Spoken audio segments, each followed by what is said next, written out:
Chapter 361, Accomplishing Your Wishes. Die. I want you to die. I will definitely kill you. Nan Junxian roared angrily. And while roaring, he kept coughing out blood from the corner of his mouth. Yisha walked towards Nan Junxian with a sword, and said contemptuously, in the last life, you also said the same thing to me. And you did it. But unfortunately, you can't do it in this life. Puff! Yisha raised his hand, and stabbed the blood dragon sword into Nan Junxian's chest again, right in the center, and pierced Nan Junxian's body with one blow. This sword seemed to have completely drained Nan Junxian's strength. Nan Junxian's body softened, and he fell to his knees with a thud. He kept coughing, and blood kept coming out, staining the ground red. Yisha pulled out the blood dragon sword and raised it above his head. No! A shout came from behind Yisha, and Yinlan suddenly rushed up from behind Yisha and hugged Yisha tightly. Yisha, do you want to die with him? Yinlan pulled out a small knife that was only 1 palm long, and stabbed it towards Yisha's lower abdomen without saying a word. But just when the tip of the knife was about to pierce Yisha's lower abdomen, Yisha had already grabbed Yinlan's wrist. Very good. Yisha, I'll do you a favor. The blood dragon sword stabbed down towards Yinlan, piercing her heart directly from behind. The pupils contracted rapidly, expanded, and contracted. Yinlan gradually lost her voice, then loosened her hands that were still holding Yisha's waist, and fell directly to the ground. You? Nan Junxian yelled at Yisha, asshole. You have no right to say such things to me. Puff! Yisha drew his sword again, and this time, Yisha pierced Nan Junxian's neck directly, penetrating it with one blow. Nan Junxian's eyes widened, staring at Yisha unwillingly. You killed Nan Junxian, took back the lost data backup, and completed the flight attendant mission too. Puff! Yisha drew his sword fiercely, bringing out a stream of blood, and Nan Junxian's body fell forward and fell directly on Yinlan. Yisha, at least, I'm merciful and let you die together. After Yisha finished speaking, he bent down and touched Nan Junxian's backpack, and quickly found a hard drive, which he threw into his backpack. This was the backup data of the ancient species gene sample that activated the resurrection of the ice demon. The second one. Yisha closed his eyes, and the figures of Jin Ani and Nan Junxian appeared in front of him. And then, there are 3 more. Yisha drew his sword and walked back, among the people brought by Nan Junxian. The remaining 3 were already at the end of their strength. It was not that these 3 were weak. In fact, the ones who were first summoned by Nan Junxian and brought with him must be the stronger ones in the number 2 death carriage. However, they were currently fighting 3 against 6. The little fat man and Bai Xiling had also arrived, and 2 more people from Gonlin had arrived. Naturally, the 3 were no match. Yisha shook off the sword flower of the blood dragon sword and passed by Bai Xiling and Xia Yuran. It's up to you guys from now on. Bai Xiling, aren't you going with us? Yisha, I'm going to pick up you. She's very weak now, and needs someone by her side. Anyway, you can handle the rest by yourselves. Once Nan Junxian dies, the number 2 death car will fall into chaos, and you won't be able to defeat it. Bai Xiling nodded, okay. You go first. Yisha said nothing and walked across the street towards the previous building, going up to the roof. Yi was still leaning against the wall, half dead, and smiled at Yisha. Done? Yeah. Yisha, let's go back to the Doomsday train. It's my turn to take you back this time. For a moment, Yisha actually wanted to know what the result would be if he killed Yi. A crew member? Will he get a special reward from the Doomsday train? Or can he take anything from Yi? Or will Yisha be dismissed as a crew member because of the illegal fighting between crew members? Of course, it was only for a moment, since Yi did not leave Yisha behind and run away in the ice and snow city. Yisha would naturally not do such a thing. He would send Yi back to the Doomsday train safely. This is not morality and humanity, but the bottom line of being a human being. If you cross this line, you will completely lose the qualification to be a human being. As for the number 1 death car, the situation should be very good at present, so Yisha will naturally not get involved. Anyway, it is mutually beneficial. Yisha used their help to find an opportunity to kill Nan Junxian, and they will take the advantage of the car battle. That's all. Therefore, since the crew mission has been completed, Yisha has no need to stay to help, and has no intention of staying to help. Yisha carried Yi on his shoulders and walked downstairs, We will leave the artificial island through the underwater tunnel. It will take about evening to return to the Doomsday train. Can you hold on? Yi rolled her eyes. I'm just weak. Not dying. Oh. Yisha nodded in agreement. He didn't know much about the sequelae of brain ability. So he changed the subject. There is another thing. It's a little strange. Yi, what? Yisha. The apostle walk did not appear. Yi was stunned for a moment. Then pondered for a moment. It's not strange. Maybe the apostle hasn't found Nan Juntian yet. So he missed him. Yisha, it's possible. If he was hiding and attacking, he should have waited until I was halfway through the fight with him. Or he would have come directly to you. Yi nodded, yes. So it shouldn't be a big problem. But the apostle is still on the artificial island. So be careful. Understood. Yisha, you should take a rest first. Yi stopped talking, rode on Yisha's neck, hugged Yisha's head, and closed her eyes to take a nap. Yisha was still very cautious. When fighting with Nan Juntian, he actually kept an eye on the movements of the apostle walker and always took precautions. For example, Yisha never used the ability of the martial arts supreme, just to be on the safe side. However, until Nan Juntian died, the apostle walker did not appear. But this did not mean that he could rest assured. Maybe as Yi said, the apostle walker was a step slower and did not find Nan Juntian's location. Maybe the other party is still waiting for an opportunity in secret. Who can tell? Yisha was still very careful. But until Yisha took Yi out of the artificial island through the underwater tunnel, and even until he returned to the Doomsday train, the apostle walk did not appear again. At the same time, since he returned to the Doomsday train, Yisha's hanging heart naturally relaxed completely, and there was no need to worry about anything anymore. Returning to the Doomsday train naturally meant safety.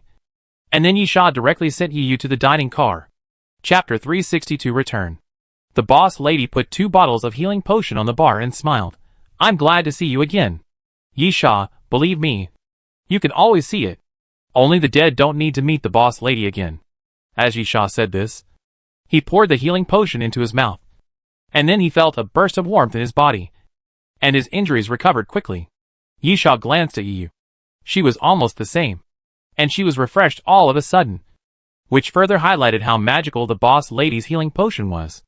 Theoretically, the sequelae caused by Yi's excessive use of brain power are not injuries, but mental fatigue. It is incredible that it can be recovered with healing potions. It feels like someone has not slept for 48 hours, causing the brain to be not very clear and drowsy all the time. In this case, maybe something can refresh, such as stimulants. But stimulants cannot make people not need to sleep. The boss lady, sum up your task rewards. Yisha casually handed the warden's note to Yi. Yours. Although Yi did not contribute much to finding the warden's note. Without Yi, Nan Juntian could not be caught. Considering that Yi gave him the Void Snake Spear last time, Yisha was also giving him a courtesy. So the matter was even. Yisha did not take advantage of others, nor did he let others take advantage of him.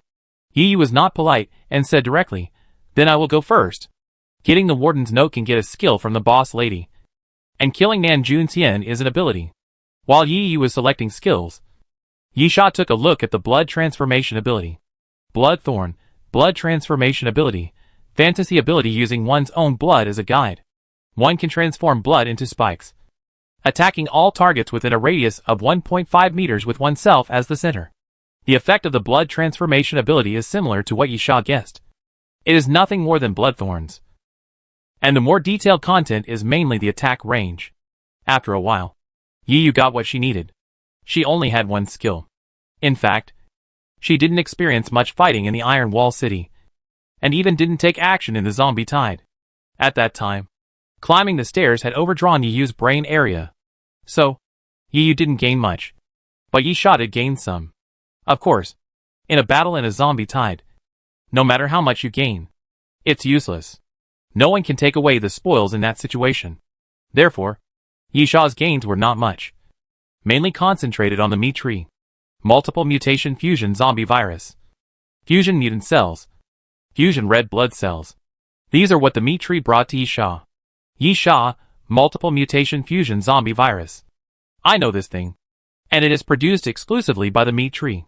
The multiple mutant fusion zombie virus is, to put it bluntly, a fusion agent that can fuse multiple zombie viruses together. And its effect is also literal. For example, Yisha can inject this thing into the bodies of the arbitrator and the corpse flower, and then inject various zombie viruses crazily. Then what? There is no more. And it depends on fate. If you are lucky, you can make a meat tree. If you are unlucky, the arbitrator and the corpse flower will explode and be eroded by a bunch of various zombie viruses. And they will be completely finished. Anyway, Yisha didn't plan to use it, and would sell it directly, because Yisha tried it in his previous life. And the probability of success was pitifully low. Just like betting on 3T in horse racing, with a probability of 1 in 1,000. And you can't bet on luck to this extent. The main function of the fusion mutant cell is to engulf the cells in the body, and then divide. After repeating several times, it can be strengthened through cell movement. The price of throwing it to the dying car is 5 gold skull coins. Although 5 gold skull coins are still a huge sum of money at the moment, they are also very beneficial for strengthening oneself. Yisha plans to use it himself. Yisha, it's mainly the fusion-type red blood cells at the back. What are they used for? Red blood cells, also known as erythrocytes, are the most numerous type of blood cells in the blood, and are also the main medium for transporting oxygen through the blood in the body. The boss lady smiled. Strengthen the ability to transform blood, or promote the mutation of the ability to transform blood. Yisha was stunned. Is it related to the ability to transform blood? The boss lady, of course. Red blood cells move in the blood, and are also one of the main components of the blood. Through the mutation of red blood cells, blood mutation can be effectively promoted. In fact, there are some other effects, but generally they are best when combined with the ability to transform blood. Yisha scratched his head. Is this a pillow delivered when he was sleepy? I just got the blood transformation ability not long ago. And this thing came? Yisha, I already have the blood transformation ability. Can I still use it? The boss lady, yes. But if you have more than one blood transformation ability, it is not recommended to use it, which will cause blood transformation ability disorder and have great side effects. Yisha doesn't have to worry about this. He only has the blood thorn ability. Yisha nodded. Then, I will sell the multiple mutant fusion zombie virus, and I plan to use the rest myself. The boss lady, the pickup time is 3 hours. You can come and get it yourself when the time comes. Yisha, where are the abilities? The boss lady took out a tablet and called up the list. Old rules. Yisha casually, let's get started. Yisha was indeed very casual, and he had no say over random things, so he just had to wait for the results. The glowing boxes on the list began to jump continuously, constantly flashing on those abilities. The boss lady gave Yisha a glass of whiskey, and Yisha shook the glass to make the ice cube sway gently. What is the next flight attendant mission? The boss lady smiled. We'll have to wait until next time to find out. Yisha, after all, I'm a flight attendant. Do I have to wait until I arrive at the platform like everyone else to find out? There should be some special treatment, right? Boss lady, the tasks don't appear randomly, but according to the situation. The boss lady suddenly stopped talking halfway and pointed at the tablet. Your ability has been randomly displayed. The boss lady glanced at the tablet and then said, it's a very amazing ability. Yisha looked down, and after the box was frozen, there was a line of small words. Fantasy enhancement. Fantasy enhancement. Fantasy ability. Passive ability. Auxiliary ability permanently enhance fantasy items. Fantasy abilities and fantasy skills. The degree of enhancement will increase with the user's level. Yisha smacked his lips. Just like the last martial arts supreme, it was another ability that was difficult to grasp. The main reason was the degree of enhancement. However, there were almost no bad fantasy abilities. Yisha was quite satisfied, especially since he had a lot of things that could be enhanced. Endless Bow, Shockwave, and Snakebite could all be enhanced by fantasy. Chapter 363 Bloodthorn Bomb. Yisha was not too entangled with the fantasy enhancement. After all, unlike the martial arts supreme, there is no restriction on its use. It is a passive ability. For example, when you use the Endless Bow, it will naturally be enhanced. There is no need to worry too much. The boss lady, you should have a lot of money after selling multiple mutant fusion zombie viruses. Don't you plan to buy something? Not for now. The money is not enough. Yisha narrowed his eyes. Wait until the next time I come back. Then I should have enough money. The lady boss smiled. It seems that you already have a goal. If so, I won't sell it to you. Yisha nodded. He did have a goal. He had it in his previous life. Therefore, he had never spent the gold skull coins he had recently acquired. Or to put it bluntly, he was saving money. Originally, Yisha calculated that he would need at least 2 or 3 platforms to save enough. However, the multiple mutant fusion zombie virus was indeed a pleasant surprise. With 15 gold skull coins for selling the multiple mutant fusion zombie virus, he should be able to get it done by the end of the next Doomsday train platform. After saying goodbye to the boss lady and Yu, Yisha returned to his personal compartment. After taking a nap, he returned to the dining car again, took back the refined fusion-type mutant cells and fusion-type red blood cells, and then found a needle gun in the workshop to prepare for injection. Fusion-type mutant cells are actually similar to physical fitness enhancement drugs, but the enhancement method is different. Fusion-type mutant cells use fission cells to fuse again and enhance cell activity to enhance physical fitness. This process was far more painful than taking a physical fitness enhancement potion. Ugh! As soon as the injection was completed, Yisha groaned and knelt on the ground. In just a short moment, Yisha's body was completely soaked with sweat, and severe pain spread all over his body. Then fine blood beads slowly seeped out of Yisha's body. At the same time, the pain this time lasted longer than any previous time he took a physical fitness enhancement potion. Yisha didn't know how long he had lasted. When the pain in his body gradually disappeared, Yisha had completely collapsed on the ground. Without any strength, the ground was covered with sweat and blood, mixed together. After a long time, Yisha stood up and sat on the sofa. Yisha thought he was still strong-willed. The pain of physical strengthening could make him suffer like this, which showed that the degree of strengthening was not ordinary, and should be stronger than any previous physical strengthening. After a while, Yisha took out the needle gun for the second time and murmured, "Will it be the same?" Yisha still had a fusion red blood cell in his hand. Although it had nothing to do with physical strengthening, it was also related to body transformation. If he experienced this level of pain again, it would be really fatal. As Yisha thought about it, he pointed the needle gun at his arm and stabbed it. The fusion red blood cells did not cause much pain to Yisha. After the injection, he felt a warmth all over his body, and then his skin became redder and redder. After about a quarter of an hour, he slowly recovered. Yisha breathed a sigh of relief, wiped his hand in front of him, and opened his personal information. Yisha, human, male, 23 years old. Level, star diamond 2 stars. Privileges, member of the dead carriage. Character information query. Personal carriage use rights. Crew pass rights. Position, flight attendant. Strength, 205. Physical fitness, 188. Agility, 175. Mental strength, 150. Number of skull coins, 20 gold. 6 silver. 1 bronze. Weapons carried, infinity bow, number of arrows, unlimited. Advanced tactics. Alaskan harpoon survival knife. MSG-90 automatic sniper rifle. Black star. Blood dragon sword. Void snake gun. Equipment carried, starry goggles. Radio wave exploration device. Water source purification device. Items carried, stab-proof vest. Tactical gloves. Tactical belt. Red flame bomb. Colorful clouds covering the moon. Shining stars. Antidote. 6 flower shield. Parasitic cell. Eagle pattern pupil. Radiant sword. Zombie chip. Emerald potion. Carrying puppets. Corpse flower, mature stage. Planted in space flower pots. Arbiter, bioman, mutated creature. Carrier of alienated plant genes and plant viruses. Mastered skills. Intermediate mixed martial arts mastery. Master archer mastery. Primary car structure mastery. Primary car mechanic mastery. Primary mechanic mastery. Primary biological gene mastery. Snake bite.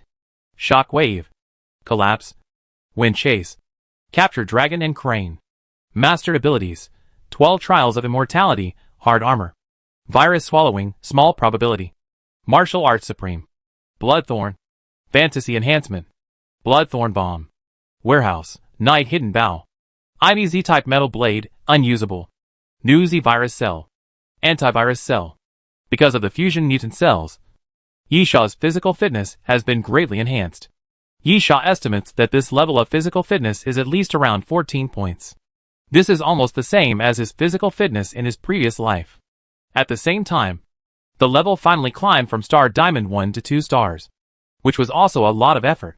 Apart from that, there are not many other changes, except for the addition of 2 abilities, Bloodthorn and Fantasy Enhancement.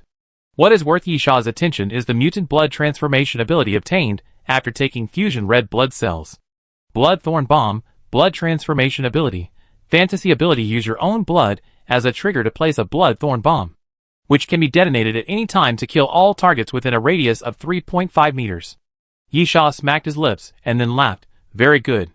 In terms of effect, it is actually not much different from the general Bloodthorn ability, except that the center point does not need to be centered on Yisha, and the range has also become larger. The key is that it can be detonated at any time, which makes this ability interesting and has many more ways to use it. Overall, it's pretty good. Yisha smiled, then got up and went into the bathroom. After washing his body, he changed into new clothes and fell asleep on the bed. Only after returning to the Doomsday train. Yisha. No. It should be said that everyone can sleep peacefully. The next step is a complete rest time until the Doomsday train departs again and arrives at the next stop. Yisha also took a look at the situation in Carriage 1. The lady boss certainly wouldn't tell Yisha, but Yisha could find out from other sources. It was very simple. He could go back to Carriage 1 to see if anyone had come back. Although he became a crew member, in addition to his personal car, Carriage 1 was Yisha's original car, so Yisha still had the right to enter and exit.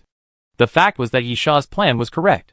After Carriage 2 lost Nan Junxian, it fell into a brief chaos without anyone giving orders. Although it could not be said to be vulnerable, it was indeed completely passive in the car battle. Chapter 364, Ghost Forest.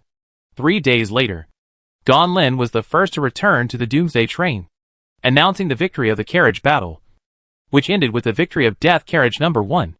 Then the members of Death Carriage number 1 returned to the Doomsday train one after another, and the losses were also quite tragic, with only 9 people remaining. However, the ones that Yisha was relatively familiar with were still alive. However, judging from the number of people, I am afraid that the Death Carriage battle will start again soon. At the same time, the Doomsday train is about to start again. The Doomsday train will arrive at the Haunted Jungle in 3 hours. Release Mission 1. Collect 3 types of ancient blood. Release Mission 2. Collect heat-sensitive zombie virus. Release Mission 3. Find a crash site of Compu Corporation and find the X antidote. You must successfully obtain 3 types of ancient blood in the 3 missions to get back on the Doomsday train. Complete 2 of the 3 missions, and you will receive a special reward. Complete 3 of the 3 missions, and you will receive a special reward and the right to use your own carriage. Teamworker Mission 1. Rob and kill the escort team of Compu and get the antidote for the new plant virus. Teamworker Mission 2. Rob and kill the escort team of Compu and escort Dr. Adams Marshes to the Doomsday train. The carriages entering the Ghost Forest this time are Carriage 31, Carriage 32, Carriage 111, and Carriage 113. A mysterious voice sounded, announcing the destination of the next stop. Yisha frowned slightly. In his previous life, Yisha had never reached the Ghost Forest. However, this is not a big problem, even if it is a place he has not been to in his previous life. Yisha is confident that his strength is enough to deal with it. It is nothing more than losing some advantages. Moreover, because he has become a flight attendant, the tasks that Yisha is currently performing are not quite the same as those in his previous life, and the advantages brought by the memories of his previous life are no longer so obvious. Therefore, the important thing is the flight attendant mission. There is no problem with the first mission. It is just to find a new plant virus antidote. Even if it is not a flight attendant mission, most of the missions require finding items, so there is nothing strange about it. The second mission is a bit strange. It's to escort people to the Doomsday train? Yisha pondered for a while, then left the personal car, entered the dining car, sat in front of the bar, and asked directly, "What do you mean by bringing people back to the Doomsday train?" The boss lady smiled, literally. "Yisha, can you bring the surviving humans who are not on the Doomsday train back to the Doomsday train?" The boss lady, "If you are allowed to board the train." "Of course you can." "If you are not allowed to board the train." "Of course you can't." "Since there is a mission, it means it is within the rules." "Yisha, what if the other party doesn't want to go with me?" The boss lady smiled. "I think this question is meaningless. isn't it? Yisha nodded. He did say something nonsense. Whether he is willing to go with me or not is not up to the other party, but up to me. If the other party doesn't want to go, will I not take him with me? The boss lady continued. Besides, I think you shouldn't have so many questions. You have done it before, so you should be familiar with it. Yisha was stunned for a moment, then came to his senses. How is that little girl now? Speaking of bringing people back to the Doomsday train, Yisha did bring back one. The little girl who is called Hope of Humanity. Lady boss, your mission has ended, and it is not your business. Just do your own thing. The more you do, the stronger you will be, and the longer you can live in this terrible era. It's that simple. As Lady Boss spoke, she took out her hookah and took a deep puff. What if I told you that the little girl was dead? The Lady Boss smiled. Would you have given up the trial mission and not brought her back? Yisha, no. Life is very valuable, but the premise is your own life. The Lady Boss, when people are alive, they are always helpless. Yisha nodded. I understand. Goodbye. Yisha left the dining car and rested for a while in his personal compartment. 3 hours was not a long time. After taking a nap for a while, Yisha saw that the time was almost up. So he pushed the door of the compartment again and entered the empty independent compartment. About 5 minutes later, the second attendant appeared in the independent carriage. He was a tall, blonde, blue-eyed foreigner. I'm Jarvis. The foreigner was quite friendly, unlike Gao Hongming and the others he had met before. He smiled and greeted Yisha. It seems like this is the first time we meet. What's your name? Yisha. Yisha was very cold. He would not lower his guard just because the other party was friendly. Besides, friendliness was not determined by expression and words. Even the closest brothers and lovers may betray each other in the end times. So why can't this friendly attitude be a disguise? Jarvis talked to Yisha for a few more words, asking what carriage he was from and what he thought of this mission. But this guy was not stupid. He soon realized that Yisha had no interest in talking, so he pouted awkwardly and said no more. About 5 minutes before arriving at the platform, the carriage door opened again, and a woman walked in with a smile. Yisha frowned. Why is it you? Gonlin smiled. I am also surprised to see you here. It turns out that you are not at the same level as us. You have already become a crew member. Yisha pondered for a while, then suddenly widened his eyes. I see. When arriving at the Iron Wall City, based on the harsh conditions of the carriage battle and the direction of the mission, Yu had analyzed with Yisha that it is very likely that someone has got the opportunity to become a crew member, or is already taking the crew member assessment. Yisha didn't comment on this. He had only been a flight attendant for a short time and didn't know much about some of the tricks. But Yu was undoubtedly a veteran, so her analysis was very reliable. Except that they had only thought of Nan Junxian at the time. Now it seems that Yisha and Yu were both wrong. The one who got the opportunity to become a flight attendant, or was taking the flight attendant assessment, was Gonlin. Yisha, Death Carriage number 1 won the Battle of Carriages, and you found the Starry Sky mold. So you became a flight attendant? Or, you actually have another flight attendant assessment task, but it's just related to the Battle of Carriages? Gonlin, this is the flight attendant assessment. Yisha raised his eyebrows. Oh? Gonlin, if I win the Battle of Carriages and perform well, I will get the opportunity to participate in the flight attendant assessment. If I complete this flight attendant task, I will officially pass the assessment and become a flight attendant. Chapter 365 Information. Yisha frowned. This process seemed to be different from his own. However, it was not very strange. It seemed that he got the invitation only after killing Li Xuanhe, so there should be some compensation in it. Anyway, the flight attendant assessment did not seem to be based purely on strength. In his previous life, he was a master of the king level, but he did not receive an invitation for the flight attendant assessment. At the same time, Yisha also talked with Yu privately. Yu got the invitation for the flight attendant assessment very early because she was a very rare superhuman. But Yu was not strong at that time. What was the reason for Gonlin's invitation? Knowing how to seduce men? So, the invitation for the flight attendant assessment seems to be uncertain. And it seems that everyone is invited for different reasons. At this time, Gonlin continued, because of you, the number 1 death car won. And I performed well. Of course, as you said, I found the Starry Sky mold, which means that I helped the entire car complete the task and performed well. So I got the assessment opportunity. Yisha glanced at Gan Lin.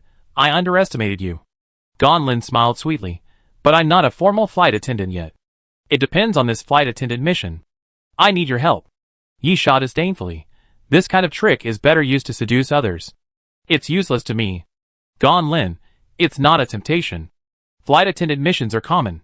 Shouldn't we help each other? Yisha turned his mouth towards Jarvis. You can find him. I'm not interested in acting with you. Gan Lin made a pitiful expression. You are so ruthless. Yisha showed contempt and ignored Gan Lin. At the same time, the speed of the Doomsday train gradually slowed down and entered the platform. After a while, the door of the carriage opened.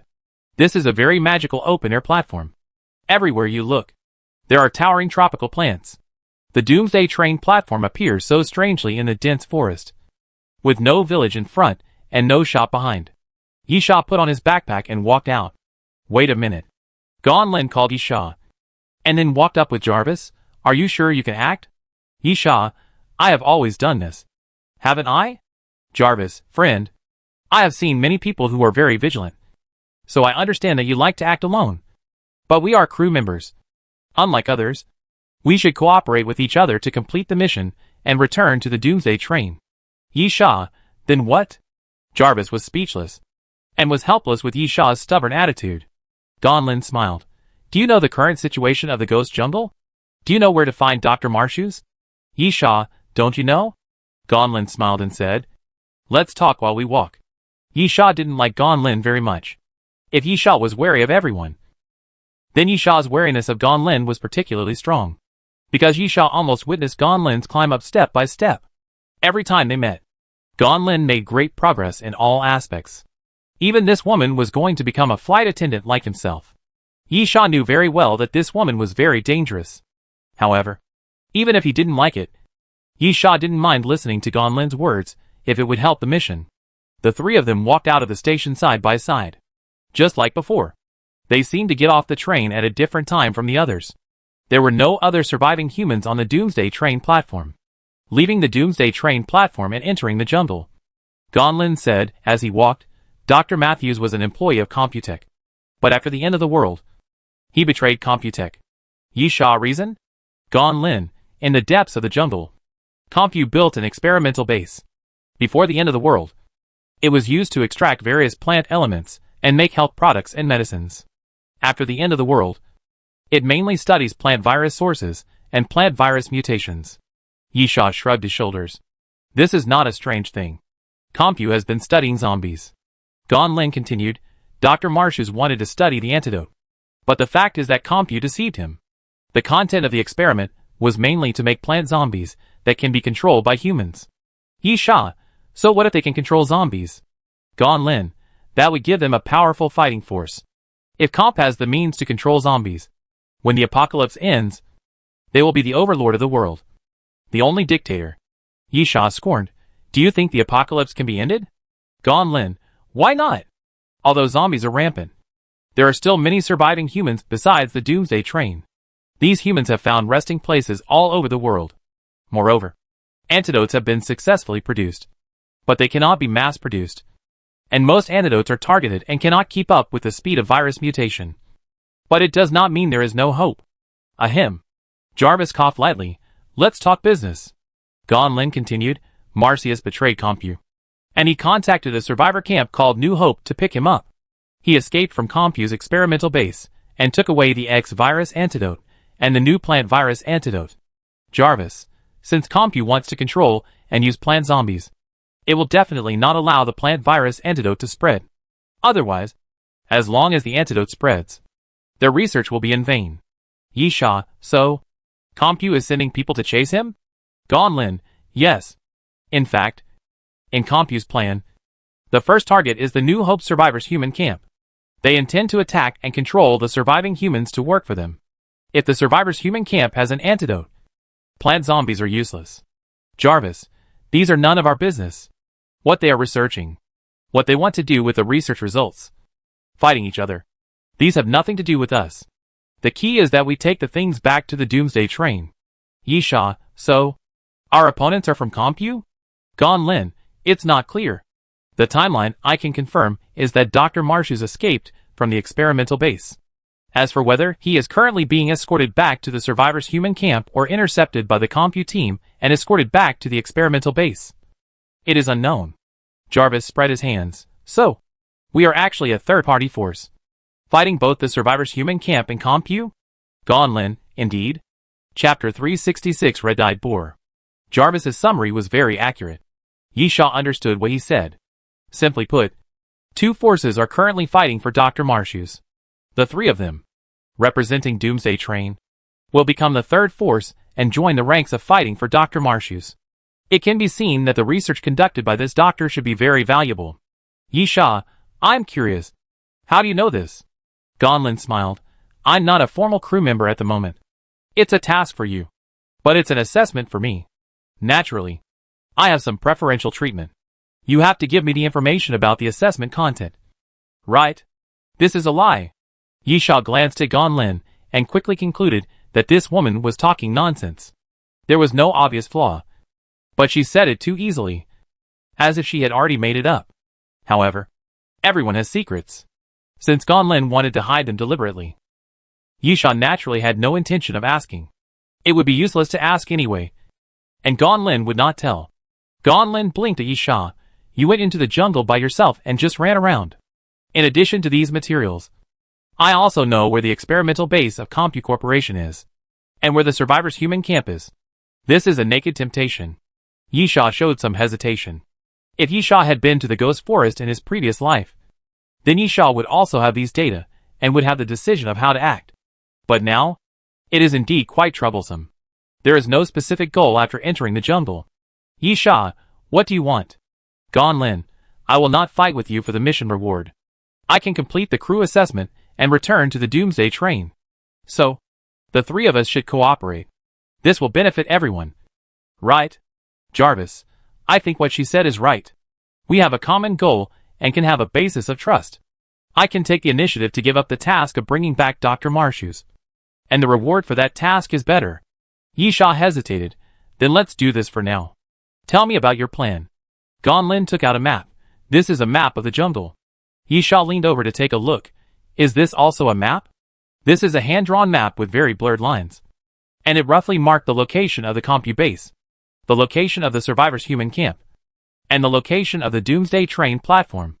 Gonlin, I drew this based on the aerial photos. It's great to be able to do this. As Gonlin spoke, he drew a line between the Compute base and the survivors' camp, and then drew an ellipse around the line. Gonlin, everyone knows that the straight line is the shortest distance. The survivors' camp wants to escort Dr. Marshus back to the camp. If they take a straight line, this is their route. The ellipse is the area, which is the deviation range of the route. Jarvis tapped on the map. This is where we are. Gonlin, the distance is not far. Whether we go to the Compute Company's experimental base or the survivors' human camp, we have no advantage. Intercepting them halfway is the best choice. Yisha disdainfully. Are you kidding? Gonlin, what's the problem? Yisha, even if the route you drew is correct, do you know how long it is? And they are still moving. Where should we intercept them? We don't know who has Dr. Marshus in his hands. Is he on his way to the survivors' human camp or on his way back to the experimental base by the Compute Company's team? Jarvis agreed. This is indeed a big problem. Gonlin, you are right. But I have a way to confirm the position of the convoy. Yisha was stunned for a moment. Then, I want to ask you how you are sure. You will definitely not tell me. Gonlin smiled. Anyway, it's good to complete the task. Right? Jarvis laughed. I agree with this. Yisha spread his hands. Then I have no problem. Gonlin, then let's go. Yisha didn't say anything more. Pulled out the Alaskan whale harpoon. Used it to cut the vines blocking the road. Thought for a while. And suddenly took out a hat from his backpack and threw it to Gonlin. Gonlin looked puzzled. Yisha, there are snakes in the jungle. And they will suddenly fall from the trees. Wear a hat. And the brim will prevent the snake from biting you in the first place. In addition, it is best to find something to stuff the collar with. Jarvis smiled. What about mine? Yisha, women need preferential treatment? Do you? Jarvis spread his hands. Well, I still hope to retain my rights as a man. Gonlin, it seems that you have experience in walking in the jungle. Yisha nodded. Although he had never been to the ghost jungle, it did not mean that he had never been to the jungle in his previous life. He did know a lot about jungle survival knowledge. Jarvis, that's really great. By the way, are there zombies in the jungle? Yisha, yes. They are all animal zombies and mutated zombie plants. Human zombies are almost invisible. So overall, the number of zombies is relatively small. Gon Lin, that's why humans set up a survival camp in this jungle to avoid zombies. Yisha, but there are many troublesome things in the jungle. Such as, Yisha suddenly squatted on the ground and wiped away a leaf, revealing some footprints. Yisha, for example, we seem to have encountered some troubles. The footprints were the footprints of a wild beast, slightly messy, and most importantly, they were abnormally huge. As big as a human head. You can imagine how huge the body of this beast is. Yisha, the footprints of a wild boar, mutated and gigantic. And the footprints are very fresh. Not far away from us. Jarvis, be careful. Just avoid it. It's impossible to avoid it. Yisha's eyes were slightly stern. And he had already entered a fighting state. I smell urine. Wild boars are very territorial animals. They will occupy a place and not allow other animals to enter their territory. The way wild boars divide their territory is to use urine to leave smells. However, Yisha was also a little puzzled. Most wild boars live in the mountains and forests. Are there wild boars in the jungle? Dong. Dong. Dong. Yisha was thinking, when a dull sound suddenly sounded, calling Yisha back to his senses. Yisha's eyelids twitched. Here it comes. As Yisha spoke, he stretched out his hand and grabbed the endless bow. When the endless bow appeared, Yisha was also shocked. The endless bow turned out to be much bigger, at least 2 circles bigger, and the bow was wrapped in purple and black smoke, which was more evil and gorgeous than before. Chapter 367 Experiment. Is this considered as being enhanced by the power of fantasy enhancement? Yisha murmured, and soon understood what was going on. However, at present, the infinite bow has only undergone some changes in appearance, and it is still unclear how to use it. At the same time, Yisha did not have much time to think about it, because the dong sound was getting closer and closer. A giant wild boar appeared in front of the 3 people, about 2 meters and 5 meters tall, with a strong body, and festering rotten flesh all over its body. There were 6 ferocious fangs in its mouth, and it had 4 eyes. On the back, there are 16 crescent-shaped bone spurs protruding from the body. Yisha licked his lips. It's a red-eyed boar. Red-eyed boar. Platinum 2 stars. After being infected with the zombie virus, it becomes a mutant zombie beast, and its main attack mode is collision and trampling. The information of the red-eyed boar appeared in Yisha's mind. In his previous life, Yisha had fought against this thing. Jarvis, how about showing off your skills first? Since we are going to work together, we naturally have to start by understanding each other's strengths, so that we can cooperate better. Yisha then, this guy belongs to me, and the next time we meet another one, it belongs to you? Jarvis, okay. Then, Yisha half closed his eyes. Let's fight. As Yisha spoke, he pulled the bowstring, imagined a piercing arrow, and shot it at the red-eyed boar. Yisha was confident that he could deal with the red-eyed boar. But now, he was more concerned about what would happen to the infinite bow after it was enhanced by fantasy. However, the piercing arrow flew out, and the shape was no different from before. But he didn't find any difference, which made Yisha a little disappointed. But at this moment, after the piercing arrow flew a distance, it began to spin violently, and circles of spiral energy appeared on the arrow body, which looked very powerful. Puff! The next moment, the piercing arrow hit the red-eyed wild boar's shoulder, and then it pierced through the red-eyed wild boar's body. The wound was blown into a bloody hole because of the spiral energy. The previous piercing arrows did not have such an effect. Yisha was delighted, and was very satisfied with the changes of the piercing arrow. The piercing damage was indeed extraordinary. But because the piercing arrow was too sharp, the actual killing was relatively ordinary. It would either hit the vital point and kill the person in one shot, or pass through. Sometimes not as much as the trauma caused by the arrow embedded in the body. Now it was different. The spiral energy after hitting the target could directly explode the wound in a circle, and the power was significantly increased. Sure enough, the imagination ability is not weak. Yisha sighed.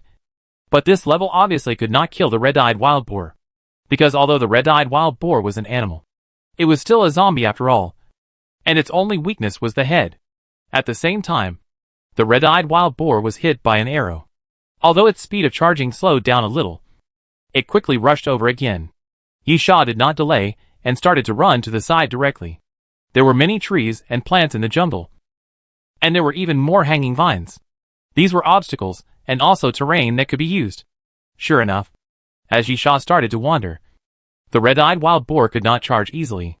It kept changing directions, being lured by Yisha, and was constantly entangled by the vines, or directly crashed into the trees.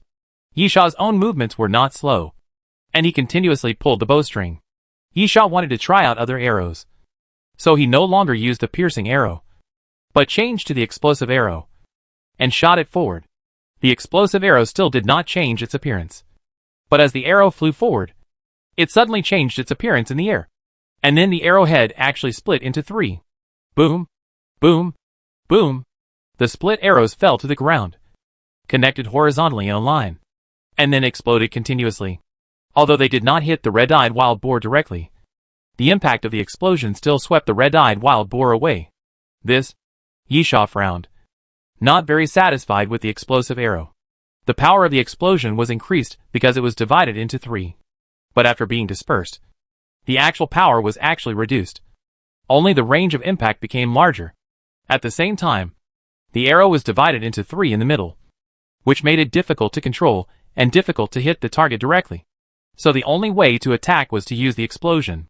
To put it another way, if Yisha really wanted to expand the attack range, he could just put on 3 explosive arrows, and there was no need to split one explosive arrow into 3.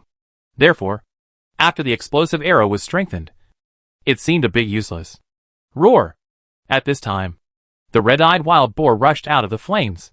Because of the explosion, the flesh and blood on its body were burnt, and the air was filled with a faint smell of blood. However, because of this, the red-eyed wild boar became more ferocious and continued to run forward. It didn't care about anything and broke a tree that required 2 people to hunt together, and rushed towards Yisha. Yisha narrowed his eyes slightly, raised the infinite bow and aimed. This time, it was an ice arrow that Yisha imagined and materialized. Puff! The arrow broke through the air, and the ice arrow fell in front of the red-eyed wild boar. A piece of frost quickly overflowed and froze the red-eyed wild boar's 4 feet. So far, the ice arrow seemed to have not changed much, and its power was very weak. It mainly restricted the target's movement by freezing. But at this moment, with a click, a 1.5 meter long ice cone suddenly rose from the frozen ground and pierced into the red-eyed wild boar's lower abdomen, bringing out a gorgeous blood flower.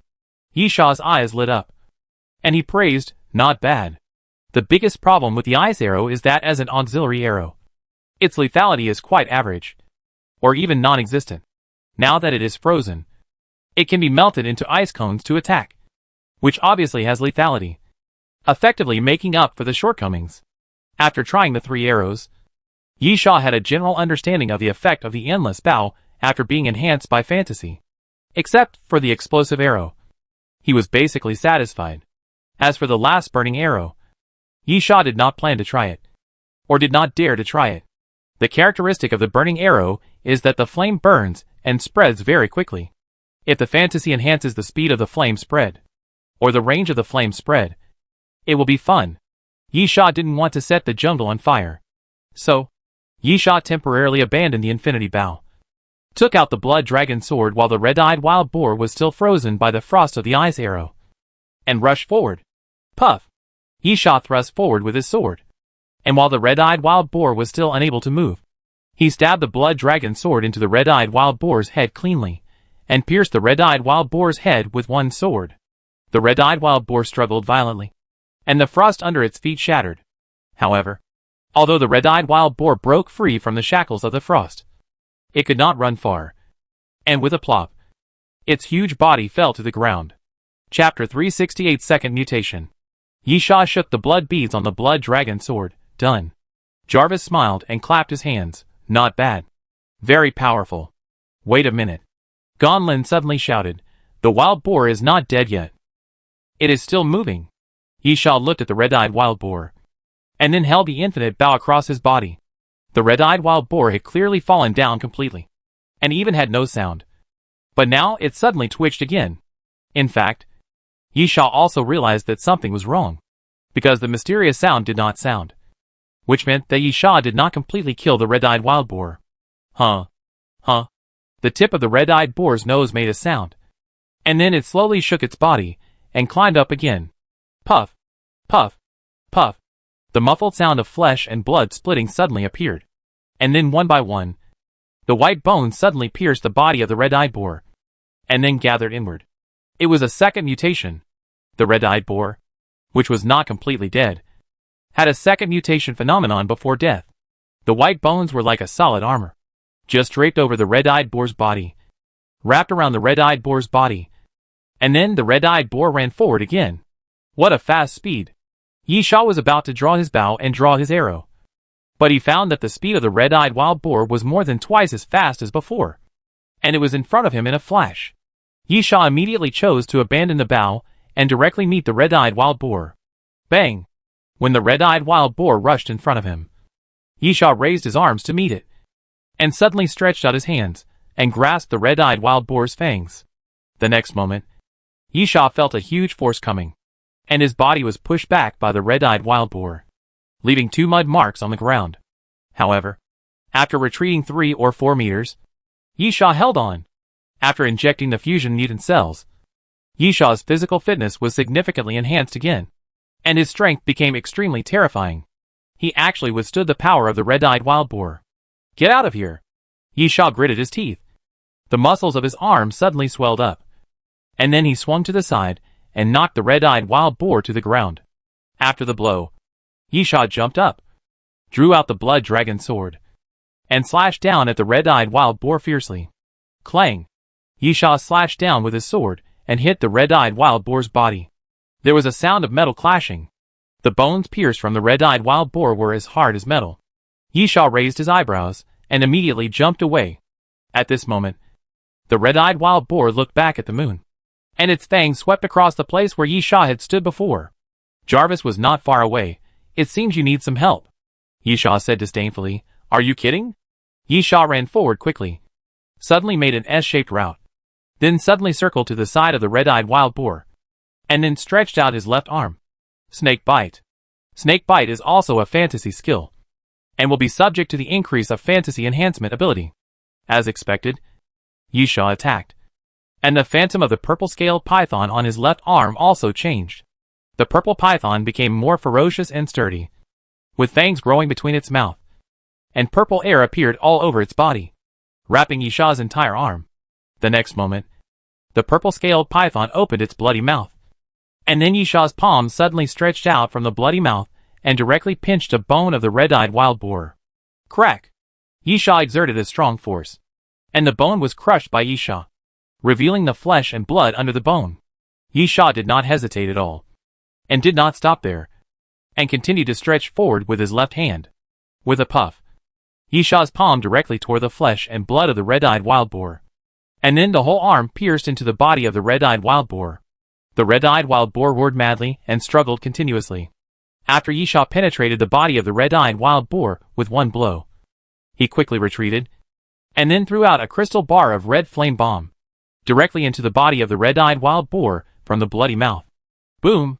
The next moment, the red flame bomb exploded in the red-eyed wild boar's body, and the fireballs kept rolling and surging from the red-eyed wild boar's body.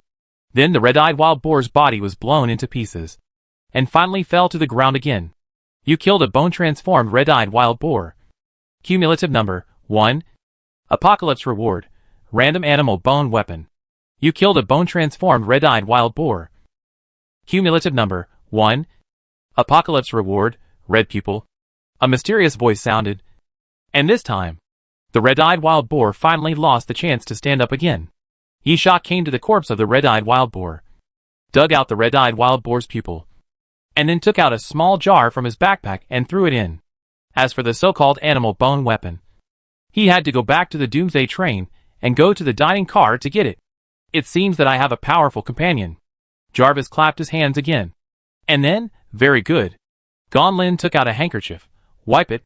Yisha looked at his arm, tore off the bloody sleeve, and threw it on the ground. Gonlin shrugged indifferently, and put the handkerchief back. Yisha, let's go. Hurry up. And continue talking about the mission. Gon Lin, I can determine the location of Marcius. He is probably here now. Gon Lin took out the map again, then clicked on a location, and then clicked horizontally below. Gon Lin, this is our location. Jarvis, this distance is not too far. But they should also be moving. Right? Gon Lin's finger slid forward along the route. So, we should go through the jungle and intercept in front. Yisha, then we have to speed up. Gon Lin was not sure whether the other party was driving or walking. If they drove, it would actually be more convenient. Can you drive in the jungle? The answer is that it depends on the situation. Of course, you can't drive in the dense forest. There are plants everywhere that hinder your progress. So you can't drive. But if the plants are not so dense, you can actually use an off-road vehicle. Considering that the base of Compu is deep in the jungle, they may open up a driving route by logging by hand. However, driving in the jungle does not mean faster speed. It just saves physical strength. In most cases, walking in the jungle is actually faster. Of course, walking is naturally more tiring. The current situation is that if the other party drives, then it can only follow the designated route. If you want to overtake the other party, it is still feasible to ambush and intercept directly at the front of the route. Of course, the premise is to travel in the jungle first. Yisha looked at the sky. I don't think it's a good thing to wander around in the jungle at night. The time when the Doomsday train arrived was already evening. And now the sun has set, and the sky has gradually darkened. Chapter 369 Raptors. Traveling in the jungle at night is very dangerous. Especially in a jungle where the zombie virus is spreading. Wild animals are good at moving in the jungle. And this characteristic will not change after becoming zombies. On the contrary, they may gain some abilities after becoming zombies. As for humans, no matter how strong they become, the combination of jungle and night will have an impact. Gon Lin, we don't need to be too anxious. Whether it is Compu to capture Dr. Marshus or the survivors' human camp to escort Marshus back to the camp. This route cannot be completed in one day. Yeah. Jarvis, that makes sense. Yisha, let's hurry up. There's still an hour before it gets dark. After Yisha finished speaking, he didn't waste any words and led the way forward. The most troublesome thing when traveling in the jungle is food.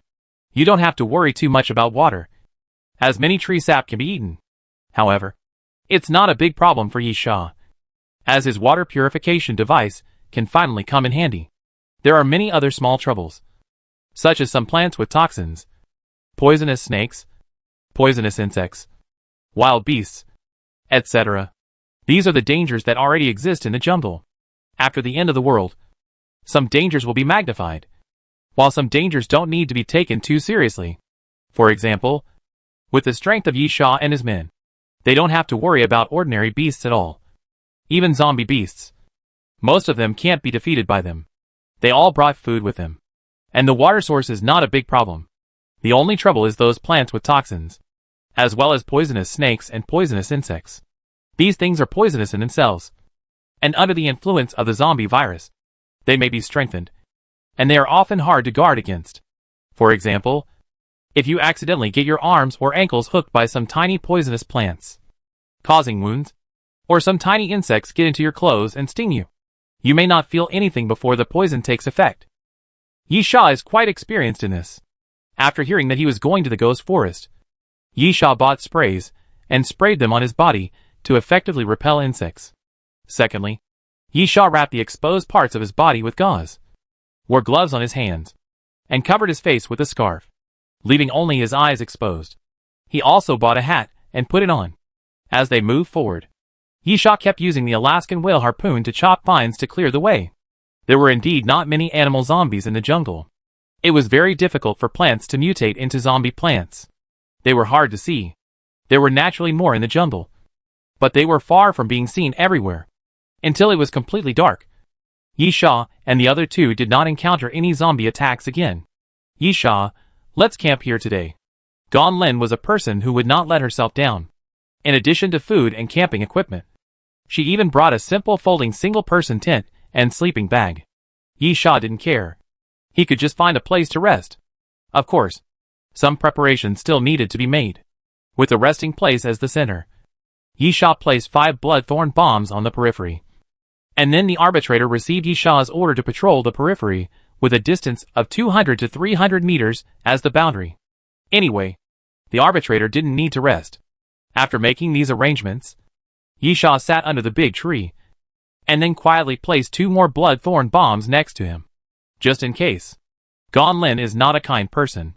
Even though Jarvis is a flight attendant. It was just the first time they met.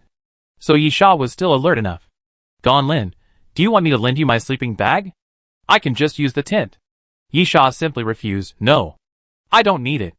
Regardless of whether Gon Lin meant well or not, Yishaw didn't intend to accept it. Because sleeping bags are not easy to use.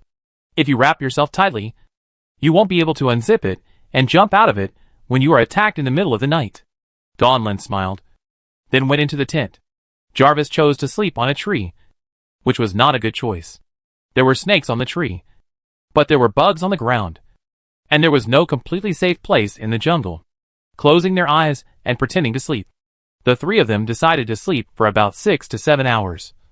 And when it got a little brighter, they continued on their way. Yishaw was not sleeping soundly, but was more alert. If it was when the end of the world just came, this would be a deliberate performance. Then, now it is a habit, an instinct that has been naturally developed after living in a harsh environment for a long time. Of course, Yishaw still hoped to spend a peaceful night. Unfortunately, things often go against one's wishes. In the second half of the night, Yishaw suddenly opened his eyes and took out his PDA. The PDA was making a sound. Not a red combat alarm, but a light yellow warning. This was the order Yishaw gave to the arbitrator. Even if he encountered a target, he should not fight immediately, but follow and scout, and then tell Yishaw. Yishaw picked up a stone and threw it on the tree. Jarvis was immediately awakened and jumped down from the tree. What's wrong? Yishaw, something's going on. Go wake Gon Lin up. Jarvis nodded and went to Gon Lin's tent. The place where the arbitrator gave the warning was not far away. About 250 meters from their current location. Yishaw took the lead and moved forward with low footsteps. About 100 meters away, they saw a bright light. Yishaw looked back and made a silent gesture, then pointed upwards. Climb up the tree. Yishaw climbed up the tree, took out the starry goggles and put them on. And then a lot of red shadows appeared on the starry goggles.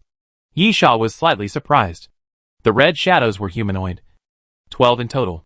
They were not zombies, but human beings. Could they be the surviving humans from the Doomsday train? Yishaw muttered. If they were indeed surviving humans, there would be no need to start a war. Anyway, the missions were not overlapping, so they could just avoid each other. Yishaw was very patient. The other party was moving towards him. And then Yishaw was sure that the other party was definitely not a surviving human. 12 humans, wearing camouflage uniforms, with camouflage painted on their faces, carrying backpacks, holding guns in their right hands and flashlights in their left hands. Their equipment was very uniform. So, it's not the surviving humans. The surviving humans can't have such uniform clothing. Then, the answer is obvious. It is likely to be the people of Compu. In fact, when the other party got closer, Yishaw confirmed this. There is an armband on the other party's left arm with a dragon pattern. And Yishaw has seen similar patterns on the bodies of Tianlong warriors.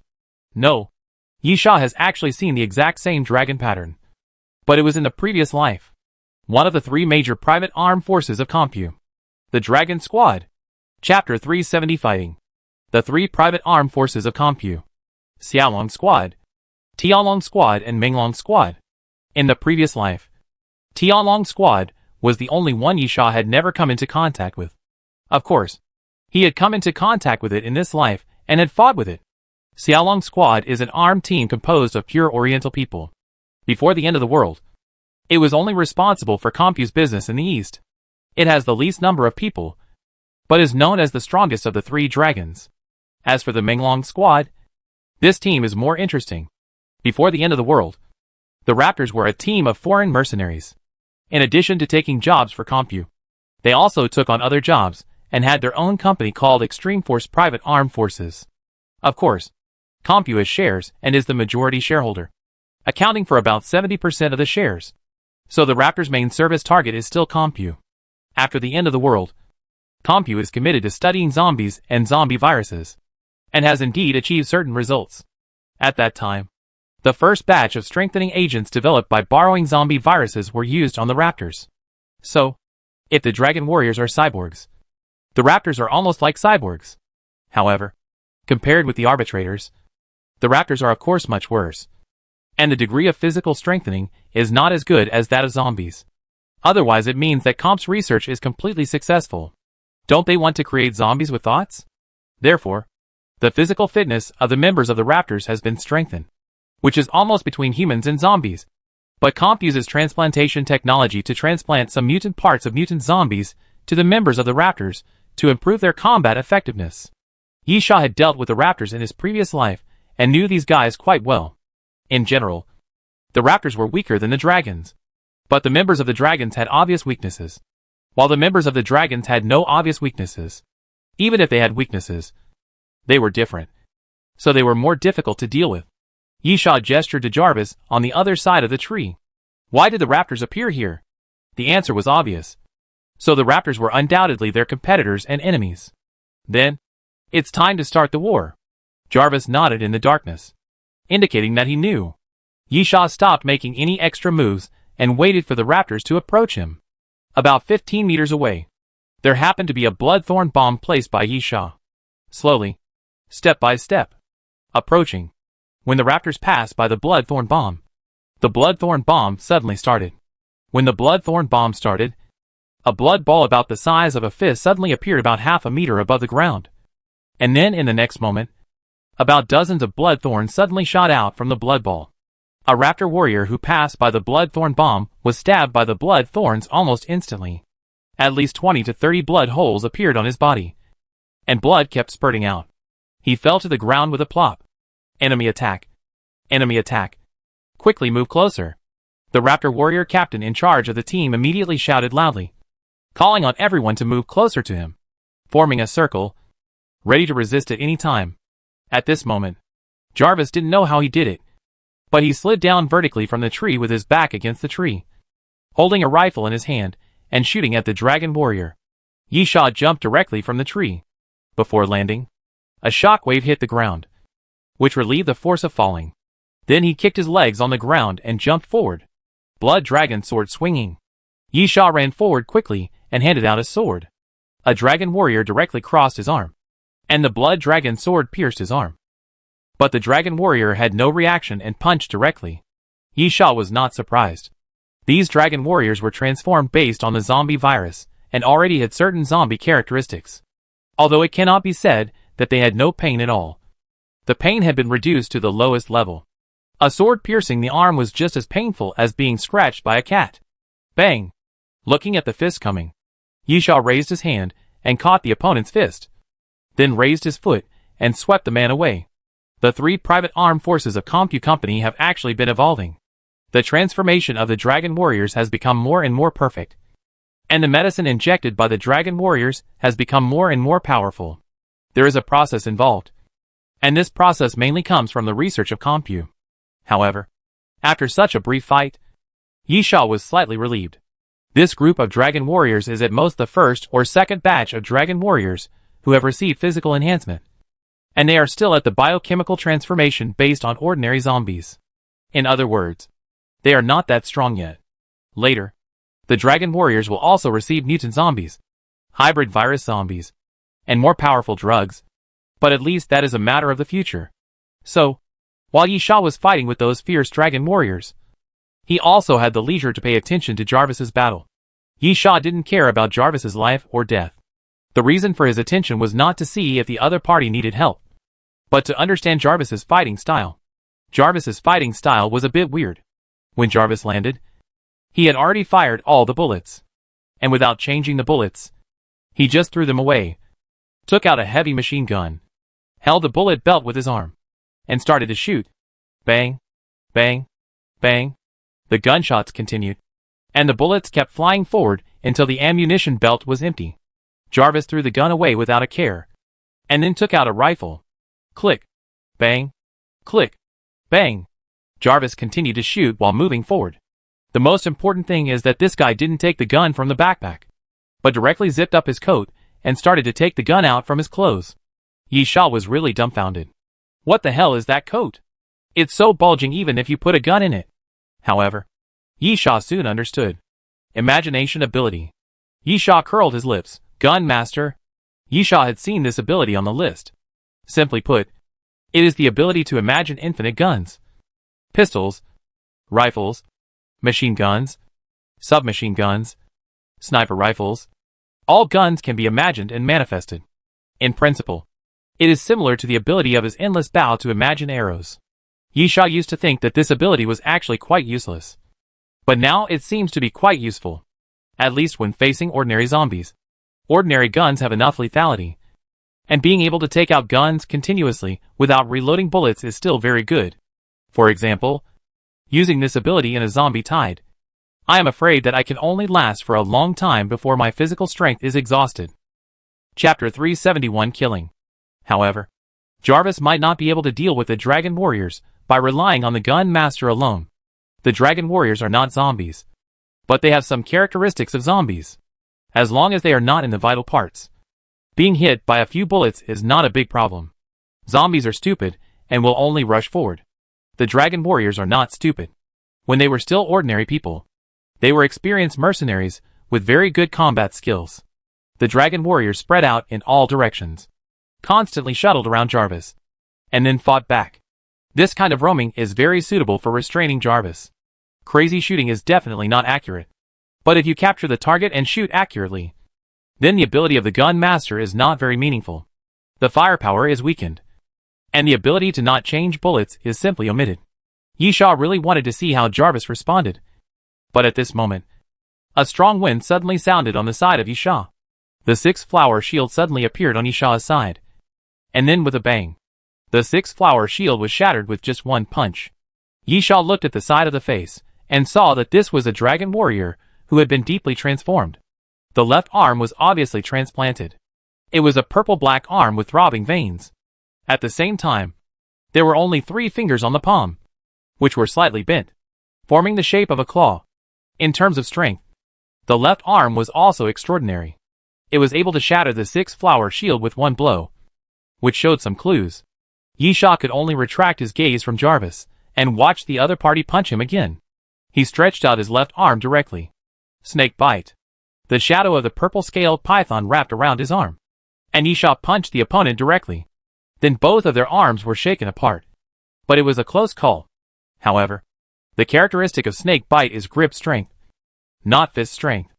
Of course, while grip strength increases, arm strength cannot remain unchanged. But the degree is definitely weaker than the main strengthening of grip strength. After the blow, Yisha did not delay, and his clenched fist suddenly loosened and then turned into a palm. Shockwave. Shockwave can also be strengthened by fantasy. But Shockwave is invisible and intangible. After being strengthened by fantasy, no changes can be seen, but it can be felt, because the power of Shockwave has increased. With a bang, the invisible force hit the opponent, and the fierce Dragon Warrior was directly blown away by Yisha. After flying backwards for 5 or 6 meters, he hit a big tree that required 3 people to hug. With a click, the big tree actually broke and collapsed backwards, pressing on other trees. However, the Dragon Warrior was stronger than Yisha had imagined. After being hit by the shock wave, he got up from the ground again, and just twisted his body. He didn't look like he was hurt, and came towards Yisha again. The Dragon Warrior's speed became faster and faster, and finally turned into a run. He suddenly pulled out an M9 saber tied to his thigh, and stabbed Yisha fiercely. Yisha also pulled out the Alaskan whale harpoon, and met it with his backhand. With a clang, a crisp metal sound rang out, and the 2 weapons collided, and the Dragon Warrior raised his leg, and swept towards Yisha. Bang! Yisha raised his arm to block, and then punched the opponent in the waist with his backhand. Every punch hit the flesh. The opponent's close combat skills were obviously good. No, it should be said that they were better than Yisha's. Yisha learned mixed martial arts, but it was just fighting after all. The Raptors were all mercenaries, and they practiced killing skills. In fact, after fighting for a while, Yisha felt that the opponent's fists and sabers were all aimed at vital parts, and the injuries to other parts were accidentally scratched when dodging. Congratulations! You have achieved advanced mixed martial arts proficiency. At this time, a mysterious voice suddenly sounded. Yisha's intermediate mixed martial arts proficiency was upgraded to advanced. But Yisha did not show much surprise. Close combat is something that happens almost every moment in a battle. And it is used the most. It is not surprising that it is upgraded at any time. Moreover, even if the intermediate mixed martial arts is upgraded to advanced, it will not be of much help to Yisha at the moment. The reason why Yisha was suppressed by the opponent is because of the difference in fighting methods, not the level of mixed martial arts. Bang! Yisha raised his arm to block the opponent's punch again. But at this moment, the fierce dragon warrior thrust his saber forward and stabbed it between Yisha's arms, pointing directly at Yisha's heart. Yisha quickly stepped back, and a cut was made on his clothes in front of him. Yisha's eyes became solemn, revealing a hint of cruelty. Yisha really didn't take the fierce dragon warrior seriously, because of the memory of the previous life. Yisha knew everything about him, and he knew very well that he could kill him. But now it seems that Yisha feels that he has been a little careless. At the same time, this also sounded a warning to Yisha. He had always been cautious before, but as his strength became stronger, he would occasionally involuntarily produce some negligence and contempt. In the end times, this is absolutely fatal, because any carelessness will cost you your life. In this case, Yisha said in a low voice, "It's time to get serious." Seeing the fierce dragon warrior approaching him again, Yisha suddenly pulled out the Black Star pistol and raised it forward. Bang! Bang! Bang! The trigger was pulled continuously, and the bullets burst out. The fierce dragon warrior also reacted very quickly, and quickly rolled to the side, trying to find a place to hide. But at this moment, catch the dragon and let the crane go. Catch the dragon in one move. Yisha suddenly stretched forward, bent his 5 fingers, and a huge suction force suddenly appeared in his palm. And then the body of the fierce dragon warrior was directly sucked over. Yisha grabbed the fierce dragon warrior's neck, and then swung his arm and smashed him directly towards a big tree on the side. With a bang, the dragon warrior hit the tree, but he just groaned, and then kneed Yisha in the waist. Yisha immediately let go, took a few steps back, and raised the Black Star pistol. The dragon warrior saw it, and immediately twisted his body and dodged behind the tree. With the power of the pistol, it is absolutely impossible to penetrate the tree that requires several people to hug. But refraction. Bang! Bang! Yisha suddenly fired 2 shots in a row, and the second bullet hit the first bullet to produce a refraction, so that the bullet actually bypassed the tree and hit the dragon warrior's neck. The dragon warrior showed a surprised look, and he couldn't figure out how he was hit. But he reached out and wiped his neck, but his hands were full of blood. He was really shot. At the same time, it was just a moment of daze. With a puff, the sound of the sword blade entering the flesh suddenly appeared. Chapter 372 Speculation. The blood dragon sword went straight through the tree trunk and pierced the body of the raptor warrior. Blood continued to flow along the sword and then dripped onto the ground. Puff! Yisha drew his sword fiercely, and the raptor warrior fell to the ground. After getting rid of the most troublesome raptor warrior, the other raptor warriors did not experience the mutant zombie transplantation. I think the one Yisha killed should be the captain, and the remaining raptor warriors were almost all dealt with. Gonlin did not join the battle directly, but some dragon warriors came to her. But they did not know what tricks Gonlin used, and they stood aside stupidly, not attacking Gonlin at all. Yisha stepped forward and killed the opponent with 2 clean and neat swords. At the same time, Jarvis also shot the last dragon warrior into a hornet's nest. Jarvis walked back. "It seems that we have a good start?" Yisha sneered. "Start? Jarvis, of course I am not naive enough to think that these are all our opponents. But at least one less group will be eliminated. Right? Gonlin, that's not what he meant." Jarvis looked puzzled.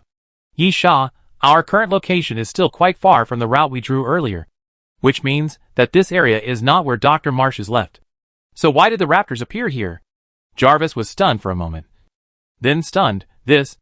Gonlin, have you thought of any possibilities?" "Yisha, this raptors team is not from the Compu Company's experimental base." Jarvis frowned. "I don't quite understand what you mean." "Yisha, that is to say, this group of dragon warriors have just entered the jungle, and they are not from the experimental base of Compu in the jungle." "Jarvis, isn't this a big deal? Maybe there are no armed personnel in the base. So they asked for help from other places and transferred the dragon team to chase Dr. Marshus." "Yisha, do you think there may be no armed personnel in the base?" If zombies sneak into the base, who will deal with them? Can the people of Compu be so stupid? Jarvis choked again. This speculation was indeed unreliable. It was impossible for a base to be without armed personnel in normal operation. Not to mention in the end of the world. Even before the end of the world. At that time, it was mainly security, preventing theft, data leakage, etc. Now it is also necessary to defend against zombies. A door and mechanical security equipment alone cannot defend against zombies. Zombies are simply omnipresent. Yisha, there are only two situations I can think of. There are masters in the survivors' human camp, and Comp has to mobilize manpower from outside. The second is that Comp is pursuing on the one hand, and intends to directly attack the surviving human camp on the other hand. Gonlin pondered for a moment. No matter which one it is, it's bad news for us. Yisha nodded. If there are masters in the survivors' human camp, they need to send out the raptors to fight against them, which will also be troublesome for Yisha and the other two. In addition, if Compu intends to attack the survivors' human camp, it is definitely impossible to mobilize only one team of raptors. There should be a large number of armed personnel, including armed elites. One team of raptors is indeed easy for them to deal with. But what about 2, 3, 4, or even 5 or 6 teams? Therefore, the second possibility is also troublesome. Yisha, it seems that we have to hurry up. Any crew member can actually feel that the crew mission is much more difficult than the missions received in ordinary carriages. And this crew mission, on the surface, is actually relatively simple.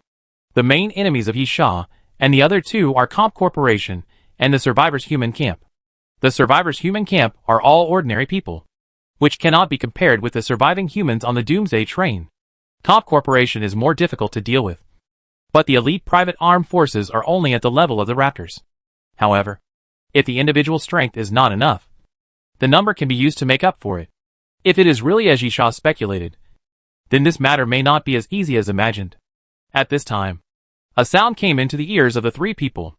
Yisha frowned, quickly climbed up the tree and looked into the distance, and then jumped down. Guessed right. Yisha, there are 2 armed helicopters, with the logos of Compu and the Raptors on the fuselage. Gonlin, 2 armed helicopters may not be all. As expected, Compu is mobilizing armed forces on a large scale.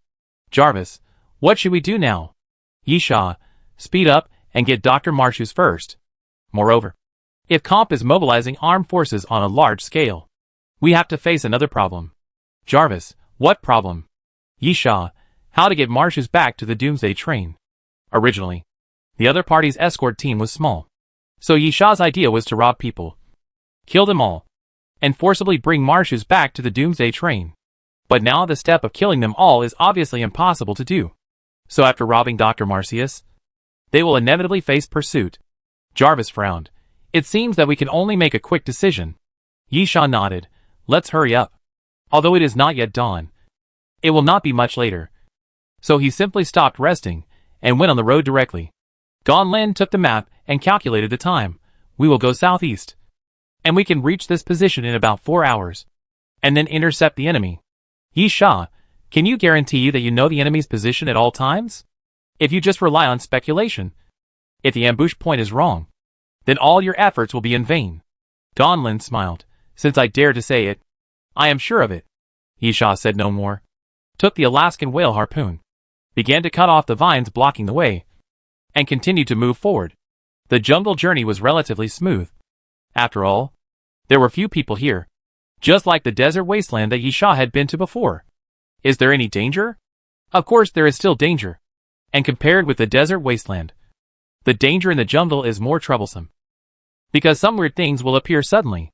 However, the number of zombies is small after all, so the chance of encountering them is naturally low. It is Compu that is the big trouble. Yisha not only saw the helicopter carrying the Raptor warriors, but also the armed helicopter with the Dragon Warrior logo. It can be seen that Compu is really generous this time. However, Yisha also had a little doubt. Is Dr. Marshus really that important? Is the survivor human camp so difficult to deal with? Is it worth Compu to mobilize so much manpower and material resources? Or is there some hidden secret that Gonlin did not tell? Or is it a secret that Gonlin does not know? Chapter 373 Ambush. It was a 4-hour journey, and we didn't encounter much trouble. Encountering little trouble means that there are still troubles. But they won't cause any trouble to Yi Sha and the other two. When they were almost there, Yi Sha glanced at Gan Lin. And Gan Lin immediately said, "It's about 2 kilometers away from us." Jarvis smiled and said, "It's not too late. I'll make some preparations. It's time for me to show off my skills." As Jarvis spoke, he climbed to the treetops, then took out a large net and cast it. The large net was hung between the treetops, covered with some branches, and it could be well covered. "Jarvis, you two stay here first. When they come," Jarvis said this, while wiping his neck. After that, Jarvis returned to the ground and got busy. Yi Sha didn't intend to spy on him. He just wanted to use some props. Or make props. Anyway, they would definitely be used in the end. And they would know when they fought. Yi Sha lay on his back on the big net, closed his eyes and rested. To adjust his state, Gan Lin suddenly stretched out her foot and stroked Yi Sha's calf, then watched Yi Sha open his eyes and smiled. "Yi Sha, what do you want to do?" Gan Lin smiled. "Whatever you want to do. I can accompany you to do it." Yi Sha sneered. "I remember. I warned you. You really have no charm at all." Gan Lin pouted. "Just want to ask. When did you become a flight attendant? What is the difference after becoming a flight attendant?" "Not much earlier than you." "Not much different. Still missions. Fighting. Everything is just for." Yi Sha half closed his eyes and glanced at the gray sky. "To live." Gan Lin wanted to ask something else, but Yi Sha didn't want to speak anymore, and said stiffly, "Don't bother me." Gan Lin pouted and lifted the hair on her forehead, and every smile and frown revealed a kind of seductive charm. Now Gan Lin can fully show her advantages as a woman, especially a beautiful woman, even without deliberate. Unfortunately, Yi Sha was more wary of her than ever before, and was completely unaffected by any temptation. Jarvis worked for about half an hour, then climbed up the tree and jumped into the net. Gan Lin immediately had a new goal. She stopped pestering Yi Sha and lay down beside Jarvis, whispering to him and trying to get the information she wanted from him. Judging from the laughter that appeared from time to time, the two should have had a pleasant chat. Until, "Here it comes." Jarvis put down the telescope, and then said, "About 20 to 30 people. From the survivors' human camp." Yi Sha turned over, changed to a lying position, and took the telescope from Jarvis. Yi Sha once guessed that the other party might have a car. But in fact, Yi Sha guessed wrong. The other party chose to walk. The number of people was about 20 to 30. As Jarvis said, fully armed. But the clothes were not uniform, and it was unlikely that they were from Compu. It is worth mentioning that there were 3 people dressed as researchers in the team. 1 old man about 60 years old, and 2 middle-aged people, both about 40 years old. The 3 of them seemed unable to walk for a long time. So the people in the survivors' human camp found wood and made a simple stretcher to carry the 3 of them. "Yi Sha, which one is Marcius?" Gan Lin took the telescope, and then said, "The oldest one. The other 2 should be his assistants, who escaped from the experimental base of Compu Corporation together." Yi Sha nodded, and then opened his hand to imagine the infinite bow. Wait a minute. Jarvis quickly stopped Yi Sha. "I've made some preparations. Let me go in the first group."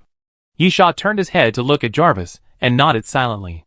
Jarvis took out a remote control from his arms, and waited patiently for the team to slowly approach where they were. Jarvis suddenly started when the other party walked under the big net. As Jarvis pressed the button of the remote control, metal discs suddenly ejected from several places covered by leaves on the ground. The metal disc was about the size of 2 palms. After it was ejected, it began to spin wildly. Thump, thump, thump.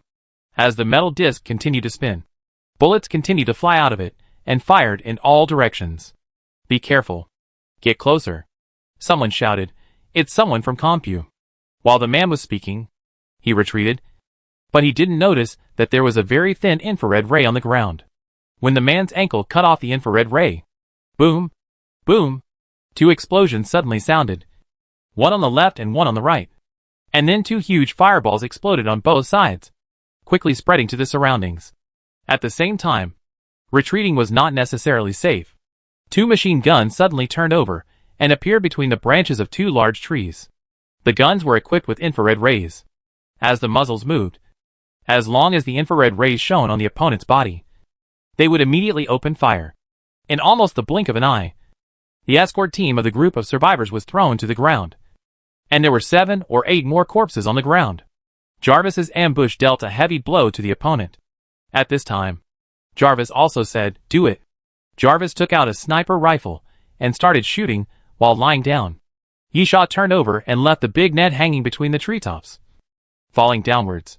During the fall, Yisha pulled the bowstring directly, and then the explosive arrow was materialized by imagination.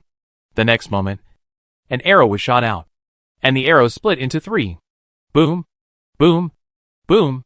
The explosive arrow split into 3 and fell to the ground.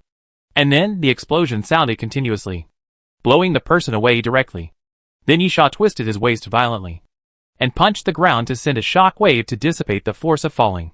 After landing, Yisha took out his PDA. "Do it." On the other side, the ground covered with leaves suddenly made a sound. And then the arbiter suddenly sat up, as if a corpse had crawled out of a cemetery, and then picked up a machine gun and started shooting. The arbiter and the corpse flower are Yisha's 2 trump cards. Now the corpse flower has recovered from the injury caused by Gao Hongmin. Moreover, the jungle is a good place, the most suitable place for the corpse flower to exert its power. But Yisha didn't plan to use the corpse flower. He intended to use the corpse flower as a trump card to guard against Jarvis and Gon Lin. As for the arbitrator, it was mainly because the arbitrator would follow Yisha wherever he went, and it couldn't hide in the ground like the corpse flower, so it couldn't be hidden at all. So it was just revealed. Chapter 374 Strange Man.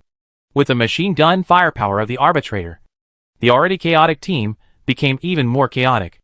They just retreated and met the arbitrator, who climbed up from behind. After just one encounter, 2 of them were swept into a hornet's nest and fell to the ground with unwilling faces. At this time, Yisha shot 2 more arrows, threw away the infinity bow, and drew his sword directly to kill forward. When the distance is too close, the infinity bow is not very useful, because it takes time to draw the string and aim. It is better to kill with a sword, which is more efficient. Rushing into the crowd, Yisha shook his wrist, and the blood dragon sword shook out a sword flower, and then stabbed forward. Before a man could react, a blood hole appeared on his neck. Puff! Yisha drew his sword and brought out a blood flower, and then continued to move forward. Someone immediately discovered Yisha's presence, and then rushed towards Yisha with great momentum. However, he just approached 1 meter in front of Yisha. Puff! Puff! 2 muffled sounds of the sword blade entering the flesh appeared again, and the 2 men looked at their chests in astonishment. They didn't even see how Yisha drew his sword, but 2 wounds at least half a meter long appeared on their chests, deep enough to see the bones, and blood flowed out like crazy. Yisha ignored the other party and walked directly between the 2 of them. Then he drew his sword again and stabbed a man who was shooting at the arbitrator in the back. A sword pierced through the heart. Too weak. Yisha didn't have the slightest contempt. But these warriors who survived in the human camp were indeed not very powerful. If Yisha were to evaluate, it would not even apply to the classification of Doomsday Train. They were just a group of ordinary humans with weapons, or at most strong humans with weapons. This made Yisha somewhat emotional. Yi Yu had speculated that the value of Doomsday Train was evolution, which seemed to be reasonable. Facing these warriors from the survivors' human camp, he could especially feel that he no longer belonged to the ranks of ordinary people. In 15 minutes, about 30 warriors from the survivors' human camp were killed. All of them fell to the ground and turned into corpses. In the end, there were still a few people who wanted to escape, but they were all shot and killed by Jarvis. Yisha came to Marshoes. "Dr. Marshoes?" Marshoes was angry. "I will not go back with you. The purpose of your experiment is totally inhumane. Look at what the world has become. You are still doing disgusting things to satisfy your own desires." "Yisha, I am not from Compu." Marshoes was stunned. This answer was beyond his expectation. After a moment, Marshoes was angry again. "Don't try to deceive me." Yisha smiled. "Do you think I need to deceive you? I think you should understand the current situation. No matter what I want to do, I don't need to talk nonsense with you. Do you think you can resist me?" Marcius frowned. "Then who are you?" "Yisha, this is difficult to explain. I can only tell you that I am not from Compu, and I will help you escape from their pursuit. I hope you will cooperate with me." Marcius was obviously in chaos. There were only 2 groups of humans in this jungle. The first group was from Compu. Before the end of the world, the experimental base here was established. Due to the special environment, the jungle did not break out the virus crisis in the first place. Therefore, some scientists such as Marcius were transferred here. Another group of people is the survivors' human camp called New Hope. They come from cities outside the jungle or villages around the jungle. After the end of the world, they fled into the jungle as soon as possible, and then slowly gathered together to establish a survivors' human camp. If Yisha is neither of them, where would he come from? Marcius couldn't help but show some confusion. And then he said firmly, "No, I won't go with you. I don't care who you are. Look at what you have done. You are killing people. Just for this reason, you are not a good person. Then it seems that the negotiation has failed." Yisha grinned, "But whether to follow me or not seems not to be your decision." Yisha suddenly raised his palm into a knife and chopped Dr. Marshu's neck. Dr. Marshu's body tilted and fell directly to the ground. Dr. Marshu's two assistants were immediately furious and rushed over to wrestle with Yisha. But at this moment, the blood dragon sword in Yisha's hand suddenly rose and wiped across the necks of the two, leaving a bloodline. "You seem to have misunderstood." Yisha looked at the two corpses. "I don't plan to take you with me." Yisha squatted on the ground, picked up a box from the ground, opened it, and saw that it was padded with anti-collision sponge. And there were a total of 6 potions, 5 of which were the same, all light green in color. The only different one was black, green, and purple, intertwined and entangled. But the colors were distinct. Yisha closed the box and said to Jarvis and Gonlin, who were walking over, "We have got the things and the people. Let's go." Jarvis nodded to Gonlin. But at this moment, a voice suddenly sounded, "You can't take him away." Yisha turned his head and saw a man standing not far from them. If it weren't for the voice, Yisha would have thought that the guy in front of him was a zombie. He was about 1.8 meters tall, thin, and about 30 years old. So far, the other party didn't seem to have anything strange. The truth is that the man's skin is gray and white like a zombie. Half of his body is festering, and there are even black maggots crawling in and out of the rotten place. There is a wound on the man's face, extending from the corner of his eyebrow to his chin. But if you look closely, it is not a wound, but a mouth with fine teeth on the edge. There are also 6 places on the man's back of the hand, elbow, and knee, each with a bone spur about 20 centimeters long. The most terrifying thing is the man's chest, where the heart is bulging, forming a hard shape, as if the heart will fall out at any time, as if covered by a very thin layer of flesh. Yisha can even clearly see the other person's heart beating. Judging from the appearance alone, no one would think that the man in front of him is human. Even some raptors, who have transplanted parts of their bodies from mutant zombies, still look human. But the man in front of him, no matter who sees him for the first time, will think that he is a mutant zombie. Of course, mutant zombies will not speak to Yisha, and the other party's speech is clear and not fuzzy, just like a normal human, which means that the other party should not be a zombie. But, is this weird look considered human? Chapter 375 Tamer. After a while, Yisha spoke. "Who are you?" "Gao Fei. The Tamer Gao Fei." The man took out a cigarette from his pocket and lit it slowly. "I am from the New Hope Survivor Human Camp." This answer surprised Yisha again. If the other party said that he was from Compu, Yisha might not be so surprised. Maybe he was a monster created by Compu's perverted experiments. But, the Survivor Human Camp? This answer was too unexpected. However, it didn't matter which side they were from. What mattered was that no matter which side they were from, they were all their enemies. Bang! Jarvis suddenly had a pistol in his hand. And then he raised it and fired forward. With the sound of gunfire, the bullet shot into Gao Fei's body. Gao Fei's reaction ability seemed to be very slow. The bullet had already entered his body. After half a minute, he looked down and then continued to smoke as if nothing had happened. Yisha and the other two looked at each other. All of them were about to curse. This was a zombie, right? The raptors had also been transformed by the zombie virus, and their pain was reduced to the lowest level. But at least they frowned when they were shot, so they still felt some pain. But Gao Fei didn't seem to feel any pain at all, and he didn't even care about the bullet stuck in his body. "Huh?" Gao Fei blew out a cigarette and flicked it away. "I think we can talk." "Gao Fei, you don't look like normal people." Gao Fei's tone was calm, but it made people feel a little sarcastic. "You are the one who looks least like a normal person." Gao Fei continued, Your methods are not like those of normal people. But your bodies have not changed at all. And you still look like normal humans. Tell me why. And I cannot kill you. Yi Sha sneered. First of all, you can kill us. No matter whether the other party looks like a zombie or not. He is an enemy anyway. So kill him. Just like a zombie. Kill it as a zombie. Yi Sha's legs slightly bent. And the whole person suddenly rushed out. Under the influence of the Son of Wind. Yi Sha's speed was extremely fast. Yi Sha was 10 meters away from Gao Fei. But in almost the blink of an eye, Yi Sha arrived in front of Gao Fei. Then raised the blood dragon sword and stabbed it towards Gao Fei's head. Gao Fei turned his face to the side. And the big mouth on his face that looked like a wound suddenly opened. And with a clang, he actually bit Yi Sha's blood dragon sword directly. The next moment, Gao Fei raised his hand and swept the bone spur on his elbow towards Yi Sha. Gao Fei no longer looked slow to react as before. This attack was really fast. But Yi Sha was obviously faster. Snake bite. Yi Sha stretched out his left arm. And the shadow of a purple-scaled python appeared on his left arm. And then he grabbed Gao Fei's bone spur. Crack! Yi Sha's palm exerted force, and actually broke the bone spur. Gao Fei still looked like he had no pain. At the moment when Yi Sha broke the bone spur, he suddenly swung his leg, and his calf swept Yi Sha's waist. Yi Sha's expression was distorted instantly. Gao Fei's strength was unimaginably huge.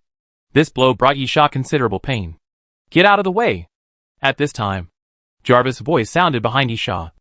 And Yi Sha immediately jumped back. Thump! Thump! Thump! The sound of rifle shooting. Jarvis held a gun and shot at Gao Fei, leaving Gao Fei's body full of blood holes. Gao Fei looked at his body and said, "Guns are useless to me." As Gao Fei spoke, he shook his body. The bullets that had entered his body were squeezed out bit by his flesh and blood, and all fell to the ground. Gao Fei looked around, then pointed at the arbitrator. This thing is a bit like me. But I know it is different. It has no thoughts. Looks like a zombie. But not like a zombie. What is its origin? Gao Fei was like 100,000 wise. As if he had no intention of fighting at all. And just wanted to satisfy his curiosity. Yi Sha frowned. Stretched out his hand. And directly imagined the endless bow, and pulled the bowstring. Puff! A sound of breaking through the air suddenly sounded. And a piercing arrow suddenly flew out, carrying a strong spiral energy, and fell towards Gao Fei. Gao Fei raised his hand directly, trying to catch the piercing arrow. But at the moment when the arrowhead touched his palm, the spiral energy crushed the flesh and blood of Gao Fei's palm, and then penetrated it with one blow, directly piercing a blood hole in Gao Fei's palm. Even the bone spur on the back of Gao Fei's hand was shattered by the piercing arrow. Gao Fei looked at his palm. It seems that you are not going to communicate with me normally unless I knock you down.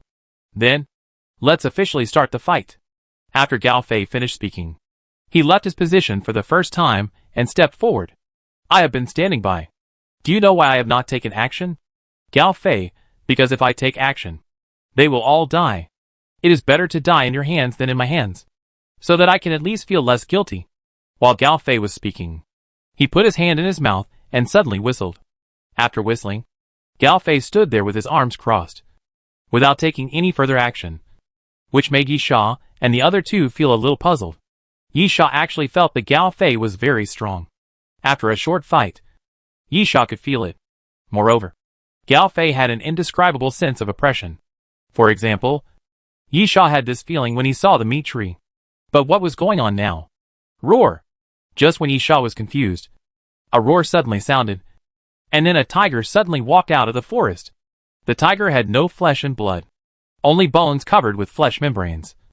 Or in other words, the only place with flesh and blood was the head.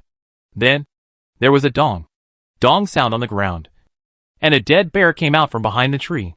It was nearly 3 meters tall, covered in rotten flesh and sticky, smelly liquid dripping from its body. This was still not the end.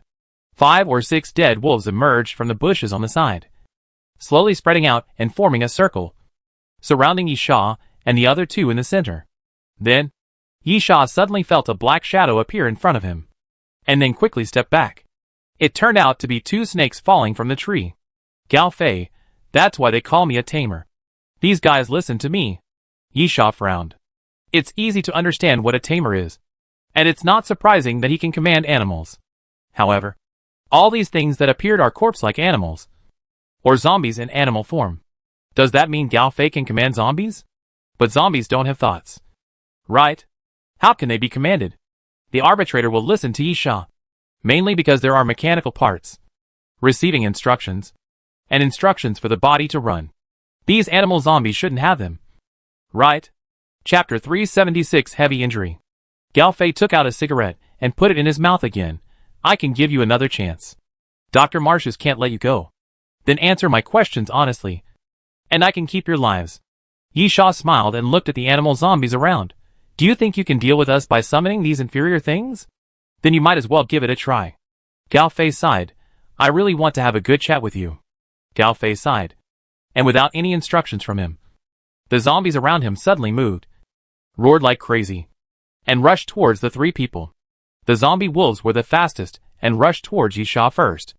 Yisha immediately swung the blood dragon sword, sweeping across the neck of the zombie wolf, leaving a blood mark.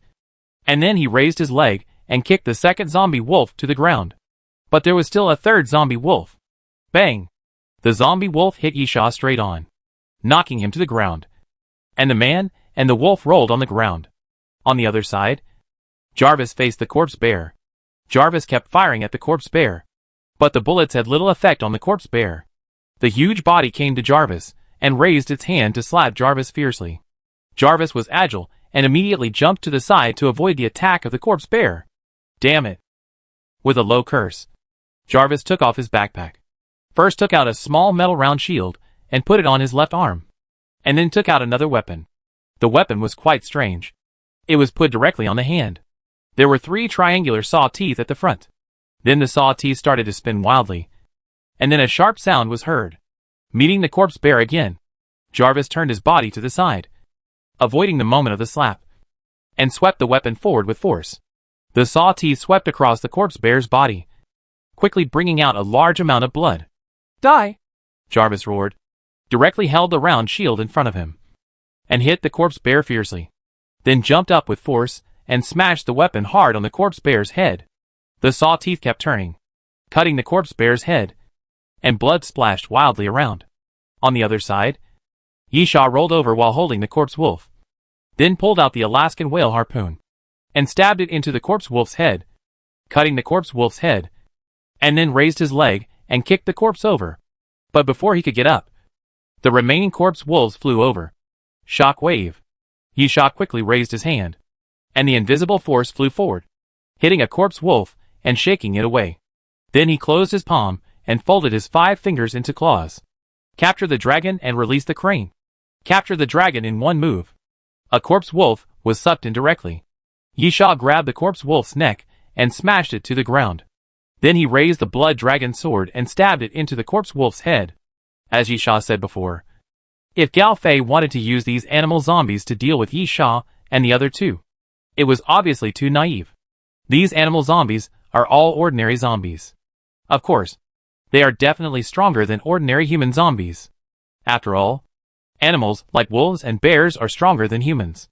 However, these animal zombies were far from the level of mutant zombies, and they were still a little short of the level to cause trouble to Yisha and the other 2. However, Yisha forgot 2 things. The first thing was that since Gao Fei could summon these animal zombies, he could naturally summon more.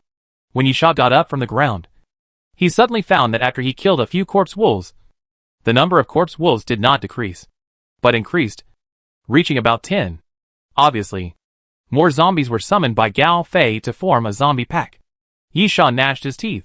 If Gao Fei could really summon animal zombies continuously, it would be a huge trouble. Maybe a zombie tide would form. Yisha was thinking about countermeasures, but he didn't expect that he had forgotten the second thing. That is, Gao Fei.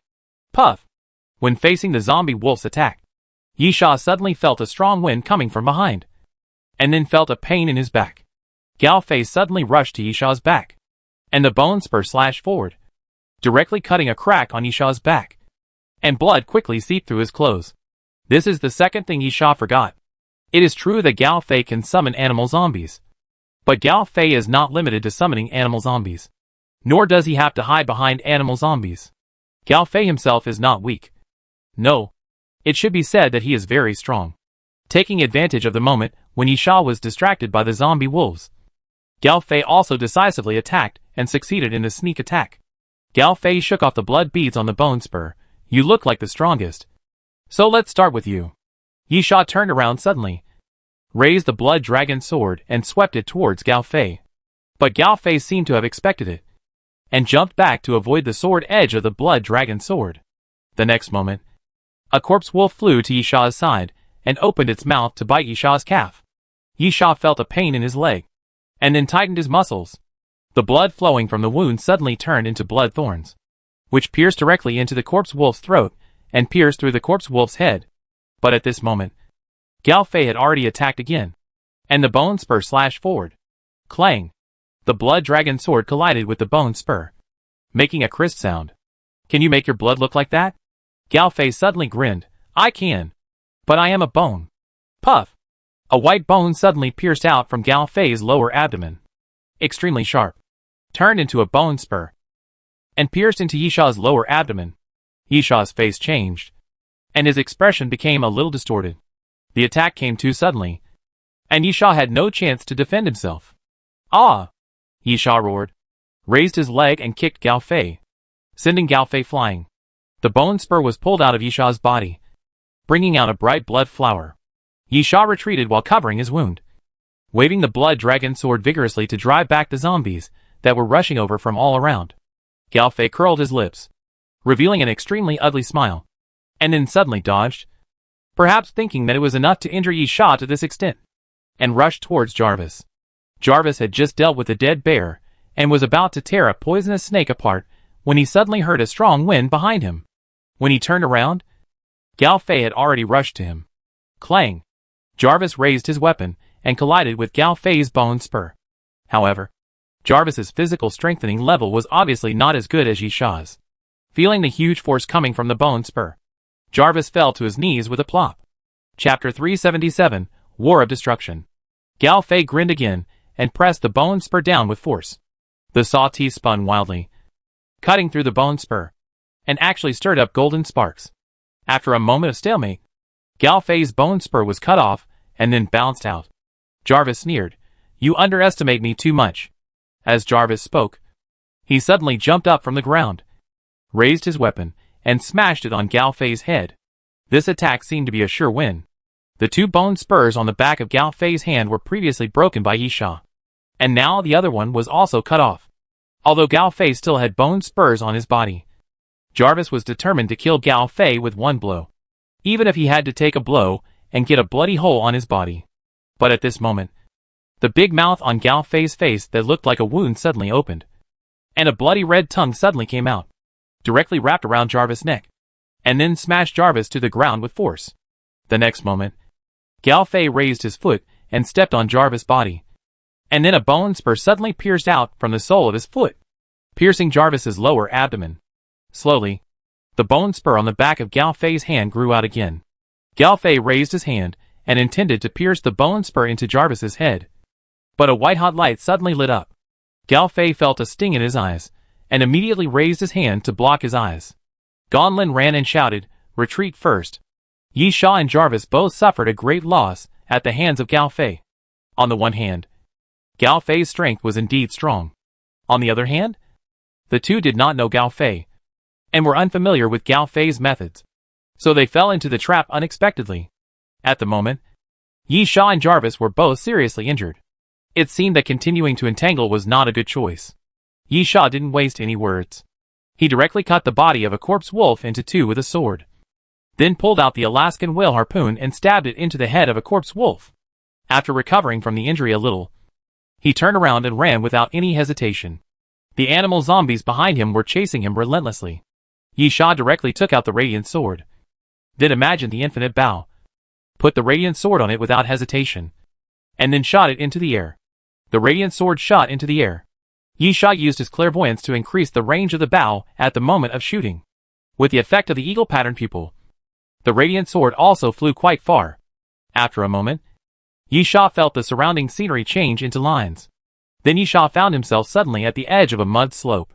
His feet slipped, and he rolled down the mud slope, falling downwards until he hit a big tree with a bang. Who Yisha gasped for air, his chest rising and falling. After taking a breath, Yisha got up from the ground, staggered back to the hillside, took back the Sword of Glory, and continued to run forward. The trouble with animal zombies is that they are very fast, and will not slow down because they have become zombies. At the same time, ordinary zombies stagger and wander, and will disperse on their own when they leave a certain distance. But animal zombies seem to have retained their sense of smell before they became zombies, and will continue to chase after the smell, which is naturally more difficult to deal with. Therefore, Yisha knew that he could not stop and had to keep running. The pain from the wound made Yisha's expression distorted, and the blood loss made Yisha's face pale. But Yisha knew that he could only run. I don't know how long he ran, but a river appeared in front of Yisha, and Yisha staggered and fell to the ground. It should be almost there.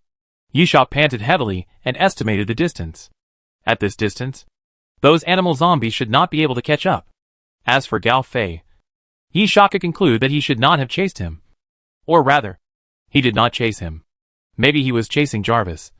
Or maybe he was chasing Gonlin, because Gao Fei's speed was not slow. If he chased Yisha, he should have caught up with him long ago. At least when Yisha was injured, Gao Fei should have been able to keep up with him. But now there was no trace of Gao Fei. At this time, there was a sound in the grass by the river, and then several rotting corpse crocodiles slowly crawled out of the grass. Yisha showed a happy expression on his face. What he needed most now was zombies. Looking at the corpse crocodiles crawling towards him, Yisha pounced without hesitation.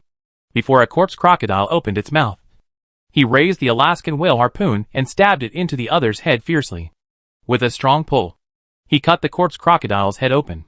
Another corpse crocodile came towards Yisha, opened its bloody mouth, and was about to bite it. Yisha immediately stretched out his left hand quickly.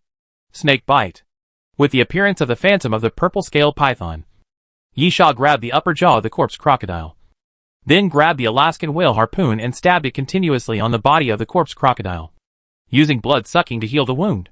After a while, several corpse crocodiles were all killed by Yisha, and the wounds pierced by the bone spurs on Yisha were basically healed.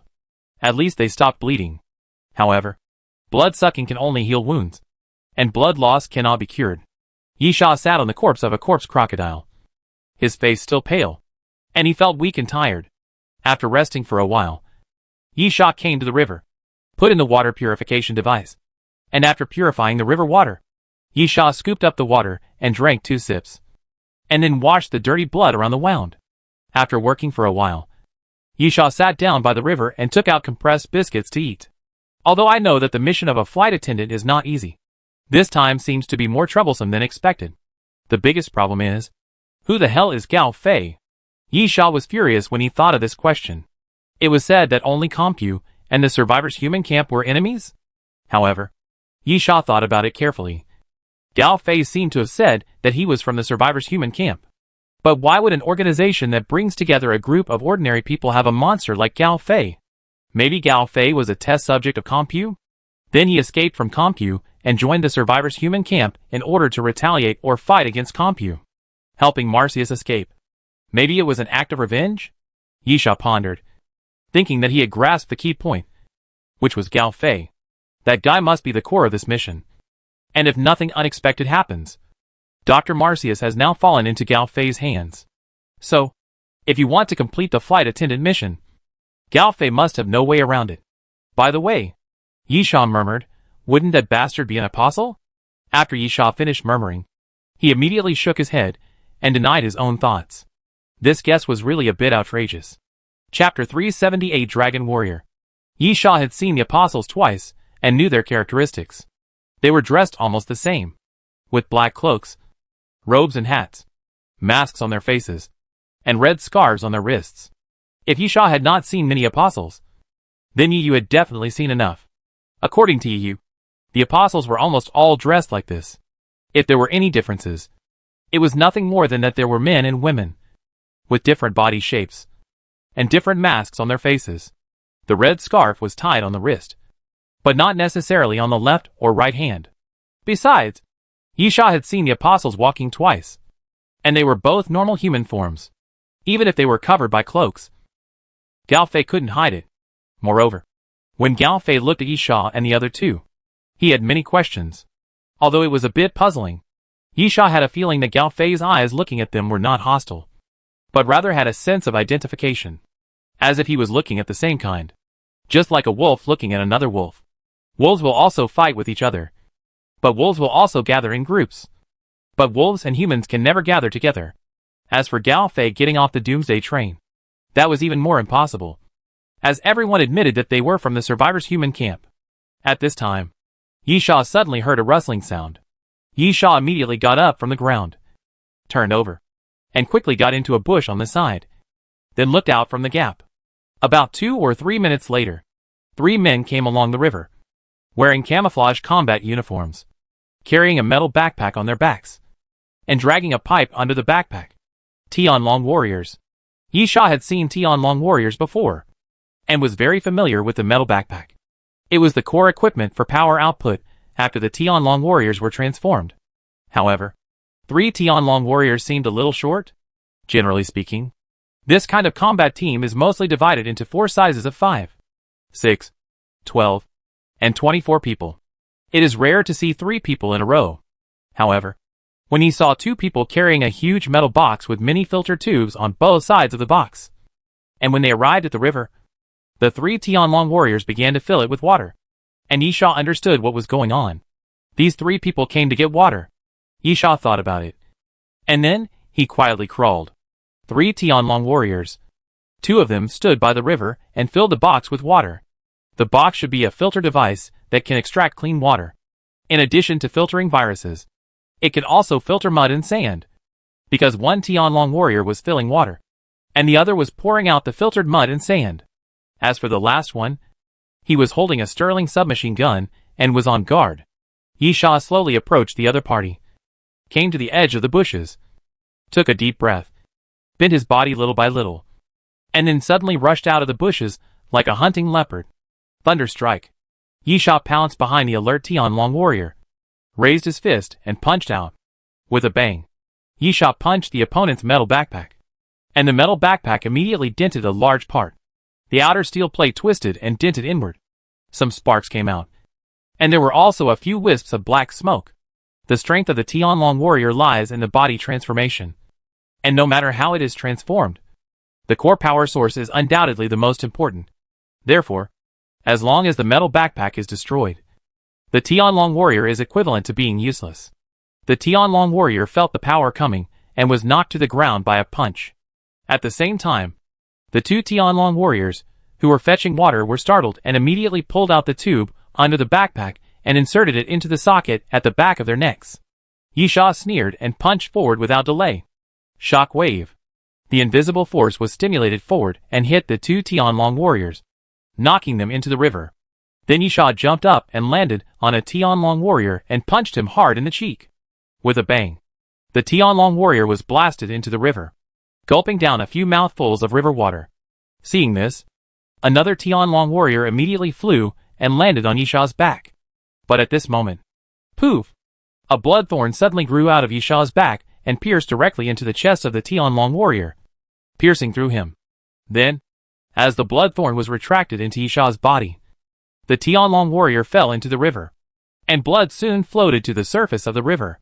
Yi Sha grabbed the neck of the Tianlong warrior in the river with one hand. Then the Alaskan whale harpoon suddenly came out of its sheath, fiercely pierced through the opponent's temple, and killed the Tianlong warrior. 2 of the 3 Tianlong warriors were gone, and the remaining Tianlong warrior was the one whose metal backpack was destroyed by Yi Sha at the beginning. Without the power core, the Tianlong warrior was no different from an ordinary person. Yi Sha grabbed the Tianlong warrior's collar with one hand, dragged him to the shore, and then threw him hard, smashing him into a big tree. Now it's question and answer time. Yi Sha, I ask. You answer. Understand? The Tianlong warrior did not answer, but moved his mouth and suddenly made a chewing gesture. Yi Sha raised his eyebrows, and quickly reached out with his left hand, pinching the opponent's chin to prevent him from biting down, and then pried open his mouth with his hand and squeezed out a capsule. Want to commit suicide? Yi Sha threw the capsule into the river. I'm sorry. You don't even have the right to commit suicide in front of me. The Tianlong warrior, it's useless. No matter what you ask, I won't tell you. For a person who is not afraid of death. Will he be afraid of other things? Yi Sha sneered. That's hard to say. Moreover, I don't think suicide is courage. On the contrary. Doesn't suicide mean that you don't have the confidence to withstand my interrogation? The face of the Tianlong warrior suddenly turned ugly. Yi Sha grabbed the opponent's palm fiercely, then pulled out the Alaskan whale harpoon and stabbed it hard. The next moment, the Alaskan whale harpoon pierced through the opponent's palm and nailed it directly to the tree. Ah! The Tianlong warrior screamed immediately, with cold sweat on his forehead. Yi Sha, the first question. Where are you from? What is the purpose of coming here? Or, what mission are you carrying out?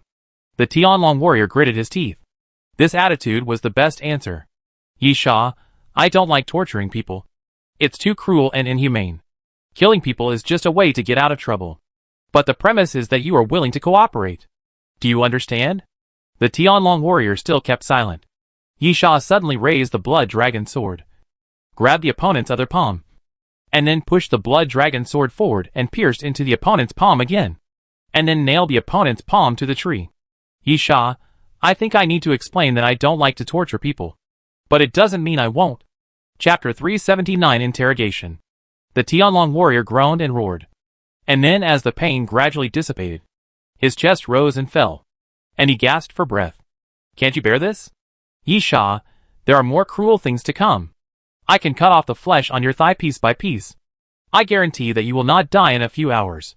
While speaking, Yi Sha pulled out the Alaskan whale harpoon. And then, amid the other party's screams, he placed the Alaskan whale harpoon on the other party's thigh and rubbed it slowly. Yi Sha, this is a jungle. There are many snakes, insects, rats and ants. What do you think? I grabbed some and put them on your wounds? Pa! The Tianlong warrior spitted at Yi Sha. But Yi Sha dodged it with his face. Then the Tianlong warrior said, when I was transformed, the pain was much stronger than this. You can use whatever means you have. Yi Sha said indifferently, you asked for it. Snap! Yi Sha stretched out his hand and snapped his fingers. 2 vines of corpse flowers suddenly emerged from the ground and pierced into the ribs of the Tianlong warrior. The vines didn't penetrate deep, only half an inch. But the expression of the Tianlong warrior twisted quickly, and his body kept squirming. It wasn't a painful feeling, but a numb and itchy feeling, as if thousands of ants were crawling on the surface of the skin, or as if a knife was gently scraping. The pain was very weak, but extremely uncomfortable. The Tianlong warrior growled, "What did you do?" While the Tianlong warrior roared, he stretched out his hand and kept scratching his body, leaving blood marks one after another. But it seemed that he couldn't alleviate the strange feeling. Yi Sha mocked, "It's just some non-lethal plant toxins. You are not afraid of death. So why are you afraid of these?" The Tianlong warrior screamed in pain. Yi Sha grabbed his arm again and nailed it to the tree with the Alaskan whale harpoon. Then the vines of the corpse flower rolled up and tied his legs. "Yi Sha, when you want to speak, remember to call me." After Yi Sha finished speaking, he went directly back to the river to wash out the blood, then took out the water from the water purification device and drank it, showing a very patient look. The Tianlong warrior was squirming constantly. He really hoped that Yi Sha would use more violent means to deal with him. It was just painful, which was definitely more comfortable than the current one. After about a quarter of an hour, the Tianlong warrior finally couldn't help shouting, "Ask what you want to ask." "Yi Sha, I have already asked the question." Tianlong warrior, "I am from the JK Iron Tower experimental base. I received a temporary transfer order to enter the jungle to assist the number 2 survivor base." "Yi Sha, what is your mission?" Tianlong warrior, "I don't know." "Yi Sha, it seems you should lie down for a while." The Tianlong warrior shouted, "I really don't know. We all received the same order. The current order is to find surviving humans in the forest and stand by." Yi Sha frowned. "Didn't you tell me any reason when you were called here?" Tianlong warrior, "No. I didn't tell you. But it may be that an important experimental target was discovered." "Yi Sha, what do you mean?" Tianlong warrior, "It's just speculation. Our mission has always been to capture valuable experimental targets in various places. So I guess we were mobilized here this time for this reason. And the target should be more valuable than before." "Is it because there are a lot of people mobilized?" "Yi Sha, how many people are there in total?" "Not sure." The Tianlong warrior followed up. "I only know that there are 3 Tianlong teams and 2 Raptor teams at the JK Tower experimental base. A total of 54 people. I can't know how many people came from other places. Yisha pondered. The other party looked like a minion. He didn't look like he was pretending. He was just following orders. He didn't know much. Yisha, after you entered the jungle, did you go to the base? Tian Long Warrior, no. Everyone was airdropped directly into the jungle. But the airdrop locations were different. And they were all scattered. Yisha frowned. Don't you even have a destination? Tian Long Warrior, no. We just searched for surviving humans. And then stood by and waited for instructions. The purpose of searching for surviving humans should be for Dr. Marcius. But there is no destination. Isn't this just wandering around? What does Computech mean? Yisha, the last question. I want to find the answer. It seems that I can only find the person who issued the order. You should be able to tell me where to find it. Maybe your captain knows more? Tian Long Warrior, our captain only obeys orders. If you want to know what happened here, you can only go to the number 2 survivor base, or find the local base armed forces. Yisha nodded, and then said, have a good journey. Yisha pulled out the Alaskan whale harpoon fiercely, and then wiped the opponent's neck. The Tian Long Warrior did not feel any pain at all, but instead had a look of relief on his face, and fell to the ground at ease, turning into a corpse. Yisha was not very happy, because he did not gain much, and the Tian Long Warrior could provide him with too little information. However, at least he had a general direction. First of all, Comp Company mobilized these elite private armed forces not just to capture Marcius. The reason is very simple. If it is just to capture Marcius, everyone can just hold a photo, search the jungle, and bring it back to the base. But from the description of the Tian Long Warriors, it seems that capturing Marcius is just a byproduct. They should have more important tasks waiting for orders. Secondly, if they want to find out what is going on, they can go to the Compu base. But Yisha rejected it. Do they think their lives are too long? Go to someone else's base? Moreover, even if they go to the Compu base, even if they can find out something, it is meaningless. Yisha has not forgotten that his target is Dr. Marcius. And Dr. Marcius is currently in Gao Fei's hands. That is, in the hands of the survivors' human camp. Therefore, if Yisha wants to go, he should go to the survivors' human camp. Of course, there is another way, which is to interrogate the armed soldiers in the jungle base. They should know more. But it depends on luck. Who knows if they can meet? Yisha was somewhat annoyed. This flight attendant mission was too troublesome. At this time, the PDA beside him suddenly made a sound and kept vibrating. Yisha raised his eyebrows. It was a message sent to him by the arbitrator. It was not an alarm or a signal of engagement, but a shared vision. Chapter 380 The Truth. Yisha didn't care about the arbitrator when he ran away, and he couldn't care about it anymore. At that time, everyone was running for their own lives, so naturally his life was the most important. If the arbitrator could attract Gao Fei's attention, Yisha would sacrifice the arbitrator without hesitation in exchange for his own chance of survival. However, judging from the fact that the PDA was still connected to the running program of the arbitrator, it meant that the arbitrator was still fine and must have not been destroyed. But before Yisha issued an order, the arbitrator had not responded.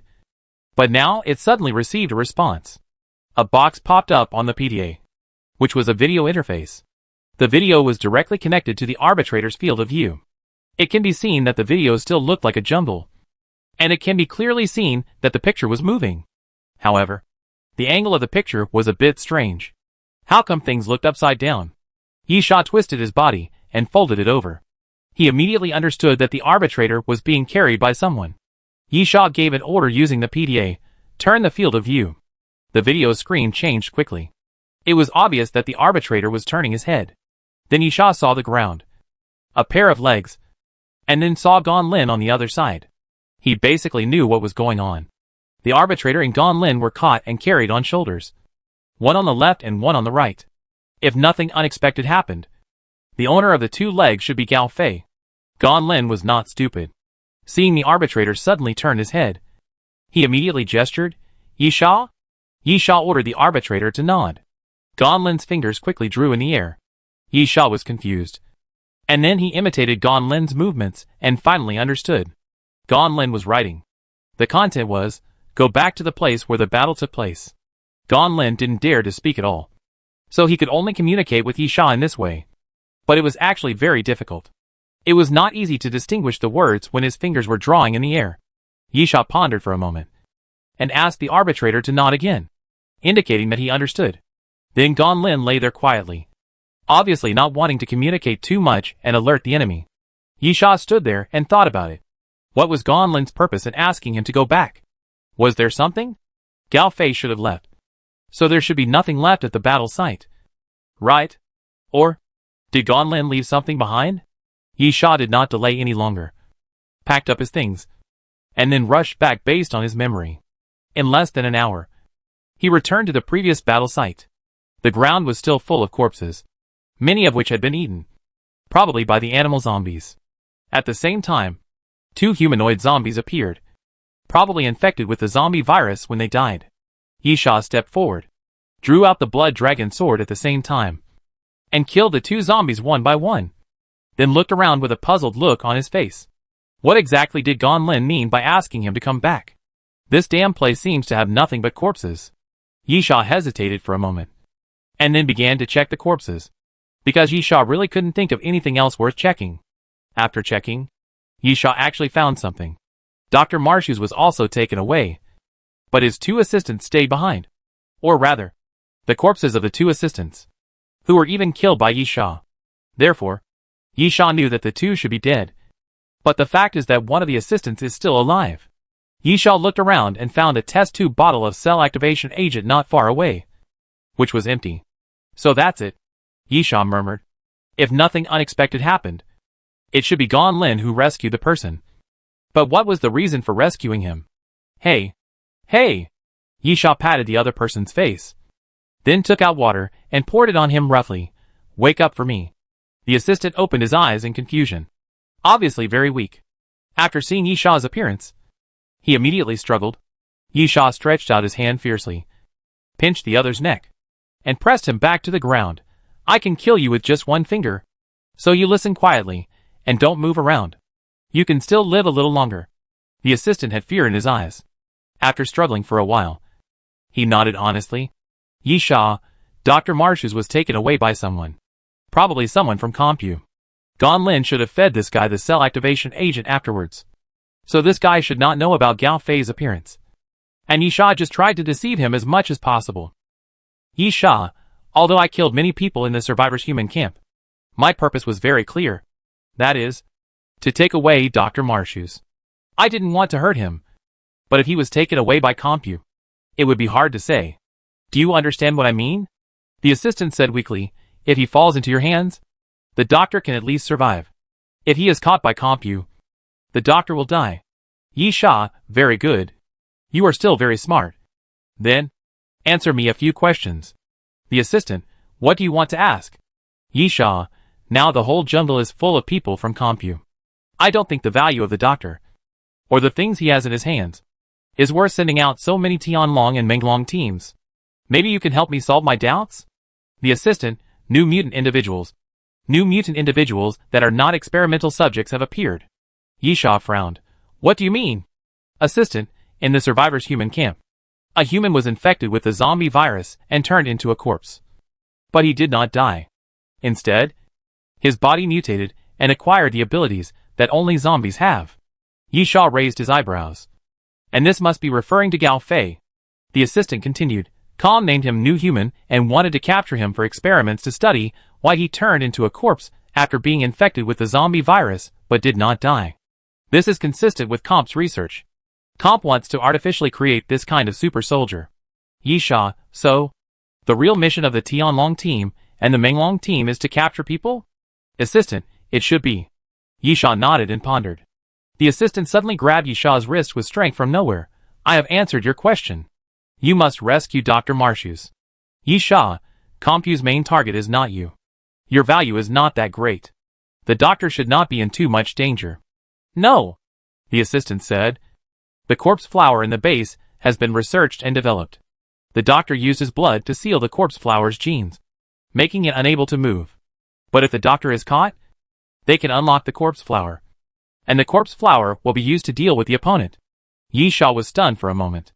Is this the case? Chapter 381 in the battle. Yisha stood up, paced back and forth, sorted out his thoughts, and finally roughly guessed what was going on. The base in the jungle mainly studied plant viruses and cultivated corpse flowers. And the purpose of corpse flowers was to deal with Gao Fei.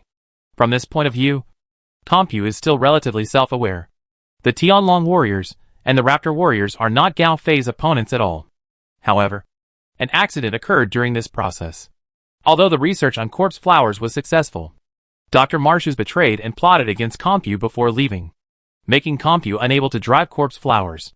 On the other hand, the survivors' human camp probably also knew the situation.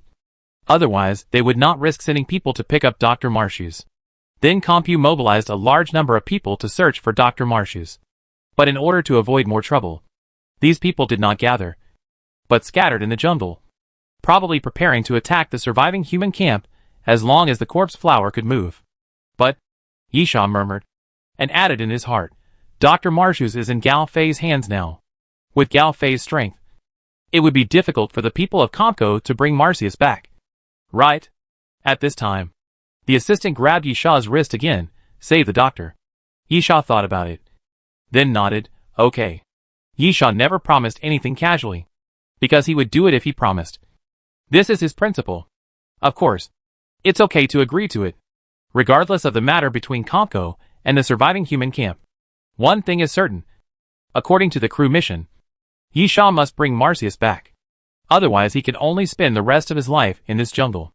In this case, it doesn't matter if I agree, since it doesn't conflict with my purpose. The assistant asked again, you won't hurt the doctor, right? Yisha, I just want him to come with me. The assistant was satisfied, and his body fell to the ground, fainting again. Whether he could survive depended on his luck. Yisha stood up and walked towards the depths of the jungle. Now the general situation was clear, and the next thing was to consider what to do. It is not a good choice to snatch people from Gao Fei. Even if you snatch them, you still have to consider the problem of being hunted. Can you use the people from Compu to help? Yisha pondered and moved forward. He vaguely remembered the map drawn by Gon Lin and knew how to get to the surviving human camp. However, the fact is that the current situation is more complicated than Yisha imagined. After about half an hour, Yisha suddenly heard the sound of fighting. Yisha raised his eyebrows and ran quickly to find the sound. When he arrived near the battle circle, he quickly climbed up the tree to look around. And then, he was startled. The two sides in the battle were the Raptor squad and the surviving humans on the Doomsday train. Yisha just remembered that if he belonged to a third force, then there was actually a fourth force. That is, the ordinary carriage members of the Doomsday train, who were also performing tasks in the jungle. Because the crew mission had no intersection with the other party's mission, Yisha had always forgotten this. However, the lack of intersection in the mission did not mean that they would not meet. There were also Tianlong warriors and Raptor warriors everywhere in the jungle, and they would also meet these people. Yisha curled his lips. This matter is really getting more and more complicated. At the same time, Yisha suddenly had a little doubt. Could it be that the Doomsday train had known about this situation a long time ago? In theory, the tasks performed by other carriages this time were also very easy. After all, there were not many zombies in the jungle, so the difficulty of the tasks was naturally not high. However, if there were Tianlong warriors and Raptors warriors, it would be hard to say. Moreover, judging from the memory of the previous life, the Doomsday train really did this kind of thing. And Yisha had fought with the Raptors warriors in his previous life. At the same time, the battle in the battle circle was fierce. The strength of the Raptors was slightly weaker, with a total of 12 people, while the survivors of the Doomsday train were stronger. But there were fewer people. Only 3. Yisha lay on the tree, with no intention of helping, as it seemed that there was no benefit for him to help either side. The battle lasted about half an hour, and the Raptors left 6 bodies, while the 3 surviving humans on the Doomsday train died. 2 were seriously injured, and then began to run away. Those dragon warriors didn't seem to have any intention of chasing, but waited in place. Yisha suddenly had an idea, and then jumped down from the tree and slowly moved towards the back of those dragon warriors. After entering the sneak attack distance, Yisha reached out and directly materialized the infinite bow fantasy. And then a piercing arrow appeared. As Yisha pulled the bowstring, the piercing arrow flew out with a puff.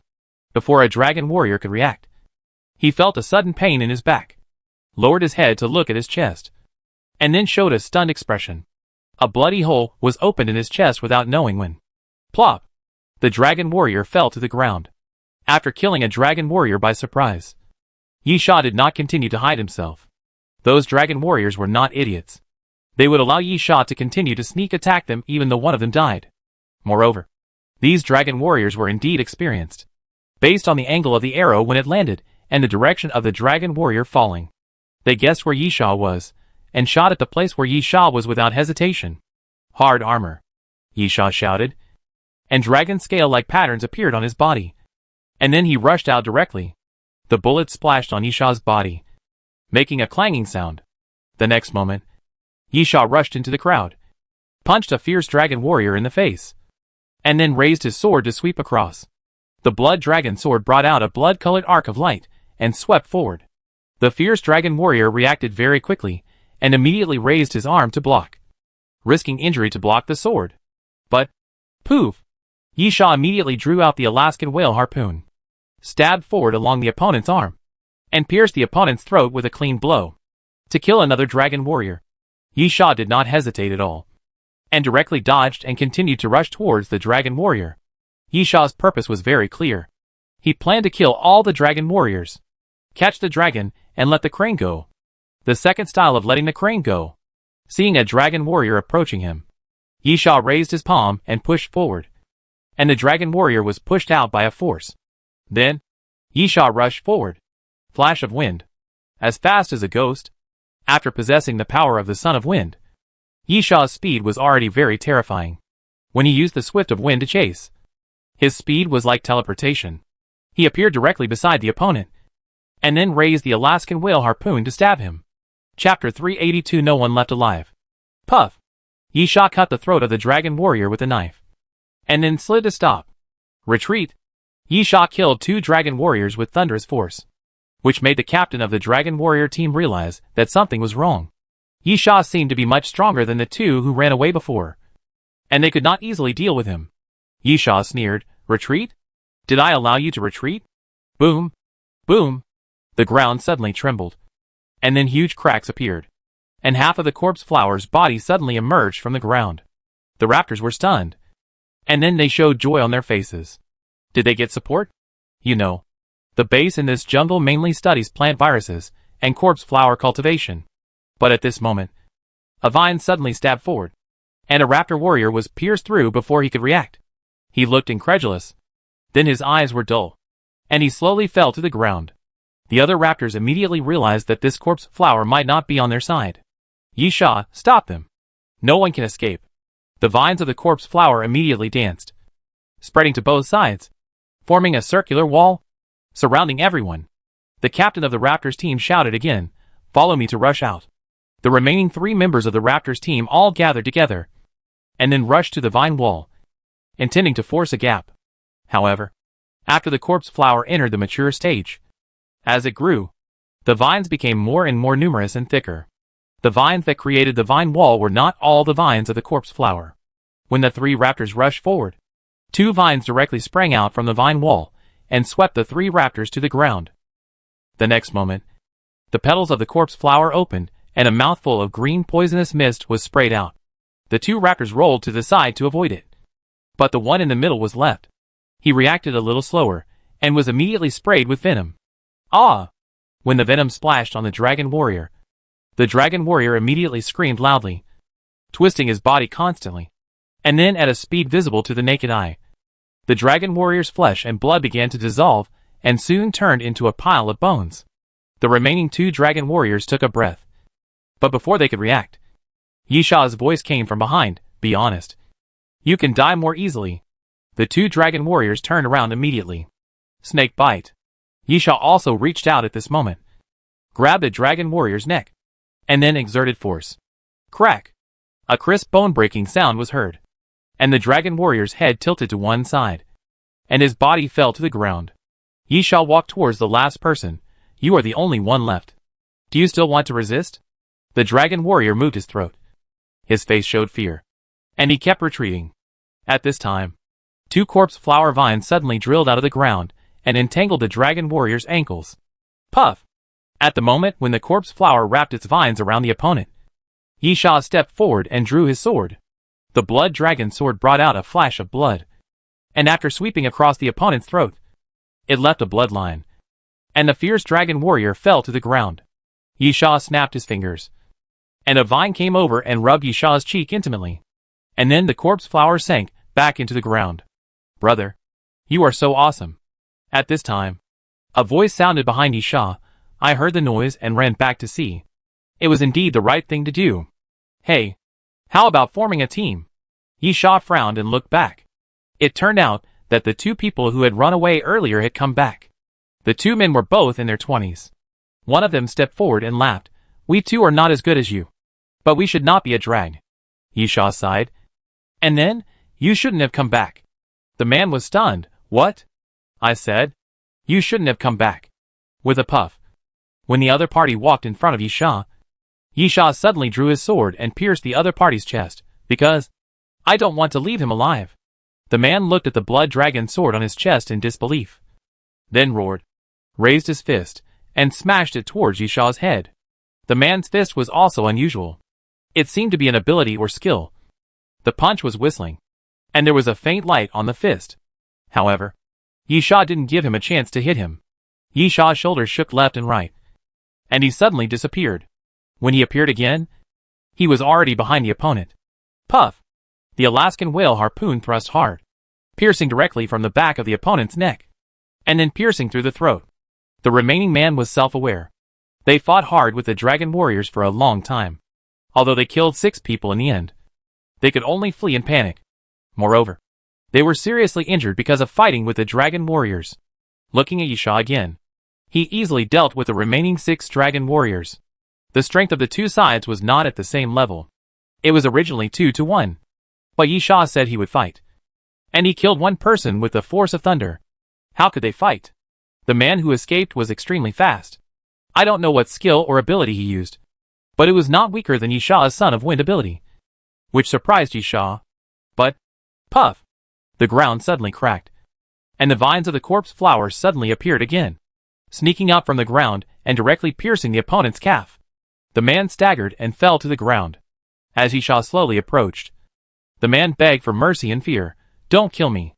I really don't mean any harm. If you don't want to form a team, I will leave now and won't tell others that you killed those people. Yisha repeated again. I said, you shouldn't come back. While speaking, Yisha raised the blood dragon sword and stabbed it directly into the other person's throat. After confirming that the two were completely dead, Yisha walked back to the body of a fierce dragon warrior. Can the crew kill people in ordinary carriages?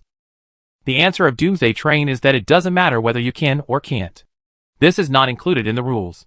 It means that if you want to kill, you can kill. If you don't want to kill, you don't have to kill. Anyway, there are no sequelae if you kill. And of course, there is no apocalypse reward. Even when Yisha killed 2 people, the mysterious voice did not appear. Of course, the last time he killed Nan Junxian was a special case, because the Doomsday Train specifically wanted to kill him. Soon, Yisha stripped off the clothes and equipment from the Raptor warrior, and then quickly put them on. This is why Yisha did not intend to leave any survivors. Yisha intended to pretend to be a Raptor warrior, and of course, he did not want anyone to see it. The 2 surviving humans who got off the Doomsday Train might not be stupid enough to run to expose Yisha, but as long as they were seen by others, there would be sequelae. For the sake of his own life, Yisha would not allow any mistakes, even if there was a possibility of mistakes. Chapter 383 Impersonation. Yisha quickly changed his clothes and equipment, except for his backpack. Yisha now looked no different from an ordinary dragon warrior. In fact, it was quite easy for Yisha to pretend to be a dragon warrior. He was just injected with a medicine extracted from the zombie virus. The basic change was strength. Yisha's current strength was much greater than that of an ordinary dragon warrior. Yisha quickly passed through the jungle and began to hurry on his way, relying on his memory. He walked for about an hour. Stop! Suddenly, a shout was heard, and then 2 figures stood up from the bushes, pointing their guns at Yisha. The other party was wearing camouflage clothes and smeared with oil paint on their faces, so they couldn't see their appearance clearly, but Yisha could be sure that they were Tianlong warriors.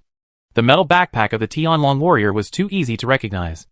although the other party also painted the metal backpack in camouflage color. One of us. Yisha quickly raised his hand to indicate that he had no weapon in his hand. And then said, I am from another team. A Tianlong warrior came out of the bushes. Wondering, the Xiaolong people are also joining the war? Yisha, I am from the Raptor squad. The other party immediately showed a vigilant look and pointed the gun at Yisha again. Where did the Raptors come from? Yisha, I am a third-generation immigrant. I am really a member of the Raptor squad. While talking, Yisha walked to a tree and stretched out his hand to pinch it. The tree was directly crushed by Yisha. Even as Yisha continued to exert force, the tree block even turned into powder.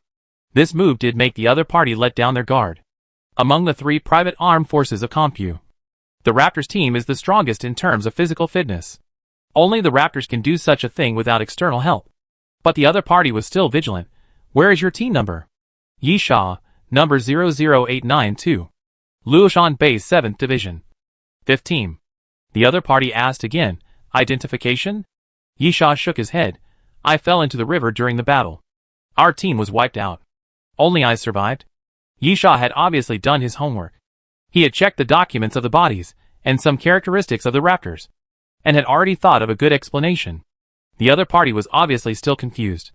And Yisha said again, if you don't believe me, I will take you to the place where the battle took place. The bodies are still there. The other party did not respond, but asked his companions to check first to confirm whether the number Yisha reported participated in the battle. After getting a definite answer, he put down the gun. I am Rector. Number 19,887. Captain of the 2nd Squad of the 1st Squad of the TX base. The other party came to Yisha and asked, who are you fighting with? The survivors' human camp? Yisha, not sure. They don't look like the survivors' human camp. They seem to have mutated. One of them is very fast. One of them can emit a faint light with his fist. And one of them is holding a dog-leg knife and has great power. While Yisha was talking, he took a small instrument from his waist. Yisha, this is my recorder. You can see it for yourself. The recorder is a must-have item, used to record the battle, so that when others find the body, they can confirm the situation through the recorded video. Of course, this recorder is definitely not Yisha's, but was taken from a corpse. But the corpse has been disposed of by Yisha. Even if we go to the scene to look for it, the corpse and the recorder can be matched. Rector opened the recorder and looked at it, then nodded. I will report to my superiors. You can follow us for the time being. Yisha, I'm sorry. I have to rush to the base immediately. I found a very precious item on the other party, and I need to return to the base immediately to hand it over to the researcher for verification. As Yisha spoke, he took out a test tube from his arms, with green liquid flowing inside. The test tube was real, and the contents inside were real, but they had nothing to do with Computech. They were antiviral cells, and were Yisha's previous spoils. Rector was stunned for a moment, and then said, I'll send 2 people to go back with you. Yisha almost vomited blood. Was it necessary to be so enthusiastic? Rector immediately called 2 people over, and then thought about it and said directly, Seth will be in charge next. I have to go back to the base. Yisha was even more speechless. This guy was going to fight in person. Okay. A ruthless look flashed in Yisha's eyes, and he thought, if you want to die, don't blame me for being ruthless. Recto seemed to be very methodical. He first sent 2 people to the place Yisha said to collect the bodies. On the one hand, it was to verify whether Yisha's words were true, and on the other hand, it was to recover the equipment. Finally, in Rector's opinion, the 3 surviving humans who died from the Doomsday train were worth studying even if they became corpses. Then Rector arranged for the others to continue lurking in the jungle, and then escorted Yisha to the base with 2 Tianlong warriors. Rector walked and asked, Have you called for air support? Yisha, I called, but there was no response. Rector nodded, picked up the intercom, and shouted a few times, trying to find a helicopter to take them back to the base. But there was no response from the intercom. Yisha breathed a sigh of relief. Lies can never be 100% perfect. Fortunately, he was lucky. If Rector had called for a helicopter, he would have been suspicious again. After Rector put down the walkie-talkie, he spread his hands helplessly. It seems that we can only walk. The signal in the jungle is too bad. Yisha nodded. My physical strength is fine. Rector smiled. Everyone knows that you fierce dragons are strong. Let's go. Speed up. As Rector spoke, he gestured to the other two Tianlong warriors, and the three of them pulled out the metal tube from the metal backpack, lifted their hair, and inserted it into the back of their heads. Rector, after all, you have just experienced a battle. If you can't keep up or feel tired, just tell me directly. There is no need to force yourself. Yisha nodded. At the same time, after Rector and the other two connected to the power core, their speed obviously increased by more than 2 times. However, Yisha had the ability of the Son of Wind, so he could easily keep up. It would take about 3 or 4 days to get back to the base of Compu from where they were. But this distance was the normal travel time. At their speed, they could arrive in 2 days. At the same time, another advantage was that Rector could call on other teams around to help clear the animal zombies blocking the road. So the speed was increased invisibly. Yisha originally wanted to get rid of Rector and the other two immediately, but he was not in a hurry to do it now. Moreover, he was a fake, but Rector was the real thing. If he encountered a check on the road, he could rely on Rector to pass smoothly, until they slowly approached the base of Compu. Chapter 384 Killing. The base is ahead. Recto slowed down his pace and gasped for breath. Even though his body had been modified, it was not completely mechanical. After traveling for almost 2 days without sleep, he felt extremely tired. Recto, since we are almost there, let's slow down a bit. Yisha, no. You guys have taken me here for a long time. I will walk the rest of the way by myself. Recto, don't be so polite. We can also replenish supplies. Rector's eyes widened before he finished speaking. Yisha suddenly drew out the blood dragon sword, cut off the power output pipe of a Tianlong warrior with one sword, and then pierced the neck of the Tianlong warrior with another sword. Blood continued to flow along the sword, and then dripped from the tip of the sword. Rector was surprised. You. Yisha curled his lips, and then thrust the sword forward. Rector reacted very quickly, but he didn't expect that Yisha was just faking the sword. The sword quickly changed direction midway, and stabbed at another Tianlong warrior. With a puff, the Tianlong sword cut through the opponent's arm, and then Yisha stretched out his hand and pressed forward. Shock wave. The invisible force surged forward, blasting the opponent away and directly hitting a big tree. Before the Tianlong warrior could come to his senses, Yisha clenched his 5 fingers again. Capture the dragon and let the crane fly. Capture the dragon in one move. A huge suction suddenly appeared, and the Tianlong warrior wanted to resist, but found that his strength was not enough to resist the suction, and was sucked over in an instant. Yisha grabbed the opponent's neck, and then the shadow of a purple scale python appeared on his arm. Then he twisted it hard, and with a click, the neck of the Tianlong warrior was broken, and his body fell to the ground crookedly. This is a combination skill that Yisha figured out by himself. If the opponent is quite capable and can avoid the snake bite, he can also use the crane and the dragon-catching crane to push the person away to prevent the opponent from counterattacking. After killing 2 people in a row, Yisha turned around and looked at Rector. You are the only one left. Since you helped lead the way, I can let you go more easily. Rector was also a veteran. He weighed it in his mind and thought that he was probably no match for Yisha, who killed 2 people in a flash. He turned around and ran without any hesitation. Rector had his own thoughts. The base was not far away. As long as he could get to the base, he would have reinforcements. No matter how powerful Yisha was, he was only one person. But would Yisha allow him to do this? Yisha took a deep breath and suddenly rushed forward at a very fast speed. Previously, when Yisha followed Rector and the other two, he had somewhat suppressed his speed, just enough to keep up. Now, of course, he didn't need to do that. Almost in an instant, he caught up with Rector. Rector was shocked and immediately raised his gun to shoot. But at this moment, Yisha stretched out his hand, pinched the muzzle of the gun, and twisted it hard, twisting the barrel to a 90-degree angle. With a bang, as Rector pulled the trigger, the gun exploded directly. Yisha raised his leg and swept across Rector's waist, sweeping Rector away with one kick, then jumped up and pounced directly on Rector, holding the blood dragon sword in both hands and stabbing down. Rector gritted his teeth and grabbed Yisha's wrist, trying to stop the blood dragon sword from stabbing down, but found that his strength was no match for Yisha. Rector's face showed horror. His mechanical arm had at least 800 kilograms of strength. Puff! The blood dragon sword slowly pressed down, then pierced into Rector's chest. and blood immediately gushed out. Yisha, sorry. Accompanied by Rector's groan. Yisha suddenly pulled out the Alaskan whale harpoon and stabbed Rector's neck from the side. Rector's pupils contracted sharply, then expanded, and then slowly lost their spirit. Yisha took a breath, pulled out the Alaskan whale harpoon, stood up, and continued to rush towards the base of Compu. The Compu base in the jungle was not big.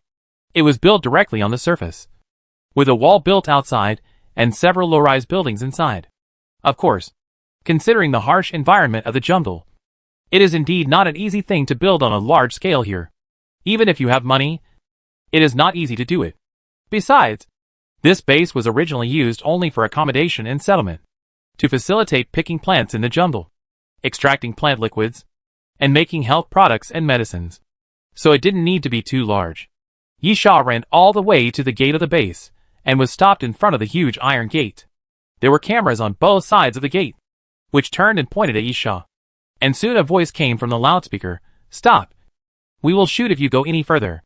At the top of the wall, several hanging Gatling machine guns quickly pointed their muzzles at Yisha. Yisha shouted, "I am from the 5th Squad of the 7th Raptor Squad of Luoshan Base. Team number 00892. And I have an urgent matter to report." Yisha's outfit is exactly the same as that of the Raptor Squad, except for the backpack. He is no different from an ordinary Raptor warrior. Of course, there are still flaws. The Asian face is indeed suspicious. Generally, only the Xiaolong Squad is composed of Asians. This is also the reason why the opponent only warned and did not attack immediately. After a while, the iron gate of the base slowly opened, and a team of 12 Tianlong warriors ran out first, and quickly stood beside Yisha on both sides. It looked like a formation, but Yisha was not stupid. This position could form an encirclement at any time. Then, a middle-aged man with a big belly and wearing a white research suit came out. "Aren't you from the support team? You should be searching in the jungle. Why are you here?" Yisha had already thought of the excuse, and immediately said, "We were attacked by unknown people in the jungle." The other party did not look like the survivors of the human camp. They were very powerful. Yisha had carefully considered this statement. The so-called unknown person was the surviving human being who got off the Doomsday train. Yisha didn't believe that the people in the 4 carriages had no conflict with the Tianlong Squad or the Menglong Squad when they entered the jungle. As long as the two sides had a conflict, the base would definitely receive the news, and his statement would not arouse suspicion. Sure enough, the middle-aged man did not look doubtful. He nodded and said, "I tried to contact your team just now, but no one answered. Yisha, except for me. Everyone else has been wiped out." "Middle-aged man, then you should join the other teams. Why did you come to the base?" "I have an important discovery." Yisha immediately took out the test tube, although I was the only one who survived. My companions also killed 3 of the other side. This was found on the other side's corpse. Chapter 385 Blending In. The middle-aged man's eyes lit up instantly. "Give it to me." "Sorry." Yisha immediately covered the potion. "I have contacted the headquarters, and they asked me to hand it over to the highest person in charge of the base." The middle-aged man frowned, hesitated for a moment. "Come in with me." After entering the base, those Tianlong warriors did not disperse, but followed and were vigilant at all times. Yisha was not sure how many armed forces there were in the base now. He did not take a team of Tianlong warriors seriously, but if there were more, Yisha would not be able to bear it.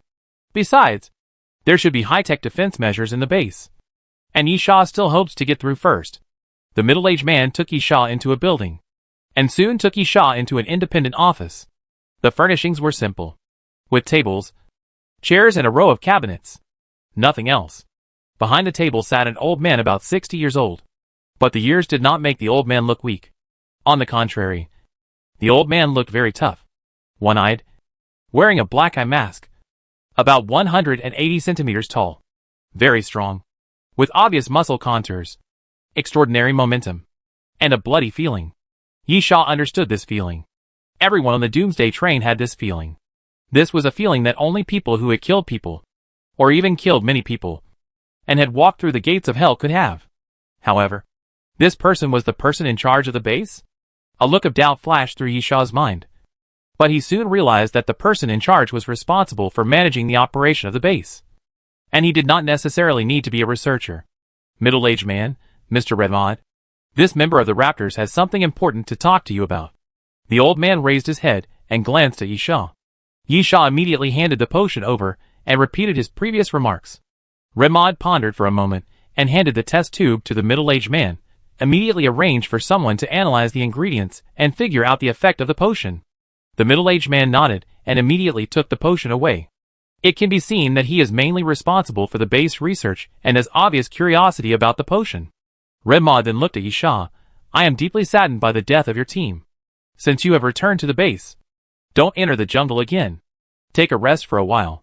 Yisha immediately said, Thank you very much. Remad nodded, and then said to the dragon warriors, Find an empty room and take him to rest. The dragon warriors took orders and left with Yisha. After Yisha left, Remad picked up the phone on the table and called. Please check if there are any Asian members in the Dragon Squad number 00892. No. Please send me the list of all the members. Yisha was taken to a small room by the dragon warriors, with only a bed. A Tianlong warrior, go to the end of the corridor and turn left. Then turn right at the end to the cafeteria. If you are hungry, go there to find something to eat. Yisha smiled. Okay. Thank you. The Tianlong warriors left quickly, and Yisha lay directly on the bed. What was the reason for Yisha to sneak into the Compu Company base? Of course, it was for the corpse flower. Not the one he cultivated, but the corpse flower cultivated in the Compu Company base. According to the information Yisha got, Compu wanted to use that corpse flower to deal with Gao Fei. In this case, why can't he use it? From Yisha's perspective, the survivors' camp is going to fight with Compu, which is definitely a good thing for Yisha. However, no matter who wins, it is not a good thing for Yisha, and both sides will suffer losses. But the current situation is obvious, and the survivors' camp has the upper hand. On the one hand, Dr. Marshus has fallen into the survivors' camp, and on the other hand, although Compu has a large number of people, it cannot deal with Gao Fei because the killer corpse flower has been sealed by Dr. Marshus. Yisha didn't want to see this situation.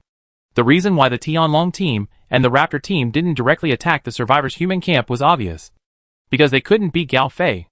If the two sides didn't fight, how could Yisha fish in troubled waters? So, this situation must be broken. Yisha's goal was to make the corpse flowers in the base move. But Yisha didn't want to help Compu.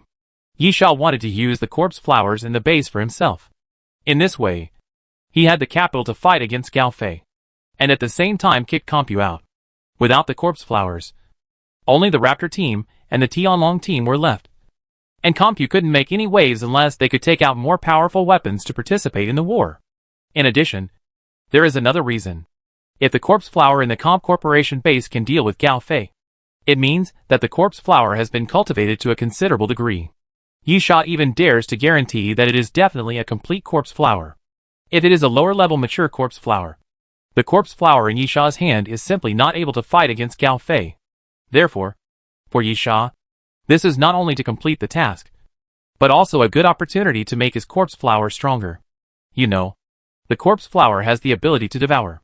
The growth of the corpse flower depends entirely on devouring other species to obtain nutrients. Just like Yisha initially used the corpse pieces of the ancient species to feed the corpse flower. So, what if Yisha didn't feed it? The corpse flower would hunt, devour, and grow. And the corpse flower is really not picky at all. Anything can become its nutrients. It's just a matter of providing more or less nutrients. This also includes its own kind. On the surface, it seems a bit unrealistic for Yisha to let a mature corpse flower devour a fully grown corpse flower. It would be good if it didn't become the other party's nutrients. However, the corpse flower was sealed by Dr. Marshus, which was a great opportunity for Yisha. However, everything had to be tried before it could be known. Secondly, it had to wait until nightfall. At present, there were people walking around in the research institute, which was really inconvenient for Yisha to act. But Yisha didn't need to wait too long. When he arrived at the base, it was already evening, and it wasn't long before nightfall. After a short rest, Yisha went to the cafeteria to find some food. At the same time, Yisha also did some exploration. The building he was currently in seemed to be used for research and office. A building on the side was an armory, where weapons were piled up, and on the other side was a material warehouse. The whole building was a huge cold storage. which was full of frozen food for long-term storage. In this way, there were only 2 buildings left.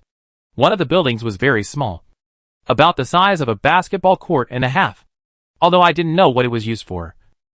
It should not be able to accommodate the corpse flower. That left the last building. Chapter 386 Hybrid Corpse Flower. At night, the breeze was cool. Yisha calculated the time. At about 3 or 4 in the middle of the night, Yisha suddenly got up from the bed, left the room, and sneaked out of the building. This time period was not chosen randomly. 3 or 4 o'clock is the time when people are most sleepy. People who have stayed up late know that this time period is the most tiring. On the contrary, after spending this time and holding on until 5 or 6 o'clock, you will be much more energetic. Therefore, people sleep the most during this time period. And it is also the best time for Yisha to act. There are still people standing guard and patrolling in the base, but the number is not large.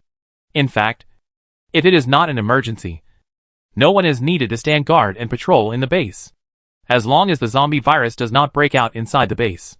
Ordinary animal zombies cannot break through the walls of the base. Although the base is not large in scale, the walls are 9 meters high, made of armored alloy, and are electrified, unless there is a zombie tide. No matter how many animal zombies come, they will die. Yisha moved slowly along the outer wall of the building.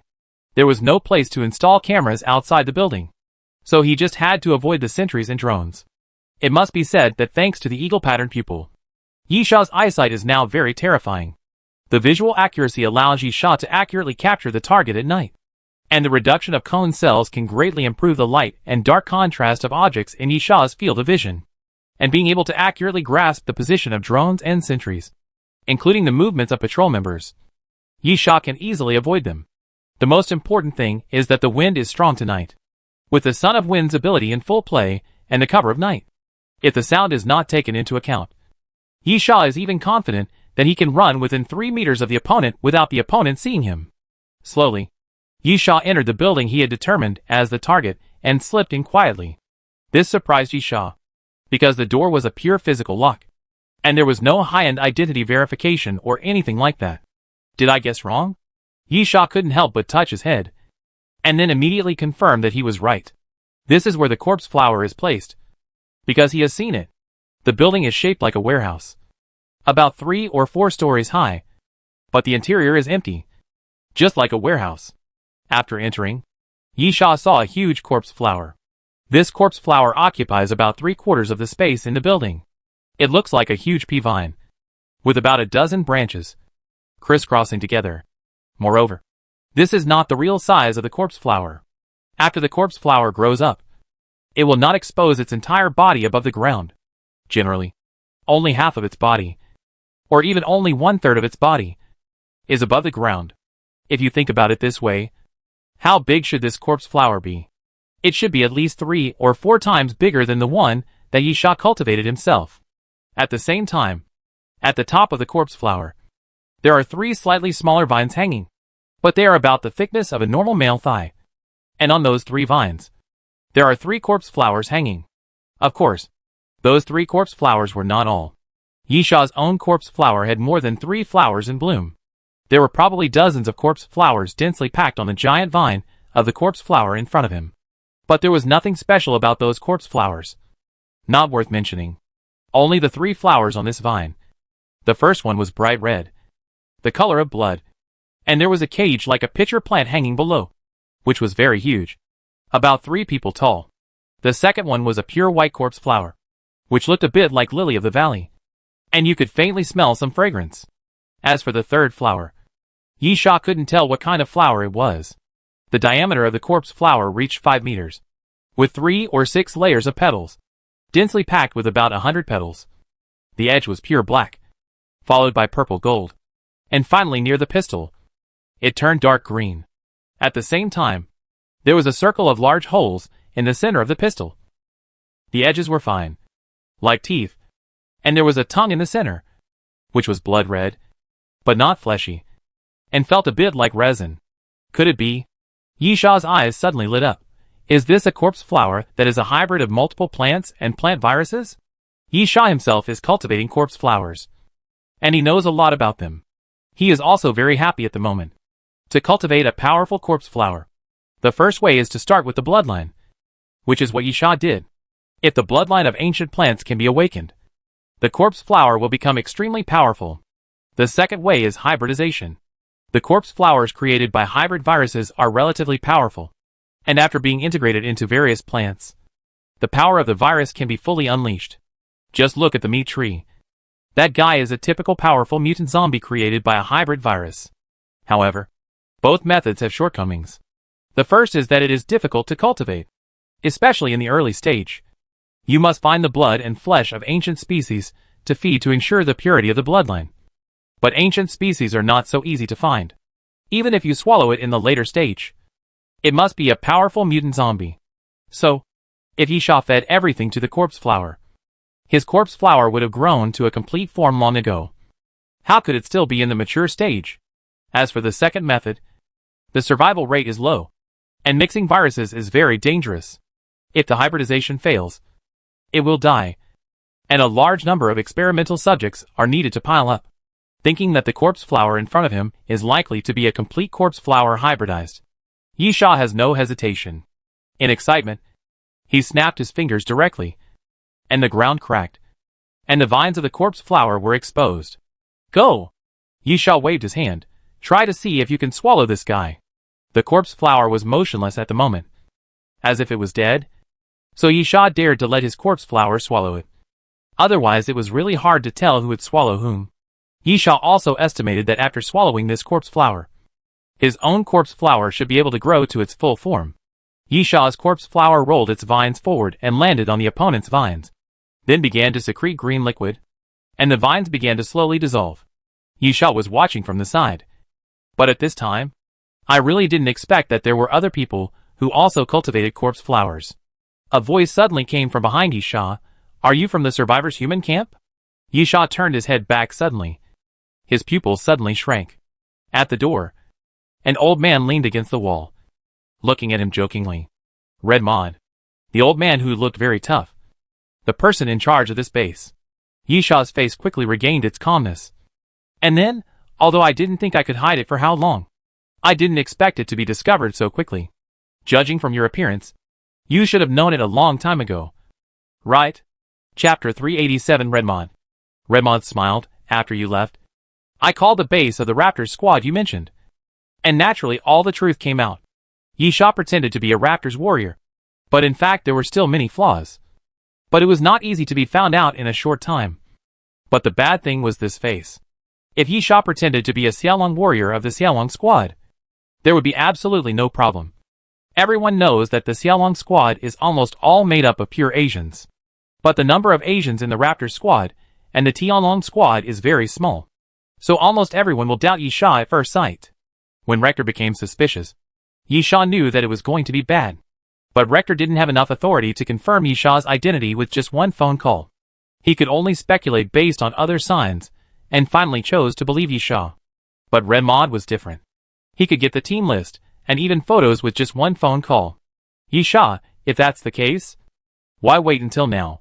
Red Mod smiled. I just wanted to see what you were going to do. I thought you were just sneaking in to cause trouble.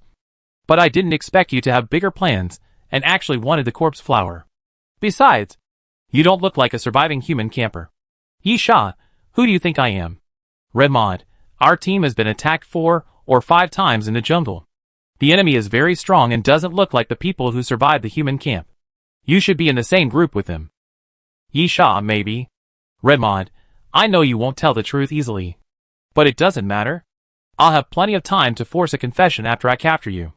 To be honest, I'm really interested in your origins. You all seem very powerful. Yisha, then call your people in. Red Mod suddenly laughed again and looked at Yisha. They are no match for you. I tried to contact the Raptors team you pretended to be, but there was no response. It seems that you have killed them all. Click. Click.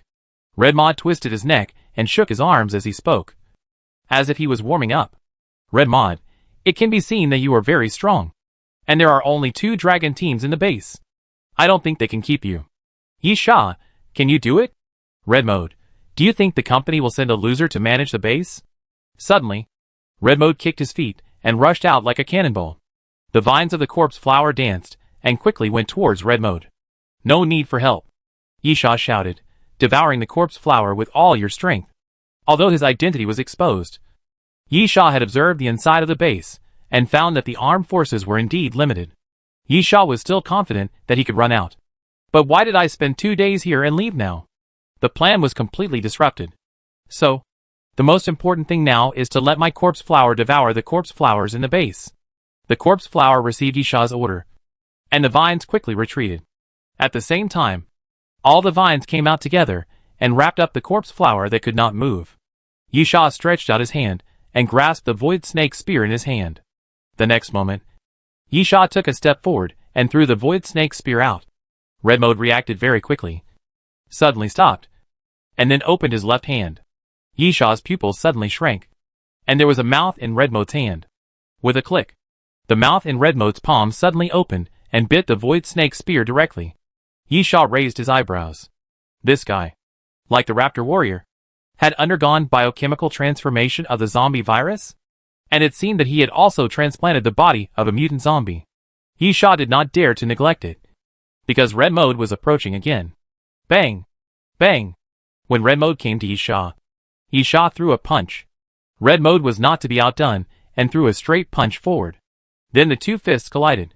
With a loud bang, the ground under the feet of the two people could not withstand the force of the collision of their fists and was crushed. Yisha suddenly jumped up, twisted his body in the air, and kicked red mode with a roundhouse kick. Bang! Red mode raised his arm to block the blow, then grabbed Yisha's ankle and threw him to the ground.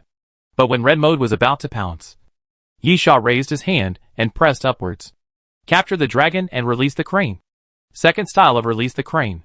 Red mode only felt a strong force pushing him, and he was completely unable to resist it with his own strength, and was directly pushed away by Yisha's palm.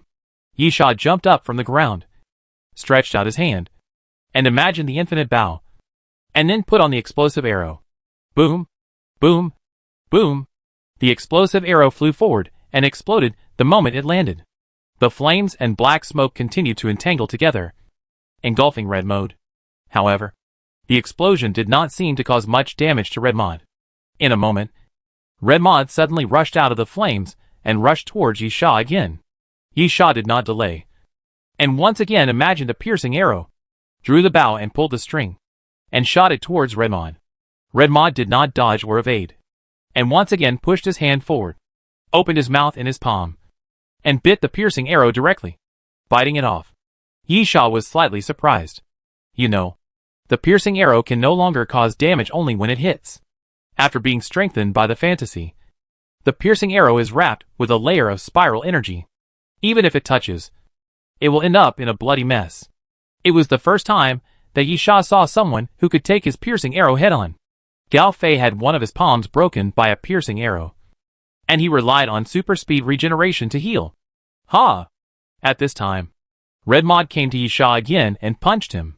Hard armor, Yisha shouted, and then dragon-like scales appeared on his body, covering his whole body and turning into a suit of armor. Bang! Red Mod punched Yisha in the chest, as if he had hit a steel plate, shaking his arm sore and numb. Yisha grinned. A person who can manage a base for compu is unlikely to be a waste. But the premise is that you have to figure out who is standing in front of you. While Yisha said this, his hands moved quickly, and he grabbed Red Mode's neck directly, and then threw Red Mode to the ground. With a bang, the ground broke into pieces, and it actually sank several inches downward. But Yisha obviously didn't intend to let Red Mode go so easily. He continued to pinch Red Mode's neck, and Yisha ran forward, with one arm hanging down, dragging Red Mode along the ground.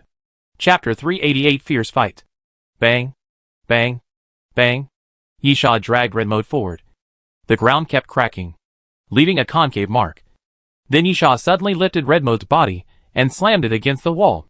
With a bang, the wall cracked, and Red Mode's whole body was embedded in the wall. Yisha sneered. I think it would be better for you to call those Tianlong warriors at the door to help. Ah! Red Mode's back was covered in blood and flesh. The pain and Yisha's provocation made Red Mode extremely angry. He suddenly roared and punched Yisha. Bang! Yisha raised his hand and directly clamped Red Mode's fist. But at this moment, with a puff, Yisha felt a pain in his palm. After letting go of Red Mode, he took 2 steps back. He opened his palm and looked at it. He didn't know what Red Mode had done. A thumb-sized blood hole appeared in his left palm. A punch pierced his palm. Red Mode smiled grimly, then flew towards Yisha. But at this moment, Yisha stretched out his injured left palm, and a blood thorn suddenly emerged, piercing Red Mode's chest and nailing Red Mode back to the wall. Cough. Cough. Red Mode coughed and spat out a mouthful of blood. It seems that you have also been injected with the zombie virus, and your body is mutated. Yisha was too lazy to talk nonsense with Red Mode, and the blood thorn was slowly retracted from Red Mode's body. At the same time, Yisha raised his hand violently, raised the blood dragon sword, and stabbed Red Mode's head directly. Red Mode reacted very quickly. He turned his head to the side, and the blade of the sword brushed past his cheek, cutting it open, and blood flowed out. Then, Red Mode raised his hand, spread his palm, and pinched the blade of the blood dragon sword. The mouth in his palm bit the blood dragon sword directly. Crack! Crack! A crisp sound came from the blood dragon sword, and then Yisha widened his eyes. There was a crack on the blade of the blood dragon sword. Asshole! Yisha raised his leg fiercely and kicked Red Mode in the chest, sending him flying. Looking at the blood dragon sword, Yisha suddenly felt a surge of anger in his heart. A crack appeared on the sword, extending from the center to almost the hilt. Yisha still liked the blood dragon sword very much. It was very easy to use, but now it was in this state, almost half useless, and he didn't know when it would completely break. Yisha's eyes showed a murderous look, and he walked towards Red Mode with big strides. Seeing Red Mode get up from the ground, he kicked him again, and then stretched out his left palm, and suddenly closed his 5 fingers. Capture the dragon and let the crane fly. Capture the dragon in one move. A strong suction suddenly surged out from Yisha's palm, sucking Red Mode's body over, and then grasped Red Mode's arm. Your 2 hands are very powerful. Puff! The next moment, Yisha pulled out the Alaskan whale harpoon, and slashed it fiercely at Red Mode's wrist, and then a burst of blood splashed. Ah! Red Mode screamed in pain and retreated continuously. One of his hands fell to the ground, but was cut off by Yisha at the wrist. Yisha licked the corner of his mouth and approached Red Mode again. Then I will cripple both of your hands first. Seeing Yisha approaching, Red Mode quickly took out a needle gun from his arms. The needle gun was already equipped with a test tube, and there was a dark green liquid flowing in it. And there were also strands of gold threads flowing in it. Yisha raised his eyebrows and immediately rushed forward. Compu started out as a health product company. After the apocalypse, it has been researching zombie viruses and making medicines based on viruses. It has indeed made many strange medicines that can enhance combat power in a short period of time. It should not be underestimated. Yisha had suffered more than once from similar things. So how could he let Red Mode succeed? Seeing that Red Mode had already stabbed the needle into his neck, Yisha suddenly rushed over, raised his foot and swung it, sweeping the needle gun directly. With a snap, accompanied by a strong wind, the test tube on the needle gun shattered, and the liquid inside fell all over the ground. Yisha did not hold back, twisted his body violently, turned around and kicked Red Mode in the chest again, kicking Red Mode away. Bang! Red Mode's body flew backwards, hit the ground hard, slid back several meters, and then barely stabilized his body. Yisha stepped forward and sneered, "Do you have any more trump cards?" Red Mode's chest rose and fell, and he kept panting. Then he roared violently, and the whole person bounced up from the ground and rushed towards Yisha like a cannonball. Yisha reacted very quickly, and suddenly turned his body to avoid Red Mode, while his left hand suddenly stretched out. Snake bite. The shadow of the purple-scaled python emerged and wrapped around Yisha's left arm. Then Yisha reached out and grabbed Red Mode's arm. The next moment, Red Mode's face showed a fierce look, and then with a snap, Red Mode's arm bone was broken by Yisha. "Yisha, why don't you call those Tianlong warriors in? Your 2 palms should be transplanted from mutant zombies, and now they are useless. What else can you do?" If Red Mode could deal with him, Yisha would understand why he didn't let the dragon warriors go out. After all, it takes a lot of resources and time to train a dragon warrior. If Yisha kills a lot of them for nothing, the loss will be huge. But although Red Mode is not weak, he is obviously not Yisha's opponent. In this case, why doesn't Red Mode let the dragon warriors help? It's simply inexplicable. While thinking, Yisha suddenly stretched out his foot and stepped on Redmod's chest. Yisha said again, "If you don't call for help, you'll really die." Yisha really didn't care about fighting with the Tianlong warriors in the base. First of all, this battle was inevitable. Since Redmod had seen through his identity, the Tianlong warriors must be ambushing outside. If he wanted to leave, he would definitely have to fight with those Tianlong warriors. Secondly, Yisha's corpse flower was still devouring the hybrid corpse flower, and it seemed that it would take quite a while. He was idle anyway, so Yisha was thinking about taking advantage of this gap to solve all the troubles. But Redmod seemed to have no intention of calling for help. He glared at Yisha fiercely, and suddenly slammed his heel on the ground. A blade popped out from the front of his shoe, and then he raised his leg and kicked at Yisha. Yisha remained calm, taking small steps to avoid the attack, and then swung his right hand to grab Redmod's ankle. "Yisha, it seems that you don't want to lose your legs, not just your hands." Chapter 389 Specific Virus. Yisha grabbed Redmod's right hand and twisted it violently. With a click, Redmod's right leg was broken. Redmod screamed loudly and twitched continuously on the ground. Yisha also lost the mood to continue fighting. He was not sadistic. After this fight, Redmod was already useless and had no strength to fight again. Yisha raised the blood dragon sword and planned to stab Redmod to death with one sword. But at this moment, the muscles on Redmod's body suddenly twisted and turned into irregular shapes. Then, Redmod opened his mouth suddenly. Puff! Redmod's tongue was like a sharp arrow, suddenly flying out, hitting the blood dragon sword. And with a clang, the blood dragon sword broke into several pieces. Yisha's eyes widened. Although there were cracks on the blood dragon sword, it could still be used. Now it was completely destroyed. At the same time, Redmod forced Yisha back, shook his body, and slowly climbed up from the ground. His body had swelled up and was still changing. Obviously mutated. Countless granulations appeared on the wounds of the two hands that were cut off by Yisha. And then with two puffs, two bone spurs pierced directly from the wounds. And the right leg that was twisted by Yisha was twisted back little by little. And then Redmod stomped on the ground, and the right leg was restored to its original state. Redmod looked at Yisha and sneered. "The special virus I injected can not only be infected by injection, but also spread through the air. But the speed is slower." "So what?" Yisha said indifferently. "Except for making myself look like a monster. What can the result change?" Yisha was actually quite surprised. Not as calm as he seemed on the surface, because the effect of Redmod's medicine was very similar to the one injected by Nan Junxian. Which means that this thing came from Doomsday Train? Or, Compu developed something similar? Yisha couldn't help but think of Li Xuanhe. But that guy was dead, and the relationship between Doomsday Train and Compu should be cut off. At this time, Redmod had already pounced towards Yisha, and a pair of bone spurs stabbed at Yisha. Yisha came to his senses and stopped thinking about it. Instead, he focused on dealing with the battle in front of him. Without the blood dragon sword, the only weapon Yisha could use for close combat was the Alaskan harpoon. Facing the bone spurs, Yisha used all his strength to chop the Alaskan harpoon over. However, before the Alaskan harpoon hit the bone spurs, Yisha suddenly felt dizzy, and then his heartbeat suddenly accelerated, and at the same time, Yisha felt his body suddenly burning. Poof! In just a moment of distraction, Redmod's attack had already arrived.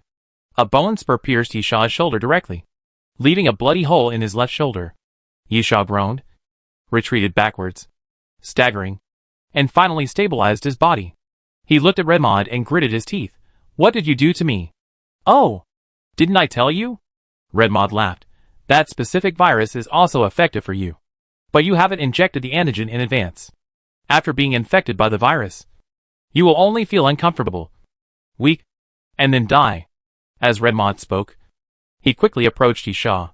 Yisha wanted to defend and fight back, but found that his eyes became blurry.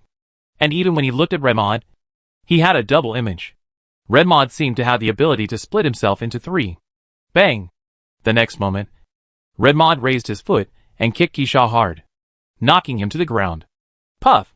Redmod took a step forward and immediately stabbed the bone spur into Yisha's thigh. Yisha groaned, veins in his neck throbbing, and he tried hard not to shout. "You're tough enough," Redmod sneered. "I want to see how many times you can endure." As Redmod spoke, He pulled out the bone spur, bringing out a puff of blood, and then raised his hand and stabbed the bone spur into Yishaw's other leg. Don't worry, Redmond smiled. I won't kill you. I'm quite interested in your origins. Besides, you seem to have some strange things on you. Hand them over. Redmond was not interested in the blood dragon sword, nor did he find anything special about the Alaskan harpoon. But he was very interested in the infinite bow that Yishaw had used before, because, in Redmond's eyes, the infinite bow seemed to have appeared out of thin air. So Redmond wanted it, because the infinite bow looked magical. Yishaw said nothing, but raised the Alaskan harpoon and stabbed Redmond again. This was Yishaw's best answer. Redmond sneered, dodged the attack, and kicked Yishaw away with a kick. He slid along the ground until he hit the wall. Yishaw staggered and tried to get up, but soon fell to the ground again. Yishaw's current condition was a bit like a high fever. His body was burning hot, and his mind was not very clear, and his head began to ache constantly. However, Yishaw knew very well that it was not that simple. The fever symptom was only the initial manifestation of infection with the virus. His condition would become more serious in the future until he died or became an unconscious zombie. Yishaw has a way to dissolve the virus. That is the Alaskan harpoon.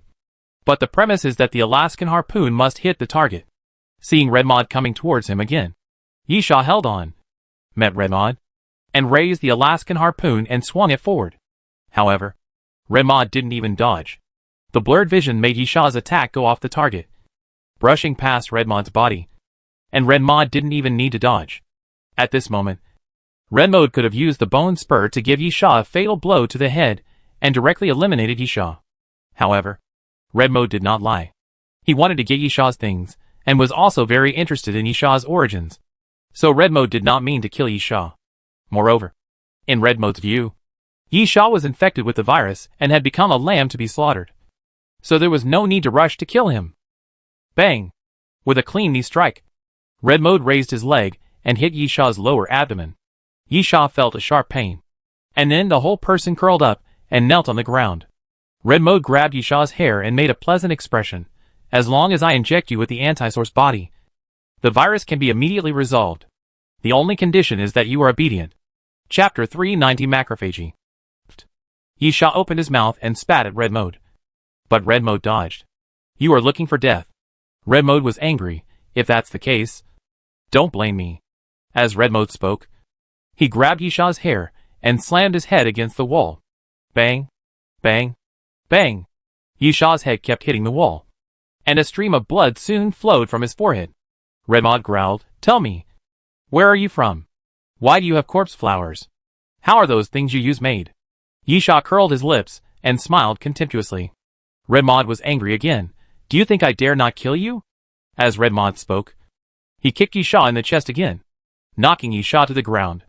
Yishaw lay on the ground like mud, and all the strength in his body seemed to be drained. Without even the strength to struggle, Redmond raised the bone spur, thought about it, and put it down again. It's not that he didn't dare to kill Yishaw, but he really couldn't bear to kill him. He could see the value of Yishaw, and it would be a waste to kill him like this. Therefore, Redmond not only didn't plan to kill Yishaw, but also planned to help him dissolve the virus. Of course, before dissolving the virus, Redmond needed to make some preparations and completely imprison Yishaw. After all, Redmond knew very well that Yishaw was definitely a ruthless character. Poof! Redmond raised his hand again, and the bone spur pierced into Yishaw's shoulder. And then Redmond dragged Yishaw, intending to drag Yishaw away. However, Redmond did not notice that at the moment when the bone spur entered his body, Yishaw's eyes actually regained some clarity except for a muffled groan, because a voice sounded in Yishaw's head. You activated the artificial macrophage, and the macrophage began to devour. The macrophage successfully devoured the ZY-type specific virus, and the virus was successfully fused. Your physical fitness increased by 0.15, and you gained the ability, primary self-regeneration. The mysterious voice suddenly appeared in Yishaw's head. The next moment, Yishaw felt the burning sensation in his body quickly subside. The high fever was constantly receding, and his head was no longer dizzy, and gradually regained clarity. It must be said that the artificial macrophages played a role at this time. And for Yishaw, it was like pulling him back from the gates of hell. At the same time, Yisha must also sigh that his luck was good enough. The probability of artificial macrophages swallowing viruses is small. That is, most of the time they cannot be swallowed. And Yisha did not expect that it would play a role at such a critical moment. Yisha looked down at the wound on his thigh. Because of the primary self-regeneration ability, the blood had stopped and the blood hole was slowly closing. The wound began to heal. Yisha then turned his head and looked at Redmond, who was facing away from him. He suddenly raised the Alaskan whale harpoon and stabbed it into Redmond's calf. Ah! Redmond screamed and then staggered to half kneel on the ground. Yisha's attack came too suddenly. No. It should be said that Redmond was completely unprepared.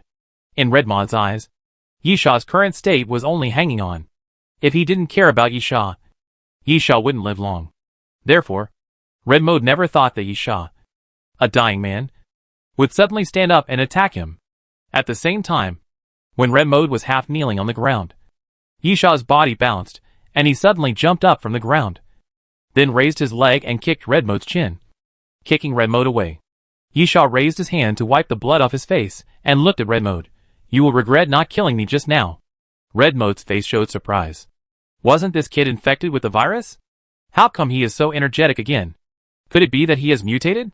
This thought flashed through Redmond's mind involuntarily. But he immediately rejected it. Yisha did not mutate, because there was no change in Yisha's body, and there was no place that matched the mutation phenomenon.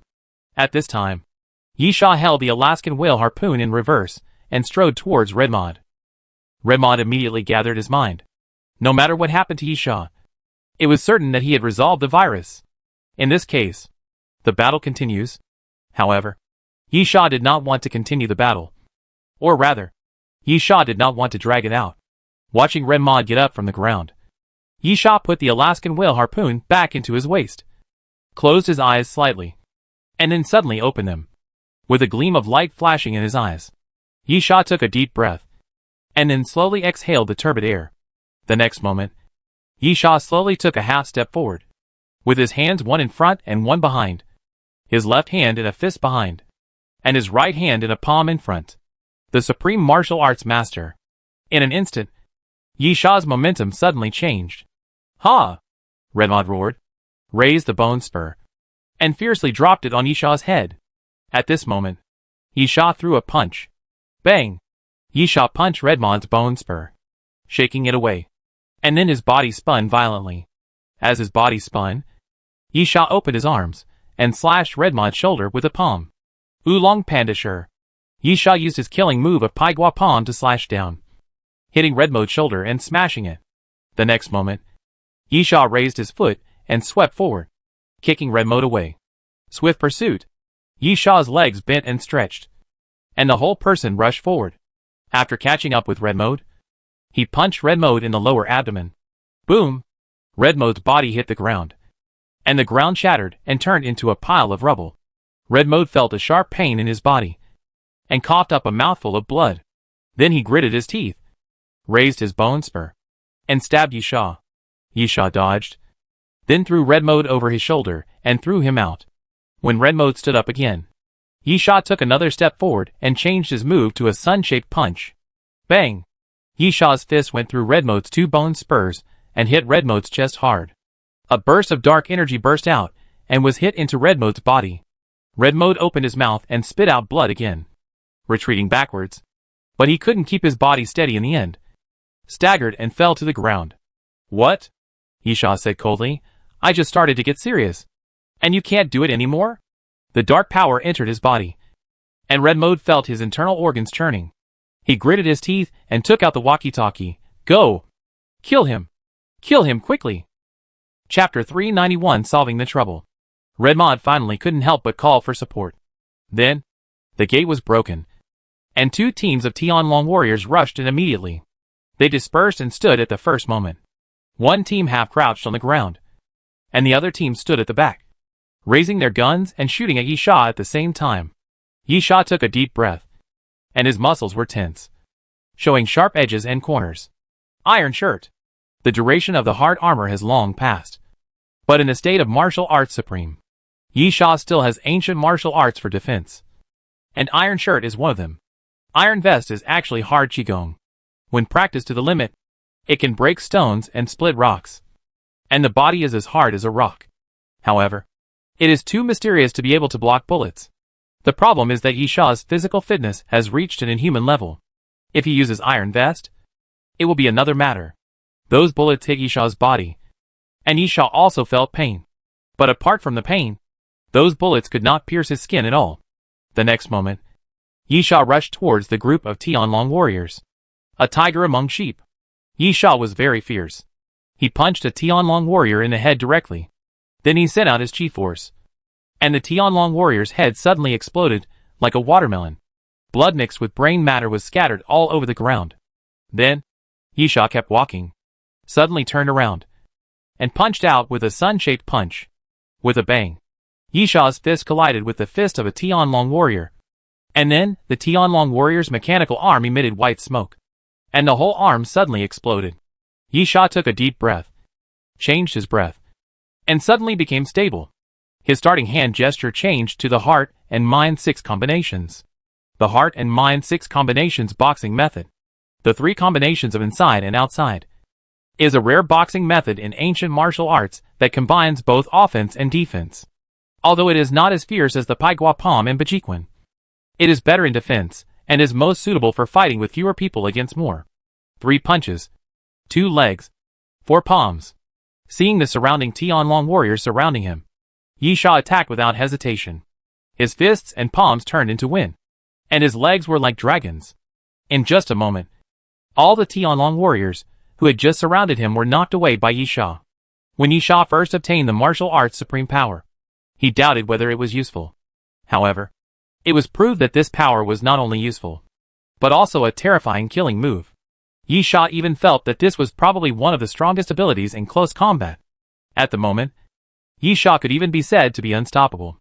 After knocking down a circle of Tianlong warriors, Yi Xiao did not hold back. His goal was not to knock down, but to kill. With his arms raised, Yi Xiao blasted another Tianlong warrior away. Then raised his foot and stepped on the neck of a fallen Tianlong warrior, crushing the neck with force. Yi Xiao turned around and punched out again.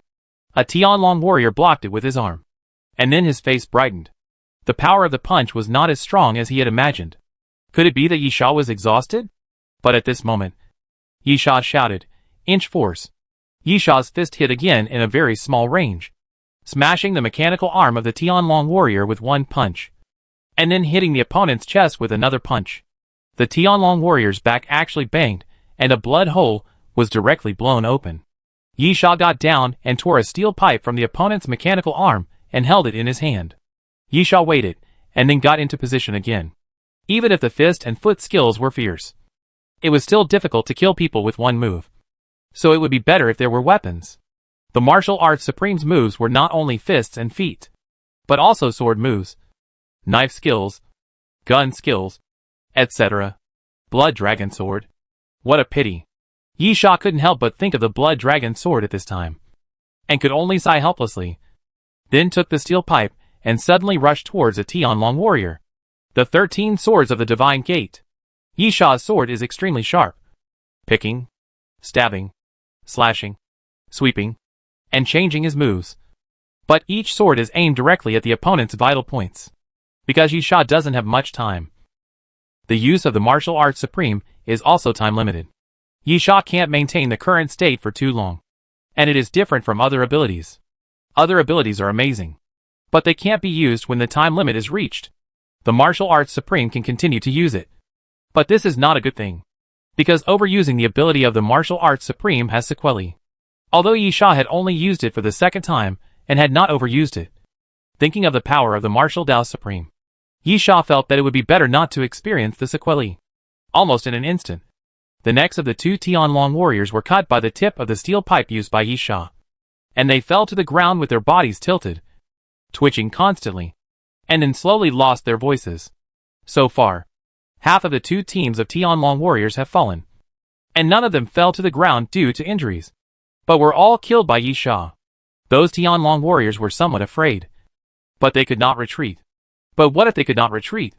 Yi Xiao attacked the opponent again, and his sword moves kept changing, sometimes majestic, sometimes insidious, and as long as he hit, he would directly harvest the opponent's life. Puff.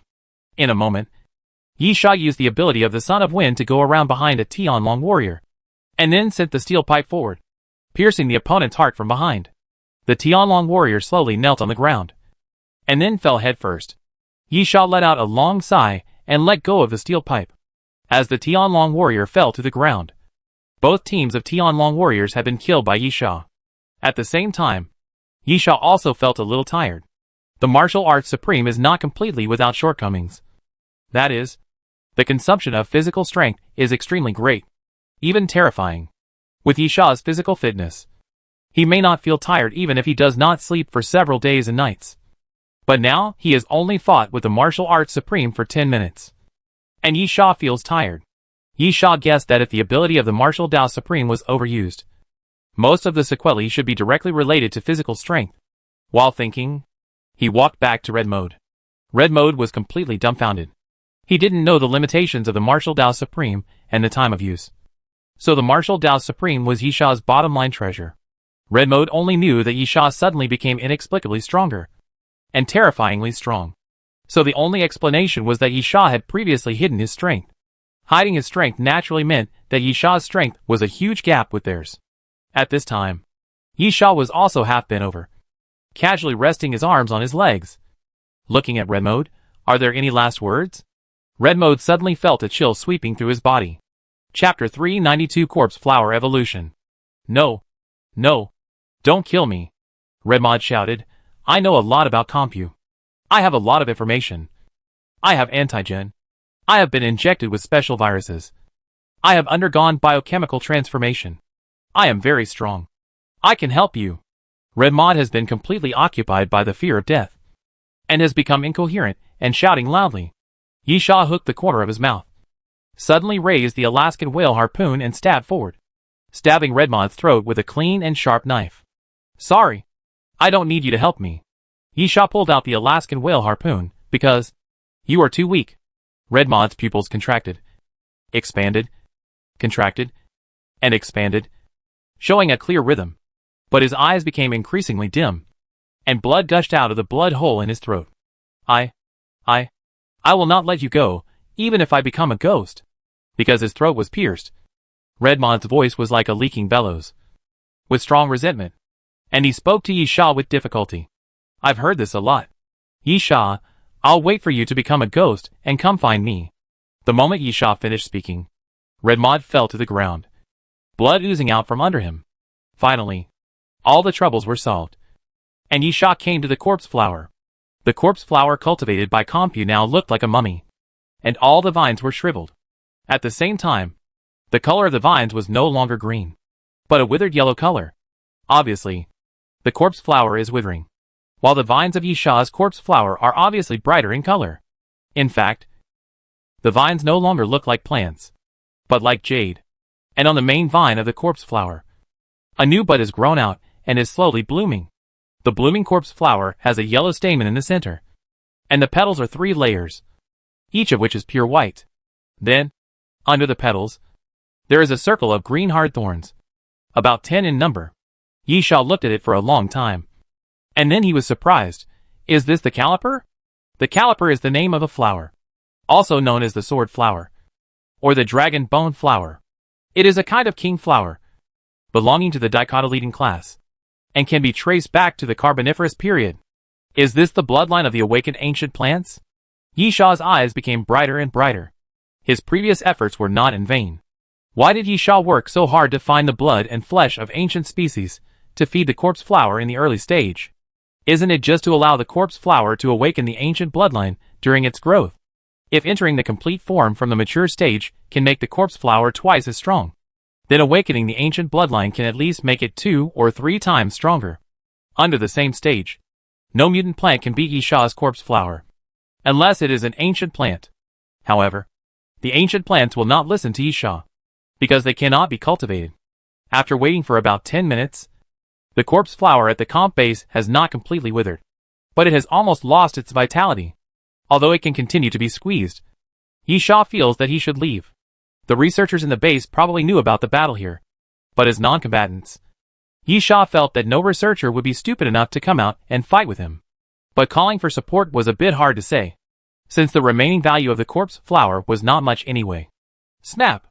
Yisha snapped his fingers, and his corpse flower shook its vines, and slowly drilled into the ground. Yisha was very happy that his corpse flower could enter the complete form and awaken the ancient bloodline. The only thing that puzzled Yisha was that the size of his corpse flower did not seem to have increased much. Only about 1 or 2 circles. This level is probably not even half of the corpse flower in the base. Moreover, isn't it the ancient bloodline of the Queen of Flowers that awakened? Shouldn't it become extraordinarily huge? Yisha couldn't figure it out either. However, size is not the only criterion for measuring combat power. A smaller body does not mean that it is not strong enough. The specific situation will be known when you find a chance to fight a target. Maybe. Now is a good opportunity. Yisha grinned. Comp company has been destroyed. So it's your turn. The U in Yisha's mouth naturally refers to Galfei. Yisha quickly left the Compu base and started running. At the same time, because he was acting alone now, Yisha did not let the corpse flower hide, and directly let the corpse flower use vines to open the way in front and clear the vines and branches that blocked the way. Of course, if there were animal zombies, the corpse flower would also solve them together. Yisha took out his PDA while he was free and tried to contact the arbitrator again. He successfully connected to the arbitrator's vision. From the perspective of the arbitrator should be in a wooden house, surrounded by wooden walls, with some dry firewood piled in the corner, and no furniture or decorations. Then, looking at the arbitrator's limbs, they were tied with iron chains as thick as baby chains. Hey, Yisha. At this time, Gonlin's voice sounded. Is it you? Yisha instructed the arbitrator to turn his head, and then saw Gonlin on the other side, with both hands tied with iron chains, and the iron chains were directly fixed to the wall. Is it you? Gonlin saw that the arbitrator's eyes were no longer lifeless and his body was moving, so he immediately guessed that it was Yisha who appeared. After a moment, Yisha's voice came from the loudspeaker equipped on the arbitrator. Can you speak? Yes. Gonlin, no one is guarding it. And it's night now. Almost everyone is asleep. And no one will come here. Yisha, are you currently in the survivors' human camp? Yes. Gonlin, Galfei brought us back. And I also know some of Galfei's situation. Yisha, he was infected with the virus, but only his body turned into a zombie. And his mind is still there? Gonlin smiled. Yes. It seems that I saved the assistant on purpose. And it was still useful. At that time, I felt that Dr. Marshus would become the target of the 3 parties. And he must have special value. His assistant should be able to know some intelligence. Yisha continued. The reason why Galfei kept you was that he suspected that we were the same as him? Gonlin, yes. He was very interested in me. I made up a set of rhetoric and learned about his situation. At the same time, I lied to him that I was in a similar situation. He now sees me as one of the same kind. He probably won't kill me, but he won't let me go either. Yisha, it will take me about 5 or 6 days to reach the surviving human camp and find out where Marcius is. Gonlin nodded. Okay. You can contact Jarvis first after you arrive. He is not dead yet, and has already arrived near the surviving human camp. Chapter 393 Encounter. Yisha quickly cut off contact with the arbitrator. Although Gonlin said it was safe, Yisha still seemed very cautious. The next thing Yisha had to do was to rush to the survivors' human camp. There might be some chaos at Compu. The death of Red Mod left the Tianlong warriors and the Raptor warriors without their commander. No orders would be sent from the base in the short term, which would naturally cause chaos. However, this chaos would not last too long. After all, there were still researchers in the base who should report the situation, and Compu would naturally have a new commander to take over. Secondly, both the Tianlong squad and the Menglong squad are elite teams with independent combat capabilities. Even without orders, they will be active in the jungle. Therefore, during the journey, Yisha was still very cautious and tried to avoid fighting and conserve his energy. At night, it was a bit hot. Yisha found a huge tropical tree, which was unusually tall. The roots of the tree had floated to the ground, intertwined and formed tree holes one by one. This is where Yisha will rest tonight. Yisha was not in a hurry to go on his way. He really wanted to know what the comp company would do after losing the corpse flower. The loss of the corpse flower was a heavy loss. Comp company had spent a lot of effort to cultivate the corpse flower. But would Comp Company give up on Gao Fei because of the loss of the corpse flower? In Comp Company's eyes, Gao Fei was probably a more precious experimental subject than the corpse flower. Then, would the attack on the survivors' human camp continue? Of course. It didn't matter if Comp Company retreated. At that time, Yi Sha would do it himself. Yi Sha believed that with the experience of the last battle and the corpse flower's entry into its complete form, he would be able to fight Gao Fei. Yi Sha leaned against the tree hole while thinking. But at this moment, some subtle sound suddenly startled Yi Sha. Yi Sha suddenly opened his eyes, then got out of the tree hole and quietly went to find the sound. Faintly, Yi Sha saw a group of people passing by in the jungle, and immediately crouched down and hid in the bushes, then looked out through the gap. There were 7 people on the other side, 4 dragon warriors and 3 researchers. Obviously, the 4 dragon warriors were guarding the 3 researchers. Question marks appeared in Yi Sha's mind, and he didn't understand what the other party was going to do. At this time, a researcher said, "Haven't we arrived yet?" A raptor warrior, "We are almost there. There is a swamp ahead, right at the edge of the swamp."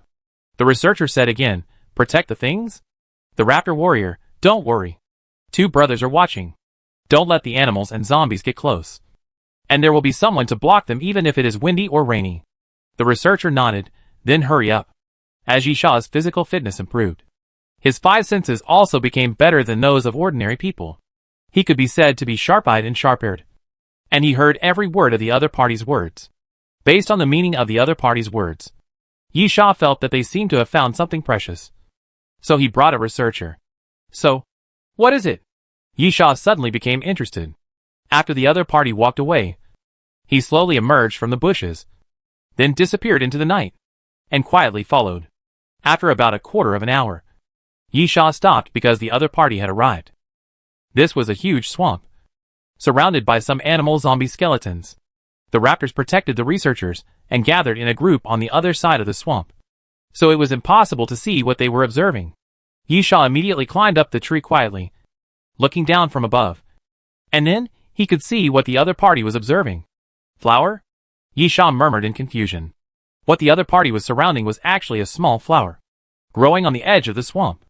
The small flower was very small, about the size of a palm. But Yi Sha took a closer look and immediately found the difference of this small flower. The little flower was faintly wrapped in black air, and at the same time, the little flower was actually made of bone. The rhizome, leaves, and the gray-white flower were all made of bone. The 3 researchers were taking pictures, and then excitedly said, "It's a very precious bone flower. You have made a great contribution. We will report it truthfully."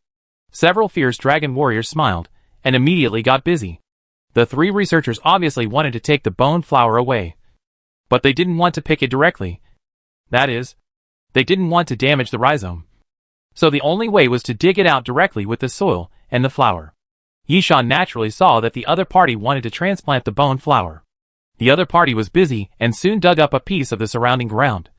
But at this time, Yi Sha stretched out his hand and grabbed the void, and the endless bow appeared in Yi Sha's hand. Yi Sha didn't know what the bone flower was, and what it was used for. However, the researchers of Compu were so excited and valued it. So it must be a good thing. Good stuff. He saw it again. So Yi Sha naturally classified it as his own. Or to put it in a less polite way, Yi Sha planned to rob it. At the moment when the other party dug out the bone flower, Yi Sha put a piercing arrow on the bowstring, and then pulled the bowstring into a full moon. His fingertips loosened, and then with a puff sound, the piercing arrow broke through the air and disrupted the airflow. A fierce dragon warrior was helping to move the bone flower. Before he could react, he suddenly felt a pain in his back. His eyes widened, and he looked at his chest in a daze. There was a huge blood hole in his chest, and the piercing arrow that pierced the fierce dragon warrior had flown away. Plop! The body of the fierce dragon warrior tilted and fell directly to the ground. Enemy attack!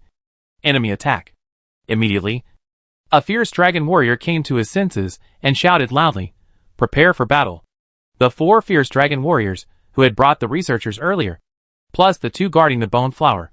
Of course, one of them had been killed by Yi Sha, leaving 5. The 5 fierce dragon warriors were experienced, and quickly put the bone flower, then formed a semicircle formation, protecting the bone flower and the 3 researchers behind them. At this moment, The sound of breaking through the air suddenly sounded again, and the piercing arrow flew out again. This time, the fierce dragon warriors saw the direction of the piercing arrow clearly. However, the piercing arrow was not something that could be resisted just because it was seen. Puff! A fierce dragon warrior stretched out his hand, intending to catch the piercing arrow, but before he could grab the arrow shaft, he felt a sharp pain in his hand. The spiral energy wrapped around the piercing arrow directly toward the flesh in the palm of the fierce dragon warrior, and then an arrow pierced into the throat of the fierce dragon warrior, nailing the fierce dragon warrior to death with one arrow.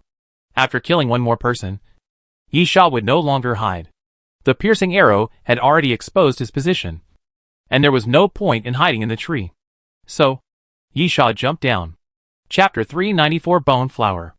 After falling back to the ground, Yisha bit his legs fiercely, and then kicked hard. Yisha rushed forward like a tiger descending from the mountain, rushing towards the opponent with unmatched momentum. Shoot! A fierce dragon warrior shouted loudly, and then 4 fierce dragon warriors raised their weapons at the same time and shot at Yisha. Hard armor, Yisha shouted softly, and scales resembling dragon scales appeared on his body, forming a set of armor that wrapped his whole body. The bullets hit Yisha's body, making a continuous clanging sound, but they could not penetrate Yisha's body at all. The next moment, Yisha shouted softly, "Get up!" Boom! Boom! The ground suddenly made a violent noise, and then 2 vines of corpse flowers suddenly emerged from the ground, wrapped around 2 dragon warriors, and brought them into the air. At the same time, Yisha suddenly rushed over. The Alaskan whale harpoon was unsheathed, with a cold light, and stabbed straight at a dragon warrior. The dragon warrior punched out. In his opinion, the Alaskan harpoon was just an ordinary dagger. With the physical fitness of the dragon warrior, he was naturally not afraid of ordinary daggers. But is the Alaskan harpoon an ordinary dagger? The answer is no. With a puff, the Alaskan harpoon slashed across the dragon warrior's arm, leaving a deep wound that could be seen to the bone. The dragon warrior groaned, but he was also tough and did not retreat. Instead, he raised his left arm and punched Yisha in the face again. Yisha sneered. Without dodging, he raised his hand and threw the same straight punch. Bang! The 2 fists collided in the air, and then the dragon warrior screamed in pain, covering his left arm and quickly retreating. The dragon warrior's entire forearm was twisted at a strange angle, and was smashed to pieces by Yisha's punch. Yisha did not hesitate, and pounced forward again, taking the opportunity to kill the dragon warrior. Stabbed the Alaskan whale harpoon hard, pierced the dragon warrior's neck from the side, and then pulled it horizontally to cut off the opponent's neck. After killing one more person, Yisha turned around and looked at the last dragon warrior. The dragon warrior was quite smart. He knew he couldn't win at a glance, and he didn't even want the bone flower. He urged the 3 researchers and planned to retreat. But, where are you going? Yisha's voice sounded faintly. And then, the dragon warrior was suddenly startled. His pupils shrank sharply, and his face was full of fear. Yisha actually arrived in front of him without knowing when. What speed is this? The next moment, Yisha stretched out his hand, grabbed the dragon warrior's neck, and lifted him up. The dragon warrior gritted his teeth and struggled. But with his biochemically modified physical fitness, he was completely unable to struggle out of Yisha's hands. The dragon warrior gritted his teeth and punched Yisha's face fiercely. Bang! The dragon warrior's fist hit Yisha's face. Yisha's head tilted, and then a ferocious smile appeared on his face, and he slammed the dragon warrior to the ground. Boom! As the back of the dragon warrior hit the ground cracked with a loud bang. The dragon warrior widened his eyes, feeling as if all the bones in his body were broken. Before he could feel the pain, the Alaskan whale harpoon in Yisha's hand had stabbed down again, directly into the chest of the dragon warrior, piercing his heart. Yisha slowly pulled out the Alaskan whale harpoon, then looked back, and then 2 corpses fell from the air and hit the ground directly. They were the 2 dragon warriors, who were caught in the air by the corpse flower vines. The bodies of the 2 fierce dragon warriors were like mummies, with only skin covering bones, and the flesh and blood had naturally become nutrients for the corpse flower. At this point, all 6 fierce dragon warriors died, leaving only the 3 researchers, who gathered together, trembling with fear in their eyes. You go. Yisha, I don't kill people who have no power to resist. After Yisha finished speaking, He turned around and fiddled with the bone flower. The three researchers looked at each other, and one of them suddenly showed a sinister look, pulled out a knife from his waist, and slowly moved towards Yisha. Just as the other party raised his knife, Yisha suddenly came to his senses, and a pistol appeared in his hand, directly pointing it at the other party's forehead. But if you are looking for death yourself, Yisha, I won't be polite. Bang! Yisha decisively pulled the trigger, and the bullet flew out, directly piercing the other party's head. With the sound of gunfire, the other two researchers quickly turned around and ran. Yisha was not polite either, and directly raised his hand and shot, directly shooting the remaining two researchers. Yisha really disdains to kill them, but if the other party wants to kill him, that's another matter. After killing everyone, Yisha squatted beside the bone flower, feeling a little embarrassed. Yisha's backpack contained a lot of test tubes, empty cans, and other things. After being on the Doomsday train for a long time, he knew that these things were necessary. When digging up corpses and collecting rewards, containers were necessary. But unless the bone flower was broken, there was no container in the container that Yisha brought that could hold the bone flower and a large pile of soul. After a moment, Yisha slapped his head and cursed himself for being stupid. He did not have a container, but those researchers could not come to dig bone flowers with empty hands.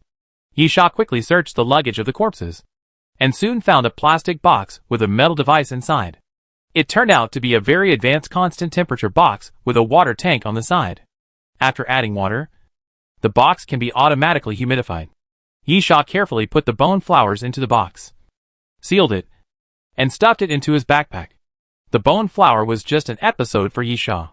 It had nothing to do with Yisha's mission. He just did it by chance. But it was also a good harvest.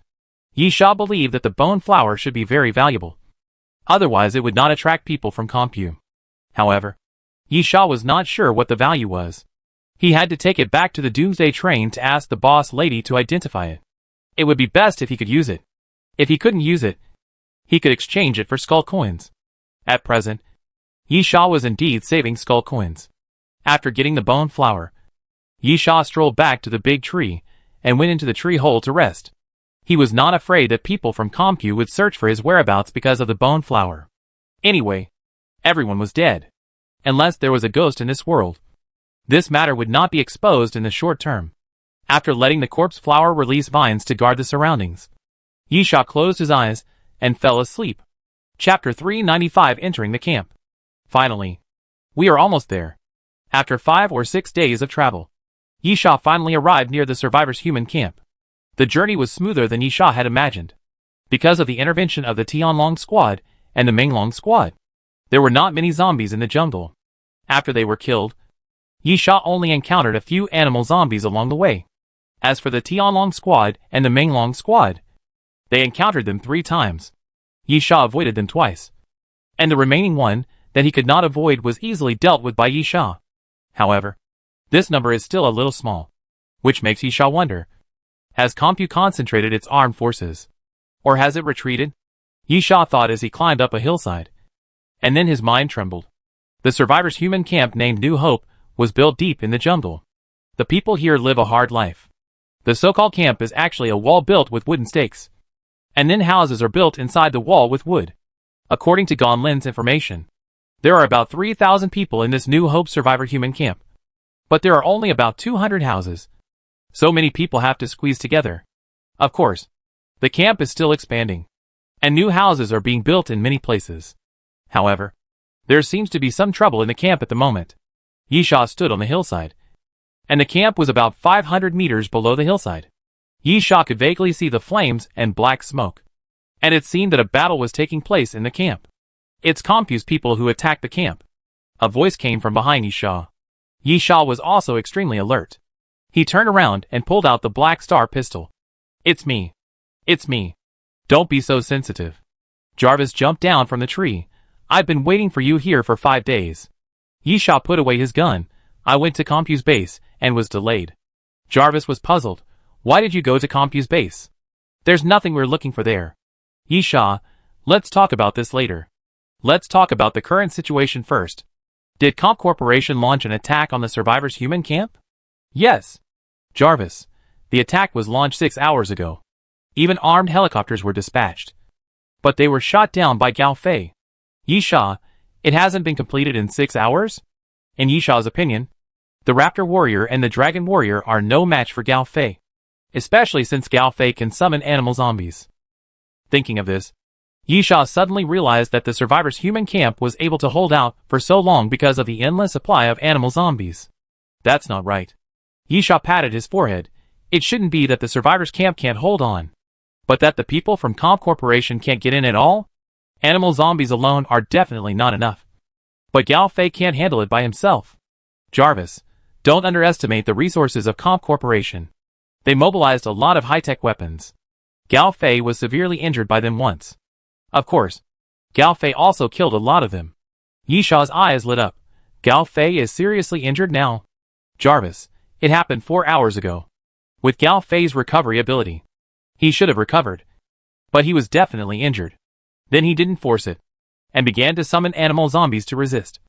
And the stalemate has lasted until now. Yisha nodded, roughly understanding. Comp's trump card against Gao Fei is the corpse flower. So they want to compete for Dr. Marshu's. As a result, the corpse flower has been directly destroyed by Yisha. But the other party has not given up the plan to capture Gao Fei. Therefore, armed resources were mobilized from other bases to attack the survivors' human camp. The attack started 4 days ago, which was 2 days after he killed the corpse flower. Counting the days, from the chaos to the replan. The time can also match. Then let them fight. Yisha waved his hand. We'll find a way to sneak into the camp. Jarvis followed Yisha's footsteps. People in the camp have been evacuating. Except for the combatants. The elderly, women, children and some injured people have hidden in the jungle. But Gao Fei has been there. That guy is not easy to deal with. Yisha sneered. It's not easy to deal with. So do you plan to live in the jungle for the rest of your life? Jarvis shrugged. He understood what Yisha meant. It's not easy to deal with. But you have to deal with it. Unless they don't want to go back to Doomsday train. After going down the hillside, Yisha saw a battle going on in front of the camp. There were hundreds of animal zombies on the outer circle of the wall, constantly attacking the fierce dragon warriors and the dragon warriors. At the same time, there were many survivors in the human camp on the upper end of the wall, holding guns and shooting continuously. However, Compu Company was not a pushover. This time, a large number of armed forces were sent. About 1,000 people, and a large number of high-tech weapons were transported. For example, the Gauss gun. Every shot fired would blow up an animal zombie. The one-eyed old man was able to get the Gauss gun because Jean Ani got the order from Li Xuanhe and secretly gave him the Gauss gun on the Doomsday train. However, with the financial resources and technological power of Compu, it is possible to have this thing. In addition, there are a large number of bombs and field artillery, which are constantly bombing to resist the impact of animal zombies and advance. Jarvis, they even use micro-antimatter bombs, which are so powerful. They are only the size of a fingernail. But Gao Fei was half crippled. However, I don't know if it's because of the small number, or they dare not use it more. They only used it once. Yisha, can we avoid the battle circle and enter? Jarvis, go around and find a place to climb in. Yisha was curious. Is only the main gate defensive? If so, why don't the people from Comp Corporation sneak in? Jarvis, what's the point of them sneaking in? If they sneak in too much, they will be discovered. If they sneak in less, do you think they can deal with Gao Fei? Yisha thought about it, and it made sense. The purpose of Comp Corporation's tracking was to capture Gao Fei. If they only sneaked in 1 or 2 teams, they would not be Gao Fei's opponent at all. Even if they blew up the wall in another area and rushed into the camp, the surviving humans in the camp could still move their positions, and the zombies controlled by Gao Fei could quickly go over to support them. For Comp, it was meaningless. Therefore, Comp could only advance head-on, directly break through the camp's defenses, first eliminate the surviving humans, and then use the advantages of numbers and weapons to severely injure and capture Gao Fei. Yisha waved his hand. Let's go. Yisha and Jarvis didn't have such concerns. The two of them went around to the side of the camp. As expected, there was no one here. After climbing over the wall, they entered the camp. Chapter 396, Fight Again. After entering the camp, Yisha, do you know where Gonlin is? Jarvis nodded. I know.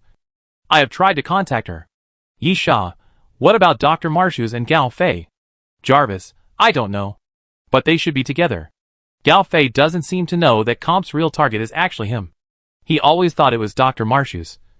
So he is still protecting Dr. Marshus. Yisha nodded. Go and rescue Gonlin first. Jarvis agreed. Okay. Be careful.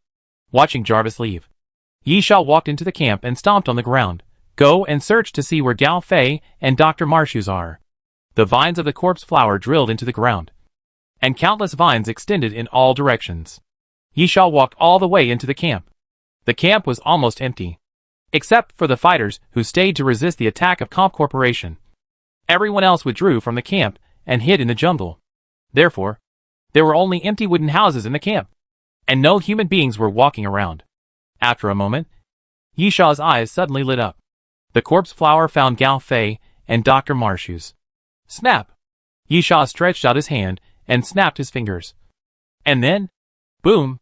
A building not far from Yisha made a loud roar. And then the roof of the house collapsed, and countless broken wooden boards were blown into the air, and then fell down like rain. Yisha slowly walked towards the room. He was not so naive as to think that he could kill Gao Fei with just one blow. Sure enough, not long after the roof was blown off, a hole was knocked out of the wooden wall on the side, and Gao Fei rushed out with Dr. Marshus under his ribs.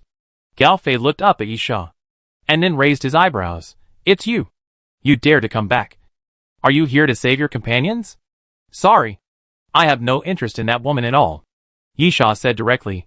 Give me the person in your hand. Gao Fei, that depends on your ability. Yisha sneered, then raised his hand and snapped his fingers again. Snap! Accompanied by the snapping sound, the ground rumbled again, and then the earth cracked, and the corpse flower emerged from the ground, and countless vines surged towards Gao Fei.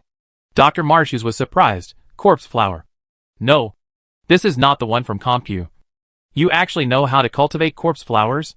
At the same time, the vines of the corpse flowers waved in the air and kept falling towards Gao Fei. Gao Fei retreated rapidly, and the vines kept piercing the ground, making large holes with a radius of 2 or 3 meters. Suddenly, Gao Fei felt a weight on his back, and a new vine rose from his back and hit Gao Fei hard. Seeing that there was no escape, Gao Fei actually tightened his muscles and took the vine's blow. He only took 2 steps forward to stabilize his body. Yisha narrowed his eyes. This guy is indeed very strong. You know, when the corpse flower evolves to its full form, its power is not a joke. However, this is not the end. After the blow, the vine suddenly split into 4 petals, with fine teeth on the edge, and then opened its mouth towards Gao Fei and sprayed out a green poisonous mist. Gao Fei was shocked, and then quickly threw Dr. Marshus out, and he was sprayed by the poisonous mist. It's useless. Gao Fei said to Yisha, I am immune to any toxins. All toxins can be neutralized by the zombie virus in my body, and even become nutrition to enhance myself. Yisha, you're wrong. I don't want to poison you. Help. At this time, Dr. Marshus' cry sounded. Gao Fei looked back and saw a vine directly wrapped around Dr. Marshus, lifting him into the air. Gao Fei was angry. Let him go. Only he can help me turn back into a human. Yisha was stunned for a moment, and finally understood why Gao Fei brought Dr. Marshus back. And then he said disdainfully, childish, leaving such strength unappreciated. Actually want to turn back into a human. Yisha waved his hand, and 4 or 5 vines stabbed Gao Fei again. Yisha, as long as I can live. It doesn't matter if I become a monster? Do you know how many people want to have your strength? Gao Fei was angry. I don't want it. Dr. Marshus was robbed, which completely aroused Gao Fei's fighting spirit. He raised his fist to hit the vines of the corpse flower. Bang! Bang! Gao Fei's fist hit the vines of the corpse flower, and the thick vines were smashed one by Gao Fei, and countless plant fragments and sticky liquid were instantly scattered all over the ground. But it was useless. After the corpse flower evolved to its full form, its regeneration ability reached its limit. Each broken vine could be restored in 5 or 6 minutes at most, and the corpse flower had more vines available. New vines fell again, attacking downwards like rain. Boom! Boom! Boom! The sound of the ground breaking continued, and Gao Fei kept dodging and moving among the vines. Dr. Marshus shouted, attack the main flower of the corpse flower. Only when the main flower is destroyed can the corpse flower be completely eliminated. Otherwise, no matter how you attack, the corpse flower can regenerate. Yisha said coldly, "You talk too much nonsense." Dr. Marshus helped Compu to cultivate the corpse flower, so he was naturally very clear about the weaknesses of the corpse flower. The first weakness is the flame. As long as the whole corpse flower is burned, there will be no regeneration ability. The second weakness is the main flower. Just like you have to smash the head or cut the neck to completely kill the zombie, the main flower is the core of the corpse flower. After being destroyed, the corpse flower will die. After Gao Fei heard this, his eyes lit up instantly. And then, he suddenly accelerated and rushed towards the corpse flower. But just when he was about to reach the corpse flower, Gao Fei suddenly saw a figure flashing in front of him. It was Yisha who flashed in front of the corpse flower and raised his right hand towards Gao Fei. Shock wave. With a bang, the invisible force hit Gao Fei and sent him flying. He rolled on the ground for several times before he stabilized his body. Yisha smiled. "Do you think I will let you get close easily?" Gao Fei roared, "Don't stop me." Puff, puff, puff. Gao Fei's body kept cracking. And then countless bone spurs grew out of Gao Fei's body, flying around like missiles, piercing the surrounding vines. Yisha raised his hand and waved his finger forward. "Let him see your strength." The circle of green thorns on the edge of the corpse flower suddenly trembled, and then flew forward. And even after one thorn was shot out, another one immediately grew out, like a machine gun, shooting at Gao Fei. Chapter 397. Back and forth. Gao Fei quickly ran to the side. With his speed, it was easy to avoid those green thorns. However, the premise was that there was no obstruction. The surrounding vines surged again, crisscrossing each other, forming a wall, blocking Gao Fei from falling. Gao Fei could naturally break through those vines, but with such a delay, the green thorns shot by the corpse flower had already reached Gao Fei. Puff, puff, puff. The muffled sound of the sharp blade entering the flesh. In a moment, Gao Fei's body was densely pierced with green thorns, and dark red blood flowed from Gao Fei's body, with a strong stench. "Ah!" Gao Fei raised his head and roared. Then his muscles tightened again, squeezing the green thorns out of the wound and sending them flying in all directions. Yisha narrowed his eyes. The guy in front of him was really terrifyingly strong, and he was indifferent to such killing. At the same time, Gao Fei half bit his waist, whimpering like a beast. And then Gao Fei's body quickly expanded like a balloon, and his body became 2 circles larger. Puff, puff. The next moment, Gao Fei's palm pierced out 2 half-meter-long bone spurs, forming a weapon. "I said, don't stop me." Gao Fei roared at Yisha. "Didn't you hear me?" Gao Fei ran forward, and the big mouth on his face that looked like a wound suddenly opened, and the bloody red tongue was spit out, which actually crossed more than 10 meters and approached Yisha. Yisha took a deep breath. It seemed that the corpse flower alone was not enough to deal with Gao Fei. In a moment, Yisha spit out the turbid air, and his momentum suddenly changed. Heaven and earth. The supreme martial arts. Meeting Gao Fei's spitted out tongue, Yisha punched forward fiercely. A stream of energy overflowed from Yisha's fist, and after meeting the tongue, Gao Fei's tongue was shattered with a bang. The severe pain made Gao Fei's expression twisted, but he still waved the bone spur frantically, cut off the vines that surged around, and rushed to Yisha. The bone spur was raised and fell towards Yisha, bringing with it a whistling wind. Half-step collapsed fist. Yisha stood in front of the corpse flower, without moving a bit, and threw a fierce uppercut, colliding with the bone spur. With a snap, the bone spur broke, and then Yisha raised his leg violently, kicked Gao Fei in the waist, and swept Gao Fei away. The next moment, Yisha grasped the void snake spear in his hand, and threw it towards Gao Fei. Puff! The void snake spear flashed in the air, and when Gao Fei stood up, the void snake's spear had already arrived in front of him, and pierced Gao Fei's shoulder with one shot, leaving a bloody hole. Gao Fei gasped for breath, and countless white small buds emerged from the edge of the wound on his shoulder, connecting with each other. And then the white bones grew flesh, and the wound began to heal rapidly. Even so, Gao Fei's consumption is not small. The regeneration ability cannot produce flesh and blood out of thin air. Each regeneration will consume physical strength and cause a certain degree of weakness. Regeneration ability is not immortality.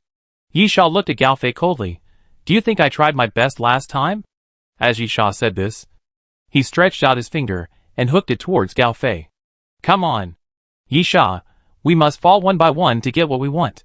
Gao Fei took a deep breath and rushed towards Yisha again.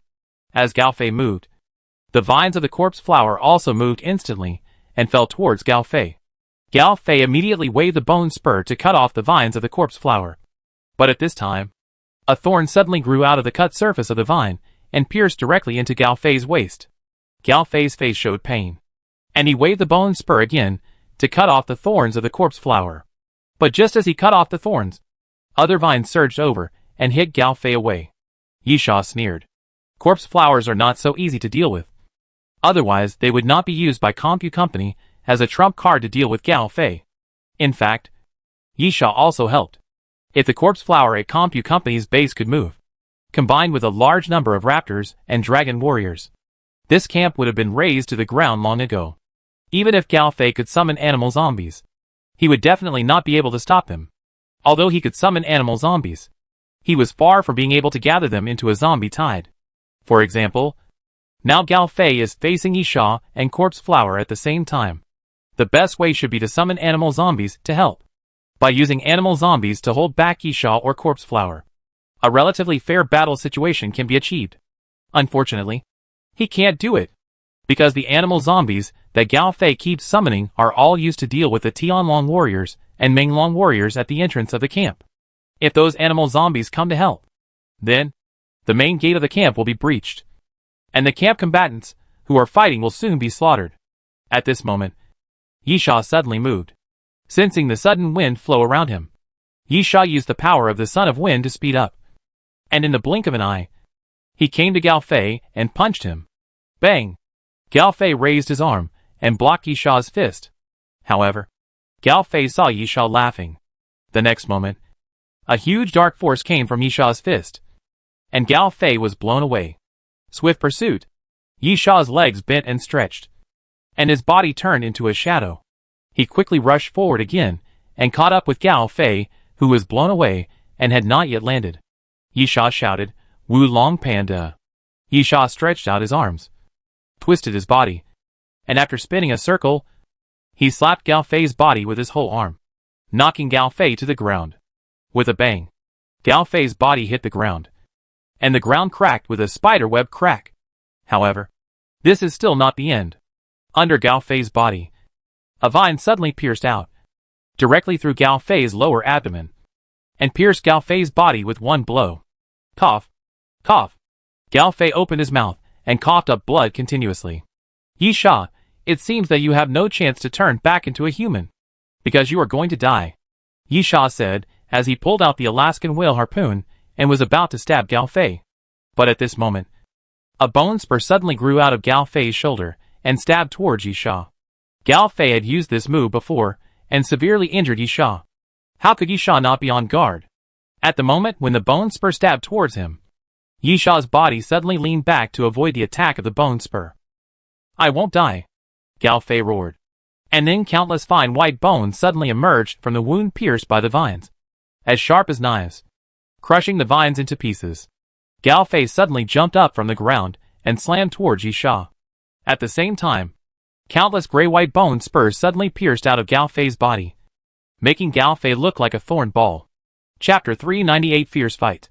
Hard armor, Yisha shouted, and scales appeared on his body, quickly transforming into a suit of armor. Gao Fei's bone spur pierced Yisha's body, but was blocked by the hard armor. However, with just one strike, the hard armor became extremely dim, and the scales became looming, which meant that with just one strike, the hard armor was almost on the verge of collapse. Yisha was somewhat daunted in his heart. At that moment, he actually hesitated whether to use the six-flower shield or the hard armor. In the end, for the sake of safety, he chose the latter. Now it seems that this decision is extremely correct. The six-flower shield may not be able to withstand Gao Fei's attack at all. This guy. Yisha licked his lips. He is really strong. While thinking, Yisha stretched out his hand and pressed in front of Gao Fei. Bang! The invisible force of the shockwave blasted forward, and Gao Fei was hit by Yisha again. After hitting the ground, He rolled backwards continuously. Roar! After a while, Gao Fei got up from the ground, and his body changed again with a roar. The bone spur that pierced out of the body slowly shrank and shortened to about 10 centimeters in length. This is not that Gao Fei is getting weaker, but if the bone spur is too long, it will also affect Gao Fei's movement. The length of about 10 centimeters is obviously the most suitable. At the same time, layers of white spots appeared on Gao Fei's body, followed by a crack sound. The white spots turned out to be bone pieces that emerged from Gao Fei's body. Those bone pieces floated on the surface of the skin, just like Gao Fei was wearing a suit of armor, effectively increasing his defense. Then, with a pop, the mouth on Gao Fei's face suddenly split open. And this time it was not a tongue that came out, but a fist-sized head. The head was like a tongue, only covered with a layer of flesh. Gray-brown, without eyes, ears, or nose, only a crescent-shaped mouth. And after opening, corrosive liquid dripped out. Gao Fei became extremely irritable, and his voice became extremely hoarse, as if his vocal cords had been severely injured. He stared at Yisha viciously. "Give me back." As Gao Fei spoke, he stretched out his hand towards Yisha, and the bone spurs on his entire left arm shot out towards Yisha. Yisha stood still, and the vines of the corpse flower quickly intertwined, blocking Yisha and blocking the bone spurs. Roar! The next moment, Gao Fei roared violently and rushed towards Yisha again. The vines of the corpse flower spread out. Yisha took a deep breath, took a fist-checking stance, and opened and closed his palms. Bang! Yisha met Gao Fei, raised his palm, and planned to catch Gao Fei's fist. But at this time, a bone spur suddenly grew between Gao Fei's fists. Yisha raised his eyebrows, and immediately changed his palm to a grip, grasped the bone spur, smashed it with his left arm, and then slapped Gao Fei's face with his palm, shaking Gao Fei away. After Gao Fei landed, he shook his body and continued to pounce on Yisha. "Is that so?" Yisha licked his lips. "You want to use this method to break the martial arts supreme?" Gao Fei's body is now densely covered with bone spurs. If Yisha continues to fight in close combat, he will naturally suffer, because no matter where he attacks, Yisha's body will be scratched by the bone spurs. This made Yisha curse Red Mod again in his heart.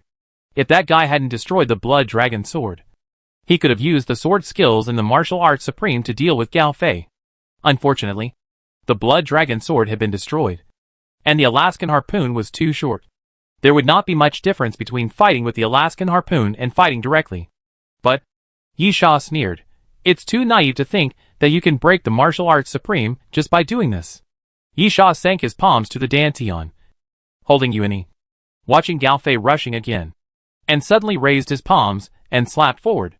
Yisha's palm did not touch Gao Fei's body, but a burst of chi burst out from his palm. And then the bone spur on Gao Fei's chest was shattered. Then Yisha's palm pushed forward and hit Gao Fei's chest.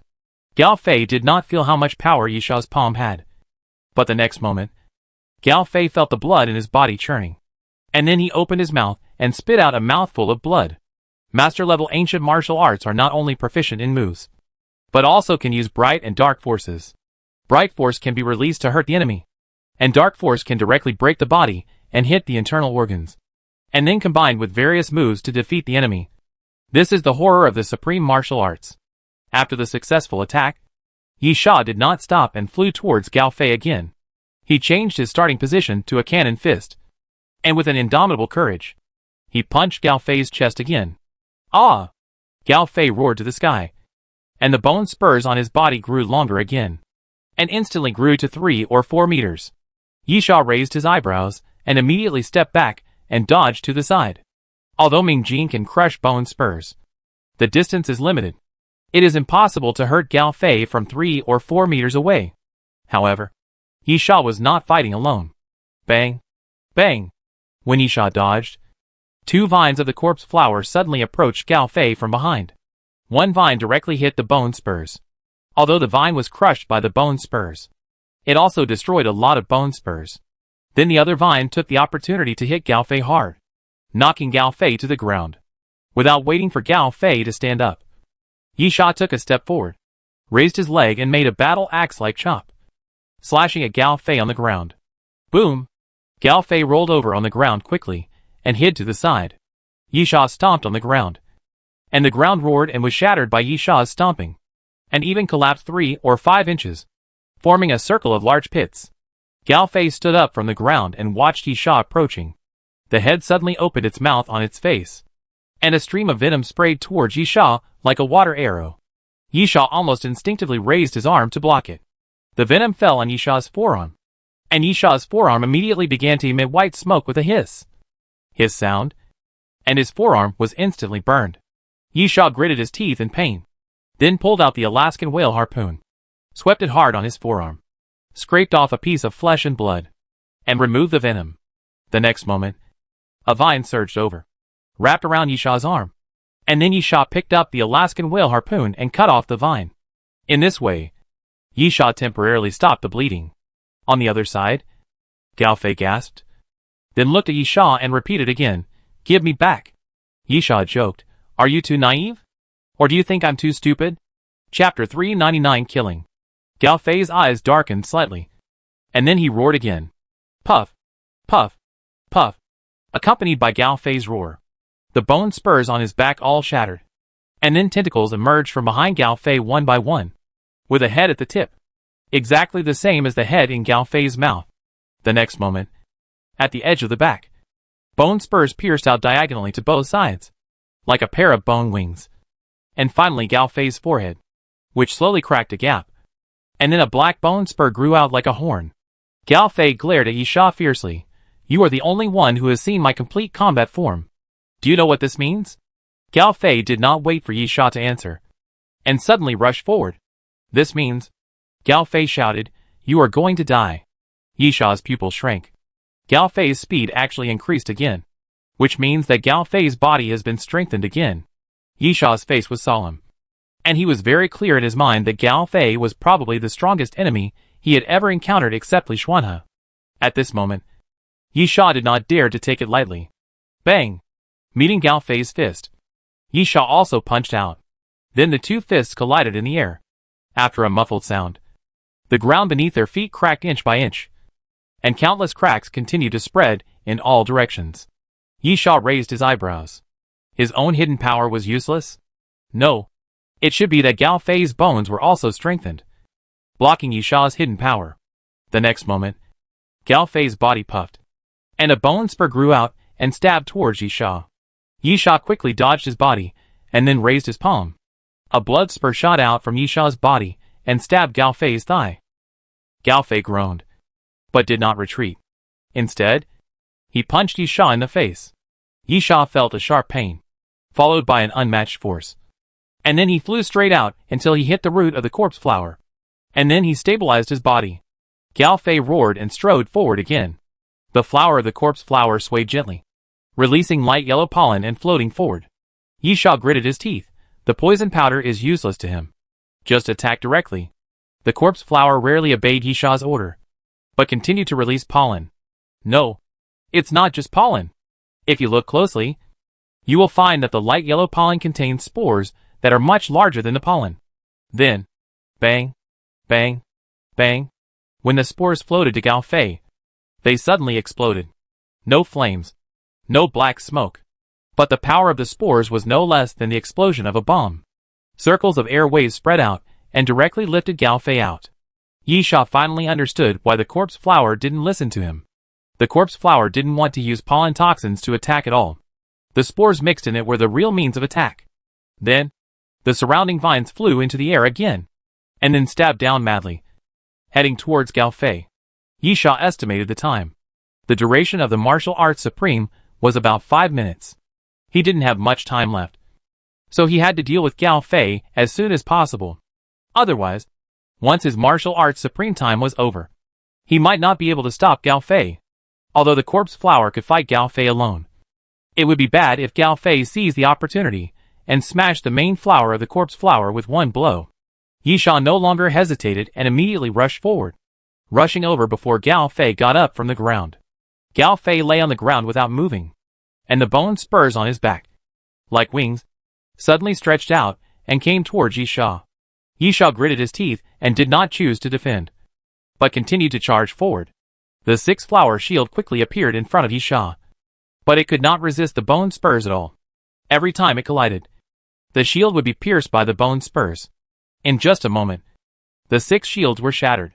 But it bought some time for Yi Sha to rush to Gao Fei. Yi Sha's face was slightly stern.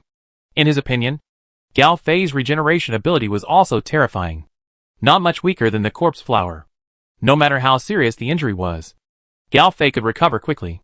Therefore, it was very difficult to kill Gao Fei just by relying on the injury. So, since Gao Fei looked exactly like a zombie, and his abilities were similar to zombies, were his weaknesses the same as zombies? Head. If a blow to the head can kill someone, then no matter how strong the regeneration ability is, it will not work. Moreover, even if Gao Fei is not a zombie, according to human standards, if the head is pierced, he will also die. Yi Sha thought so. Then pulled out the Alaskan whale harpoon and stabbed it hard at Gao Fei's head. But at this moment, the 6 tentacles growing from Gao Fei's back suddenly waved forward, and the 6 palm-sized heads opened their mouths at the same time, directly biting Yi Sha's body, preventing Yi Sha from stabbing the Alaskan whale harpoon down. The 6 heads all had sharp teeth, which easily pierced through Yi Sha's flesh and blood, and each wound was deep enough to see the bone. However, Yi Sha did not retreat. The pain made Yi Sha's expression twisted and ferocious, like a demon crawling out of hell, with a face full of hostility, grabbing the Alaskan harpoon and continuing to stab down. It seems that one of us must die. Yi Sha gritted his teeth, and I want to live. The Alaskan harpoon fell bit by bit, even though Gao Fei was also resisting. The tentacles with 6 heads were stretched straight, and he also used all his strength. However, it still couldn't stop the Alaskan whale harpoon from falling. Soon, the tip of the Alaskan whale harpoon pierced Gao Fei's forehead, and a drop of blood quickly oozed out from Gao Fei's forehead. Ah! Gao Fei roared loudly, and bone spurs suddenly grew between his fists. And then he pushed it upward. Puff! The bone spur pierced through Yi Sha's lower abdomen and pierced directly from behind Yi Sha's waist. The severe pain made Yi Sha's body shake, and the Alaskan whale harpoon that was about to pierce Gao Fei's brain was slowly pushed up again. Yi Sha gritted his teeth. Will he fail at the last moment? If he could not kill Gao Fei even if both sides were injured, he would be the unlucky one after the time limit of the martial arts supreme was over. But, at this moment, a pair of big hands pressed on Yi Sha's fist, and then pressed down fiercely. Yi Sha raised his head and showed a look of surprise. It was the arbitrator. Jarvis finally released Gon Lin and the arbitrator. The next moment, with the appearance and strength of the arbitrator, the Alaskan whale harpoon that was gradually raised fell down again. Puff! The sound of the blade entering the flesh sounded, and the Alaskan whale harpoon pierced directly from Gao Fei's forehead, and the handle was not penetrated. Chapter 401 of our own. Gao Fei's pupils suddenly dilated, staring at Yi Sha. Gao Fei moved his Adam's apple, and only had time to utter one word in his throat. And then his head tilted to the side, and the 6 tentacles fell to the ground limply. You killed Gao Fei, and took back Dr. Marshu's. At this time, a mysterious voice sounded, announcing Gao Fei's death. But the crew's mission was not completed. The mission was completed only when Dr. Marshu's was brought back to the Doomsday train. The arbitrator stood up, like a bodyguard, standing faithfully behind Yi Sha. Gon Lin and Jarvis also ran up. How is it? Yi Sha barely stood up. It's okay. Dr. Marshu's has been found. Yi Sha snapped his fingers, and the main flower of the corpse flower opened. Then Dr. Marshu's, who was hanging in the air, was thrown into the center of the flower and swallowed by the corpse flower. Then the corpse flower slowly sank into the ground. Yi Sha, there is also a new plant virus antidote, which is the box that Dr. Marshu's brought. Go to the destroyed house to look for it. Jarvis, I'll go. Jarvis turned and ran towards the house that was previously destroyed by the corpse flower, while Gon Lin supported Yi Sha and took out a bottle of cell activation potion and poured it into Yi Sha's mouth. The main function of the cell activation potion is to activate cells and accelerate wound healing. But it still takes a lot of time, and is not as effective as the blood-sucking healing of the Alaskan harpoon. Therefore, Yi Sha never buys it in the dining car. It would be faster to kill a few zombies before the cell activation potion takes effect. However, because the artificial macrophages devoured Redmond's virus, Yi Sha had the ability to regenerate himself. Combined with the cell activation agent, the effect was obvious. In the absence of zombies for Yi Sha to hunt, it was a good way to recover. After a while, Jarvis came back with a metal box. Found it. Yisha, let's go. There is still fighting at the entrance of the camp. Let's leave now. When they find out that Gao Fei is dead, it will be too late to chase us. Jarvis nodded. I know there is a helicopter in the camp. If you take a helicopter, you can get back to the Doomsday train in 10 hours at most. You go to the periphery first, and I will bring the helicopter over. Jarvis left again, while Yisha and Gan Lin left quickly. After climbing over the camp wall, they ran in the opposite direction of the main gate. About a quarter of an hour later, the sound of propellers came from the air. Jarvis drove a helicopter over, lowered the ladder, and took Yisha and Gan Lin up. Hold on tight. Jarvis smiled. I'm going to make a detour to avoid the direction of the battle. Yisha nodded, leaned back in his seat, closed his eyes and rested. And at the same time, he breathed a sigh of relief. Gao Fei was dead. Dr. Marshus was captured. The crew mission was completed, and they could return to the Doomsday train, which really made them feel relieved. Of course, before returning to the Doomsday train, everything was still unknown. However, Yisha and the other two seemed to have good luck. Comp's energy was focused on attacking the surviving human camps. The number of Tianlong and Raptor teams in the jungle was very small, and no one noticed that a helicopter was passing quickly over the jungle. About 10 hours later, the strange open-air platform standing in the jungle appeared in the eyes of Yisha and the other two. This time, they were truly relieved, and their hanging hearts could be completely relaxed. Jarvis drove the helicopter slowly to the ground. After getting off the helicopter, Jarvis opened his hands excitedly. I'm finally back. And I finally completed another mission. At this time, Gan Lin suddenly pulled out a snake-shaped dagger and shouted, Be careful. There is movement around. Jarvis was stunned for a moment, and immediately took out 2 machine guns. But at this moment, poof! Gan Lin's snake-shaped dagger suddenly pierced from the back of Jarvis' neck, and then pierced through Jarvis' throat. Jarvis turned around with his eyes wide open in disbelief. Gan Lin pulled out the second dagger without hesitation and stabbed it into Jarvis' chest, piercing Jarvis' heart with one blow. The bright red blood flowed out, and soon stained Jarvis' clothes. Jarvis died. His death was extremely abrupt, with a strong look of reluctance in his eyes, and he died with his eyes open. Gan Lin picked up the metal box next to the corpse and smiled at Yisha. You shouldn't mind if I snatch his mission? Yisha glanced coldly at Gan Lin. What if I said I wanted to complete both missions? Then I'll give it to you. Gan Lin smiled and handed over the box. If I give it to you, I'll be happy to give it to you. Humph. Yisha curled his lips in disdain. And then, if Dr. Marshus wasn't in my hands, and you couldn't snatch people from the corpse flower hidden underground, the one I wanted to die might be me? Of course not. Gan Lin winked at Yisha teasingly. I swear, I never thought of attacking you. I can give you whatever you want. Yisha's disdain grew even stronger. If he believed this, he would be a fool. Gan Lin had said before that he only wanted to pass the flight attendant assessment and did not expect to complete the mission. Try to become stronger, even if you have to use all means, and then live well. Yisha ignored the metal box that Gan Lin handed over, turned around and walked towards the platform. If one day you plan to attack me, remember, you must kill me as soon as possible. Otherwise, you will die. Yisha always kept a vigilant eye on Gan Lin. This woman was a venomous snake. It was not surprising that she would attack Jarvis. But at the last moment, when she was least alert, she killed Jarvis with such a decisive, thunderous method, without any hesitation. It was simple, straightforward, and neat, which still made Yisha feel a little cold. Gan Lin smiled and picked up the metal box, followed Yisha's footsteps, as if nothing had happened, and entered the Doomsday train platform. In the empty platform, the Doomsday train was parked quietly.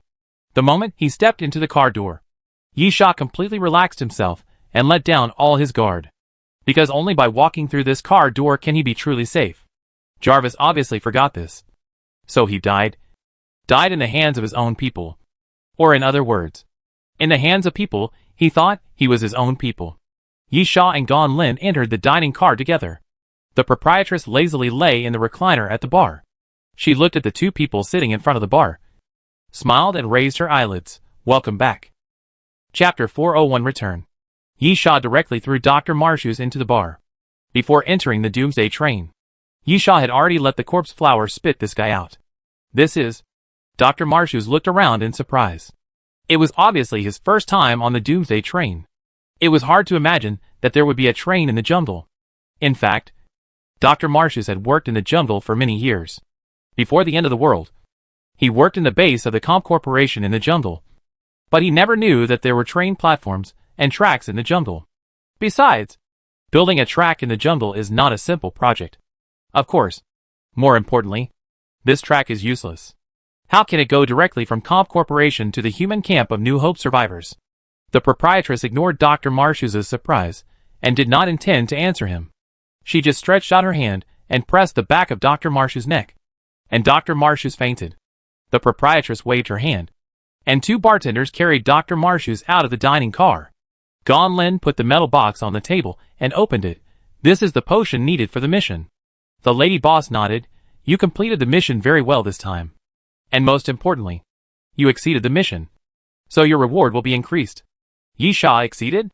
Yi Sha didn't realize that he brought back anything extra. The potion and Dr. Marshes were both required by the flight attendant mission.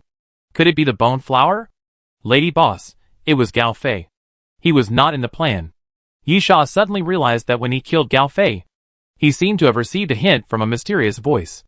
Generally speaking, no matter how powerful Gao Fei was, he was not a zombie and had nothing to do with the mission. He was killed and the mysterious voice would not appear. Yi Sha then said, "Who is Gao Fei?" "No. Is he a human?" Yi Sha always felt that Gao Fei was a human who had taken some medicine from the Doomsday train and then mutated. He could even be said to be half human and half corpse. A self-evolved body. A guy who is favored by both gods and demons. The boss lady. This kind of people are generally called new humans. Yi Sha shook his head. I don't quite understand. The boss lady. The history of mankind is a history of biological evolution. But compared to the flesh, human evolution is more reflected here. The boss lady pointed to her head. Wisdom is the origin of human evolution. The emergence of superhumans is an important symbol of brain evolution. Boss lady, new humans are similar to superhumans. They are also a symbol of evolution beyond normal humans. However, this symbol is stimulated by the zombie virus. Yi Sha thought for a while. In other words, ordinary people will die or become zombies if they are infected with the zombie virus. But some people will evolve? The boss lady, yes. Yi Sha said disdainfully. Evolve like a zombie? That would be ugly enough. The boss lady, when everyone evolves like that, you won't find it ugly. In fact, it is undeniable that compared to the human body, the new human body is a pure combat organism. Yi Sha nodded, not wanting to talk about this topic, since it had nothing to do with him anyway. So he asked directly, what about our current rewards? New humans are very rare individuals, and only 2 or 3 appear in 100 million people. The boss lady, you did a great job this time. But unfortunately, you didn't bring back the other person's body. However, it doesn't matter. Other crew members have already gone to retrieve the body. While speaking, the boss lady opened the tablet and opened the list. The boss lady continued, so, your reward is increased to, choose one of the 8 random skills or random abilities as a reward. Yi Sha gestured to Gon Lin, then walked to the other side of the dining car and asked the waiter to bring some food. Yi Sha didn't plan to see what skills Gon Lin chose. Of course, the underlying meaning was that when he chose his own ability, Gon Lin had better get out of the way. With Gon Lin's intelligence, Yi Sha believed that she could understand the meaning. Gon Lin's gains were greater than Yi Sha had imagined. In addition to the reward, this woman actually took out several things and put them on the bar, which made Yi Sha quite puzzled. Wasn't this woman imprisoned in the surviving human camp most of the time? Where did she find these things? However, although he was curious, Yi Sha had no intention of investigating further. About half an hour later, Gon Lin left the bar with satisfaction, then blinked at Yi Sha and waved, see you next time. Yi Sha grinned. He didn't want to see this woman again. He quickly finished the food on the table and came to the bar. First, the reward after completing any flight attendant. 8 abilities have been randomly selected, and Yi Sha can choose from them. Yi Sha felt that his luck this time was not very good, and there were many weak abilities among the 8 abilities. For example, the punch strength enhancement can enhance the punch strength by 1.75 times, which seems very good, but the upper limit is 1,200 pounds of punch strength. Even if Yi Sha does not enhance, he can almost reach this data. What is the use of this ability? In addition, there is also similar speed enhancement. Although there is no upper limit, it cannot overlap with other abilities. In other words, when the speed is enhanced, the Son of Wind ability cannot be used, which makes the speed enhancement meaningless. There are 5 useless abilities like this, and Yisha does not need them. Of course, it does not mean that these abilities are necessarily bad. For example, if Yisha had been able to strengthen his fist power when he first boarded the Doomsday train, his strength would have instantly increased greatly. But it was completely useless to Yisha now. Yisha focused on the last 3 abilities, namely memory reading, adrenaline, and the Death Doctor ability that Yisha had seen before, which was to make Stitch Beasts from dead zombies. Yisha was a little confused. From the literal meaning, the 3 abilities seemed good. The lady boss suddenly reminded him, memory reading is determined by the strength of your brain area, which determines the length of time it takes to read the memory. Yisha was stunned for a moment, and then he cursed in his heart. Isn't this the ability prepared for Yiyu? He is not a superhuman. Then, what should I choose between Adrenaline and Death Doctor? Adrenaline is actually a very useless ability, and its function is exactly the same as the adrenaline drug that Yisha had injected before, except that after learning the ability, he can stimulate adrenaline autonomously, and there is no need for injection. But the Death Doctor doesn't seem to be of much use to Yisha, and the Stitch Beasts he made are not as good as the Arbiter and the Corpse Flower. Moreover, in theory, Stitch Beasts can be made infinitely, but their strength depends on the materials. In other words, using ordinary zombies to make Stitch Beasts can only make Stitch Beasts of the ordinary zombie level, and it takes several corpses to make a Stitch Beast. What's the use of having more of this stuff? I can't make a zombie tide. As for using mutant zombies to make it, Yisha would like to, but he would have to have so many mutant zombies to kill for himself. After all, he had to kill several zombies to make a Stitch Beast, and he had to consider the problem of production failure. Chapter 402, The Brilliant and Shining Sword of the King. Adrenaline. Yisha hesitated for a while, and finally made the decision. Although adrenaline is useless, it can be used immediately. However, if the ability of the Death Doctor is to be effective, Yisha has to collect corpses, which is too troublesome. The proprietress nodded and casually stretched out her hand to wipe the tablet. On the tablet, other abilities disappeared, leaving only adrenaline. Adrenaline, primary stimulate adrenaline, greatly improve physical fitness in a short period of time, and become weak within 12 hours after use. Each upgrade can increase the usage time and reduce the sequelae time. Yisha looked at the effect of adrenaline. Objectively speaking, adrenaline is still quite strong, but Doomsday train sells adrenaline, which makes people feel that this ability is not very good. However, there is some consolation. The adrenaline sold by Doomsday train can only stimulate primary adrenaline, while the adrenaline ability obtained by Yisha can be improved from the primary level to the master level. The lady boss smiled. After choosing the ability, you should have other gains, right? Yisha nodded. Most of the things he got from the animal zombies were calculated with copper skull coins, so Yisha would not take them out to embarrass himself.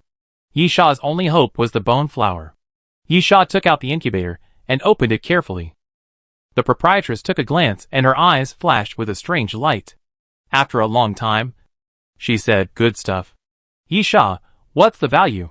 The proprietress, 50 gold skull coins? Yisha took a breath. Although he felt that this bone flower was very precious, Yisha really didn't expect it to be so precious. Moreover, the proprietress seemed to be using a question sentence. Does this mean that the price can be negotiated? Yisha didn't even want to sell the bone flower at this moment. If such a valuable thing could be used to improve his strength, how strong would his strength be? The boss lady seemed to see through Yisha's thoughts and shook her head. This thing is useless to you. Yisha frowned and couldn't help but, can you tell me more about it? Boss lady, this thing is the same as Gao Fei. Yisha was surprised. Ah! Boss lady, to put it simply, this bone flower has mutated because of the zombie virus. In theory, it should be a zombie plant. But in fact, this bone flower still has vitality and has its own plant characteristics. But it has become bone. Yisha thought for a moment. In other words, the research value is high, but I don't know what it's used for. The boss lady nodded. You summarized it very accurately. Yisha, give me the highest price. The research value is not attractive to Yisha at all. Of course, Not knowing what it's used for doesn't mean it's useless. But Yisha knows himself. Even the boss lady can't explain it. I'm afraid I may not know what it's used for even in my next life. The boss lady pondered for a while. Then, 70 gold skull coins. No more. Okay. Yisha agreed straightforwardly. And then, I want to see the treasure list. The boss lady was stunned for a moment. Then laughed. I didn't expect you to have grown to this point. But it's natural. After all, you made a lot of money this time. Other people may not know the so-called treasure list because they can't access it. But Yisha has the memory of his previous life. In fact, the treasure list is the name given by the surviving humans on the Doomsday train. The boss lady didn't say this, but she also accepted it. The so-called treasure list refers to the best things, skills and abilities at the top of the pyramid in the food truck sales. Expensive and powerful are synonymous with all the things in the treasure list. At the same time, what criteria are used to judge whether they can enter the treasure list? Very simple. Uniqueness. For example, MMA mastery can be bought by Yisha, Gonlin, Xiaoponzi, and everyone else. But there is no such possibility for the things in the treasure list. Each one is unique and unique. After the boss lady sold one of the things to Yisha, this thing was removed from the treasure list. No one can buy a second piece in the dining car. Nor can they get a second piece through a mission. No one can. Not even the conductor. The proprietress stopped using the tablet and took out a book and handed it to Yisha. When he opened the book, there was not only a name inside, but also pictures with names next to them and some brief introductions. Yisha had a goal in mind. He had been saving up skull coins just to wait for this moment. Even his hands were shaking slightly as he flipped through the book. After a while, Yisha stopped, looked at the picture on the book, was silent for a long time, and then handed the book to the proprietress. Yisha, I want this sword. The proprietress took a look, nodded, and took out an exquisite mahogany sword box from under the bar. But perhaps because it had not been touched for too long, it was covered with dust. The proprietress blew away the dust, and then slowly opened the mahogany sword box. And then a golden glow came out of the box, which lasted for a full half-minute before slowly dissipating. A golden medieval European longsword lies in the red silk. The blade and hilt are made of pure gold. A cross is engraved on the blade, and a beautiful pattern is outlined with red lines on the hilt. Brilliant and radiant sword of the king. The cursed sword of the king is passed down from generation to generation as a symbol of the king. But every king who holds this sword has a bad end and dies in war, which eventually makes this sword a sword of disaster.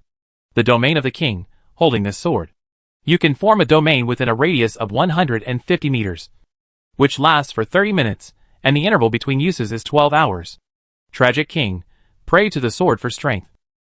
Greatly improve physical fitness and swordsmanship. After the battle, he will inevitably die. When using it, tragedy is already doomed.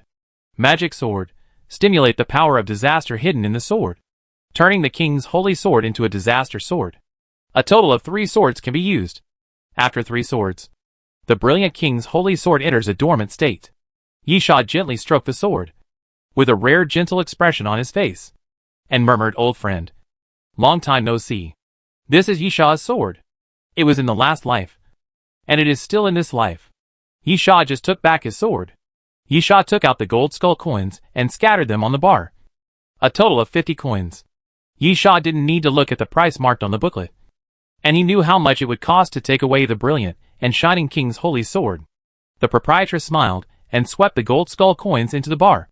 Smiling at Yisha, "Thank you for your patronage." Chapter 403. Next stop. The brilliant king's holy sword is not the best in the treasure list, which can be seen from the price. The brilliant king's holy sword is just the lower level in the treasure list. However, Yisha still wants this sword, because it is his own. Moreover, it is the only weapon in the treasure list. Even if it is the lower level, it is very powerful. At the same time, Yisha has always believed that the brilliant king's holy sword is not weak, but has too many limitations. The domain of the king can be left aside for now. The tragic king completely sacrificed his life for victory. Simply put, it was a mutual destruction. As long as this ability was used, he would die after the battle. In the previous life, Yisha never activated this ability until his death, because if he didn't use it, he still had a chance of survival. If he used it, he would die. and it would just drag more people to be buried with him. At that time, Yisha was not as cruel as he is now. Yisha grinned. Is this also a kind of growth? Of course. This is also the reason why Yisha wants to get the brilliant and glorious King's holy sword again in this life. This ability can be fully coordinated with the 12 trials of immortality. Finally, there is the magic sword, which is the strongest killing move of the brilliant and glorious King's holy sword. But the magic sword can only be used 3 times. After 3 times, the brilliant and glorious King's holy sword will become an ordinary decorative sword without any use. Therefore, the brilliant and glorious King's holy sword is actually very powerful. Yisha believes that it is not inferior to weapons worth more than 100 gold skull coins. However, due to the terrible sequelae and the harsh restrictions on its use, the price of the brilliant and glorious King's holy sword has seriously dropped. But no matter what, in Yisha's mind, the brilliant and shining King's holy sword was a weapon he had used before. In this life, he was able to get it again, which made Yisha very satisfied. Hanging the brilliant and shining King's holy sword around his waist, Yisha flipped through the book. There are actually some cheap things in the treasure list, such as disposable items. Of course, this cheap means compared with other items. If compared with similar items, it is actually terribly expensive. It consumes several gold skull coins for one use. And not everyone can afford it. The lady boss leaned on the bar counter and took out a hookah. Let me know about the next mission. Yisha was stunned. Next? Can you tell me in advance? Lady boss, because I need to prepare in advance. Yisha looked puzzled, not understanding what needed to be prepared in advance. Because of the special environment? Or the lack of food? Scarcity of water? For this kind of thing, once the destination is determined, it can be prepared in 10 minutes, which is enough time. The boss lady, there will be a lot of attendants at the next stop. You have only one task, which is to compete for something. Yisha, mutually? The boss lady, no. But it can also be understood as competing with each other. After all, there is only one thing. Whoever gets it can exchange it for a reward. In addition, I can tell you in advance that the reward is a liquid monster. Hiss. Yisha took a breath and quickly turned a few pages of the book, and then saw a green picture with the words, Liquid Monster. Price, 130 gold skull coins written on the side. Yisha couldn't help but say, this time it's a big deal. The boss lady smiled. So, seize the opportunity. Yisha, so? What do you mean by preparation? The boss lady, the mission is carried out by a team. You can choose 4 people at will.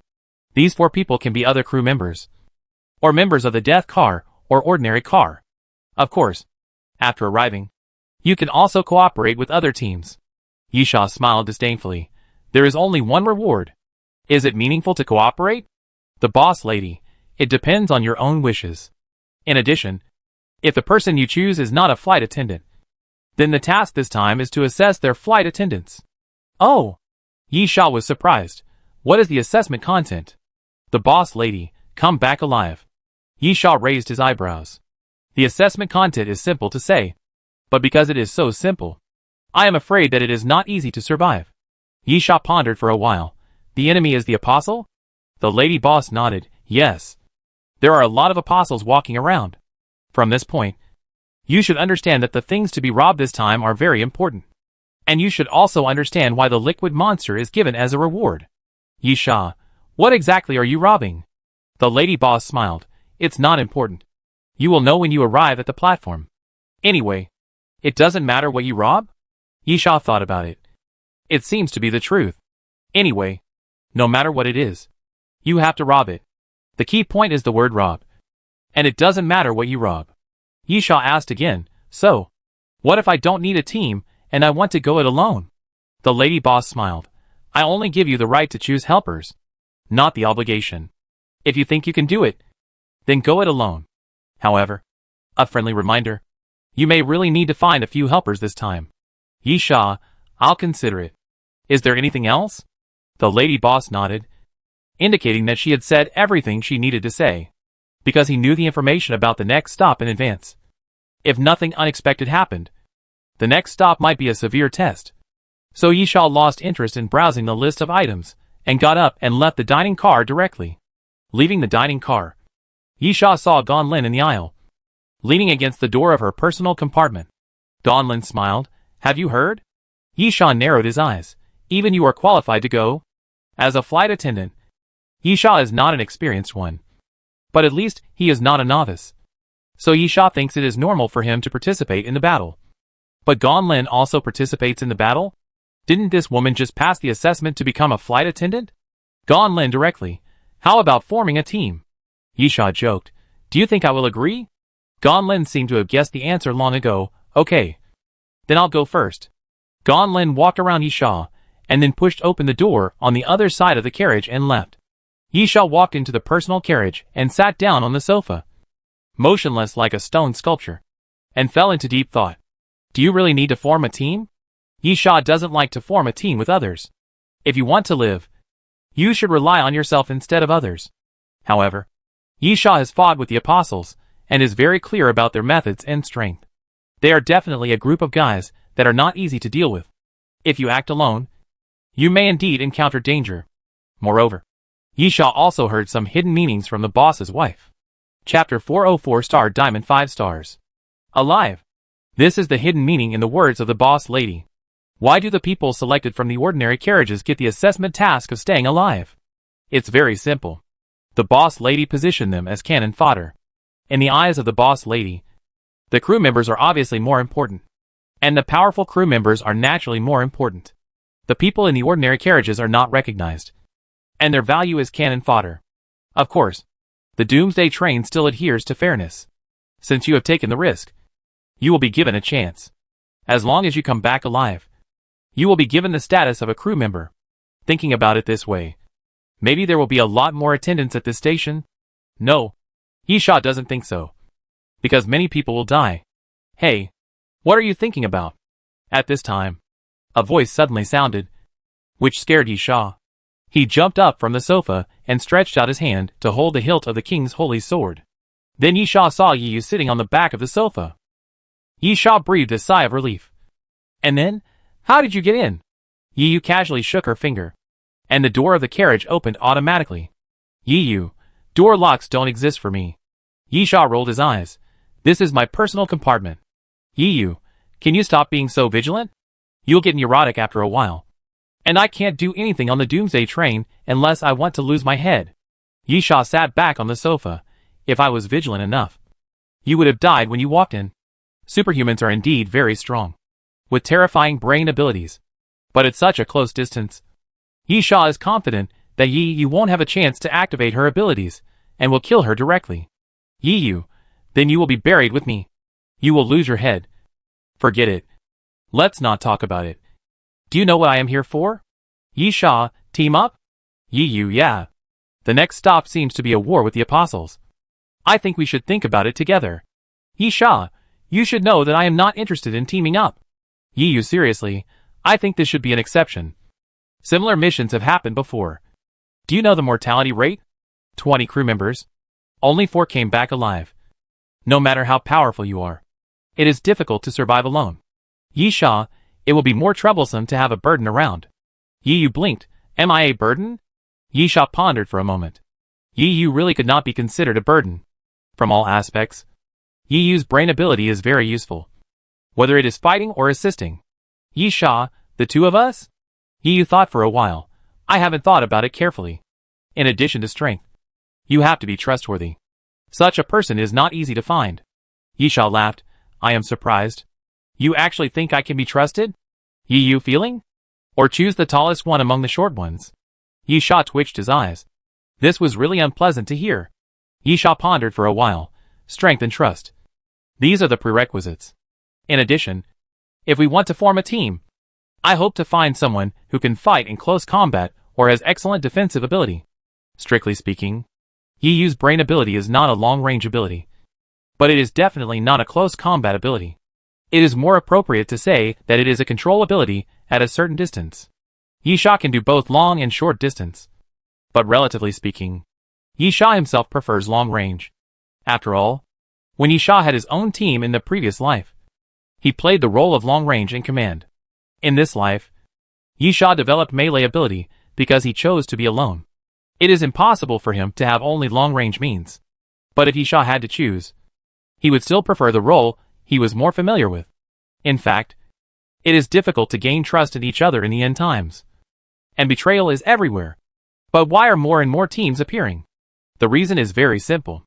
A single choice of development route can make it stronger. If Yi Sha invested all melee resources in strengthening long-range means, Yi Sha believes that he should have reached the level of a king now. Even Yi Sha thought that his long-range strength should be able to surpass that of his previous life. But a single development route cannot cope with various situations. So a team is needed to support it.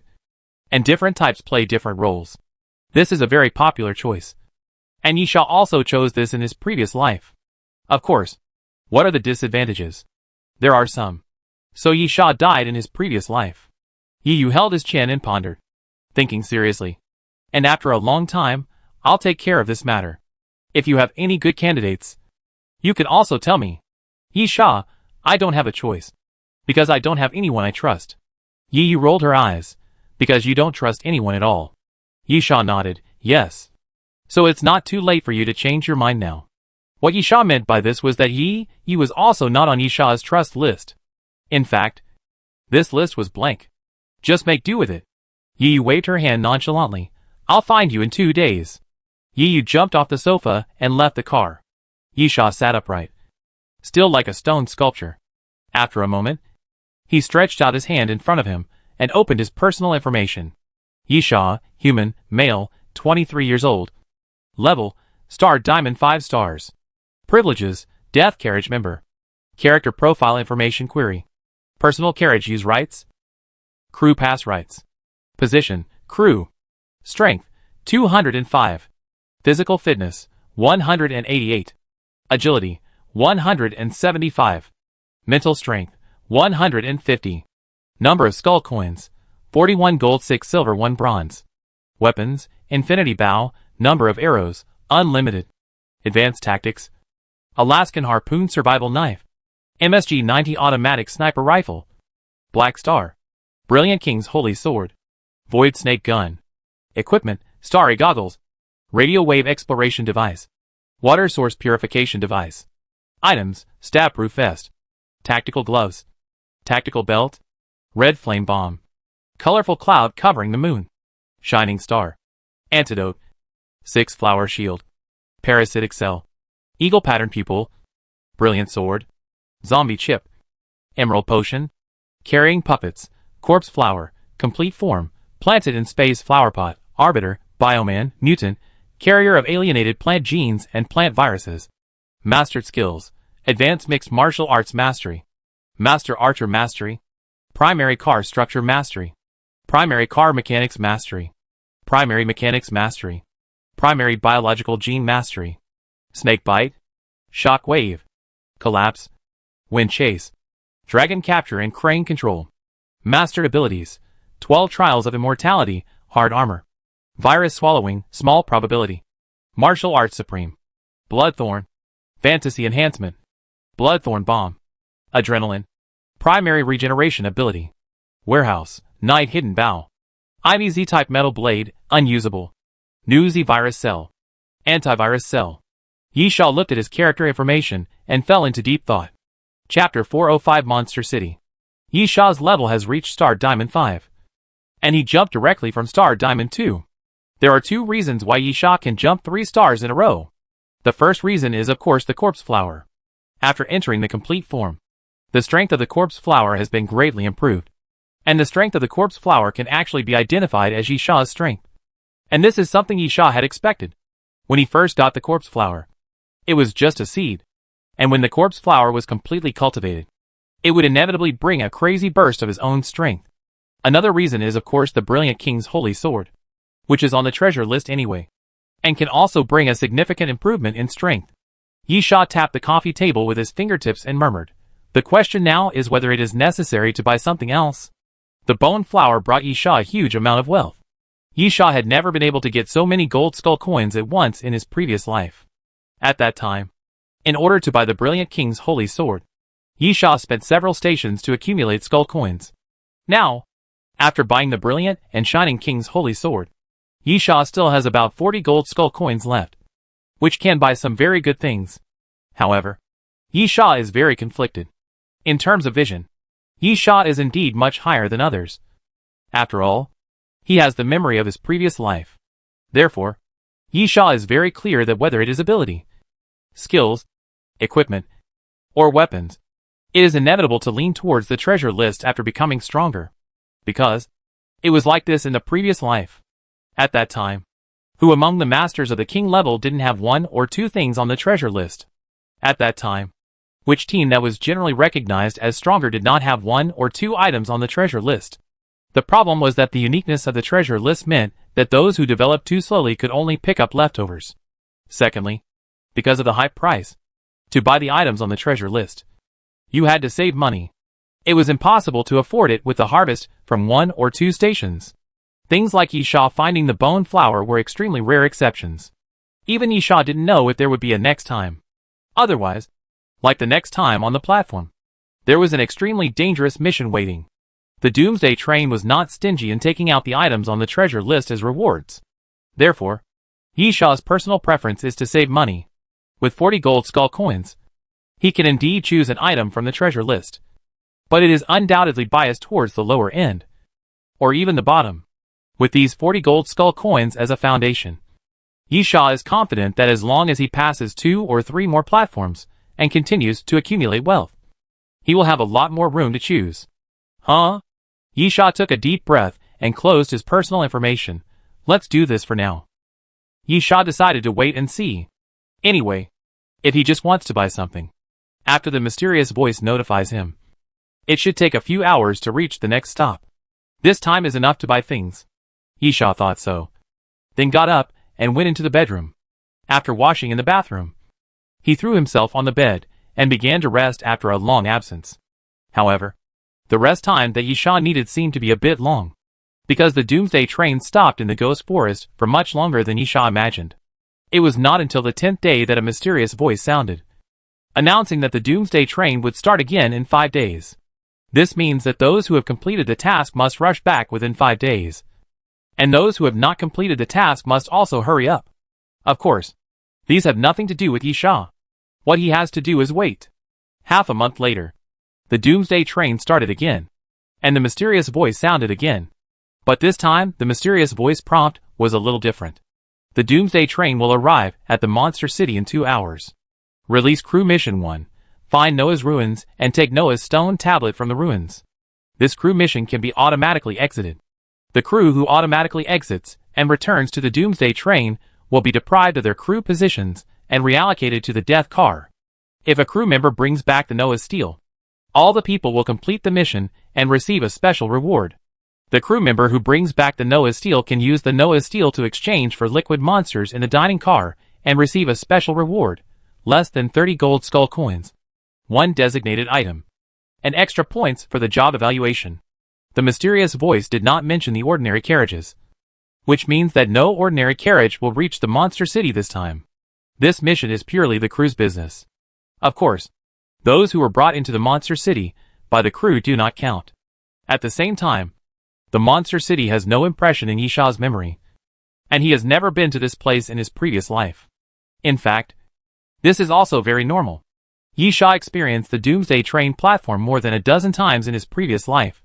Almost 20 times. And he has been to many Doomsday train platforms in his life. As the Doomsday train continues to move, the probability of no longer overlapping will naturally increase. And the advantage of Yi Sha's memory in his previous life will inevitably continue to decrease. This was something Yi Sha had been prepared for, so it was not worth making a fuss about. At the same time, Yi Yu knocked on Yi Sha's carriage door again. Behind Yi Yu, there was a strong man who looked quite honest. To be honest, when Yi Sha saw the other party enter, he couldn't help but be attracted by the contrast. Yi Yu had the body shape of a little girl, while the strong man was at least 190 centimeters tall, probably close to 2 meters, with muscles as sharp as granite, broad shoulders and thick chest, just like an iron tower. Yi Yu, let me introduce you. This is Wang Likuan. He meets your requirements perfectly. Hello. Wang Likuan scratched his head and reached out to Yi Sha. He looked a little silly and smiled awkwardly. I will definitely work hard. Yi Sha melee? Wang Likuan, yes. But I focus on defense. I have the dual abilities of hardening and rocking, as well as muscle solidification. primary regeneration, and advanced bone regeneration. I have an item called the Iron Wall's Indestructible Gate, which has the effect. Wang Liquan chattered non-stop and directly told Yisha about his abilities and things, leaving Yisha speechless. This guy is either really stupid or he is very thoughtful. How can he tell you everything he has just met? Stop. That's enough. Yisha, you don't have to explain it so clearly. Wang Liquan was stunned for a moment. Isn't it better for you to command if I tell you what I am good at? Yisha patted his forehead. Why does he feel that this guy is really stupid? How did he survive until now? Didn't he get tricked to death? Yisha, there is no complicated command. You are responsible for resisting attacks, and we are responsible for attacking. It's that simple. Wang Liquan smiled innocently. That's the best. It's simple and easy to understand. Chapter 406 Big Problem. Yi used her elbow to poke Yisha. Is he okay? Yisha, where did you find him? Yi, I used to work with him when we were in the ordinary carriage. He was a very interesting person. At that time, my brain ability was not yet developed, and he always protected me. He was also seriously injured. Of course, we were not very familiar with each other. Later, I became a flight attendant. The two did not avoid Wang Liquan when talking. Yisha also tried to test him intentionally, and then found that Wang Liquan had no expression at all. He did not interrupt, nor did he think there was anything wrong with the two discussing him so bluntly. He just touched the back of his head and smiled foolishly. Yisha was also confused, and could not see through Wang Liquan at all. Although Yisha did not want to think that everyone was a bad guy, but this guy in front of him seemed too simple-minded. Right? Yisha believed that there were definitely kind people. But kindness and scheming were not contradictory, because only those with scheming could live longer in the end times. After a moment of hesitation, Yisha said, then let's settle this. There are still 2 hours left. Get ready. Go to the dining car to buy some food and fresh water, and then wait to arrive at the platform. Wang Liquan agreed naively. Okay. No problem. After a simple shopping trip, Yisha also replenished bullets, red flame bombs, colorful clouds covering the moon and other things. Then he rested and waited for the arrival of the monster city. For people like Wang Liquan, who were recruited temporarily, at most they knew that this was an assessment to become a flight attendant. If they survived, they could become flight attendants. And if they died, everything would be over. But Yisha and Yi would think more. On the one hand, there was the reward of the liquid monster. And on the other hand, the flight attendants who had fought with the Apostle Walker knew that after the Apostle Walker died, the things on his body could be taken at will. What does this mean? This means that if successful, it will be a great opportunity to strengthen oneself. Yisha even felt that if everything went well, he might be able to directly become a king-level person when he came back this time. And he should be able to save a large amount of wealth again. The things in the second treasure list are also waving at him. Of course, the premise is that everything goes well. Benefits often coexist with risks. 2 hours passed quickly. And with a tremor, the Doomsday train slowly drove into a modern train platform.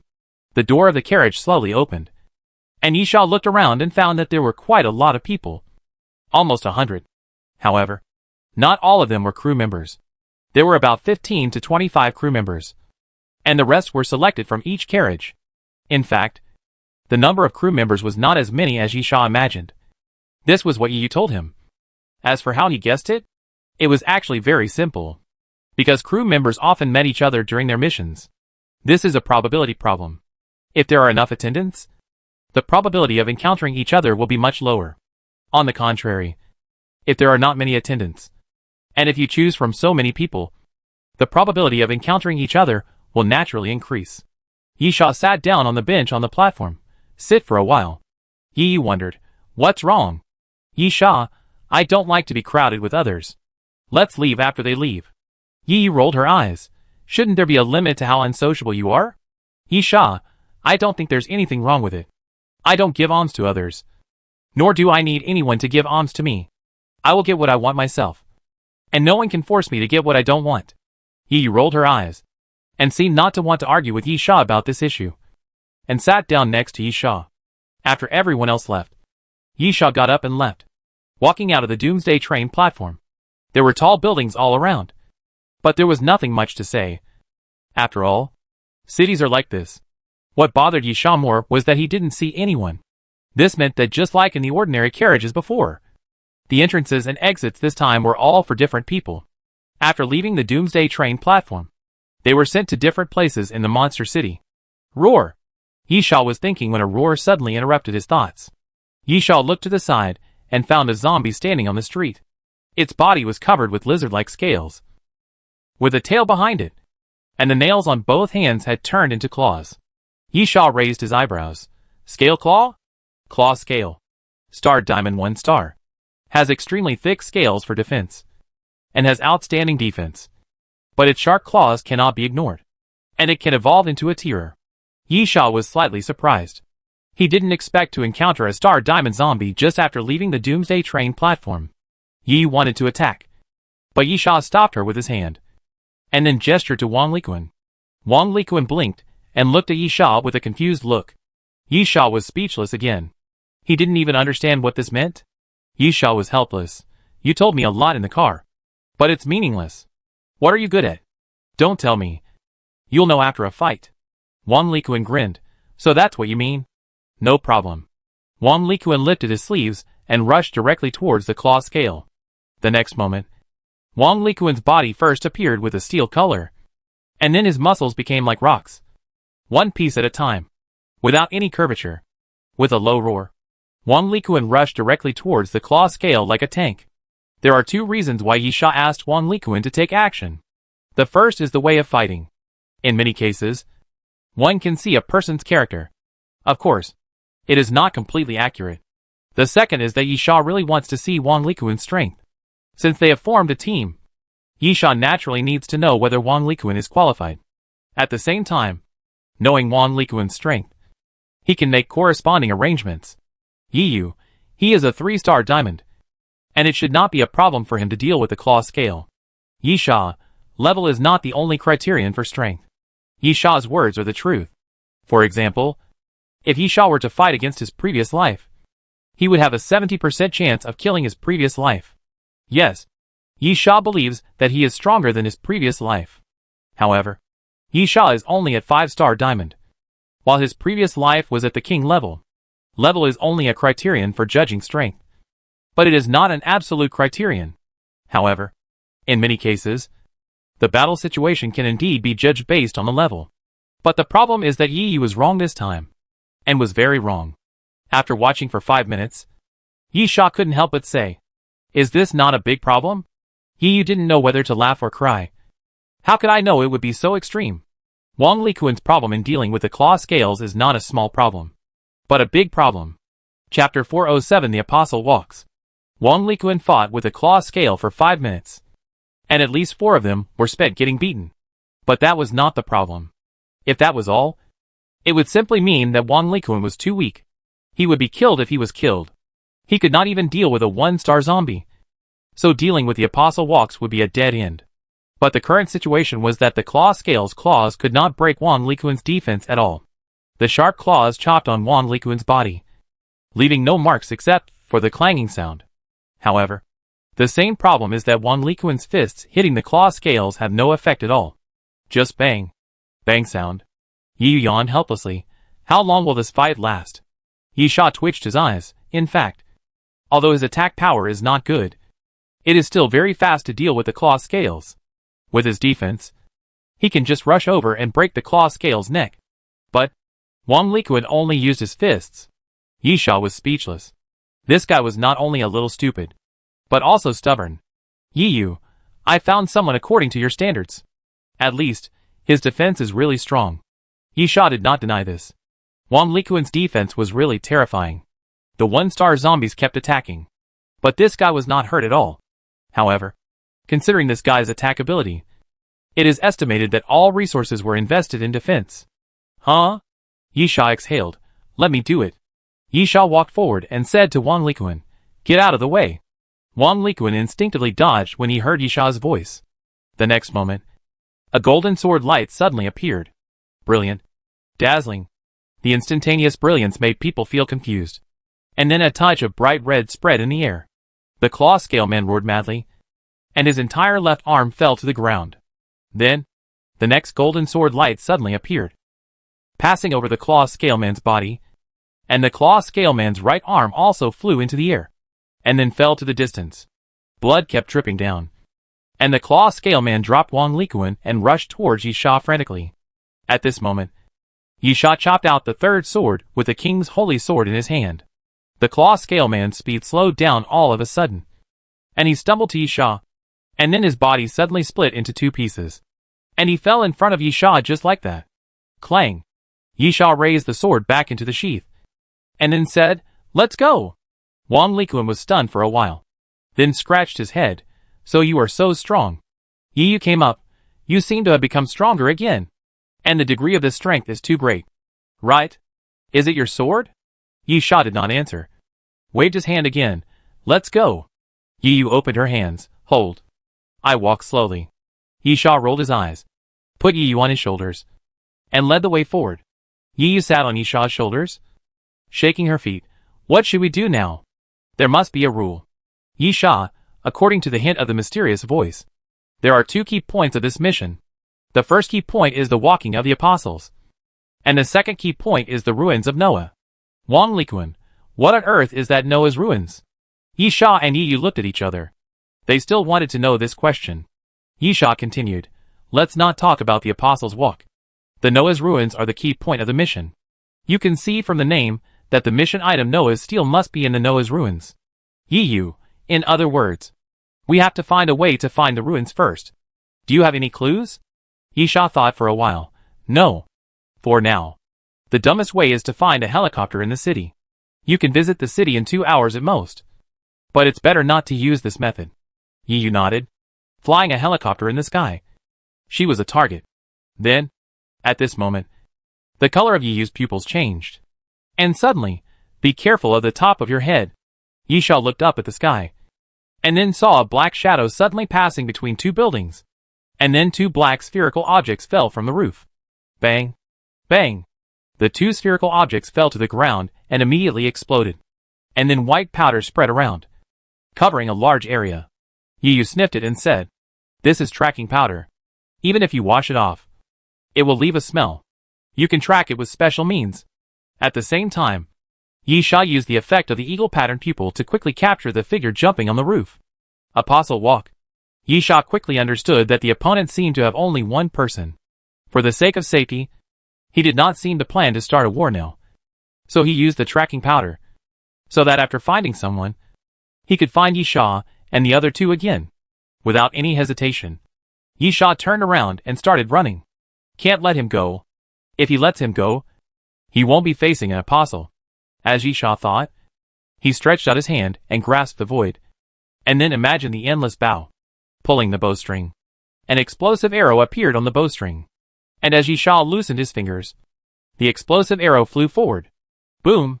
A violent explosion sounded, and a corner of the roof was directly blown off. Then, in the black smoke, the apostle turned over and came out, twisting his body in midair, and raised his hand towards Yisha. Puff! Puff! Puff! Under the black cloak, crossbow arrows flew out continuously, shooting towards Yisha. Yisha did not slow down, and the sixth flower shield quickly appeared around him. The power of the crossbow arrows was far beyond the appearance. Every time it pierced the sixth flower shield, it could directly shatter one of the shields. In the blink of an eye, all 6 shields disappeared. At the same time, the apostle walked to the ground, fluttered his cloak, and quickly took out 2 props and threw them forward. The 2 props were silver balls. After they rolled and landed in front of Yisha, they suddenly shot out, and countless flying needles attacked Yisha. Yisha immediately raised his hands to block himself, and then the pain came quickly. In the blink of an eye, Yisha's body was densely pierced with flying needles. Yisha gritted his teeth. Kill him! Boom! The arbitrator had somehow circled to the roof behind the apostle walk, jumped down, and punched the apostle walk. The apostle reacted very quickly and jumped to the side. Then the arbitrator punched the ground. After a loud bang, the ground suddenly cracked. Yisha pulled out a few flying needles, and then gave up. Those flying needles were densely packed and pierced his body. Moreover, they were too small to be pulled out in a short time. So, Yisha ignored the flying needles on his body and flew towards the apostle again. Chapter 408 The King's orders cannot be disobeyed. The apostle took out a short blade. The next moment, Yisha rushed to the front of the apostle. With a clang, Yisha drew out the king's holy sword. Then, a golden glow spread all around. Clang! The king's holy sword fell and directly chopped on the apostle's short blade, making a crisp sound of collision. The opponent's short blade was not an ordinary thing. It actually blocked the king's holy sword. Then the apostle's wrist shook, and he actually pulled out a stick from the back of the short blade and swept it towards Yisha. This attack was quite unexpected, but Yisha reacted very quickly and dodged it by leaning back. The iron rod swept past Yisha's nose, and the strong wind made Yisha's face hurt. After forcing Yisha away, Apostle Walker shook his wrist, and another piece of the rod fell out from under the short blade. Then Apostle Walker inserted the piece in his hand, and the short blade suddenly turned into a nearly 2-meter-long spear. Yisha raised his eyebrows. This thing looks good. I want it. Apostle Walker covered his face, and his expression could not be seen, but he still seemed to have no intention of fighting. So he turned around and continued to run back along the street. How could Yisha let the other party go like this? He immediately flashed and chased forward. Yi Yu and Wang Likuan followed behind. After about a quarter of an hour, seeing the figures getting farther and farther away, Yi Yu stamped her feet and said, "What the hell are these two guys doing? They run so fast." Wang Likuan was embarrassed. "My fault. I didn't help." Wang Likuan felt that his position was close combat and meat shield, so he should naturally be on the front line at this time. Yi Yu waved her hand. "It has nothing to do with you. Let's go." Continue chasing. On the other side, Yisha had already caught up with the apostle. The apostle was extremely fast, but Yisha had the ability of the Son of Wind, so he was obviously a little faster than the apostle. After catching up with the apostle, Yisha stretched out his hand without hesitation, and the holy sword of the king swept towards him again. Clang! The apostle held his gun horizontally, blocking the holy sword of the king, and then slid to stop. Yisha joked, "Aren't you going to run anymore?" A voice came from under the mask of the apostle. "I was a little afraid of that superhuman being by your side, but now you are the only one left. Why should I run?" "Yisha, so you want to kill me?" The moment Yisha finished speaking, the apostle suddenly jumped up, raised his spear, and thrust it forward, hitting Yisha in the face, obviously answering Yisha's words with action. Yisha raised his sword and directly blocked the apostle's spear. But at this moment, the spear suddenly retracted and turned into a short spear, avoiding the king's holy sword and sweeping Yisha's waist. Yisha quickly retreated, then looked down and saw that his clothes at his waist were directly cut open. At the same time, the apostle did not pursue, but waved his cloak fiercely. Under the cloak was a crossbow, and as the cloak danced forward, 3 crossbow arrows flew out. Yisha immediately stretched out his hand, captured the dragon, and let go of the crane. The second style of letting go of the crane. As Yisha pushed forward with his palm, the invisible force pushed forward, as if Yisha could swing out a palm wind, directly pushing the 3 crossbow arrows aside. Ha! At this time, a shout sounded, but it was the apostle who took advantage of the moment when Yisha resisted the crossbow arrows and leaped forward again, directly soaring 2 meters away, from top to bottom, and stabbed Yisha diagonally. Yisha quickly held the king's holy sword horizontally. The spear shaft brushed against the blade, stirring up golden sparks, and then the spear tip pierced Yisha's shoulder, leaving a cut. The next moment, the apostle passed by Yisha, jumped forward 3 or 4 meters, and continued to confront Yisha. Yisha glanced at the wound on his shoulder and didn't care at all, because he now had the ability of primary regeneration due to the phagocytosis of macrophages. Although the primary regeneration ability is very slow and the effect is not obvious, it is enough to recover ordinary scratches. At most 5 or 6 minutes, the wound will be restored to its original state. Huh? Yisha took a deep breath and suddenly raised the king's holy sword. Do you know what the king's sword is? The apostle did not respond, but just carried the spear backwards and slowly walked around, looking for opportunities again. Yisha continued as if no one was around. The king's sword is the symbol of the king. The king's orders cannot be disobeyed. The next moment, the golden light was bright.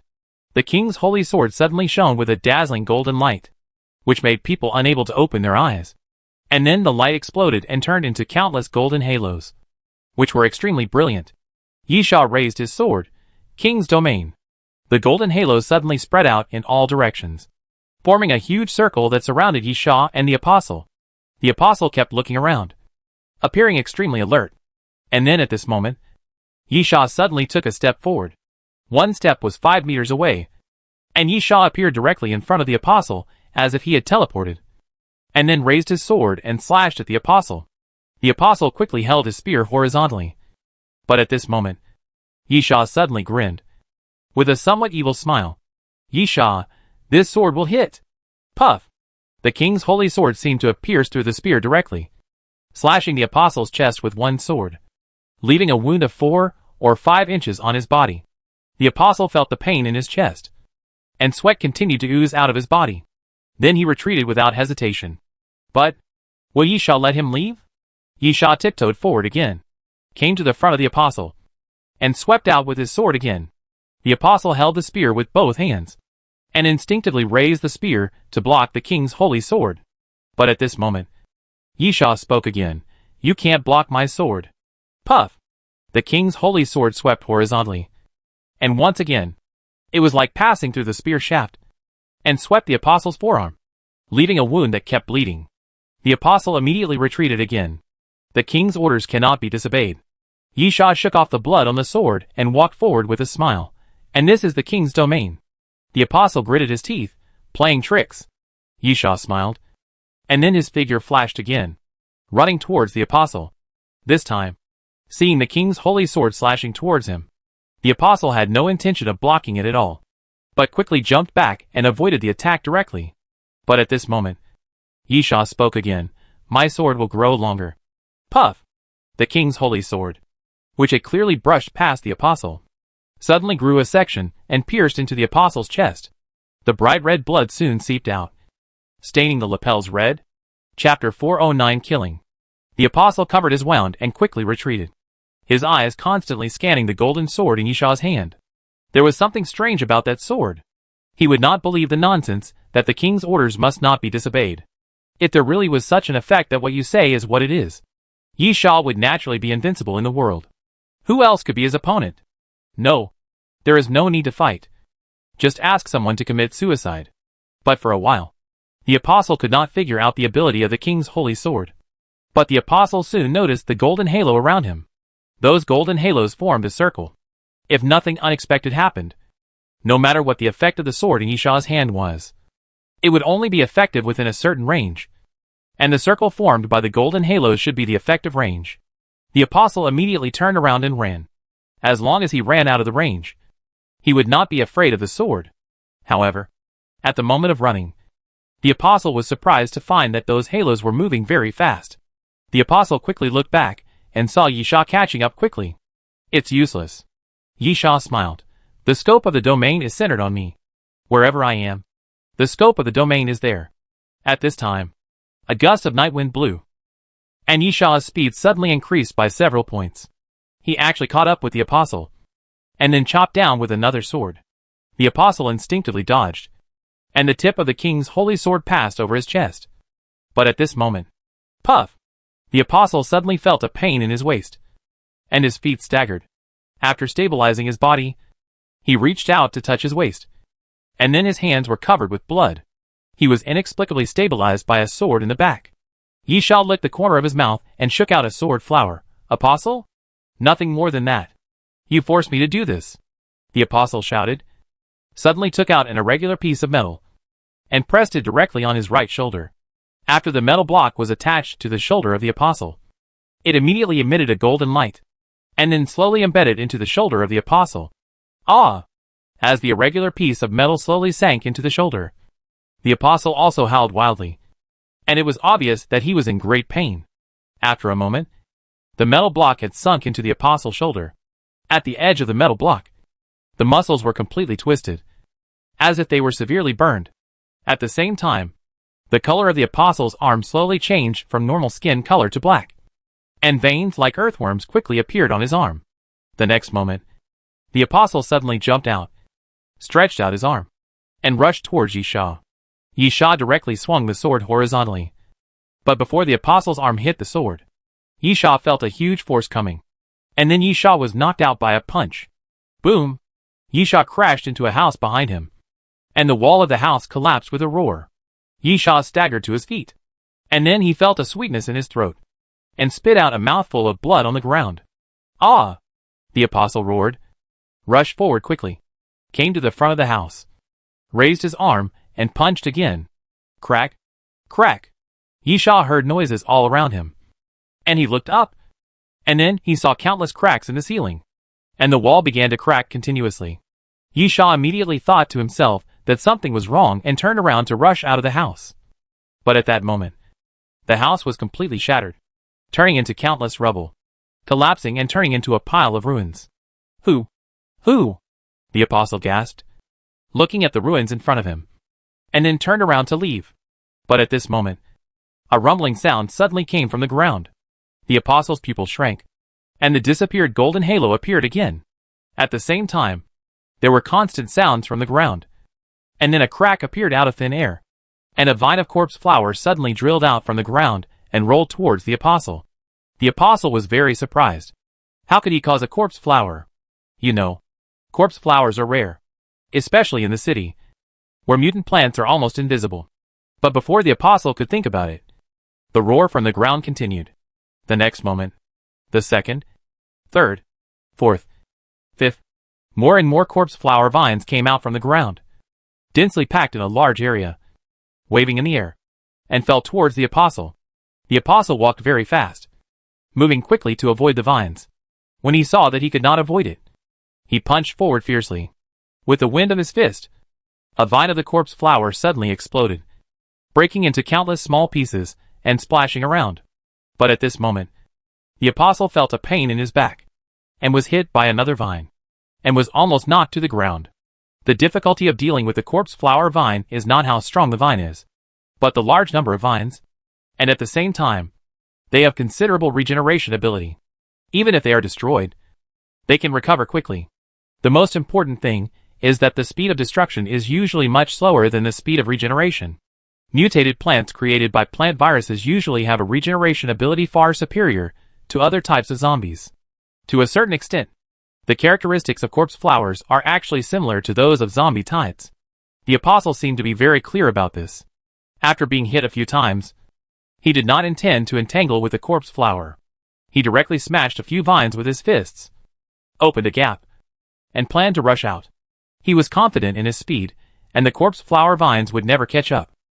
But at this moment, puff! A bright blood flower suddenly appeared in front of the apostle. The apostle was stunned, and then felt a sharp pain in his calf. He looked down and found that his calf was pierced. Yisha's voice came faintly. Have you forgotten me? The apostle was suddenly startled and punched behind him. 5 or 6 meters away, a building was punched by the apostle. A circle of big holes was punched out. However, there was no sound from Yisha. Yisha was extremely fast.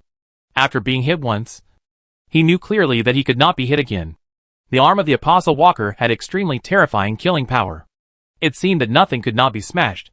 Since he could not block it, he would avoid it.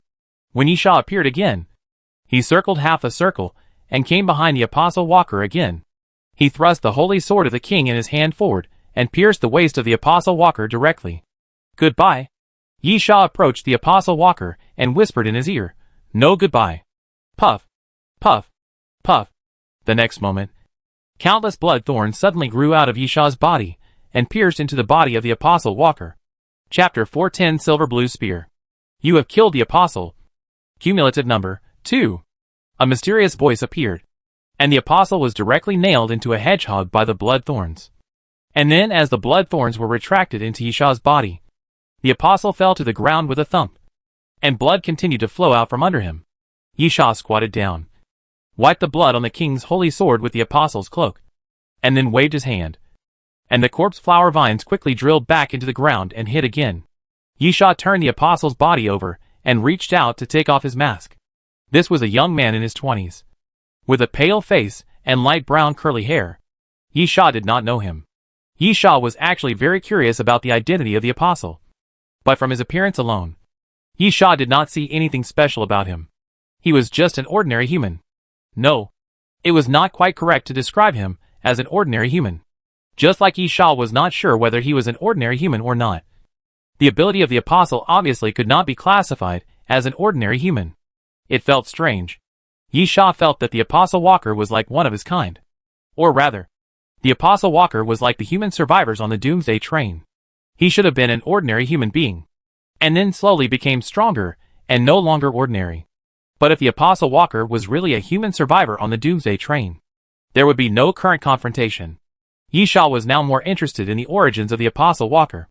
At this time, footsteps sounded behind Yi Sha. Looking back, it was the arbitrator who rushed over.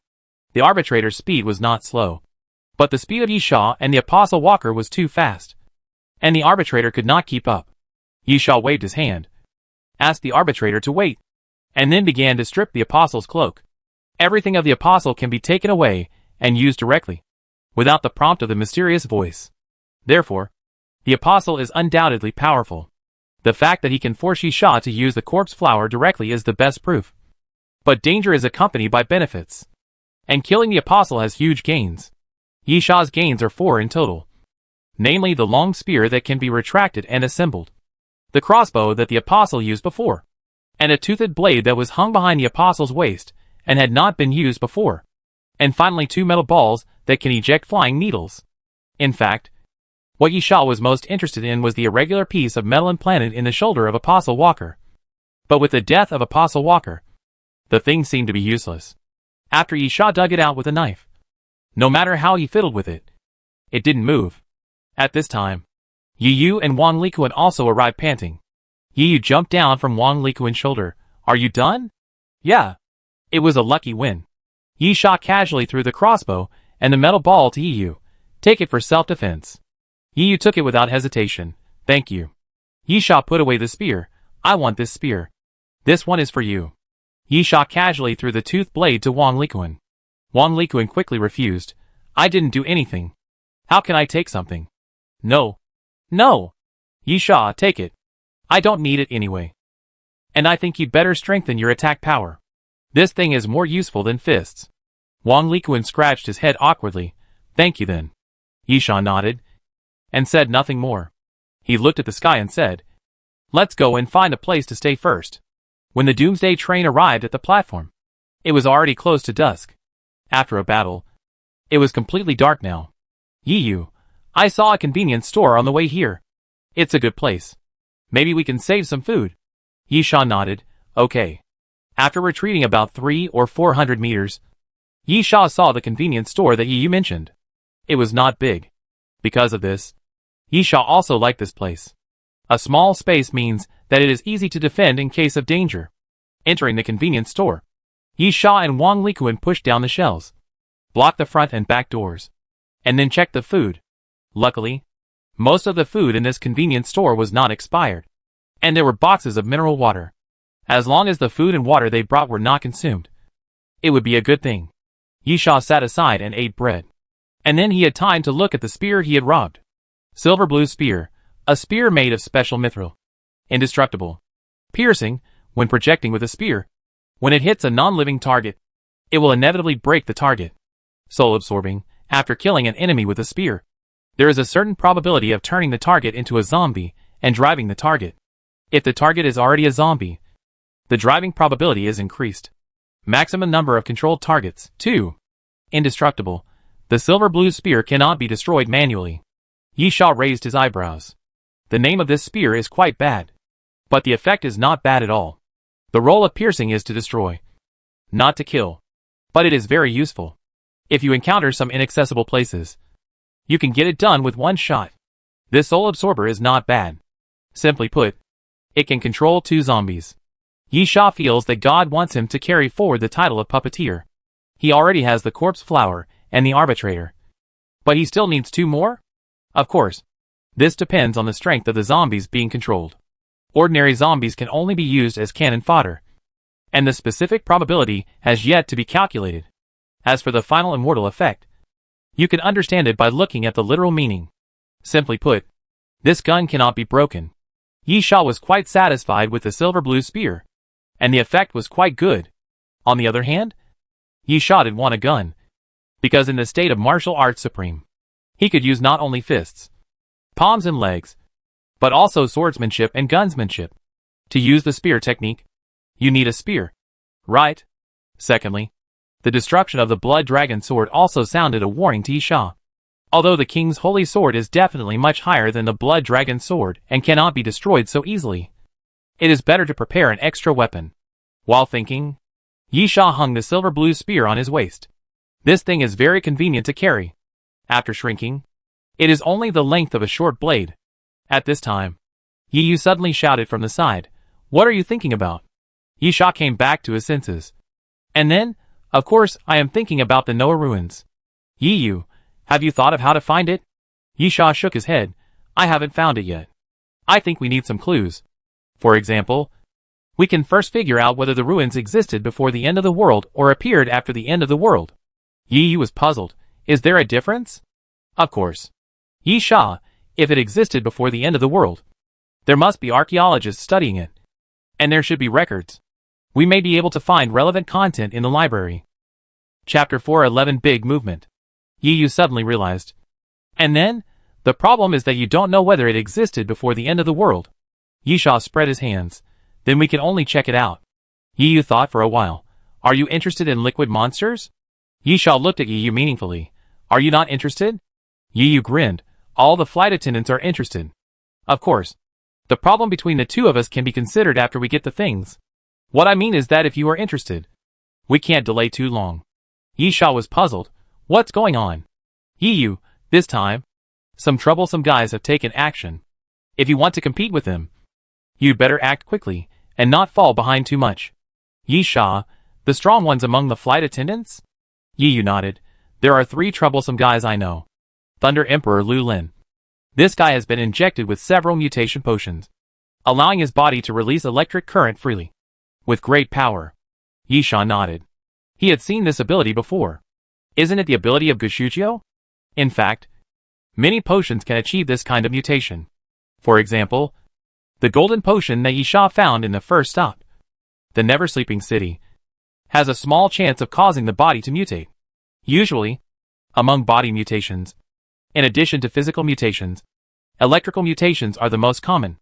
However, common does not mean weak. It mainly depends on the application and the intensity of the current. Yi continued, there is also a guy named Silver Gun. I don't know his real name, but it is said that before the end of the world, he was a gun instructor. That guy's level of gun handling is superb. Of course, he also has some unusual guns on him. Yisha nodded again. Yi, the last one is called Dick Martel. I don't know what he is capable of, but he is a senior member of the crew and seems to be the first surviving human to become a crew member. Yisha, the main enemy is still the Apostles. For the liquid monster, the fight between them is foreseeable. But as long as you are not stupid, you should know that before fighting, you must first deal with the Apostles. Yi nodded, but you still have to be on guard. The reward offered by the Doomsday train is too high. For example, Martel. I heard that he applied to join the war on his own initiative. Moreover, these are just the 3 people I know. And are there other troublesome people? Who knows? Yisha, so? You mean to strike first? Yi, yes. If we can find Noah's stone tablet first, we will have a chance to bring back the Doomsday train. But if these people get it first, it will be difficult for us to snatch it. Yisha nodded. I know what I'm doing. At this time, Wang Likuan suddenly shouted at the window, Hey! Come and see! Yisha and Yi immediately got up from the ground and quickly walked towards Wang Likuan. When they came to the window, Wang Likuan stretched out his hand and pointed outward. Yisha looked in the direction Wang Likuan pointed. On a 6 or 7-story building, a black giant gorilla stood, shaking its head and looking around. On the street, a lot of zombies appeared at some point, and a quarter of them were mutant zombies. Ah! Ah! Suddenly, wolf howls sounded, and at the corner of the street, 2 giant wolves walked out slowly. At the same time, a black shadow suddenly passed by the window of the convenience store, and then hung upside down on the eaves of a building opposite. It was a bat as big as a wash basin. Yisha smacked his lips, and was surprised for a long time. There are so many mutant zombies and ancient species. Yi, it seems that my troubles are not just the Apostles' Walk. Now I seem to know why this place is called the City of Monsters. Yisha knew what Yi meant. If the 3 of them were not so unlucky and happened to run into these things, then there would be a lot of mutant zombies and ancient species in this city. This certainly means trouble. If you have to say which platform is more dangerous, there is no doubt that the criterion for judgment must be the number of mutant zombies and ancient species. For ordinary zombies, as long as they have experienced 2 or 3 Doomsday trained platforms, everyone is capable of dealing with them. Of course, the zombie tide is an exception. Yeesha, it's not bad news. After all, the apostles have to face these things. Those guys at the door will attack the apostles. Wang Likuan scratched his head. The problem is, these things won't break in now. Right? Yeesha, probably not. Be careful and don't make any noise to alarm them. As long as there is no target, mutant zombies and ancient species will not directly destroy buildings. Wang Likuan nodded and became cautious. Yeesha smiled. You don't need to be so careful. I mean a big noise. Zila. As soon as Yeesha finished speaking, there was a sharp sound of electric current surging on the street. And then a current as thick as a bucket swept across the street and hit an ancient giant wolf fiercely, burning the wolf's hair. Wang Likuan cautiously. Is this a big noise? Yeesha was stunned for a while, then cursed. Damn! Almost instantly, the zombies and ancient species on the street moved. Boom! The ancient giant gorilla jumped directly from the roof and fell to the ground. The street collapsed instantly. But the ancient giant gorilla was fine. It pounded its chest with its fists and kept roaring. The 2 giant wolves ran wildly, rushing forward along the street. The zombies around sensed the target and stopped wandering around randomly, but started moving in the same direction. Be careful. Yeesha pushed Wang Likuan away, then hugged Yu, and rushed to the side, rolling on the ground. The next moment, with a loud bang, a giant wolf ran past the convenience store, and its tail just swept across the convenience store, causing the wall on the side of the convenience store to collapse. The guy who attacked is definitely a psychopath. Yeesha cursed in his heart, then got up from the ground. We can't stay here anymore. Retreat. Yeesha didn't know why someone would attack at this time, but Yeesha obviously didn't want to get involved in this battle. After getting up from the ground, he quickly ran to the back door, pushed open the container rack that was pressing on the door, and then pushed open the door, intending to leave through the back door. However, as soon as the door was opened, a black shadow fell from above the door, scaring Yeesha.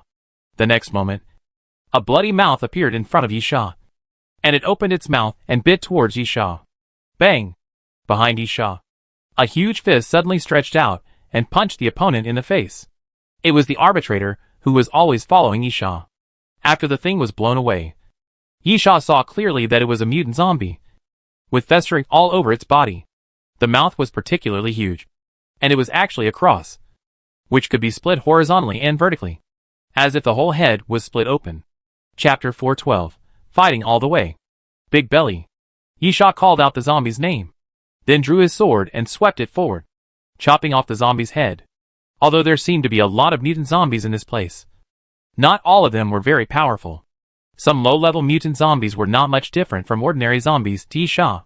However, just as Yeesha killed the big-bellied zombie, a zombie dog suddenly jumped out from the side and bared its fangs at Yeesha. Bang! At this time, a fist swung out from Yeesha's side again, hitting the zombie dog's head with a punch. And the zombie dog's head was directly blown up. This time it was not the arbitrator, but Wang Likuan. Wang Likuan smiled innocently. Let me lead the way. Yeesha nodded, and then said to the arbitrator, go with him. Wang Likuan's body immediately showed the color of steel and rock, and then his muscles became like steel. And then Wang Likuan took out a stack of iron sheets. The iron sheet was folded together like a fan. After Wang Likuan pulled hard, the iron sheet was pulled apart, revealing a huge tower shield that was more than half a person's height. You have to know that with Wang Likuan's height of almost 2 meters, the tower shield exceeded half of his body, which was at least close to the height of a normal person's chest. You can imagine how huge it is. Holding the tower shield in front of him, Wang Likuan took out the tooth blade given by Yeesha and held it in his hand, then rushed out. There were quite a few zombies around, but I hardly saw them when I came. I don't know if they were attracted by the movement of the electric current. Wang Likuan ran forward, and zombies kept rushing out from the side, baring their teeth and claws at him. Wang Likuan blocked with a tower shield, and then raised his fist to attack. At this time, Yeesha found that Wang Likuan was not only good at defense, but also strong. The weight of the tower shield was not light. This thing was used to form a turtle formation in the early medieval battles. Simply put, it was only used in place because it was too heavy. Of course, the surviving humans on the Doomsday train were not ordinary people. Nowadays, there are no people whose physical fitness has not been strengthened. But the tower shield was quite huge and very thick. It looked at least 300 pounds. But Wang Likuan danced like a piece of paper. Yi Sha directly carried Yi Yu and put her on his left shoulder. While following Wang Likuan closely, he reminded him, "Don't think about killing the zombies. Just knock them away and fight your way out." Wang Likuan was indeed a little stupid. But as long as someone told him what to do, Wang Likuan could still complete the task faithfully. When he met the zombies again, Wang Likuan no longer thought about attacking. He directly pushed the tower shield left and right, pushed the two zombies away, broke through a gap, and moved forward. Of course, simply not fighting back is not an option, because those zombies will keep getting up. So Yi Sha ordered the arbitrator to attack with all his strength and assist Wang Likuan to move forward. If there are still fish that slip through the net, Yi Sha is not a decoration. Yi Yu sat on Yi Sha's shoulder. The guy who just launched the attack is probably LV Lin. Yi Sha smiled. The guy who called himself Thunder Emperor you just mentioned? Yi Yu nodded. I have been in contact with LV Lin. That guy has a very bad temper and is quite irritable. He is one of the few guys who likes to be alone like you. But his strength is indeed strong. He never avoids zombies. He kills wherever he goes. The attack just now is very similar to his style. Yi Sha, it has nothing to do with us. I don't want to participate in an unnecessary battle. Again, our enemy should be the apostles. It is unwise to waste energy here. What if an apostle happens to pass by at this time? Yi Yu nodded, agreeing with Yi Sha's judgment. It is indeed unwise to fight in vain. At this time, Wang Likuan and the arbitrator had rushed forward more than 10 meters, and then encountered some trouble. An axe holder blocked Wang Likuan, and the huge axe continued to chop down at Wang Likuan. The axe bearer was not a powerful mutant zombie, but the one in front of him was obviously different. His height reached a terrifying 3 meters. Wang Likuan, who was 2 meters tall and had terrifying muscles, looked like a little chicken in front of him. He smashed the giant axe on the tower shield, making a continuous clanging sound. Yi Sha narrowed his eyes, except for the height. He is the same as the average axe bearer, but his strength is obviously much higher than that of the average axe bearer. Did the special mutation lead to growth and evolution? Yi Yu, let me try. Pa!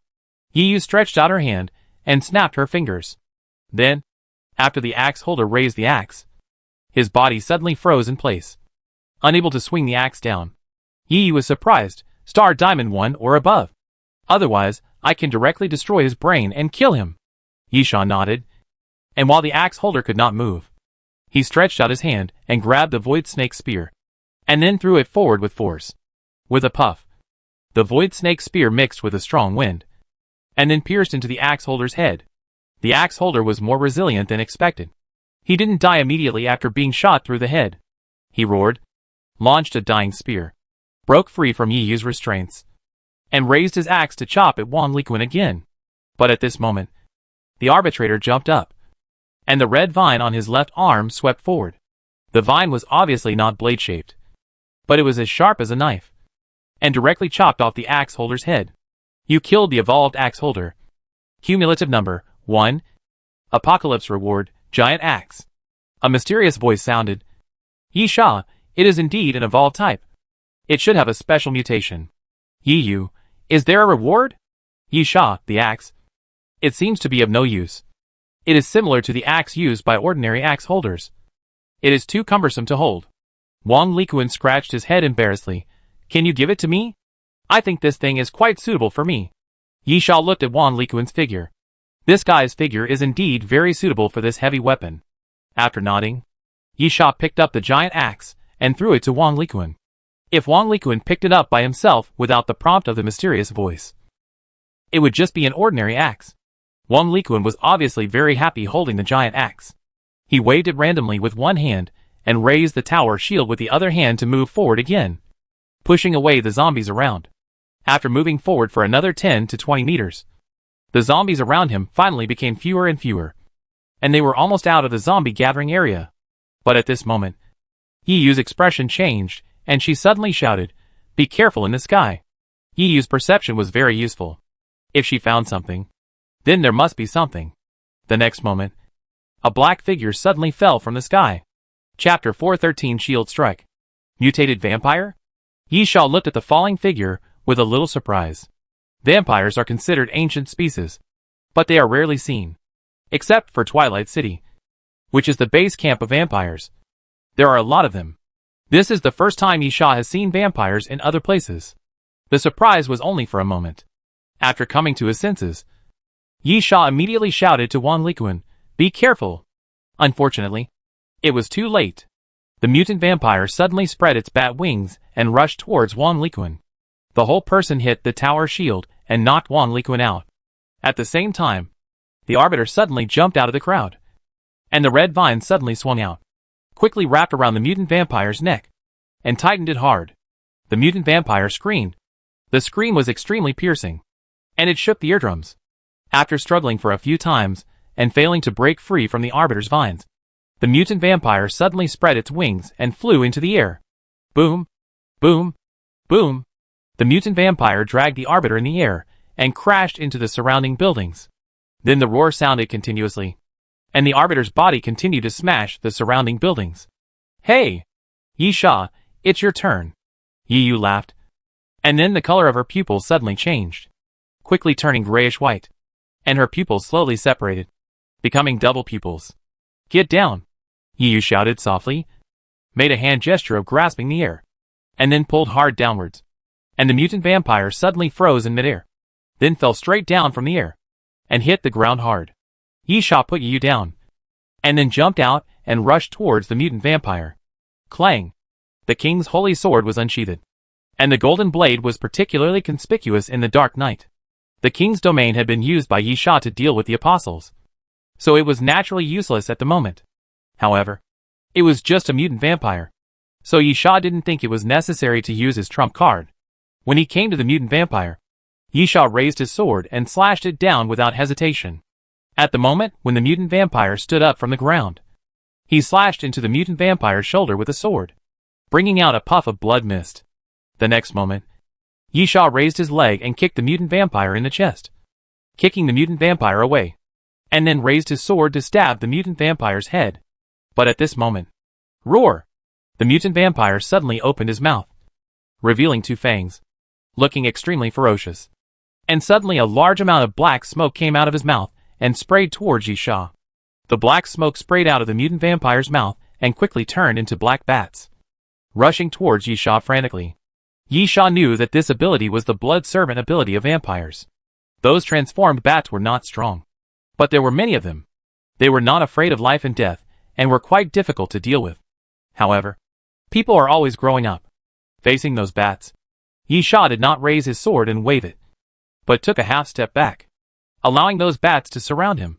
The next moment, countless blood thorns suddenly burst out from Yisha's body, stabbing in all directions, stabbing all the bats close to him. After being pierced through the body by the blood thorns, those bats quickly turned into black smoke and dissipated. Roar! The mutant vampire roared, rushed out of the black smoke, and pounced on Yisha with his fangs and claws. Yisha held his sword horizontally to block the mutant vampire's attack. But at this moment, the cloak behind the mutant vampire suddenly swept forward and swept towards Yisha. Yisha immediately retreated quickly, and then a knight's sword suddenly emerged from under the cloak and stabbed Yisha's waist. Yisha groaned, covered his wound and retreated quickly, with a look of surprise on his face. When did the mutant zombies still use weapons? Although mutant vampires are ancient species, they are infected with viruses and transformed into corpses, so they belong to the mutant zombie branch. Except for a few mutant zombies, like the axe holder, most mutant zombies do not know how to use weapons. Mutated vampires should not belong to the minority. At the moment when Yisha was surprised, the mutant vampire had already killed him again, and the knight's sword in his hand slashed forward, and the sword suddenly shone with silver light. In the silver light, the knight's sword turned into a residual image, and it was actually divided into three, slashing towards Yisha. Yisha was stunned for a moment, then raised his sword to meet the blow. With a clang, the first afterimage chopped off the king's holy sword, making a crisp sound, and then the second sword swept Yisha's arm, leaving a bloody mark and splashing blood. Then the third sword fell, But before it hit Yisha, a huge tower shield slanted out. And it was Wang Likuan who arrived and helped Yisha block the third sword. Those 3 swords were not afterimages. They were all real. There was something strange about the ninth sword. Yisha raised his eyebrows. The mutant vampire who could use weapons was not using ordinary knight swords. Why did it feel a bit like the weapons produced on the Doomsday train? At this time, Wang Likuan was fighting with the mutant vampire. The mutant vampire's attack speed was extremely fast, hitting the tower shield continuously, smashing the tower shield with a bang. Yisha held the king's holy sword horizontally, and Wang Likuan immediately stopped him. I'll do it. I'll do it. You have to let me do some work. As Wang Likuan spoke, a faint halo appeared on his body. Wang Likuan shouted in a low voice, "Be patient." After Wang Likuan finished shouting, all the muscles in his body were tense, and he held up the tower shield in front of him, and then let the mutant vampire attack continuously. Then with each attack of the mutant vampire, the halo on Wang Likuan's body became brighter. So that's it.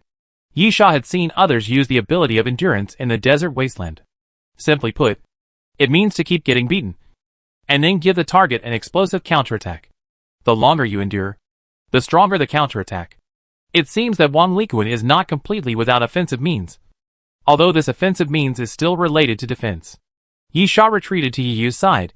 His counterattack may not kill the mutant vampire. You should control it at the first time. Yiyu nodded, indicating that she understood. At this time, the halo on Wang Likuan's body became stronger and stronger, and the mutant vampire's ninth sword could occasionally avoid the defense range of the tower shield, leaving several wounds on Wang Likuan. But Wang Likuan seemed to be completely unaware until the halo on his body reached its peak, and Wang Likuan suddenly burst out. Almost in an instant, the halo on Wang Likuan's body suddenly surged wildly, and all surged onto the tower shield. Shield strike. Wang Likuan roared, then swung the tower shield fiercely, and smashed it towards the mutant vampire. Chapter 414, Luring the Enemy.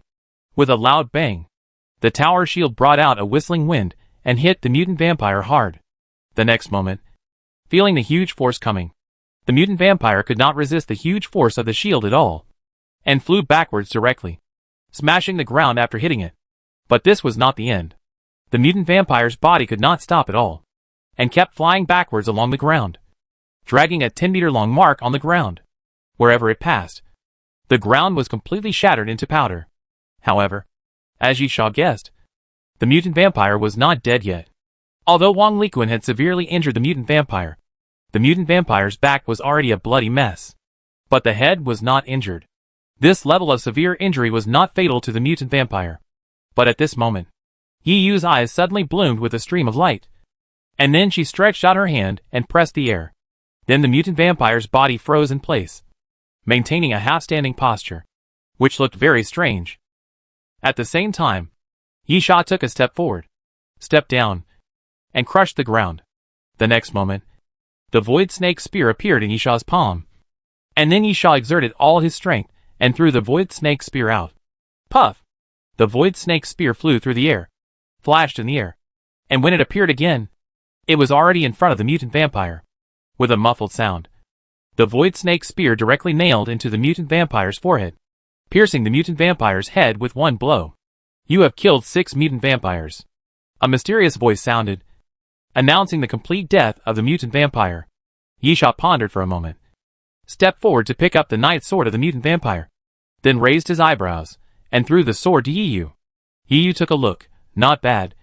The texture and sharpness are excellent. The effect is also good. It can be sold for 300 or 400 silver skull coins. Yisha said coldly, I didn't receive the reminder of the apocalypse reward. Yiyu's pupils shrank, and then she lowered her voice. What do you mean? Yisha, don't make a sound. Retreat first. Yisha waved at Wang Likuan. Open a path. Keep killing people. Wang Likuan nodded. Okay. Watch me. Wang Likuan held up the tower shield and moved forward like a tank. As long as there were no powerful mutant zombies, it would be quite easy for Wang Likuan to knock down the zombies one by one with his shield and open a path. At the same time, on the rooftop of a building in the distance, 2 apostles stood on the edge of the building, and the night wind blew, and the cloaks on their bodies fluttered in the wind. One apostle said, Just let them go like this. Another apostle said, That man is quite powerful. I feel that he has some hidden means. What's more troublesome is that superhuman. If we are controlled by her for a moment, it may be fatal to us. What are your plans? It's not like we don't have superhumans. The apostle who answered smiled. I know Cain is nearby. He is also a superhuman. Let's ask him to come and help. Sure. In addition to these three, there is another one fighting the ancient species on the next street. Well, that guy doesn't seem to be easy to deal with. We need more help. At this time, Wang Likuan had taken the lead to break out of the siege. Only scattered zombies were left around, which meant that they had already broken out of the encirclement. Yisha pointed to an office building below. Sense it. Are there any zombies entrenched there? Yes. Yiyu, not many. About 50 or 60. Scattered throughout the office building. Yisha nodded. The office building had about 7 or 8 floors. If 50 or 60 zombies were scattered, there would be almost no zombies on each floor. It was a suitable place to hide. Let's go. Yisha took the lead and entered the office building. Take shelter. After entering the office building, Wang Likuan quickly pushed some things over to block the main entrance. And under Yisha's order, the arbitrator went to find other entrances and exits. Yisha, you clean up the zombies. Yiyu nodded. Be careful. After Yisha nodded, he took the elevator to the top floor of the office building in front of him. And his eyes suddenly opened and closed. Clairvoyance. After Yisha imagined the infinite bow, he instantly activated the ability of clairvoyance. And then Yisha's field of vision increased wildly. At the same time, because of the effect of the eagle pattern pupil, the impact of the night on the field of vision was almost negligible. Sure enough, after a moment, Yisha's pupil shrank, found it. On the top of a building in the distance, Yisha saw 2 apostles walking. If nothing unexpected happened, the mutant vampire was not wild, but created by the apostles. This is why the knight's sword in the mutant vampire's hand is weird, because it was given by the apostles. And it is also the reason why Yisha can take it directly after killing the mutant vampire. The apostles' things are originally allowed to be robbed. So, now comes the question. Kill? Don't kill? Retreat? Don't retreat? Yisha pondered, judging from the fact that the other party sent a mutant vampire to test him, but did not take action after the test. The other party was still quite timid. At least Yisha dared to guarantee that the other party was absolutely not sure of winning. Otherwise, he should have taken action long ago. However, being timid and not leading meant that he was only timid, not afraid. And it also meant that the 2 apostles were not easy to deal with. At the same time, Yisha thought that another reason why the other party did not leave immediately was probably because he called for help. At this time, there were 2 options before Yisha. One was to find a way to evacuate without alerting the other party, and the other was to kill the 2 apostles before the other party's helpers arrived. Yisha was like a ghost, quickly disappearing into the night, and quietly returning to the office building. Yiyu had already cleaned up the zombies, and seeing Yisha coming back, she couldn't help but ask, how is it? You guessed correctly. Yisha pointed out 2 fingers. Apostles. 2. Yiyu frowned. 2? A bit troublesome. Yisha, but it's not that we have no chance of winning. The other party didn't attack immediately, which means they also think we are troublesome. Yiyu nodded. Indeed. What do you think? They should be monitoring us, then calling for reinforcements, and then attack us. We have to think about countermeasures. Yisha grinned. A little hideous, my choice is. The moonlight fell from the window, shining on Yisha's body, making Yisha look a little gloomy. Kill! Yisha slowly said the last word. Chapter 4:15 Night Battle. At night, the evening breeze was still blowing. Suddenly, the window of the office building was broken, and Yiyu fell directly from the 2nd floor. With a bang, Yiyu fell to the ground, still holding the knight's sword taken from the vampire in her arms, and stumbled forward.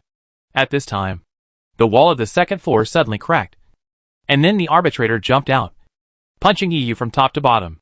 Yiyu fled in a panic, and the arbitrator punched the ground, and the ground cracked inch by inch. Yiyu shouted softly, and the cracked stones around suddenly flew up and hit the arbitrator. And then Yiyu turned and ran. The arbitrator was obviously not so easy to be dismissed. He waved his arm and shattered the stones, and then ran towards Yiyu. At the same time, the 2 apostles in the distance also noticed the fight on the street. One apostle was stunned. Internal conflict? Just because of that broken sword? The other apostle frowned. Be careful. It may be a trap. It's possible. The apostle nodded. That girl is a superhuman. How could she be hunted so badly? At the same time, Yu stretched out her hand to release the brain area ability. But it was completely ineffective against the arbitrator.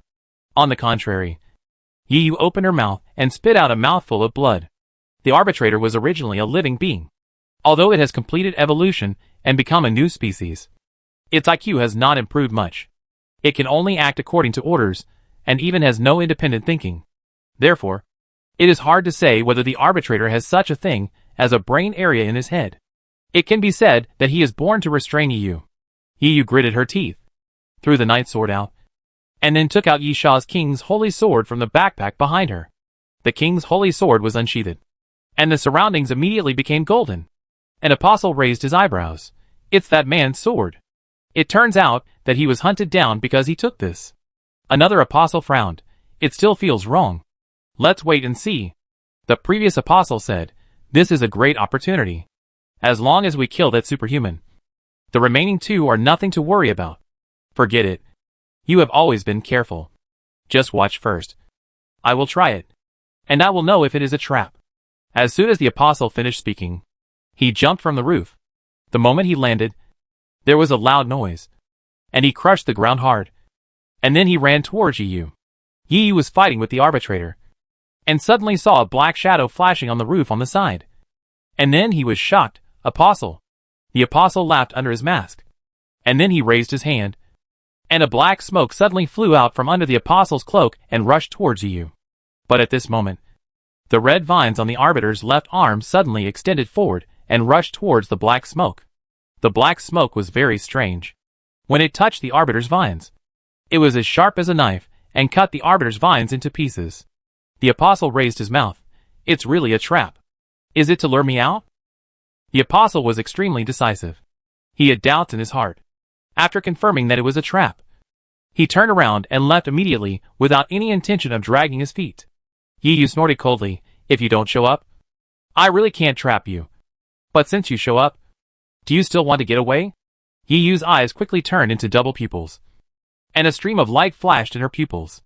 So, when the apostle turned around, he found himself hitting an invisible wall and was stopped abruptly. At this time, a shout suddenly sounded, and Wang Likuan came out from nowhere, holding a tower shield and hitting the building under the feet of the apostle. Boom! Wang Likuan was just like a bulldozer, rushing into the building and smashing down the load-bearing walls one by one. And then the whole building began to collapse. The arbitrator jumped out again at this time, and the red vines on his left arm quickly entangled together, turning into a cone shape, and stabbed the apostle, who fell from the air. At the same time, Yisha stood above the office building, holding the infinity bow in his hand, and then slowly put an arrow on the bowstring. The name of the arrow is Divine Punishment. Yisha put the Divine Punishment arrow on the bowstring and began to aim. However, the target Yisha aimed at was not the apostle who was fighting, but the street in the distance. Another apostle was running at full speed, obviously intending to rescue his companion. At this time, the Divine Punishment arrow broke through the air. The speed of the Divine Punishment arrow was extremely fast. It passed through the air and soon turned into a silver meteor, falling towards the apostle. The apostle reacted very quickly and soon discovered the existence of the God's Punishment arrow. Unfortunately, it was too late.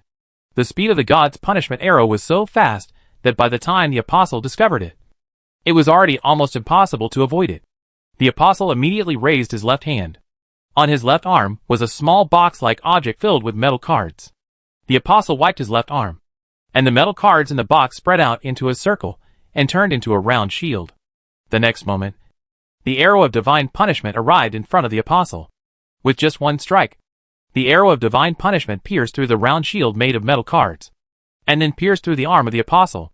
Finally, it deviated from the trajectory and failed to hit the chest of the apostle, but instead shattered the shoulder blade of the apostle.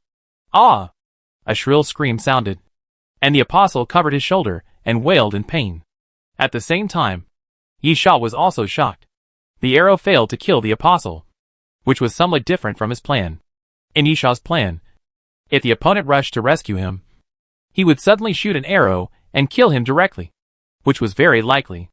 Unfortunately, Because of the shield's obstruction, the trajectory of the divine punishment arrow deviated a little.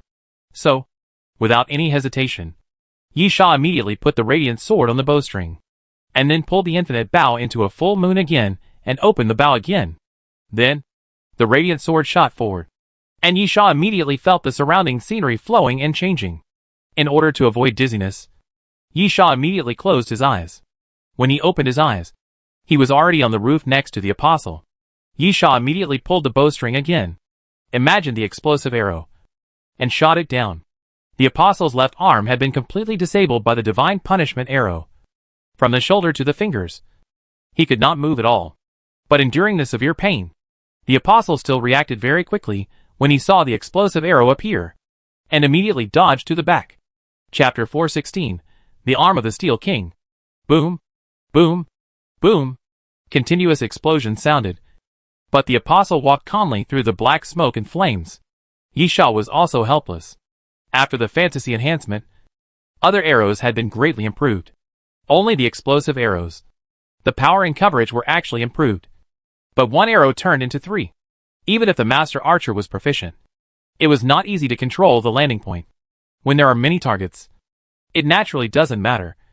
But when there is only one target, the explosive arrow is indeed difficult to control. Yi Sha quickly changed the arrows, and then a blue arrow was materialized by Yi Sha's imagination. Ice arrow! The blue arrow flew through the air, and the apostle immediately dodged it, then turned and ran. At this moment, the apostle was no longer thinking about how to rescue his companions, but planned to leave here and save his own life first. As for this account, of course, he would wait until his injuries healed before settling. But at this moment, the apostle suddenly found that he could not move. The ice arrow was indeed avoided by the apostle, but after the ice arrow landed, silver-white frost quickly appeared on the ground, spreading and directly freezing the apostle's right foot. The apostle tried desperately to pull his right foot out of the frost, but failed. Then he gritted his teeth, raised his fist, and planned to hit the frost. But at this moment, Yi Sha's arrow arrived again. This time, Yi Sha changed the arrow to a piercing arrow. The sound of breaking through the air suddenly sounded, and the piercing arrow, with a strong spiral energy, passed through the air and nailed the apostle's thigh, making a bloody hole in the thigh. Ah! The apostle roared madly, then lifted his cloak, took out 2 metal bars, and threw them towards the roof. Yi Sha immediately stepped back, away from the 2 metal bars. But at this moment, the metal bars exploded, and a strong incandescent light burst out. It turned out to be a flash bomb. Yi Sha immediately covered his eyes with his arm, but it had almost no effect. As the incandescent flash appeared, Yi Sha felt a stinging pain in his eyes, and then the white turned black, and he was temporarily blind. Taking advantage of this gap, the apostle smashed the frost with a punch and broke free from the restraints. But he was also limping. The next moment, the apostle untied the metal box from his disabled left arm, and threw it hard, and the metal card in the box flew out, constantly spinning, and went towards the building where Yi Sha was. The metal card was extremely sharp and easily cut the wall into pieces. In just a moment, the 2-storied building was cut into pieces by the metal card and then collapsed. Yi Sha had not yet recovered from his blindness. He felt his feet go empty, and he fell down. And then countless rubbles fell on him. Go to hell! The apostle's only exposed eyes had turned bright red due to congestion. One can imagine how hideous the expression hidden under the mask was. He roared loudly, and then the metal cards turned in the air and fell towards the collapsed rubble again, obviously wanting to kill Yi Sha completely. But at this moment, boom! The rubble suddenly made a roaring sound as the metal card fell, and then the vines of the corpse flower suddenly flew out, smashing the rubble, and then fell towards the apostle. The apostle's pupil shrank, and he suddenly jumped to the side, and then the vines of the corpse flower fell to the ground, smashing the ground. But this was just the beginning. When the apostle retreated, the ground behind him suddenly cracked, and 2 small vines of the corpse flower suddenly came out and tightly bound the apostle's ankles. The apostle's expression suddenly changed. At this moment, the corpse flower vine came again and hit the apostle's abdomen fiercely. Puff! The apostle opened his mouth and spurted out a large mouthful of blood, which fell to the ground. Is this your trump card? The apostle wiped the blood from the corner of his mouth, watching the ground around him breaking, and gritted his teeth. It seems that I have to play with my life. Watching the corpse flower vine dancing. It fell again. The apostle suddenly pulled open his cloak and put a metal glove hanging on his waist on his right hand. Almost instantly, the metal sheet on the boxing glove suddenly popped out, and it was shaped like a crescent moon. After unfolding, there were 3 layers in total, forming a fist blade. Steel King's arm. Apostle shouted, blade form. Boom! When the corpse flower vine fell, Apostle threw a punch and collided with the vine, then pulled the corpse flower vine hard, and the crescent blade swept through the corpse flower vine, cutting the corpse flower vine effortlessly. The next moment, Apostle raised his hand and aimed at Yisha. Steel King's arm. Apostle shouted again, bow form. The 3-layered crescent blades suddenly merged together and extended to both sides at the same time, turning into a bow, but connected to the fist. Then, a white halo quickly appeared between the fists, and then a white beam of light shot out and flew towards Yisha. Yisha suddenly felt as if his heart stopped for a moment, and then he suddenly jumped to the side, fell to the ground, and rolled continuously, lying on the ground and looking back. The beam hit the ruins behind him. The piled-up ruins? At the moment the beam hit, with a bang, the top layer of rubble was flattened and turned into powder. What a powerful force! Yisha's pupils shrank sharply. If he was hit, he might not even have bones left. That thing. Yisha licked his lips. It's the same level as the king's holy sword. At the same time, the apostle knew that he was seriously injured and seemed to be planning to kill Yisha with thunder. He endured the pain from his body and ran forward without stopping. Steel King's arm. Apostle roared again, fist form. Yisha looked at the opponent rushing towards him and immediately tightened all the muscles in his body. Hard armor. Dense, dragon scale-like patterns quickly appeared on Yisha's body, fitting the skin and quickly forming a set of armor that wrapped Yisha up. The next moment, Yisha punched out and collided with the opponent's fist. Bang! The 2 fists collided, making a dull sound. And then Yisha felt an unmatched force coming. After only a moment, Yisha's fist was shaken away, and then the opponent's fist hit Yisha's chest fiercely. Chapter 417. Both sides suffer. Boom! Boom! Boom! Yisha's body flew backwards like a cannonball, and after hitting the house, he directly knocked it through. Yes, the wall did not stop Yisha's body at all. After punching through 3 houses in a row, Yisha fell to the ground. Ugh! With a groan, Yisha twisted his body and slowly got up from the ground. Blood kept flowing from the corner of his mouth. Yisha endured the severe pain and touched his chest. There was an unnatural dent. As for the scales on the hard armor, they were shattered by the blow. However, Yisha knew very well that if he didn't have the hard armor, he would have died after taking this punch. Damn it! Yisha gritted his teeth. Looks like 2 bones are broken. Yisha leaned against the wall, barely supporting his body, and then touched his waist, but found nothing. Yisha cursed again, saying that he shouldn't have given Niyu the king's holy sword to lure the enemy. Otherwise, the worst result should be that he would drag the other party to death together. At the same time, the apostle walker swayed towards Yisha, and the gloves in his hands turned into blades again. The corpse flower was attacking frantically, and more than a dozen vines were swinging in the air at the same time, falling towards the apostle walker. However, it was impossible to get close. The apostle walker waved his fists, and the crescent blade kept cutting off the corpse flower vines, and then approached Yisha step by step. I thought that at least I could see something, so I would start a fierce battle. Yisha panted and murmured, I didn't expect to encounter a crisis so soon. 10 meters away, the apostle stopped. Apostle, do you have any more cards? If not, I will send you to death. Want to send me to death? Yisha suddenly grinned and laughed fiercely. You are still a little short of the standard. The world. The supreme martial arts.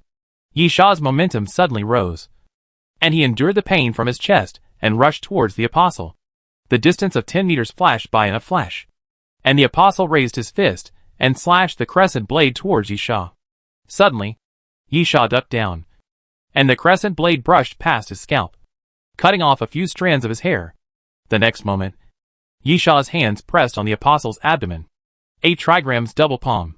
The hidden power in Yisha's palms burst forth, and at the moment of pressing the opponent's abdomen, he sent the hidden power into the apostle's body.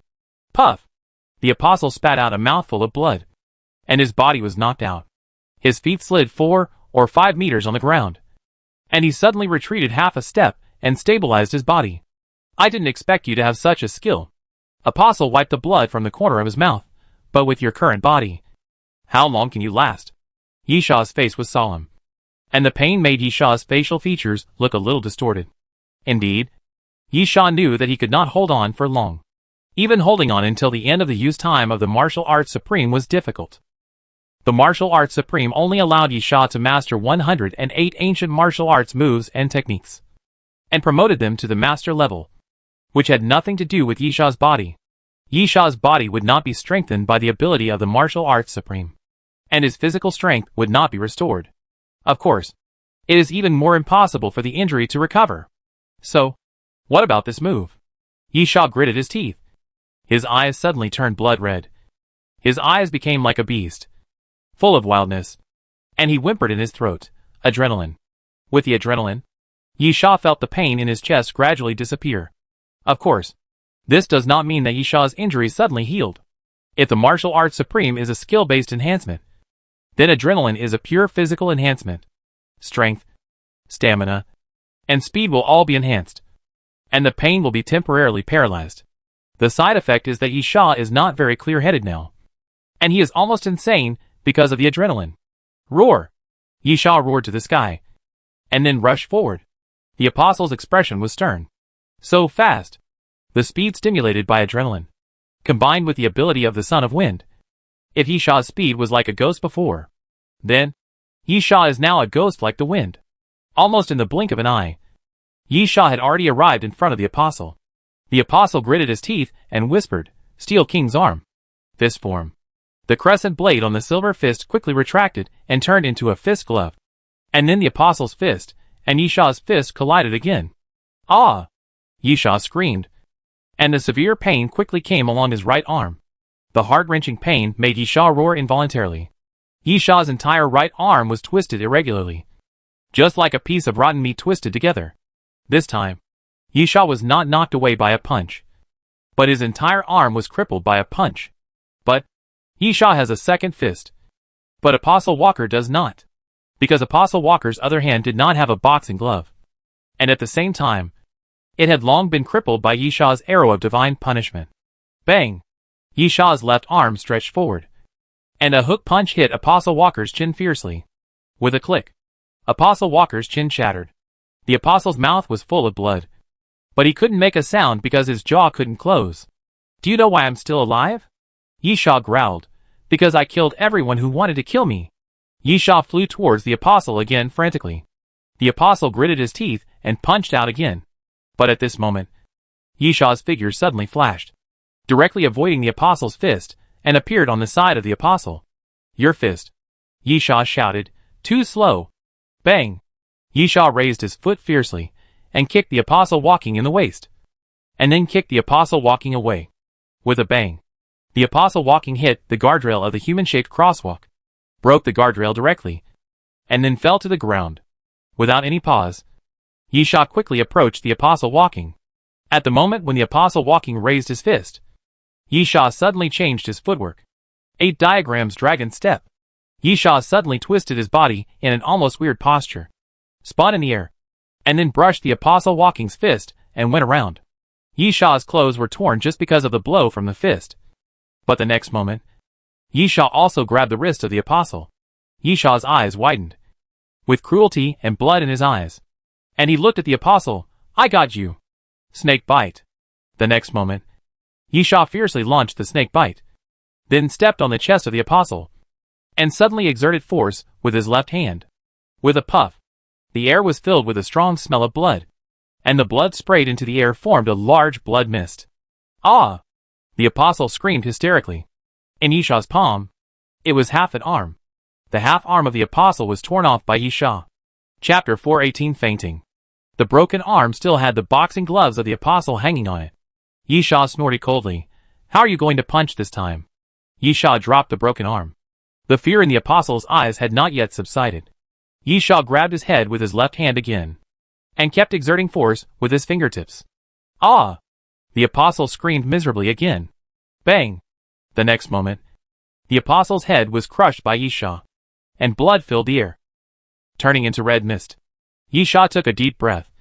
The brutality and blood in his eyes gradually faded, shaking his body, taking off the apostle's fist from his broken arm, and then walking forward along the street.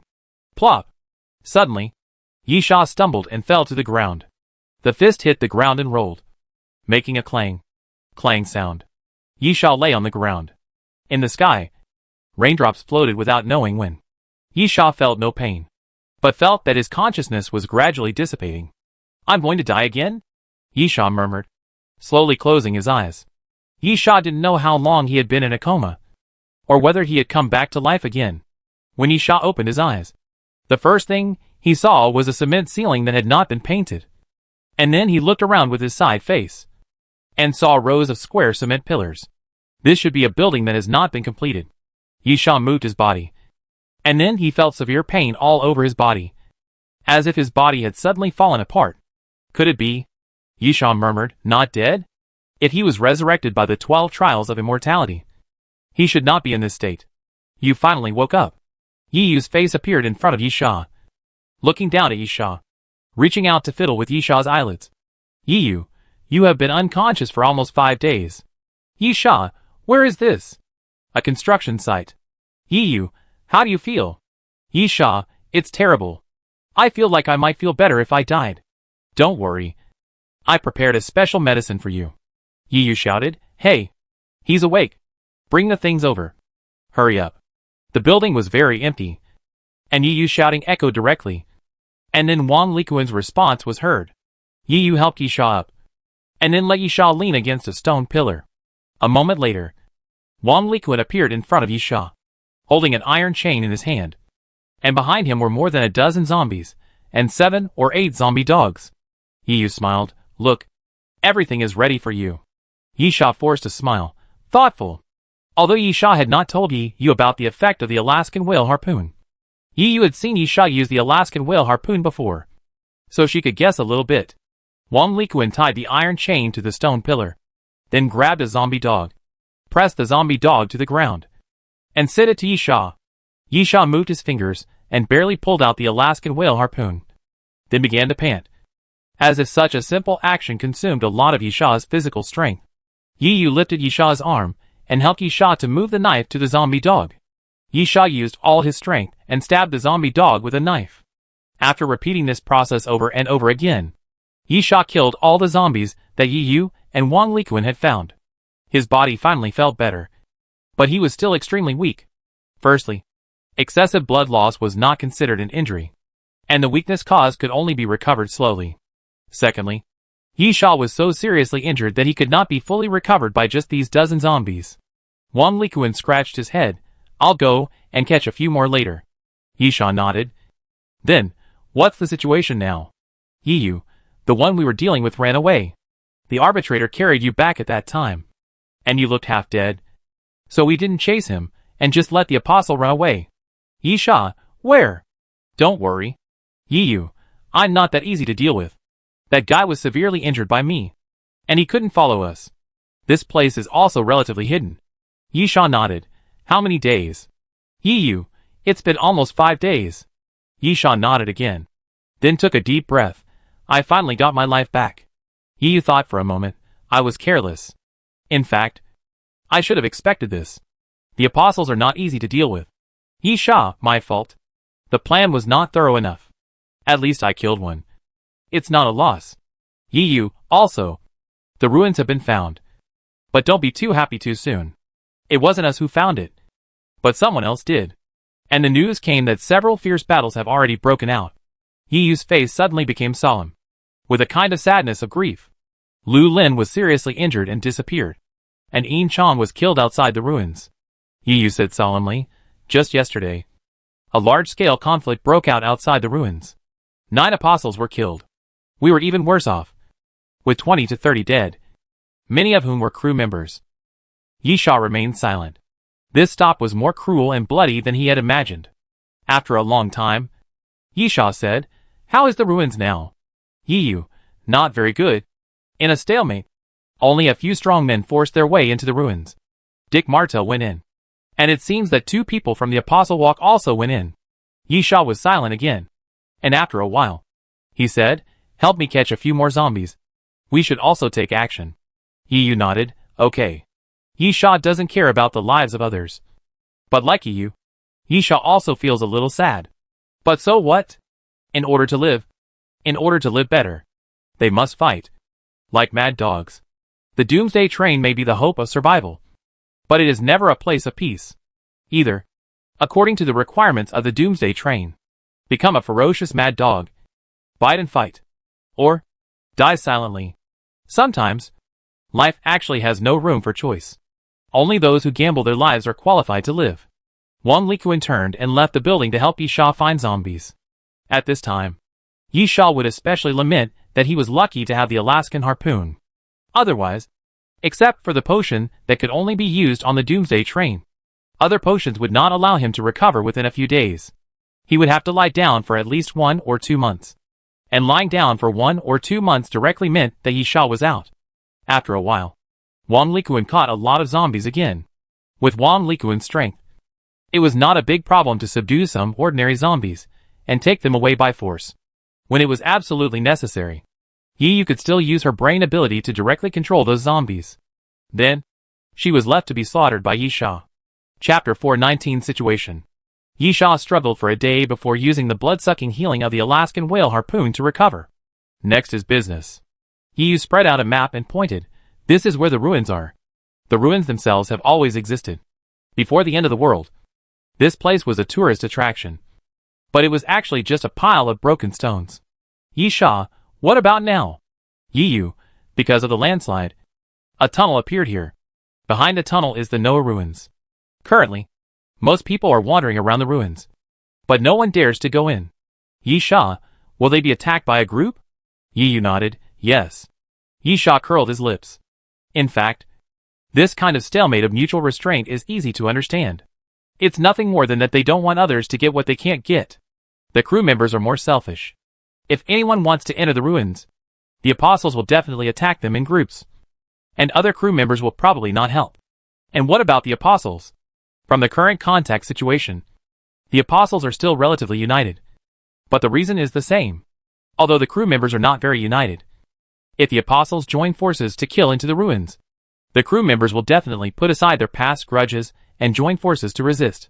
So, the situation was deadlocked. Yiyu, neither side wants to see a battle like yesterday with heavy casualties. Currently, the only people who have entered the ruins in public are the 3 people I just mentioned. But it is hard to say whether there are others. Wang Likuan rarely interrupted. It seems that it is not easy for the 3 of us to break this situation. Yiyu nodded and continued, moreover, some people are no longer interested in the ruins. There is only one Noah's steel. And so many people are fighting for it. Who will win? Yisha, so many people actually gave up the mission and set their sights on the apostles. Instead of fighting for the Noah's steel, it would be better to find a way to kill a few more apostles, which would also yield great rewards. Yiyu helplessly spread her hands. That's about it. Which makes the current situation almost unsolvable. Yisha sighed, too short-sighted. Right? Didn't you think about the Noah's steel falling into the hands of the apostles? Yiyu, so everyone is only active around the ruins. If the apostles want to transport the Noah's steel away, they have to come out of the ruins first. Right? Then they will just rob it directly. And even if the flight attendants succeed, they will still rob it. Yisha was stunned for a moment, then felt that it made sense. Whoever got the Noah's steel would have to come out of the ruins anyway. In that case, why bother entering the ruins and taking risks? Just rob it when the time comes. In this way, Yisha completely understood the meaning. It's not that they don't want to start a large-scale war now. But everyone thinks it's not worth it to start a war now. Even if they fight to the death, they may not find the Noah's steel after entering the ruins. So, it's better to wait until the Noah's steel appears before starting a war. At least there is a chance to grab it. Yisha, there is only one entrance to the ruins? Yiyu shook her head. I don't know. But now everyone is scattered around the ruins. It's not that they don't want to find other entrances. But it seems that there is indeed only one entrance. I have been looking for it for a day. And there is no news. Yisha nodded, then crossed his arms and fell into deep thought. Yiyu waited for a while. Then, hey, what do you think? Tell me at least. Yisha, I'm thinking whether to enter the ruins, or wait for Noah's steel to appear like everyone else, and try to grab it directly.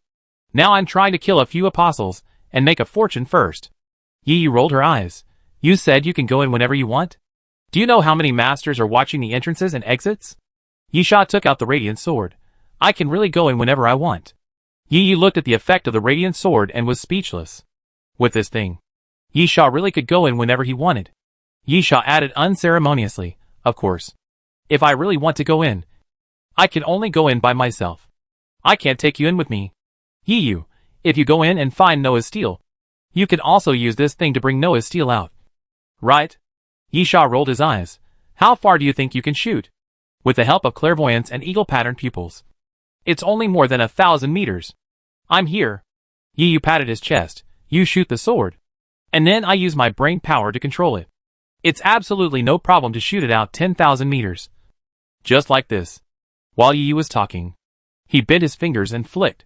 A small stone on the ground suddenly flew up, then turned into a residual image, bounced forward, and hit the wall at the end before falling back to the ground. Yisha raised his eyebrows, and immediately thought about it, and then found that this method was really feasible, as long as he could get the Noah's stone tablet, and then use this method to transfer it over a large area, with his own speed, after running so far first. Even if people knew that the Noah's stone tablet was in his hands, they might not be able to catch up with him. Then, as long as he ran back to the Doomsday train, the dust would settle. Although it cannot be said that it will be 100% sure to succeed. It is indeed very feasible. Yisha thought for a long time. Then, conditions? Yisha and Yi have a good relationship.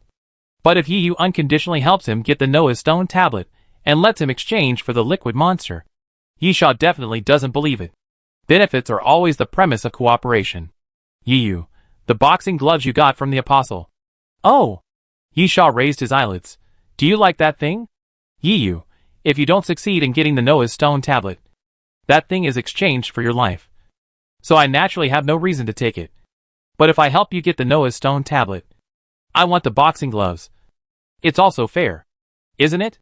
Yisha thought for a moment. Okay. The boxing gloves were not lost, but in Yisha's hand. Yisha was unconscious at that time. But there were still the Arbiter and the corpse flower. The Arbiter was a little stupid, but the corpse flower was not stupid, and directly took everything away. Yisha said to Wang Likuan, if it's done, you won't lose any share. I will give you a set of metal cards that can be manipulated by mind. Although only half of it, because I destroyed half of it. Ah. Wang Likuan scratched his head. Don't be so polite. I didn't do anything. What belongs to you is yours. Yisha, since it's decided. Then, Yisha looked out the window. The night was dark, and the stars were shining. Yisha, take advantage of the night, which is the best time to sneak in. Let's go to the ruins now. Chapter 420 Ruins. No problem. Yi, I've been there twice. I'll lead the way. After Yi finished speaking, she patted Wang Likuan's waist, and asked Wang Likuan to carry her on his shoulders. The three of them walked out of the building. Yisha took out the boxing gloves and looked at them. He himself hadn't seen the effect of the boxing gloves yet. Steel King's Arm. The boxing gloves made by the revival of ancient civilization technology contain the mysterious power of ancient civilization, because they will cause a great load on the body. They cannot be used for more than 15 minutes each time. Steel King Arm. This form increases power tenfold, with knockback, armor breaking, and impact effects. Steel King Arm. Blade form can 100% chop any object. Any armor effect is reduced by 50%. Any defensive skill effect is reduced by 50%. And any defensive ability effect is reduced by 50%. Steel King Arm. Bow form can release unknown mysterious power to attack, with a maximum range of 550 meters. Yisha looked at the effect of the Steel King Arm, and couldn't help smacking his lips. This is really a thing that is not inferior to the King's Holy Sword. If it is placed on the Doomsday train, it is definitely qualified to enter the treasure list. No wonder many people have temporarily ignored the Noah's steel, and are only thinking about killing the Apostle.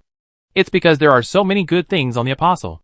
If you are lucky, you may get more than the liquid monster. And Yi is also very discerning. She immediately took a fancy to the Steel King's Arm. However, it's not surprising. Just looking at the ruins left by Yisha and the Apostle, You can tell that this thing is definitely extraordinary. Of course, another possibility is that Yi Yu has seen the effect directly. There are no restrictions on the things snatched from the Apostle Walker. You don't need to wait until you return to Doomsday Train to check the effects. You can use them as soon as you get them. And there is no mysterious sound. So they are not designated items by Doomsday Train. In other words, if Yi Yu took the arm of the King of Steel while Yi Sha was unconscious, then this thing would belong to Yi Yu. And there is no so-called designated item ownership. Therefore, it is possible that Yi Yu had seen the effects of the arm of the King of Steel in advance when Yi Sha was unconscious. Of course, it is precisely because of this that the crew members believe that the things of the Apostle Walker did not come from the Doomsday Train. So the Doomsday Train has no control over them. Yi Sha stuffed the Steel King arm into his backpack. This thing is very useful. Maybe it can save his life at a critical moment. Just like this thing almost saved the Apostle Walker. However, if the matter is successful, and Yi Sha successfully obtains the Noah's Stone Tablet, he will still give the Steel King arm to Yi Yu as promised. Can Yi Sha regret it? Of course. But Yi Sha has his own bottom line. So far, Yi Sha believes that the cooperation with Yi Yu is still very pleasant. When in the Ice and Snow City, Yi Yu could have left Yi Sha alone. But Yi Yu did not. Yi Yu took the things of the Apostle in the Ice and Snow City. And she could have not given them to Yi Sha. But Yi Yu did not. This time, Yi Sha was seriously injured again. Yi Yu could also abandon Yi Sha and take the things of the Apostle. The Corpse Flower and the Arbitrator may not necessarily be Yi Yu's opponents. But Yi Yu still did not. Although there are 12 trials of immortality, Yi Sha will still come back to life. And he does not necessarily need to rely on Yi Yu. But this is an attitude and tacit understanding. It is also a potential rule for mutual cooperation. Therefore, if he gets the Noah's Stone Tablet, Yi Sha will hand over the Steel King's arm. Since Yi Yu did not break the rules, Yi Sha will naturally not do so. This is the bottom line. The Noah ruins are in the southwest of the city, close to the suburbs. This is a tourist area, and the main tourist attractions are some ancient buildings and a museum. The location of the ruins is to the east of the tourist area. The ruins are not big, with some huge ruins of buildings and some rocks. Of course, there are also some relatively complete buildings. For example, Yi Sha saw a huge arch outside the ruins. Yi Yu did not let Wang Likuan continue to carry her, but jumped down and walked by herself, because she was already on alert. Without Yi Yu's reminder, Yi Sha also knew that there were many people around, and these people were staring at them. But they were hiding in the dark and did not show up. This is naturally to prevent anyone from entering the ruins. Anyone who wants to enter the ruins will be a public enemy. Yi Sha whispered, "How far is it from the entrance of the ruins?" Yi Yu, "The outer ruins are not big. Only the size of 1.5 basketball courts. Do you see the arch? After entering the arch, you can see a big hole. And down is the real Noah ruins." Yi Sha nodded. "And then, I want to find a place to observe." Yi Yu, "It's almost impossible to avoid other people approaching." Yi Sha, "No need to get close. Use your sensing ability to find a dead corner where no one is. Or you can stay away from the ruins." Yi Yu, "This is my strong point." Yi Yu led Yi Sha around and around, and soon found a building on the periphery. After they were away from the ruins, naturally no one paid attention to Yi Sha and the other two, as long as they did not enter the ruins. Everyone had a tacit understanding, and would not easily take action. Anyway, there were many people entrenched around, and it was not a big deal for Yi Sha and the other two. Yi Sha climbed to the top of the building, and from a high vantage point, he could see a large pit in the center of the ruins, with a diameter of about 5 or 6 meters. The location was originally flat ground, but because of the collapse of the ground, the ruins below were exposed. Yi Sha pondered for a moment. In fact, it is not impossible to bring Wang Likuan and Yi Yu in, since the Noah ruins are underground. Just use the Corpse Flower directly. Let the Corpse Flower drill a hole and enter the ruins. However, this trick may not necessarily be safe. Sneaking underground is a method, but it does not mean that no one can know the situation underground. For example, Yi Yu's sensing ability can sense the underground location. Yi Sha thought for a while, and still felt that it was better to act according to the original plan. "You just wait outside. Yi Sha, if I come out, I will try to contact you. But I am not sure whether the communication in the Noah ruins is normal. You must also keep an eye on the ruins. I will give a signal." Yi Yu nodded. "No problem. Be careful." Yi Sha agreed. and then grabbed the endless bow in his hand. Clairvoyance. Yishaw's eyes closed and opened, and then a gleam of brilliance flashed in his eyes. His field of vision increased rapidly, and he could see everything in the ruins clearly. Then Yishaw pulled the bowstring of the infinite bow and placed the sword of radiance on the bowstring. The next moment, Yishaw pulled the bowstring into a full moon with his fingertips, and then a stream of white light flew forward as Yishaw's fingers loosened. Chapter 421 Weird Forest. The radiant sword flew out. In fact, the radiant sword was not unnoticeable. The stream of light attracted many people's attention. However, no one could stop it. After the radiant sword drew an arc, it fell directly into the pit, and then continued to fall down, and finally entered the ruins. So, how to stop it? If you run to grab the radiant sword without hesitation, you can do it, but that will be infinitely close to the pit, which means infinitely close to the Noah ruins. Will others just sit back and do nothing? Do you want to stop the radiant sword or enter the ruins?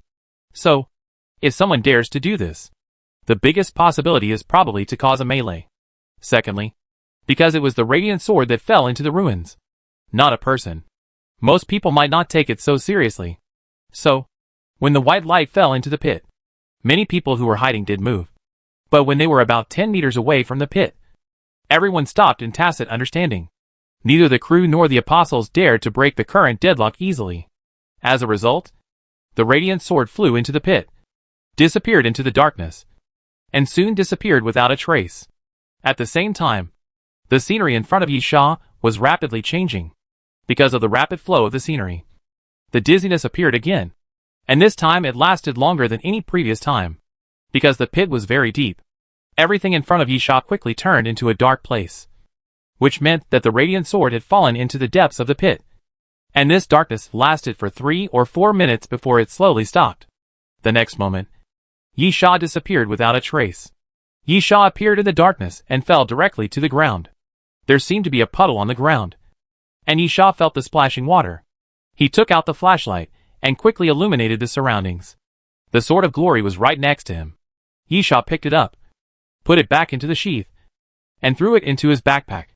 He shone the flashlight upwards. It was pitch black, and there was no end in sight. The pit was indeed deeper than Yishaw had imagined. Then he shone the flashlight around. There was a circle of walls. There was water on the walls and the ground, making this place look cold and damp. After turning around, Yishaw finally found a passage on the side, an irregular circle, which seemed to be able to move forward. Yishaw pulled out the Black Star pistol, then placed the flashlight under the gun to illuminate the way ahead, and walked forward carefully. Occasionally, there was the sound of water dripping around.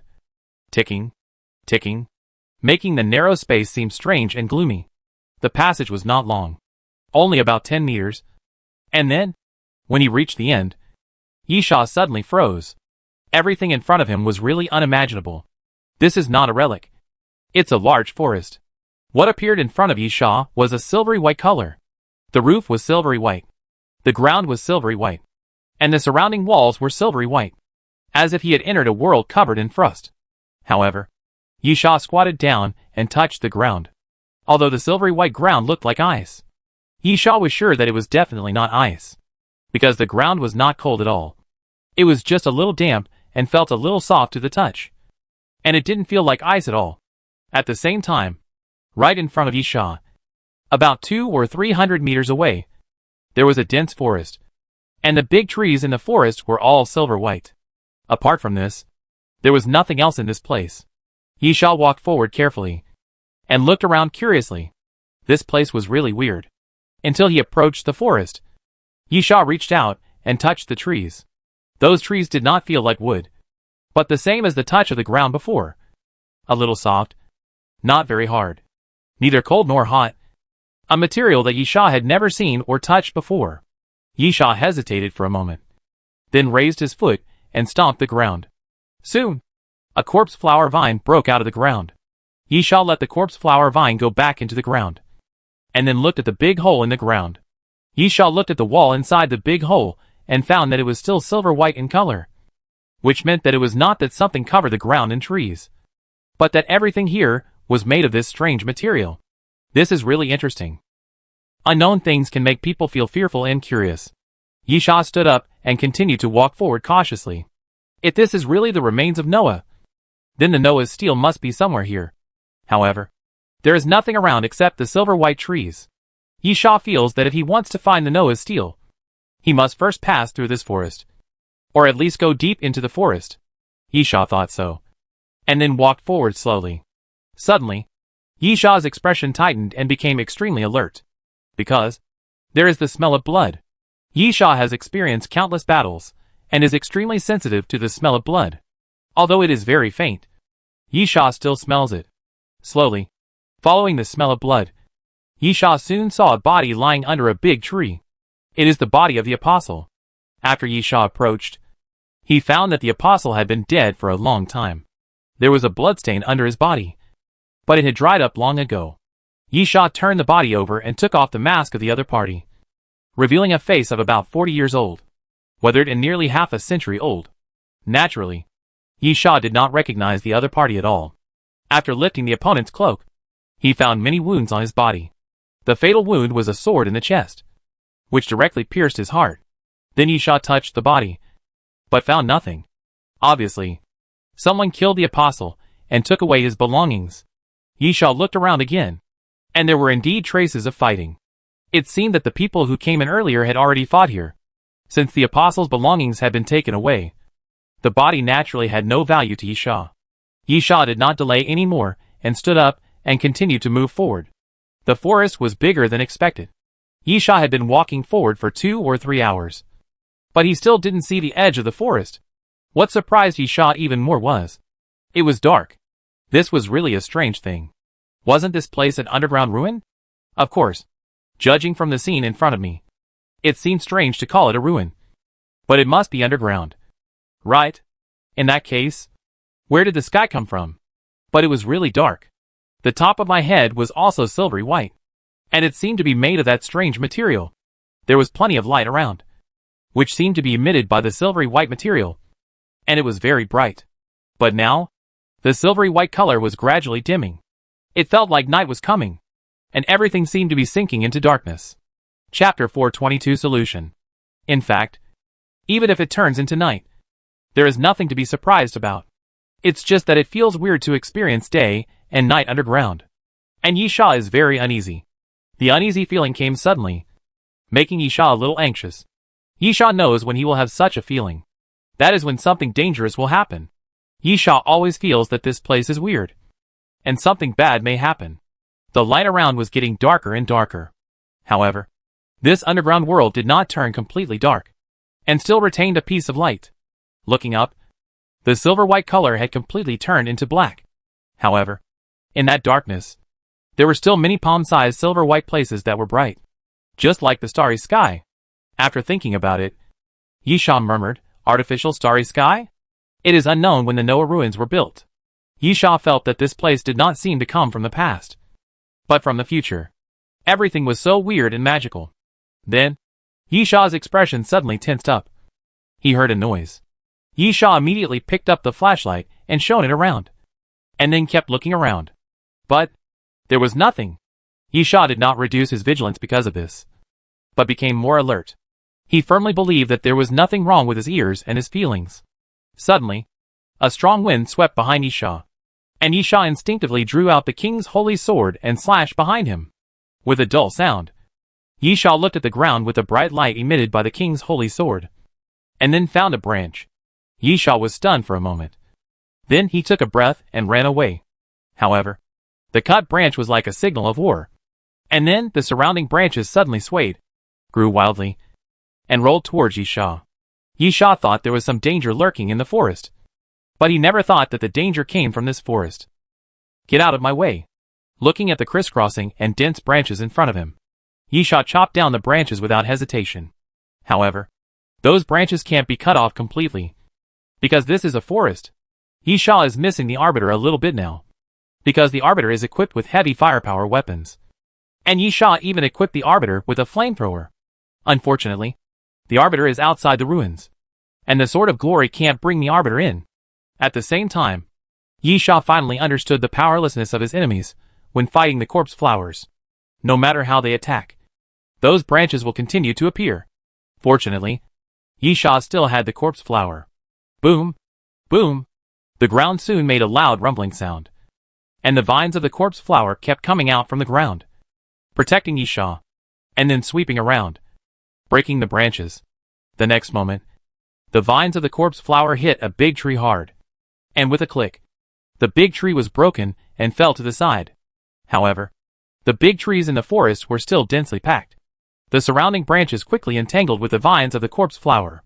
Although those branches were obviously not as strong as the vines of the corpse flower, the number of branches was much more than that of the corpse flower vines. Soon, a vine of the corpse flower was covered with branches, and then it fell to the ground with a bang. The corpse flower could only pull the vine back into the ground to avoid the branches. Yisha was not idle either, and kept running forward. The king's holy sword in his hand kept slashing forward, bringing out golden light, and cutting off the branches that were approaching from all around. But Yisha's speed of advancement was still very slow. As soon as he chopped off a branch, new branches immediately surged up, surrounding Yisha tightly. "I can't go on like this," Yisha murmured. He couldn't cut all the branches. If he kept on wasting time like this, he would be exhausted to death sooner or later. The best way was to rush out of the forest. Since the danger came from these trees, he would be safe as long as he left the forest. However, Yisha didn't know how big the forest was, nor how long it would take to get out of the forest. Should he retreat? But that would take 2 or 3 hours. Moreover, even if he retreated and left the forest, what should he do next? If I enter the forest again and retreat when attacked by branches, wouldn't that be a dead end? Yisha will be forever excluded. But at this moment, Yisha saw a vine of corpse flower sweep across and break a big tree. And suddenly his eyes lit up. "Don't get entangled with those branches," Yisha shouted. "Break those trees." Quickly, the corpse flower received Yisha's order, and the vines no longer waved in the air, but quickly fell to the ground, then moved close to the ground, flew forward, hit the surrounding trees, and broke them one after another. In a moment, Yisha found that there were fewer branches around. Yisha's eyes lit up. As expected, those branches can stretch to attack. But Yisha found that after the tree was broken, the branches would lose their reaction. Secondly, although those branches can stretch, they cannot stretch indefinitely. Depending on the thickness of the branches, the distance they can extend is also limited. So, this is Yisha's method, directly clearing out a piece of the area where he is, and those branches can't do anything to him. After a while, within a circle centered on Yisha, all the trees were broken by the corpse flower vines, and the branches that had been entangled all disappeared. It's not quite right to say that they disappeared. Those branches were always waiting in the outer circle, but they couldn't get close to Yisha. The extension range of those branches had reached the limit. Yisha breathed a sigh of relief, then sat down on the ground, looking at the broken branches around him, and couldn't help but pick up a piece to look at. From the appearance, these branches are no different from normal branches, except for the silver-white color. But looking at the broken branches, Yisha still found some differences. The center of those branches was actually hollow, with silver-white emulsion. After the branches were broken, the white emulsion flowed out. After falling to the ground, the emulsion would solidify quickly. From the touch, it seemed very similar to those silver-white substances. "What are these?" Yisha murmured and looked around. "What is this world?" Yisha was now full of question marks. This damn place was so strange that Yisha even doubted whether this place was the ruins of Noah. But there was no answer to these questions at the moment. Yisha could only rely on moving forward and then find the answer.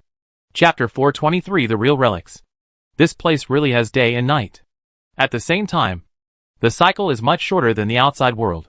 About 5 or 6 hours later, light appeared around.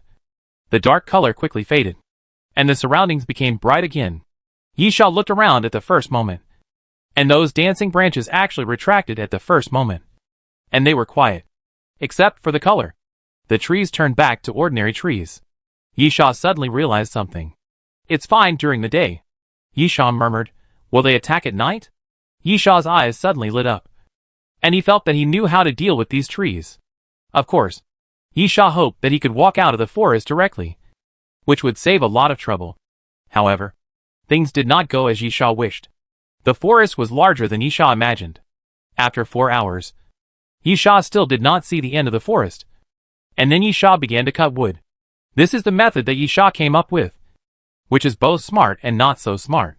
Before the night falls, cut down all the surrounding trees and clear a piece of open space. When the night falls, the branches in the distance will be helpless against Isha.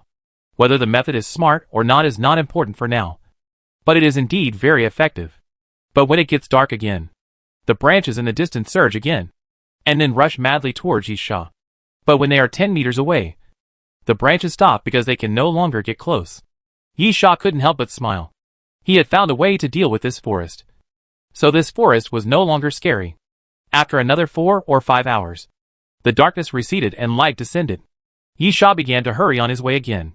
There was nothing else in the forest except those strange trees. And the only danger came from those trees. After 3 or 4 days of repeating this, Isha finally walked out of the silver-white forest. Isha looked up and exclaimed, "Is this the real Noah's ruins?" In front of Isha, there was a huge ruin, made of pure stone, like several trapezoids of decreasing size stacked up, with 1,000 steps leading from the bottom to the top, and vines crawling all around the ruins. Those vines were not silver-white, but normal vines. Isha approached slowly, and then became cautious again. Below the ruins, there were 2 rows of human-shaped stone sculptures on the left and right, wearing leather skirts and holding various weapons in their hands, as if they were guarding, and many of the stone sculptures were broken. Moreover, the 2 rows of stone sculptures didn't seem to be arranged in a neat manner. That feeling of uneasiness reappeared, making Isha extremely alert. Slowly, Isha approached the stone sculptures, and when Isha was parallel to the stone sculptures on both sides of him suddenly came alive, holding up spears and stabbing at Isha. Sure enough, there is a problem. Isha drew out the king's holy sword without hesitation, and then swept towards a stone spear. With a clang, the king's holy sword slashed on a stone spear, cutting off a piece of the stone spear. And at this time, Isha felt a weight on his wrist. What a great strength! The strength of those stone sculptures was greater than Isha had imagined. At least not inferior to himself. If they were hit by the stone spear, one could imagine what would happen. Isha no longer took the attack head-on, but wandered around, entangled with the 2 stone sculptures. But when Isha moved forward, the 2 stone sculptures in the next row suddenly moved and joined the ranks of attacking Isha. Isha seemed to understand something, and then ran forward. As Isha continued to move forward, the stone sculptures around him moved and attacked Isha one after another. This seemed to be a test. Only by passing the attacks of these stone sculptures could one enter the ruins. At the same time, Isha took a look at the ruins. If nothing unexpected happened, as long as he entered the ruins, these stone sculptures would not attack. The reason was simple. All the broken stone sculptures were outside the ruins. Seeing a pile of weapons attacking him, Isha shouted softly, and then suddenly jumped up. While avoiding those weapons, Isha stomped his feet down and stepped on the weapons on the ground. The next moment, Isha raised his palm and pressed. Shock wave. The invisible force pushed out, directly shaking the stone sculptures away. And then Isha turned over and continued to run towards the ruins. The surrounding stone sculptures kept coming alive, raising their weapons and slashing at Isha without saying a word. Isha raised the king's holy sword and blocked those weapons with gritted teeth, then stretched out his left hand, and 2 shock waves were blasted out from the left and right, shaking the stone sculptures on both sides away again. The place where the stone sculpture appeared is not far from the ruins, about 30 meters away. As long as you rush through this 30 meters, you can enter the ruins. Capture the dragon and let the crane fly. Capture the dragon in one move. Isha raised his palm fiercely, his 5 fingers slightly bent into claws, and then sucked a stone sculpture over. After dodging his body, he suddenly swung his arm and threw the stone sculpture away, hitting other stone sculptures. Isha took advantage of the momentum to speed up again, leaped forward fiercely, and finally rushed into the ruins. Sure enough, as soon as Isha entered the ruins, the stone sculptures returned to their original positions and did not move. As for the broken ones, they just lay on the ground. Isha observed some of the stone sculptures with some curiosity. From the broken ones, it can be seen that there is no machinery or anything like that inside the stone sculptures. It is just pure stone. So, how do these stone sculptures move? Isha thought for a while, but could not figure it out. So he simply shook his head and stopped thinking about this question. Anyway, I've already come in. Isha raised his head and looked at the top of the ruins. then stepped onto the stone steps. The stone steps were covered with thick moss, exuding a sense of vicissitudes of time, and a sense of history. Yisha walked up the stone steps step by step, very quickly. About a quarter of an hour later, Yisha suddenly raised his head and looked up. There were 3 figures. The first figure was almost at the top of the ruins, and the second figure was slightly inferior, but not far away, only about 10 or 20 stone steps away from the first figure. The third figure was halfway up the ruins, climbing up step by step, as if trying to catch up with the 2 in front, but the distance was obviously far behind. At the same time, there was a strange feeling. Yisha frowned. The 3 figures were blurry, and he couldn't tell whether they were crew members or apostles. But with Yisha's eyesight, he shouldn't be unable to see them clearly at this distance. Secondly, the 3 figures were moving very slowly. The ruins were indeed tall and majestic, but if he ran at full speed, Yisha thought he could climb from the bottom to the top in about 5 minutes. But the 3 figures walked very slowly on each stone step, as if playing a slow motion. Chapter 424 Climbing. Is there something strange about the ruins? Yisha couldn't help but think, but still quickened his pace. Yisha has fallen behind too much. Since he entered the ruins, he came here to fight for Noah's steel. Since he has come this far, there is no reason to give up, no matter what is strange about the ruins. Yisha has only one way to go. That is to go up. After walking about 100 stone steps, Yisha came to the place where the first stone step was broken. There was a small platform here, because the ruins were stacked up in a trapezoidal shape. So, this is the first place where the trapezoids overlap. Yisha looked around. There were wall carvings on the wall. Yisha took a rough look. Those wall carvings seemed to depict a group of ancient humans wearing leather skirts, holding simple weapons, fighting with wild beasts. However, many of the beasts in the wall carvings were not seen by Yisha, such as a bear with a single horn, a giant bird with 4 wings, etc. Could it be an ancient species? Yisha murmured, but did not think deeply. Instead, after taking a few glances, he continued to walk up. But, this time, Yisha stepped onto the stone steps, and suddenly felt a little pressure inexplicably. And then an invisible force appeared. Yisha felt as if his body was tied up by something, and his right foot couldn't even fall down. Brain ability? Yisha was surprised. Is this brain ability control? Yisha is not a superhuman, but he has been with Yu for a long time, and he still has a certain understanding of brain ability. The horror of brain ability is that it is almost impossible to resist, and it is like a gentle breeze and drizzle. For example, there are many ways to restrain, but they are all forced. But brain power is different. Human actions are controlled by the brain, and the means of restraining brain power is to directly deprive the thinking ability, so that the brain can forcibly issue orders and make the body unable to move. In this case, even if you are born with supernatural power and have infinite strength, it is impossible to forcefully break free from the restraints. Yisha reluctantly raised his head and glanced at the 3 figures above him. Is this the reason why you are walking so slowly? Yisha gritted his teeth, then moved his steps little by little, landing on the next stone step. Yisha once asked Yu how to break the brain ability, but he did not expect Yu to give an answer. After all, this was the means for Yu to survive. But Yu told Yisha generously, because it would be useless even if she said it out. There is only one way to break the brain ability, and that is willpower. Even if zombies have no thoughts, they can be controlled by brain abilities if they have brains. If you have to say, the arbitrator is not afraid of brain abilities, but the situation of the arbitrator, who is half mechanical and half biological, is a rare and abnormal situation. Therefore, under normal circumstances, if you want to resist the brain's ability, you can only rely on your will. Sweat soon oozed from Yisha's neck, and his legs felt as if they were weighed down by 1,000 pounds. Every step Yisha took was extremely slow. This was not a physical fight, but a fight in the brain. Yisha had his own thoughts, and the brain's ability was actually like another thought invading, trying to control Yisha's brain. This was a fight between 2 thoughts, but it was Yisha's body that suffered. How could I be blocked here? Yisha gritted his teeth and growled, then tightened his muscles, stepped forcefully, and continued to step up the stone steps. However, with each step, Yisha needed to use tremendous strength, and it felt like he was carrying a heavy load. But no matter what, The sudden brain power could not completely suppress Yisha. Yisha was still quite confident in his willpower. After 3 hours, Yisha barely walked through the second stage of the stone stairs. He looked up at the top of the ruins again. The first figure had already reached the top of the ruins, and the second figure had also reached the edge. We must speed up.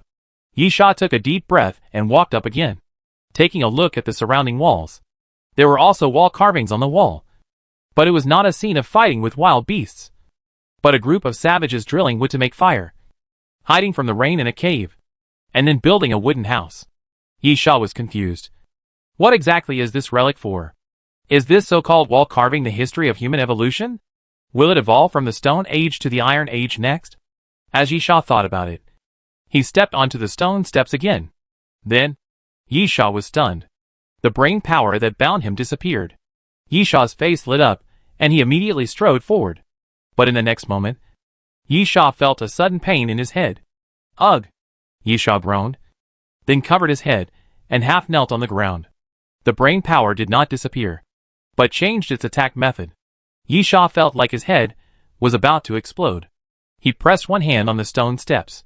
Suddenly, with a force, Yisha actually broke a piece of the stone steps.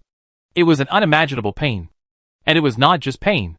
Perhaps because of the pain, Yisha felt that his consciousness began to blur, and everything in front of him was doubled and shaky. Damn it! Yisha cursed. This time the brain attack was not to cause pain, but to attack consciousness directly. Ah!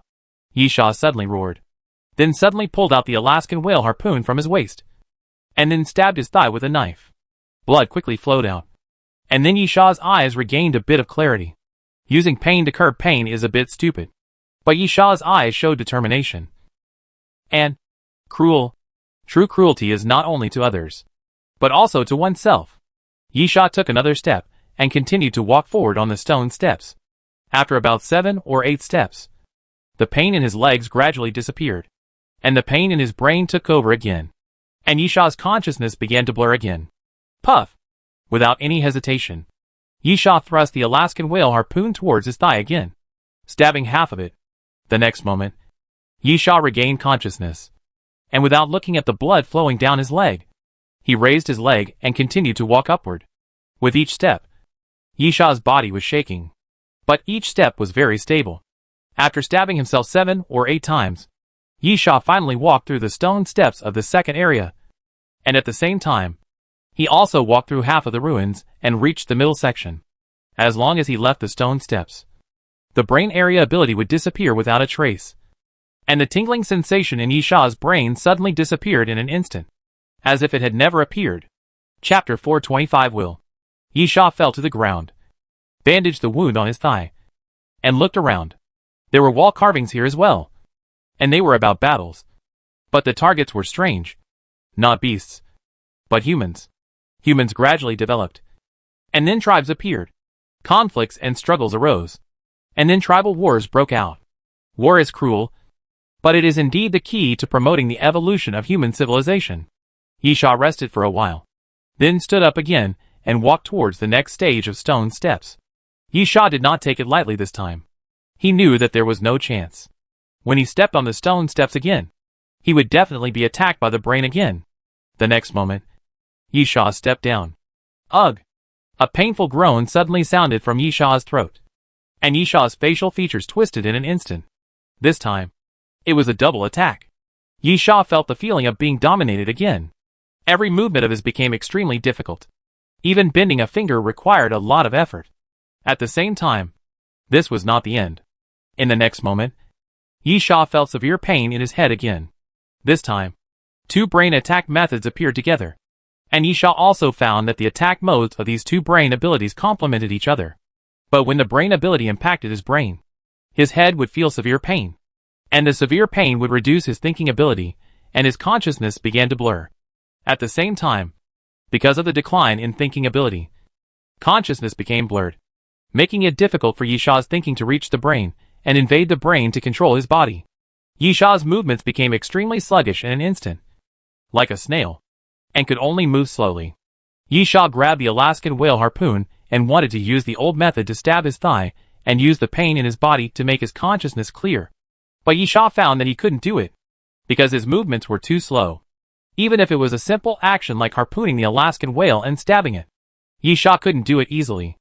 Every time he moved his body, it seemed extremely awkward and difficult.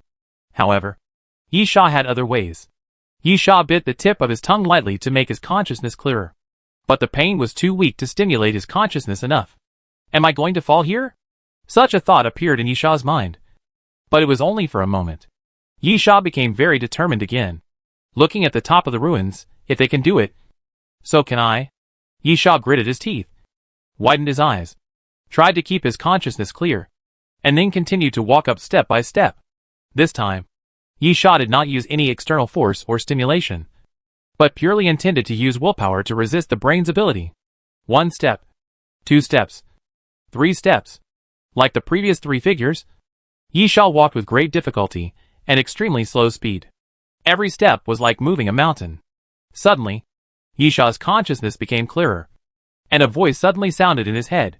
Your brain is stimulated. Brain development increases by 1%. Brain hormone increases by 1%. And brain capacity increases by 1%. The mysterious voice suddenly sounded at this time, which was like a shot of cardiac stimulant for Yisha. What does this mean? Yisha was a little confused. Am I also a superhuman? Yisha just finished muttering and then shook his head. It was just a 1% increase in brain area. How could it be considered a superhuman? You must know that Yu's brain area is several times stronger than Yisha's. Converted into a percentage. How much should it increase? Therefore, Yisha soon understood that it was not that he had become a superhuman, but that he had strengthened his brain while resisting the invasion of his brain power. This is like someone who gets beaten every day. After a long time, his ability to resist beatings will naturally become stronger. But to be honest, I don't know if it's just a psychological effect. After his brain power became stronger, Yisha found that he suddenly felt better. His movements were a little smoother, and his head didn't hurt as much anymore. Looking up, there were about 20 more stone steps to go before he could pass through this section of stone steps. Yisha clenched his fists, his nails digging into his flesh. And then he raised his feet again and continued to move upwards. It took Yisha an entire hour to walk the last 20 or so stone steps. And then he fell to the ground with a plop. His clothes were completely soaked with sweat, making Yisha look like he had just been fished out of the water. After panting for a while, Yisha staggered to his feet and looked at the surrounding stone walls. The content of the wall carvings on the stone wall changed again. Countless people were fleeing in panic. There was heavy rain in the sky. The ground was cracking. People were wailing in pain. And some people set up altars and prayed to the sky. The stone wall seemed to be describing the end of the world. But Yisha didn't care too much.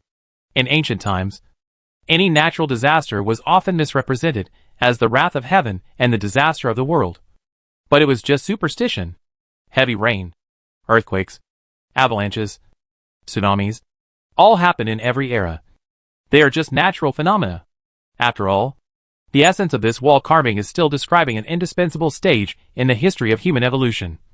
That is, humans began to contact natural phenomena, and the culture of gods gradually began to emerge. Yisha retracted his gaze and no longer paid attention to the wall carving, but looked forward. There are probably 100 stone steps. And this is the last section of stone steps. As long as you pass here, you will reach the top of the ruins. Is there a Noah's steel there? Have the 3 people who went ahead started to fight? What kind of test will this last section of stone steps bring to me? Yisha thought so, and then stepped onto the stone steps. 1 step, 2 steps, 3 steps. When Yisha took the 3rd step, the wind and sand suddenly blew around him. The extremely terrifying sandstorm suddenly appeared. In just a moment, it buried the ruins. Countless dry bones appeared around, all victims of the wind and sand. Yisha was stunned for a while. And then, hallucination? Creating hallucinations is indeed a kind of brain ability. And it is a strong one among the brain abilities. But, the next moment, Yisha suddenly burst into laughter. Illusions have no effect on Yisha, because Yisha has eagle-patterned pupils. The eagle-patterned pupils have an effect called the reduction of cone cells. And the reduction of cone cells will greatly increase the contrast between light and dark objects in the field of vision, which can avoid the interference of light and shadow. Therefore, Yisha will hardly be confused by any virtual images or afterimages. So, When you can clearly distinguish between reality and illusion, how can you be affected by the effect of illusion? Chapter 426. Count me in. Noah's ruins. The top of the ruins. The top of the ruins is a large empty space. This ruins has no internal space. Or it should be said that this ruins is actually an altar. The ruins itself can be understood as the base of the altar. And on the top of the ruins, various strange stone totems are built all around. In the center, there is a trapezoidal stone platform, which seems to be used to place offerings. On the four sides of the stone platform, obscure words are engraved, which seem to be sacrificial texts. Yes, although no one recognizes those symbols. And they are not like the so-called ancient characters, such as oracle bone inscriptions. But at the first sight of those symbols, everyone seems to have this feeling involuntarily in their minds. Those symbols are words. A kind of incomprehensible words. The stone platform should have been used to place offerings. But now there are no offerings on the stone platform. But a stone tablet is erected. And the stone tablet, like the four sides of the stone platform, is engraved with obscure and unknown words. Noah's steel. This is what everyone covets. And on the three sides of the stone platform, there are three people standing. Two of them are apostles. They are so easy to recognize because of their outfits. They wear black cloaks and masks on their faces, usually only showing their eyes. Occasionally, you can see an apostle wearing a half-covered mask, revealing his mouth. Then, whether it is the right hand or the left hand, or the wrist, or the arm, or the shoulder, there must be a red scarf wrapped around it. On the third side of the stone platform, there stands a black man with a pair of eagle eyes. He looks a little sinister, and his face seems to be always covered with a layer of haze. Just standing next to this man, you will feel extremely uncomfortable. The man's name is Dick Martel, the first human to become a crew member on the Doomsday train. Being the first crew member doesn't really mean anything, and being the first doesn't mean being the strongest. But it is undeniable that the first crew member, who accepted the crew member mission earlier than others, will definitely be able to get more resources, more abilities, more skills, and more accumulation. So, Dick Martel is very strong. The three of them stood on the three sides of the stone platform, facing each other, in a stalemate. After a long time, Martel spoke first. You either go away or I kill you. There are two ways. You choose. An apostle walked, you know. We can't retreat. We have a firm belief, which gives us the motivation to move forward. Noah's stone tablet will never fall into your hands. Another apostle walked more directly, snorting, don't talk about yourself as invincible. You are talking to us all this nonsense instead of taking action directly. Isn't it because you are not sure that you can defeat us? Martel lowered his head silently, looking at his toes, and the three of them fell silent again. After a moment, Martel slowly raised his head again, then, let's do it. The living can take away Noah's stone tablet. As Martel spoke, he slowly raised his hands. The two apostles immediately showed vigilance and quickly entered the combat state. Their hands hidden under the cloak had already grasped their weapons. It's very lively here.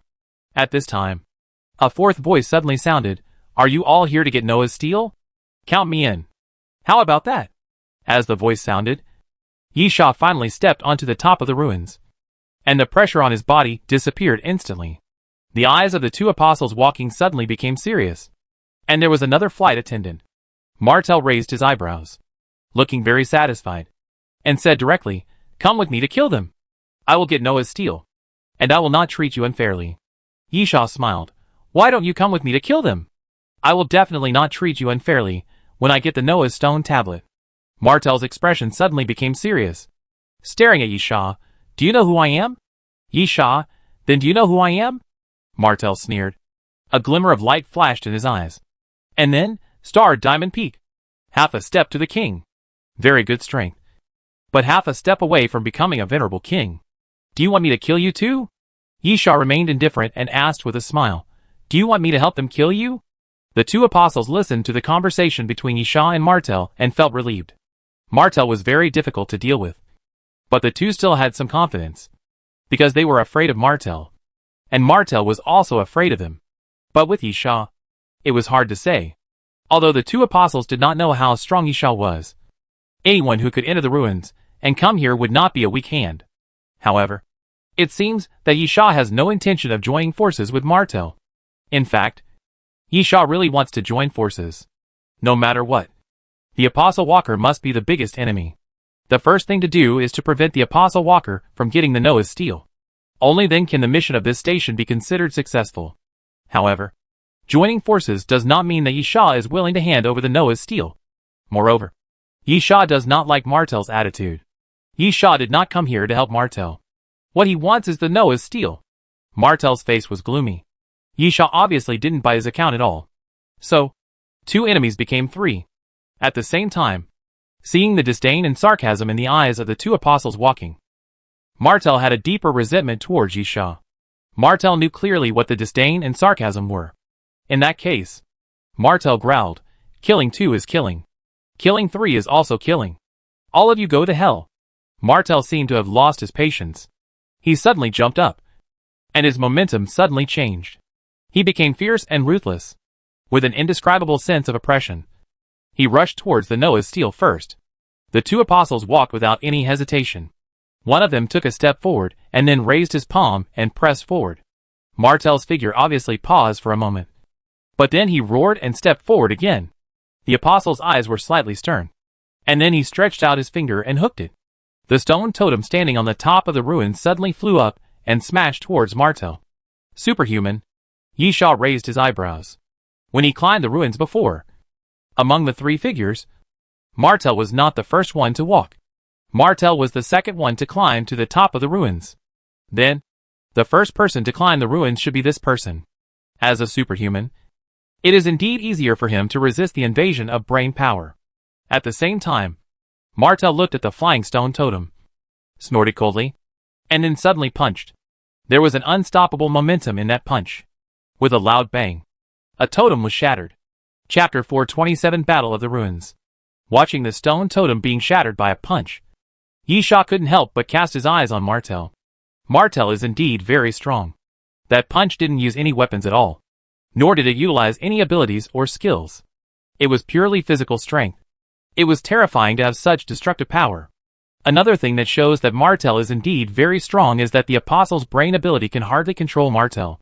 Yi Sha had learned this from Yi Yu a long time ago. If the strength is equal, or the opponent's strength is far superior to his own, the brain area ability cannot control the opponent. Just like Yi, you can kill many zombies directly with a flick of the finger. But some zombies can only be barely controlled, and some are even difficult to control. Obviously, the Apostle Walker should be far behind Martel in terms of pure strength. Boom, boom, boom. At the same time, the sound of the totem breaking continued to sound, and Martel continued to move forward with the strength of his body alone, as if the Apostle Walker could not stop him at all. However, there were 2 of them. Moon wheel.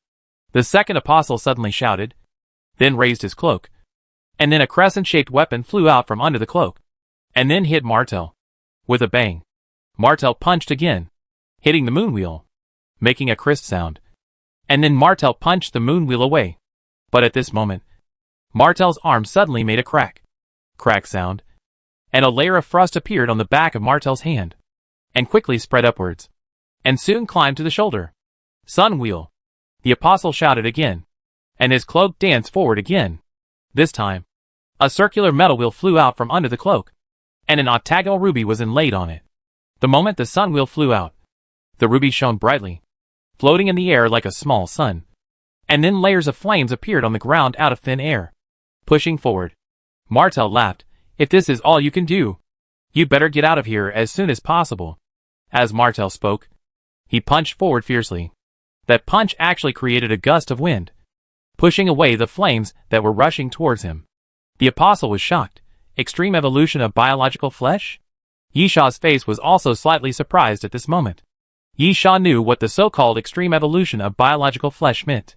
Simply put, it was not relying on weapons, props, abilities and skills, but choosing close combat. For example, ancient martial arts like the supreme martial arts, fighting abilities, attacking moves, etc. Yi Sha had seen this path in his previous life.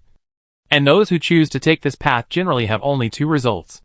Those who can survive will become very strong, or they are already dead. To put it bluntly, the so-called biological physical evolution is to strengthen the body desperately, constantly improve physical fitness, and only rely on the body in battle. Any weapon will break. Any props may be exhausted. And those who pursue the biological physical evolution only believe in their fists. This route is very dangerous in the early stage. If you are not careful, you will go to the gates of hell. Therefore, the strong ones are very strong. And the weak ones naturally die. You have a good eye. Martel laughed loudly, then crossed his arms fiercely, and actually broke through the flames with his body. Killing the opponent, go to hell, Martel said while raising his fist and blasting forward. The sun and moon wheels of the apostle suddenly combined and quickly blocked in front of him. At the same time, another apostle was walking and urging his brain power with all his strength. Although he could not control Martel, he could slow down Martel's movements and punches. Bang!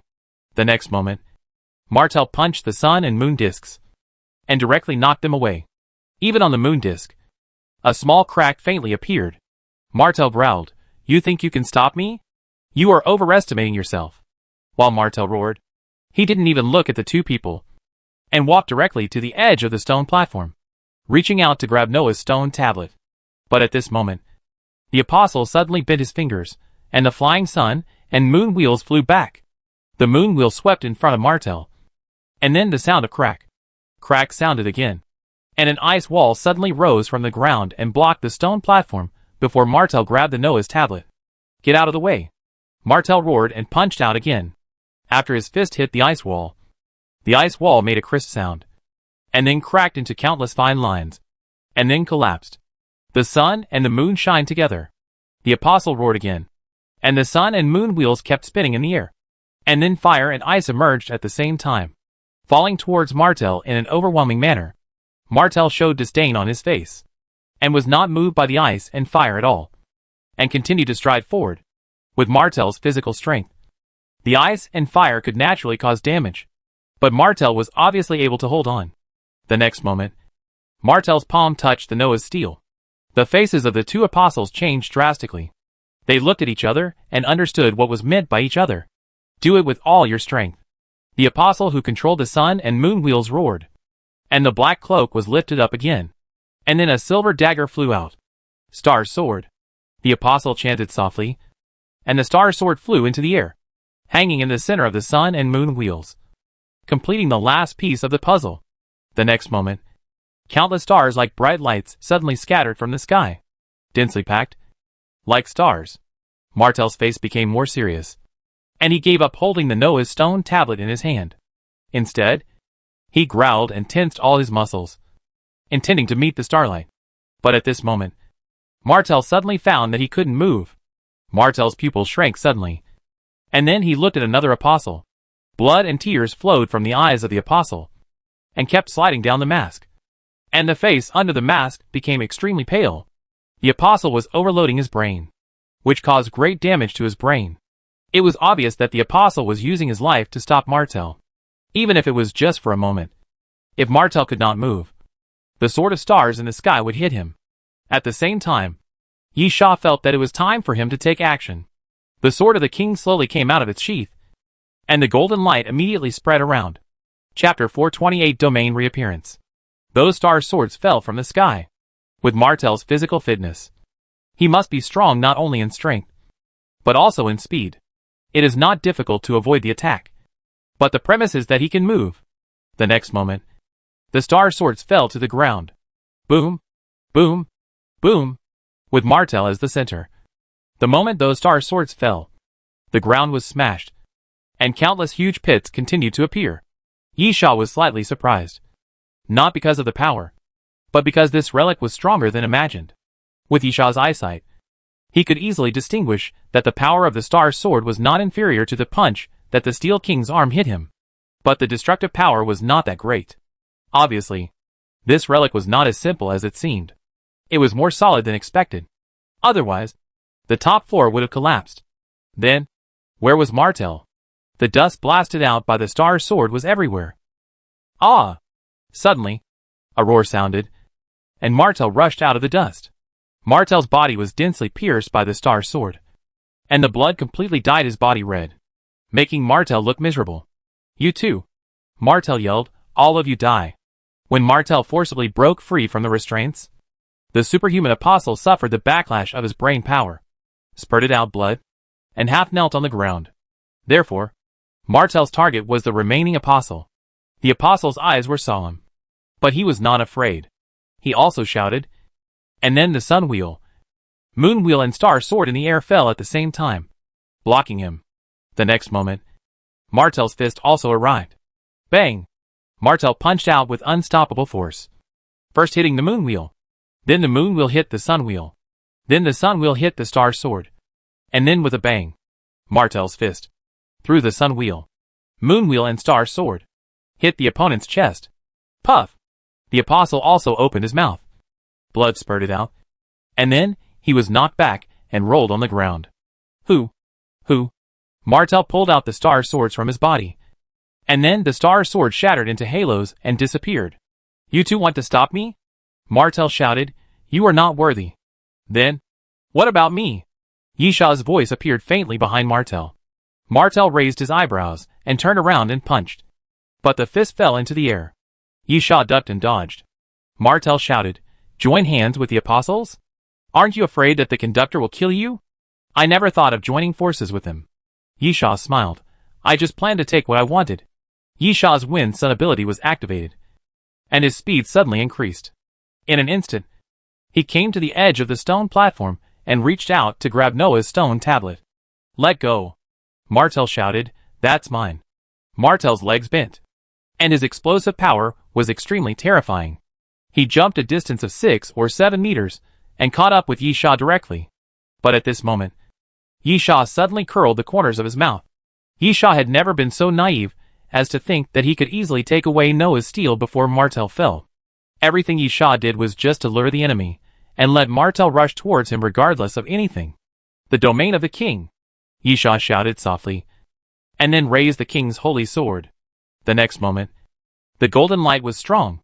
The sword of the king's holy sword suddenly shone with a dazzling golden light, which made the person unable to open his eyes. And then the light was like an explosion, turning into countless golden halos, which were extremely brilliant. The golden halos suddenly spread out in all directions, forming a huge circle that surrounded Yisha and the apostle. When the golden halos spread out in all directions, Yisha turned sideways and jumped back to avoid Martel's fist. Martel's reaction was also very fast. The moment he landed, he planned to jump in the opposite direction to avoid Yisha's sword. Yisha said, My sword? You can't avoid it. As Yisha spoke, the king's holy sword fell forward. The tip of the king's holy sword clearly brushed past Martel's chest. But in the next moment, puff! Martel's chest suddenly split open, and then the bright red blood spread out. Martel's face also showed an extremely surprised expression. He had clearly dodged it. That sword is weird. However, before Martel could think about it, Yisha raised the sword horizontally and stabbed at Martel again. Martel was very smart, although he didn't know where the king's holy sword was weird, since he couldn't just avoid it. He moved over a large area and completely avoided the attack. As Martel thought about it, he quickly retreated. At the moment when Yisha drew his sword, he had already retreated 2 or 3 meters. When Yisha's arm was fully extended, Martel was already 5 meters away. Martel snorted coldly, and he didn't believe that you could still do tricks at this distance. But in the next moment, Yisha laughed. My stab can penetrate everything. Puff! There was a sound of flesh tearing from Martel's waist. Martel looked down, and was shocked to find that there was a half-finger-wide blood hole on his waist. Yisha's attack actually hit him. Martel frowned. Yisha's attack power was actually far less than that of the 2 apostles. But Martel suddenly felt that the guy in front of him might be more difficult to deal with than the 2 apostles, because the sword was too weird. Huh? Martel exhaled, and then looked at Yisha. Do you think you can deal with me like this? Yisha, at least. You can't deal with me now. Martel sneered. Do you think your attack will work on me? Look carefully. Yisha looked at Martel's wound, and then found that the blood hole he had made on Martel's body had stopped bleeding in such a short time, and the wound was slowly healing. Yisha's pupil shrank. Regeneration ability? Ha ha ha. Martel laughed. What do you think the limit of the flesh is? Is it just the strength of the flesh?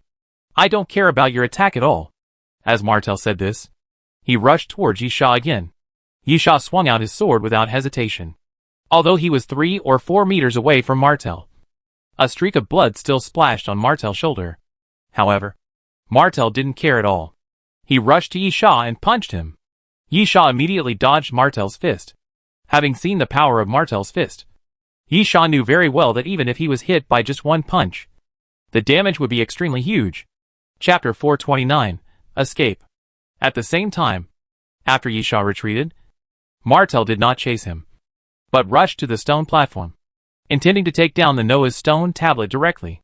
The superhuman apostle walking was half dead, and the backlash of brain power caused severe damage to the brain, which could not be recovered in a short time, except for the healing potion that can only be taken in the dining car of the Doomsday train. No potion can cure the brain injury. The remaining apostle walking was only injured and still had the strength to fight, but as long as he could not control himself with his brain power, Martel believed that he would be able to retreat calmly. But just when he rushed to the stone platform, Martel suddenly found himself unable to move again. The next moment, a huge suction force appeared behind Martel. Capture the dragon and let go of the crane. Capture the dragon in one move. Yisha stretched out his right palm, then bent his 5 fingers, and used the capture dragon and let go of the crane to forcibly pull Martel back. Then Yisha swung his arm, and Martel was thrown to the side. After sending Martel flying, Yisha also ran quickly, came to the edge of the stone platform, and used the king's holy sword to lift Noah's steel into the air, and then grabbed it. "You got Noah's steel," a mysterious voice sounded, but it was just to help Yisha confirm that what he got was indeed Noah's steel. But it did not count as completing the mission. He had to wait for Yisha to bring Noah's steel back to the Doomsday train before the mission would be completed. At this time, Martel got up from the ground and angrily said to Yisha, "If you don't want to die, leave Noah's steel behind." Yisha sneered. "Do you think I'm stupid?" Yisha didn't hesitate at all, and directly rushed to the bottom of the ruins with Noah's steel. Before leaving, Yisha was still worried about whether he would be attacked by the brain power again. Although he was attacked by the brain power, Martel would definitely be attacked as well. But Yisha had to admit that Martel's resistance was definitely stronger than his. But when he stepped on the stone steps, the brain power did not attack. It seemed that he would only be attacked by the brain power when he climbed up the ruins. In this case, Yisha had no hesitation and naturally ran as fast as he could. Martel's physical fitness made him extremely fast, but Yisha had the ability of the Son of Wind. In terms of speed alone, it was hard to say who would win or lose. At the same time, the apostle who was knocked away by Martel's punch stood up and looked at his companions. "Lin Ming, your brain is injured. Don't be stubborn. But the Noah's steel must not be taken away by them. I will chase them. You find a way to get back to the ground before us and gather others to prepare for the rob." After the apostle finished speaking, he waved his cloak and quickly rushed to the bottom of the ruins. Yisha was still running at this time, and in a flash, he had reached the bottom of the ruins. But Martel's roar continued to sound behind him, and it was obvious that Yisha did not get rid of Martel. Suddenly, Yisha felt a strong wind coming from behind him. He turned around and saw that it was Martel, who grabbed a stone sculpture under the ruins and threw it directly at him. Yisha shouted softly, turned around, and swept his sword backwards. The king's holy sword exuded a dazzling brilliance. And then the golden sword light swung out, cutting the stone sculpture in two. In that delay, Martel had already caught up, jumped into the air, and then punched down from top to bottom. 6 shields appeared between Martel's fists, blocking Martel. "Break it," Martel roared. And then, the 6 flower shields were broken to the bottom. With just one punch, all 6 shields were shattered into pieces. However, the defense of the shield could not have no effect on Martel. It still blocked Martel a little. Yisha also took advantage of this gap and quickly dodged. Boom! Martel fell to the ground and punched the ground.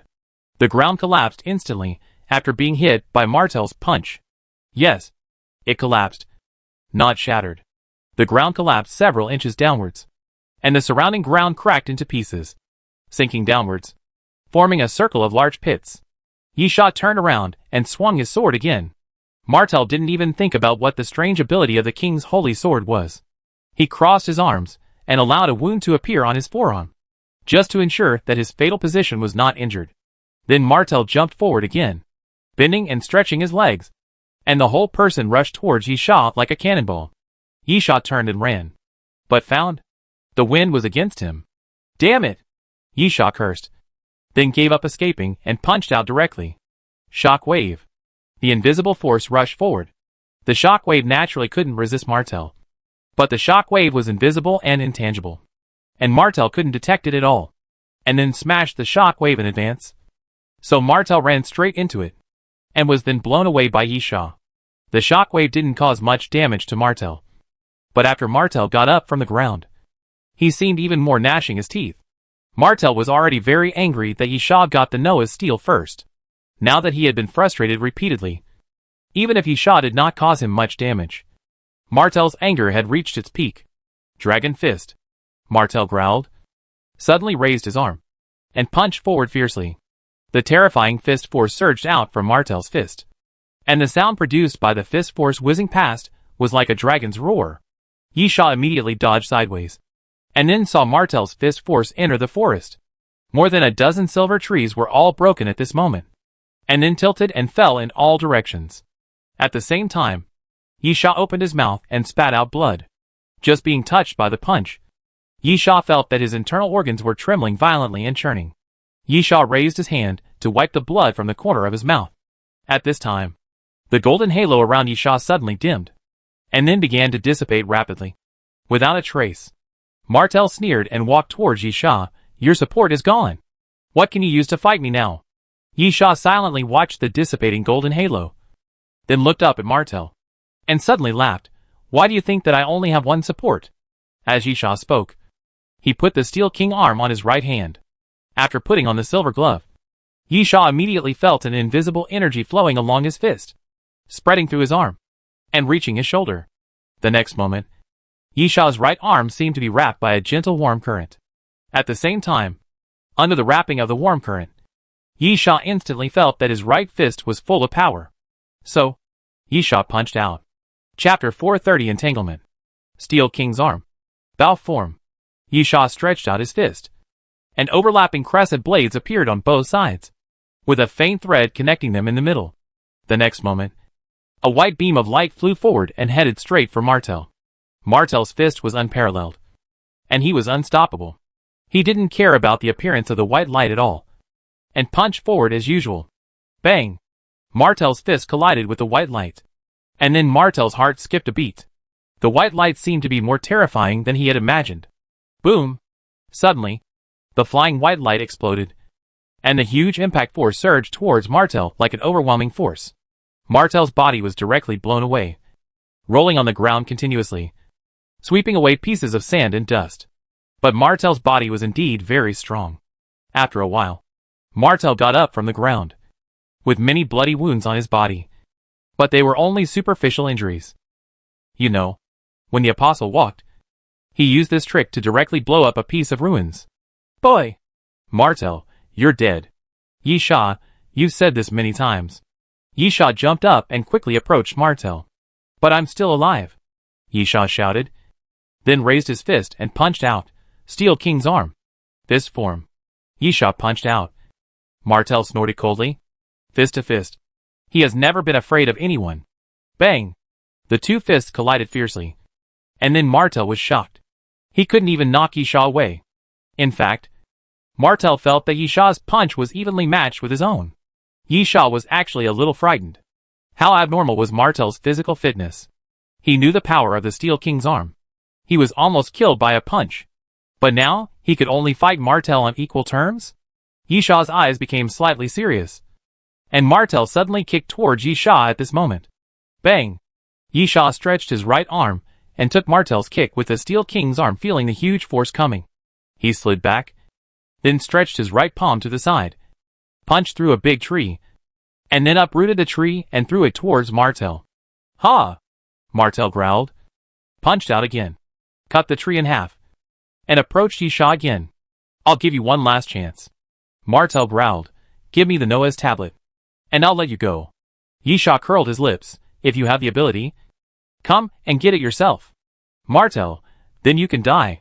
Martel rushed to Yisha, punching with his fists, seemingly without any method, just madly attacking Yisha. Yisha took a deep breath. It seemed that he couldn't defeat Martel with the Steel King's arm alone. Then, Yisha's narrowed eyes suddenly opened, and his momentum suddenly increased. Heaven and earth. the supreme martial artist. Looking at Martel's fist, Yisha suddenly took about a step forward and stretched out his right fist. It was an ordinary punch, and there didn't seem to be anything strange. However, the next moment, Yisha's fist actually passed through Martel's fist shadow, and then hit Martel's chest fiercely. Poof! Martel felt a tightness in his chest. Then he spit out a mouthful of blood, and flew backwards. Yisha did not stop, and quickly chased forward with his legs bent. Swift pursuit. Yisha's figure was like a ghost, and after quickly catching up with Martel, he punched Martel in the chest fiercely. Martel's body was immediately hit to the ground by Yisha. Boom! Boom! Boom! Martel's body hit the ground, and there was a continuous roar from the surface. When Martel's body hit the ground, a circle of collapse with a diameter of about 5 or 6 meters appeared around him. Then the second roar sounded, and the range of the collapse suddenly spread outward to about 10 meters. Finally, the third roar sounded, and the range of the collapse directly spread to 15 meters. The surroundings were full of broken rubble, and Martel was hammered into the ground and deeply embedded in the ground. Yisha also stopped when he saw that he had succeeded in one strike, and turned around and ran with Noah's stone tablet. In the blink of an eye, Yisha rushed into the forest. Because it was daytime, the trees that would attack people did not react, allowing Yisha to run fast in the forest. However, about 2 or 3 minutes later, Yisha felt a noise behind him. Yisha was slightly surprised. Martel's body couldn't be so strong. Right? The wind chase combined with the Steel King's arm, and it was a frontal attack. Maybe it was not fatal to Martel, but he must have been seriously injured. How could he catch up so quickly? Yisha couldn't help thinking. And then he looked back, and it was not Martel who came, but the Apostle. The Apostle jumped directly between the treetops, and each jump could jump 3 or 4 meters, stepping on the branches, with his cloak spread out, like a huge bat, and quickly caught up. The arm of the King of Steel, Yisha shouted, blade form. Crescent blades quickly popped out from both sides of the metal gloves. And then Yisha took a step to the side, and with a quick swing, a big tree fell down. After the tree fell, it just cut off the Apostle's jumping route. The Apostle had to flip in the air, and then fell to the ground. The next moment, the Apostle opened his cloak. On the inside of the cloak, there were 7 swords hanging densely. The Apostle waved his cloak, and the 7 swords flew out at the same time. Yisha threw a punch without hesitation, and the punch directly knocked 4 or 5 flying swords away. And then, with a clang, the 6th flying sword hit the Noah's steel held by Yisha, and knocked the Noah's steel out. The Apostle walked like a big bird, spread his cloak again, jumped up, grabbed Noah's stone tablet, and ran forward. Damn it! Yisha cursed and chased forward. But at this moment, a fist suddenly whistled behind him. Yisha quickly dodged and rolled on the ground to avoid it. Boom! Boom! Boom! A large area of trees was smashed again. But it was Martel who caught up again. Yisha roared, "The stone tablet is not in my hand." Martel glanced at Yisha. He wanted to kill Yisha, but the Noah's steel was the most important thing. Martel passed by Yisha without hesitation and chased the Apostle forward. Yisha supported himself and got up from the ground. Seeing that the time for using the Steel King's arm was about to expire, Yisha took off the Steel King's arm and threw it into his backpack. Then he followed Martel's footsteps and chased forward. Chapter 431 Chase. After about 5 minutes, Yisha caught up and saw Martel and the Apostle entangled. The Apostle was obviously not a superhuman, but he could command the 7 flying swords with his mind like a superhuman, and constantly attack Martel. In fact, the Apostle was not necessarily weaker than Martel, but Martel's biological body was too abnormal to evolve to the limit, and he would be seriously injured if he was hit by a punch, which made people quite afraid. Just like at this moment, the Apostle kept driving the flying sword to tangle with Martel, but he kept jumping between the treetops and didn't dare to get close to Martel. But the flying sword's killing power was not strong. Even if it could cut wounds on Martel, those wounds would recover quickly due to the regeneration of the flesh. Yisha also jumped out at this time and quickly went behind the Apostle. Shock wave. Yisha hid behind the tree, found the right opportunity, and suddenly rushed out, punching forward, pushing forward with an invisible force, hitting the Apostle's back hard, and knocking the Apostle away with one blow. After succeeding, Yisha ran out quickly, caught the fallen Noah's steel, and continued to run forward. Martel immediately left the apostle behind and rushed towards Yisha. Whoever has the Noah's steel is the enemy. But at this moment, Martel passed between two big trees, and saw two blood balls suddenly popped out from the trunks of the two big trees. And then countless blood thorns flew out and stabbed at Martel. It's a bloodthorn bomb. As Yisha rushed forward, he also condensed some bloodthorn bombs and threw them directly on the ground or stuck them on the tree trunks. Martel crossed his arms and forcibly blocked the impact of the blood thorns. He did not even look at the wounds on his body and continued to run forward, facing the bloodthorn bombs buried by Yisha along the way. Martel used the dumbest and most powerful method to deal with them, which was ignore, allowing himself to continuously trigger the bloodthorn bombs and let those blood thorns pierce his body. Martel did not care and rushed towards Yisha at the same speed. Damn it! Yisha couldn't help but curse. He had no good way to deal with a guy like Martel. He could fight and take a beating, so ordinary attacks were useless. Moreover, even if he used his trump card, he had to make sure that he could directly injure Martel. Otherwise, the speed at which this guy recovered from his injuries would be terrifyingly fast. At the same time, the wind in the forest was not strong and intermittent, so the Son of Wind could not exert his ability to the maximum extent. Seeing that Martel was about to catch up, Yisha suddenly slid and stopped forcibly, then threw the Noah's steel out and passed over Martel's head. The apostle was chasing closely at the end, and before he could react, he found that the Noah's stone tablet had fallen from the sky and was actually falling towards him. The apostle did not hesitate at all, and immediately stretched out his hand and held the Noah's stone tablet in his arms. However, the next moment, the apostle was shocked. Before he could hold the Noah's stone tablet firmly, Martel had already killed him. When he came to the apostle, Martel grabbed the Noah's stone tablet with one hand and punched it with the other hand. Bang! Martel's fist hit the apostle's chest, and the apostle spurted out blood. His body flew backwards and broke several trees in succession. He finally stabilized his body, but his internal organs were shaken and he couldn't move for a while. Martel grabbed the Noah's steel and was also very happy. But before he could be happy for long, a golden sword suddenly stabbed at him diagonally. Martel reacted very quickly and immediately leaned back to avoid the golden sword.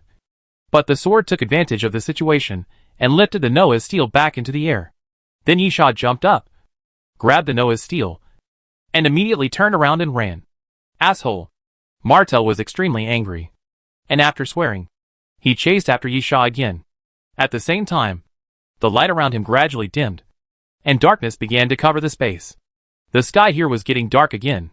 As soon as the sky got dark, the big trees around him immediately shook their branches, and then they began to stretch continuously, rushing over from all directions, and began to attack Yisha and Martel.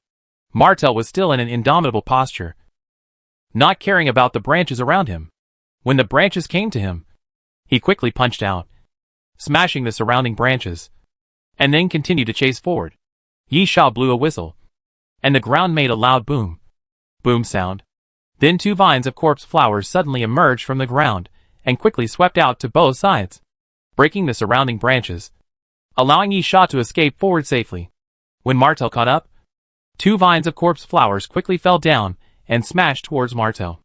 Martel was stunned. That kid has too many tricks. Right? How come he even has corpse flowers?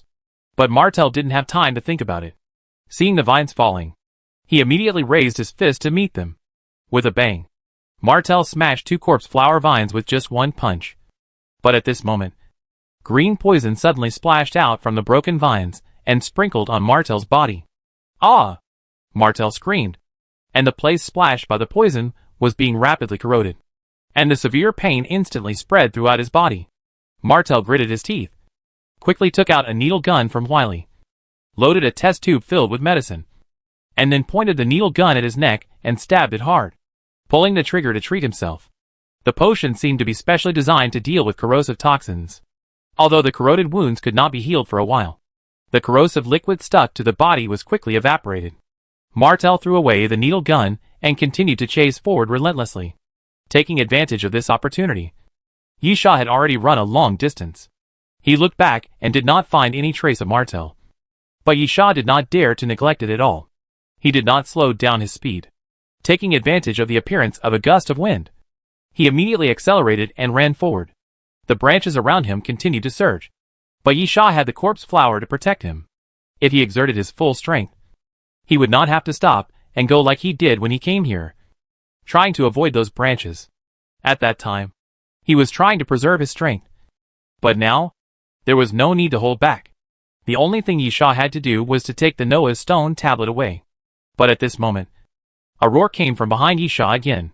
It was Martel who caught up with him again. Yisha gritted his teeth. It's endless. Yisha wanted to speed up again, but suddenly found that his feet sank. He looked down and saw that the ground under his feet had condensed into two stone hands, firmly grasping his ankles. Chapter 432 Joining Forces. Hard armor. Iron shirt. Yisha's eyes turned cold. And then he shouted. A dragon scale-like pattern covered Yisha's body, like a suit of armor. At the same time, Yisha's muscles were tense, with sharp edges and corners, like granite. The next moment, Martel rushed behind Yisha and punched him. Yisha crossed his arms, and with a bang, Martel punched Yisha, directly knocking Yisha back. And the Noah's stone tablet also rolled to the side. However, the Noah's tablet did not fall into Martel's hands. Behind a big tree, the apostle suddenly jumped out, picked up the Noah's tablet, and fled quickly. Obviously, the previous stone hand must have been the work of the apostle. Martel roared in anger, and the Noah's tablet kept changing hands, and was taken by 3 people in turn. Obviously, whoever had the Noah's tablet in his hand was the target. On the other side, Yisha pushed away the fallen tree, spit out blood from his mouth, and staggered to get up from the ground. The scales of the hard armor had cracked, and at the same time, the duration of the martial Dao Supreme had finally reached its limit. Damn it! Yisha cursed, and then looked at the king's holy sword hanging on his waist. Are you going to use a killing move? No. It's not time yet. Yisha's eyes were firm, and he quickly jumped forward, continuing to chase after the apostle and Martel, while stretching out his hand and grasping the infinite bow in his hand. Yisha was going to change his strategy. The continuous running made Yisha realize that this stalemate would probably last for a while. Whoever got the Noah's steel first would not win, but whoever could leave with the Noah's steel would win. The place where the victory will be decided should be the exit, Yisha thought as he ran forward. But his hands were not slow. He continuously drew his bow and arrows, shooting them in all directions. Boom, boom, boom. The explosive arrows flew out in all directions, and then caused an explosion. And the rolling flames were pushed out in all directions. And those branches immediately retreated quickly. For any plant, flames are the most deadly damage. Those branches were obviously afraid of flames, and the frequency of their attacks suddenly dropped. At the same time, Yisha was not satisfied with the explosive arrows strengthened by fantasy. The range was increased, but the power was also dispersed, and it seemed not as useful as before. However, now the explosive arrows finally exerted the power strengthened by fantasy. 1 arrow becomes 3, and each arrow shot out as 3 consecutive explosions. The fireball exploded, and the spread range was 2 or 3 times larger than before, which could effectively form a flame coverage. Moreover, the next moment, Yisha changed the arrow to a burning arrow, and shot an arrow into the flame, just like pouring boiling oil, making the flame burn more violently. Then, Yisha rushed out of the flames and accelerated forward to catch up. The apostle was surrounded by 7 small swords, which kept cutting branches. This guy had a lot of things in his hands. He wore a metal wrist guard on his left arm, which could release a flying knife only 2 fingers wide, so that the branches could not get close. Martel was still in a posture of smashing everything with 1 punch. As long as those branches dared to approach, Martel would punch them, and the surrounding branches would be shattered one after another. Yisha relied on the infinity bow and the corpse flower to block the surrounding branches and chased after him. The 3 of them formed a line and chased each other. Yisha thought that it took him 4 or 5 days to get through the forest when he came here. But this time, it would not take so much time to leave. First, Yisha was cautious when he entered the forest, so his speed was naturally slow. Second, Yisha could not waste his energy and trump cards on these branches, so he chose to advance in a safe way. But now it is different. The apostle and Martel are moving forward at full speed. How can Yisha slow down? At the same time, after knowing what was going on in this forest, Yisha also knew how to deal with those branches. 2 days. Yisha came up with the answer in his mind. In about 2 days, he should be able to return to the entrance of the ruins. That time will be the critical moment. While thinking, Yisha pulled out the Alaskan whale harpoon. No longer just using the flame to burn the branches coming from the surroundings. And the Alaskan whale harpoon continued to cut. Using the blood-sucking healing effect of the Alaskan whale harpoon, Yisha wanted to take the opportunity to recover his injuries and physical strength. If Martel and the Apostle Walker didn't have similar weapons or props, then Yisha would have taken advantage. Chasing like this, a day passed quickly. When the surrounding space lit up again, the branches stopped attacking, and the 3 of them sped up again. Yisha had stopped joining the fight for Noah's Steel. But Martel and the Apostle Walker were still fighting, and the Noah's Steel changed hands several times. Yisha sneered at this, and said, "Fight. The more intense the fight, the better. And the more energy consumed, the better. While the snipe and the clam fight, the fisherman benefits. Yisha wants to be the fisherman." The second day passed quickly, and they were getting closer and closer to the entrance of the ruins. Running at full speed for 2 days was a huge drain on the body. Even if the physical fitness was strengthened, it was extremely difficult to support it for so long. The breathing frequency of the Apostle and Martel was constantly increasing. But because of the Alaskan whale harpoon, Yisha knew that his physical strength was currently dominant. The blood-sucking healing allowed him to replenish his physical strength while consuming it. "Almost," Yisha murmured, and then shouted to Martel, "Kill him! The Noah's Steel must not fall into the hands of the Apostles." Martel turned around and glanced at Yisha coldly. Yisha had always been at the end, neither attacking nor falling behind. And Martel never gave up his attention to Yisha. In Martel's eyes, Yisha's strength was already qualified to become an enemy. At the same time, Martel knew very well what Yisha was thinking, which was nothing more than conserving his energy and waiting for the opportunity. But Martel is confident that he will eventually fight his way out and become the final winner. This is his belief. His fist.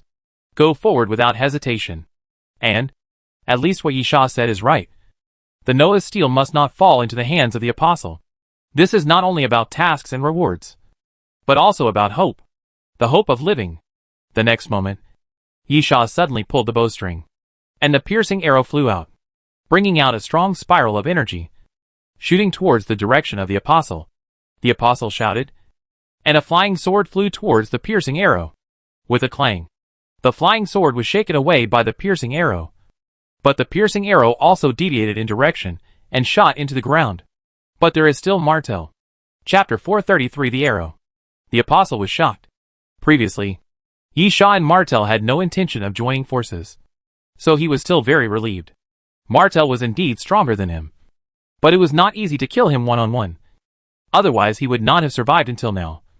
And even because of his more varied means, it was easier to snatch the Noah's Steel. And now the Noah's Steel was still in his hands. But if Yisha and Martel suddenly joined forces, that would be another matter. The first thought of the Apostle was to run. But he couldn't run away. Boom! Martel suddenly punched.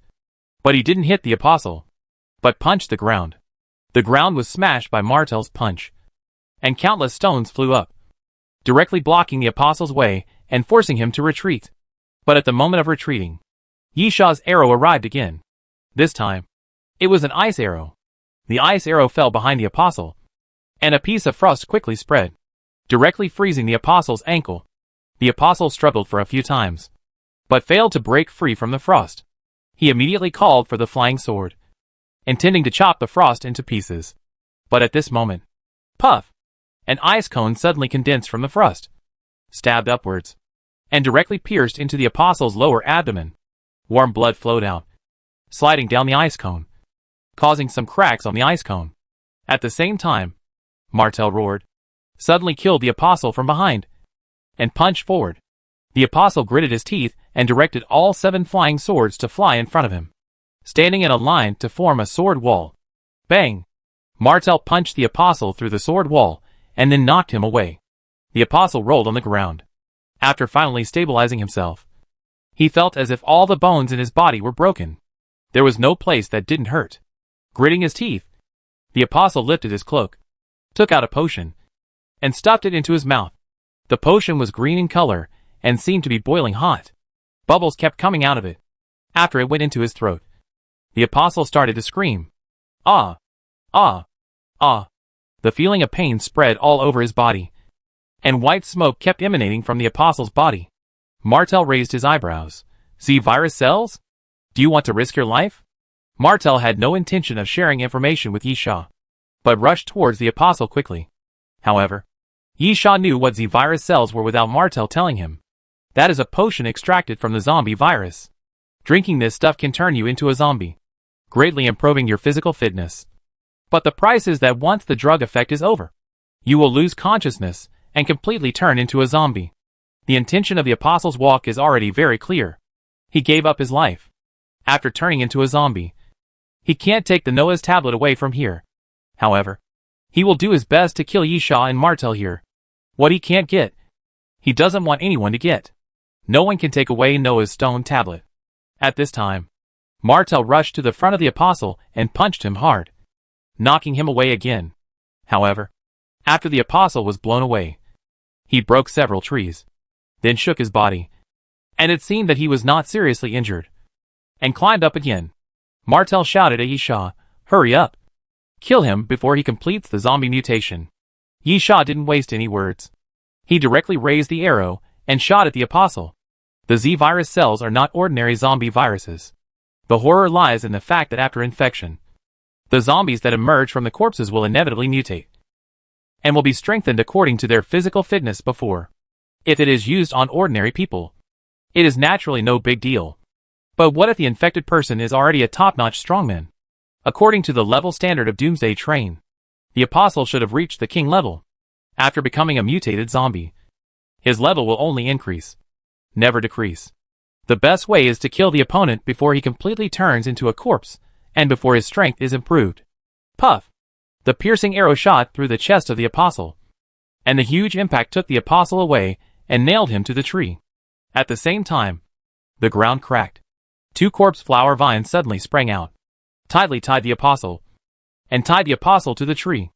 Martel arrived at this time, punched forward, hit the apostle's left face, and with a click, the apostle's left face was actually collapsed by Martel's punch. However, the apostle's head was not smashed by Martel's punch. Ah! The crazy roar sounded again, and the apostle roared, and suddenly used force with both hands to break the vines of the corpse flower, and then punched Martel. Martel's face changed, and blood spurted out of his mouth. With his physical fitness, he was beaten back repeatedly. Martel covered his chest and gritted his teeth and said to Yisha, "Do you still want to hold back?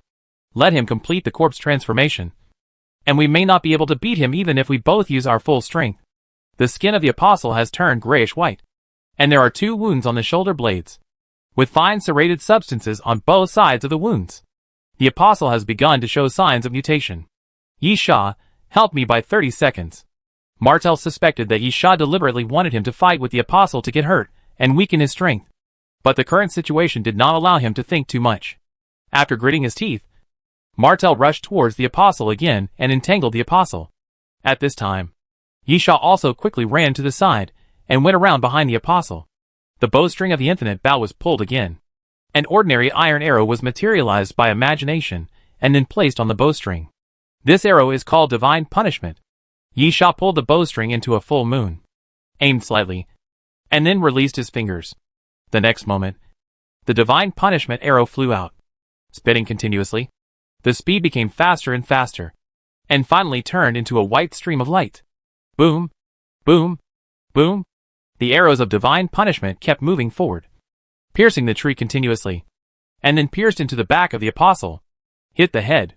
A crack suddenly appeared in the head of the apostle, and then it became bigger and bigger, until the arrow of divine punishment completely penetrated through, and the head of the apostle was completely split in half. You killed the apostle. Cumulative number, 4. Revelation reward, mind control. A mysterious voice sounded, announcing that Yisha had successfully killed the apostle. Chapter 434. The magic knife is not easy to use. It will kill people. Martel was also relieved. If the apostle walker successfully transformed into a corpse, he would have to flee. However, Martel soon found that he seemed to be too happy too early. The divine punishment arrow pierced the apostle walker's head, but it continued to move towards Martel with undiminished power. Moreover, Yishaw's arrow was obviously calculated for Martel. When the Apostle Walker was shot to death, Martel was right in front of him. The distance was so short that Martel had no way to avoid it. The only thing Martel could do was to raise his palm and try to intercept the divine punishment arrow. Ah! The next moment, Martel screamed. The divine punishment arrow pierced into Martel's palm and crushed it. Then came the forearm, upper arm, shoulder. Blood rained in the sky, and Martel's entire right arm disappeared without a trace in an instant, and was crushed into a bloody mess by the divine punishment arrow. At this time, Yishaw also rushed out from behind the tree and flew towards Martel. Martel roared at Yishaw, "You just cut off one of my arms. Do you think you can kill me like this? You are dreaming." Yes, it was just a broken arm, which was definitely a heavy blow to Martel. Even if Martel had a very good regenerative ability, it would be impossible for him to regenerate an arm in a short time. It would probably take several months or even a year to regenerate bones, muscle tissue, and flesh. Regeneration ability is not an invincible immortal ability. Of course, as long as he returns to Doomsday Train, everything can be solved in a short time. However, although he lost his right arm, Martel still has his left arm. Although his strength has been weakened, Martel's left fist is still strong. Not to mention that he still has legs. But Yishaw used up the King's domain, the martial arts supreme, and the Steel King's arm. Even if one arm was disabled, Yishaw still has no advantage. Unless Yishaw has a new trump card. So, does Yishaw have it? Yes, he does. Yishaw slowly pulled out the King's holy sword and pointed it at Martel. "You should be proud. This sword can only be used 3 times. And you will be lucky enough to see the first sword." The moment Yishaw finished speaking, the King's holy sword suddenly became dim and no longer golden. There were even rust spots on the sword, making the King's holy sword look broken. But at this moment, countless black air suddenly emerged from the blade of the King's holy sword, wrapping the King's holy sword, making the King's holy sword look extremely gloomy. Slowly, black flames suddenly burned in the black smoke, revealing a dead air that made people feel extremely uncomfortable. "Demon sword," Yishaw shouted softly, and then slashed the King's holy sword forward with force. The demon sword can only be used 3 times. After 3 times, the King's holy sword will be overwhelmed and completely destroyed. This alone shows how powerful the demon sword is. This sword will kill people. The next moment, Yishaw raised the sword and fell. The black smoke on the blade rolled and quickly dispersed to the surroundings. In just a moment, the black smoke actually formed a giant sword phantom that was 10 meters long, and then fell towards Martel. Martel felt an extremely heavy sense of oppression. It was an unmatched sword. Just by the momentum, Martel could feel that no one could block this sword. At least he definitely couldn't block it. So, he could only avoid it. Martel increased his speed to the fastest, bursting out all the potential in his body, and quickly jumped back to avoid the slash of the giant sword. Boom! The giant sword fell to the ground, and the earth collapsed. A nearly 100-meter crack was cut by a sword, which was shocking. Martel stood at the edge of the crack, his heart beating rapidly. He looked at the crack and saw that it was so deep that he could not see the bottom. Gulp! Martel could not help but move his throat. Anyone who was hit by this sword would definitely die and be cut in 2. Then, Martel laughed again and glared at Yishaw. "It's a pity that it didn't hit. No matter how powerful it is, it has no meaning. And can you use this powerful attack a second time?" The black smoke on the King's holy sword had disappeared. The rust had fallen off, and the King's holy sword had returned to its golden appearance. "You can't dodge this sword." Yishaw put the sword back into the sheath. "You are already a dead man." The moment Yishaw finished speaking, puff, puff, puff, suddenly, a muffled sound came from the surroundings. And then black flames burned on the ground one by one. And when the black flames appeared, the surrounding trees quickly began to wither and die. The ground kept cracking, as if it had been drained of water. "When the magic sword comes out, everything will be annihilated," Yishaw said faintly. "How can a sword that can't kill people be called a magic sword?" Martel raised his left hand in astonishment, his face full of disbelief. The muscles on his arm were rapidly softening.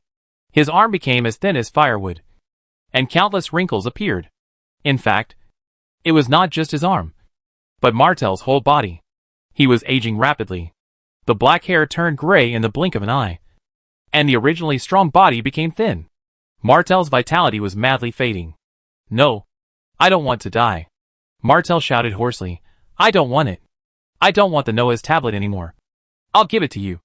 All to you. I still have money. Gold skull coins. All to you. Yisha looked at Martel in silence. It was too late for everything. As Yisha said, the magic sword is not easy to use. It will kill people. No one can save Martel now. Not Yisha. Not even the train conductor. Even the special healing potion in the hands of the restaurant owner may not be able to save Martel. Because this is not an injury at all. But the magic sword has completely deprived him of life. The flesh and blood on Martel's body suddenly began to fall off piece by piece, revealing pieces of white bones. In the blink of an eye, Martel turned into a skeleton. Snap! The next moment, the bones were shattered, and a pile of broken bones fell to the ground. Yisha picked up the Noah's steel and walked to the bones. You are really strong. Martel's strength is unquestionable, and he deserves the title of the first flight attendant. Yisha almost gave up all his cards, and even used the magic sword to kill Martel. But Yisha's face showed a bit of ferocity. It's me who is alive. After saying that, Yisha held the Noah's steel and strode forward, no longer looking at the bones. Some people have died. Some people are destined to live. Chapter 435 Leaving. Ready? Yiyu sat in the corner with her eyes closed. And suddenly, her eyes opened, revealing a glimmer of brilliance. I didn't expect that he really came out with Noah's steel, although the plan was made in advance. Yiyu knew very well that the prerequisite for everything was that Yisha could really grab Noah's steel. Otherwise, their plan would be meaningless. And grabbing Noah's steel was the most critical step in the plan. Let's go! Yiyu greeted Wang Likuan and walked out of the museum. This was the resting place chosen by Yiyu. It was not far from the ruins, but it was the quietest place. There were not many people around, and no one was paying attention to their movements. Walking to the entrance and exit of the ruins, Yiyu was still very cautious and kept a distance from them.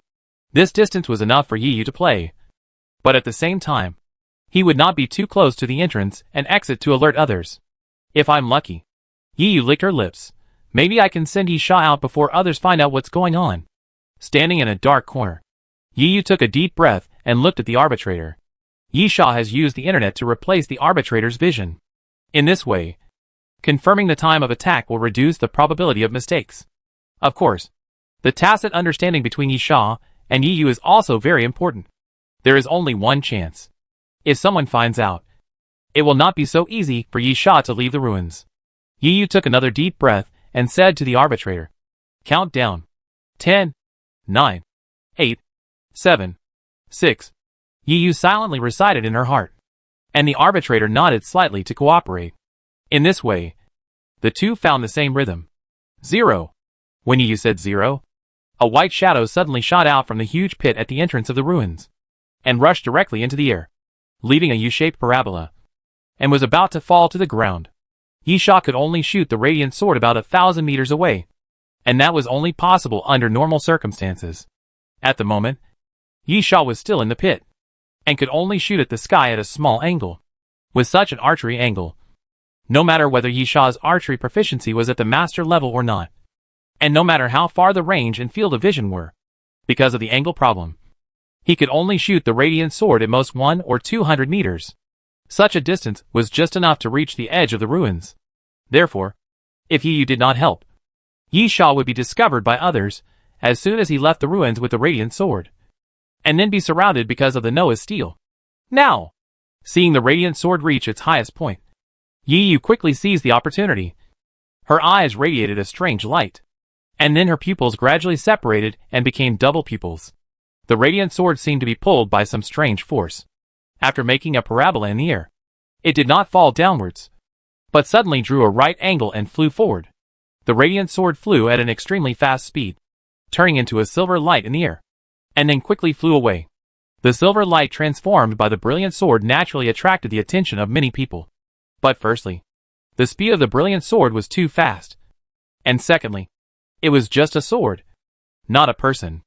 Although it aroused people's vigilance, it was not enough to make people nervous. Watching the brilliant sword go away, Yiyu immediately said, "Let's go. Let's go quickly. Wang Likuan nodded, okay. At the same time, Yi Sha quickly felt that the surrounding scenery was flowing rapidly, and finally completely turned into a linear shape. And then the dizzy feeling appeared again. Perhaps because of the long flight distance. Yi Sha felt dizzy for a long time this time, which lasted for 5 minutes before the dizziness slowly subsided. The next moment, Yi Sha opened his eyes and looked at himself. Surrounded by high-rise buildings, it was obvious that he had returned directly to the city. Yi Sha quickly took out the map and began to confirm the location. Outside the suburbs. Go east along this route. Yi Sha drew a straight line on the map and blinked. It will take 2 hours to get back to the Doomsday train platform. Yi Sha didn't hesitate at all and immediately ran away. At present, whether it is the apostles or the crew, they are basically moving around the entrance and exit of the ruins. So there are actually not many apostles and crew in the monster city. As long as he is not too unlucky, and no one finds that the Noah's steel has fallen into Yi Sha's hands, Yi Sha can completely take the Noah's steel back to the Doomsday train with a crushing force. The only problem is that the monster city is full of ancient species and mutant zombies. If he is held back by the ancient species or mutant zombies, it will definitely take longer to get back to the Doomsday train platform.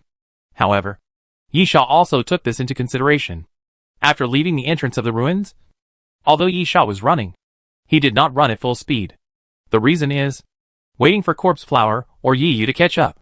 Corpse flower can extend corpse flower vines from underground for reconnaissance, and Yi Yu's sensing ability can easily avoid the target. As long as one of the two arrives, Yi Sha will have the confidence to avoid the ancient species and mutant zombies and return to the Doomsday train smoothly. As for ordinary zombies, they are unavoidable. After all, there are too many of them. But ordinary zombies cannot bring too much trouble to Yi Sha. In Yi Sha's plan, he has planned everything. In fact, in the last life, Yi Sha played the role of the team's long-range role, and also played the role of commander, making plans and tactics, which is also what Yi Sha is good at. However, in this life, Yi Sha chose to be alone most of the time, and he had no chance to show his talent in this aspect. However, not having the opportunity to show off does not mean that Yi Sha has lost his talent in this area. It can be done. Yi Sha considered various possibilities in his mind, and finally came to a conclusion. The most difficult part of the whole plan is to successfully obtain the Noah's steel, and to cooperate with Yi Yu to take the Noah's steel away from the ruins as much as possible without attracting attention. These 2 points were perfectly completed, and the most difficult part was passed. How could he fail at the end? Yi Sha quickened his pace while talking, and at this moment, a boom sound suddenly came from the ground. Yi Sha's eyes lit up. This was a signal from the corpse flower, which meant that the corpse flower had caught up from underground. Next, the corpse flower would be responsible for investigation and point out a safe route for him. So Yi Sha naturally became more confident. But, Chapter 436 LV Lin. Yi Sha ran at high speed, avoiding the troublesome ancient species and mutant zombies. 1,000 meters. 500 meters. 300 meters. In an hour and a half, Yi Sha was gradually approaching the Doomsday train platform, and victory was almost waving to Yi Sha. But at this moment, I didn't expect that my luck would be so good. At this time, a voice suddenly sounded on the roof of a building on the side. I had almost given up the fight, but God sent me another opportunity. Along with the voice, a man jumped down from the roof, walked to the middle of the street with his trousers in his pockets, and stopped in front of Yi Sha. The man was about 30 years old, with short hair that stood up and was dyed light purple. He looked quite ostentatious. He wore a pair of jeans on his lower body, and his upper body was naked, wrapped in circles of gauze. Yi Sha stopped and frowned at the other person. Lu Lin. Oh! The man raised his chin. Do you know me? Yi Sha didn't know LV Lin. But Yi Yu had met LV Lin before, and described LV Lin's abilities and strength to Yi Sha, and naturally mentioned LV Lin's appearance. That hedgehog-like purple hair was indeed ostentatious, so it was really easy to recognize. However, in this fight, LV Lin should have been eliminated early. In the melee at the entrance of the ruins, LV Lin was ambushed by several apostles, and was directly seriously injured. Then he fled from the periphery of the ruins, and his whereabouts were unknown. Yi Sha expected many emergencies, but he really didn't expect this guy to appear here.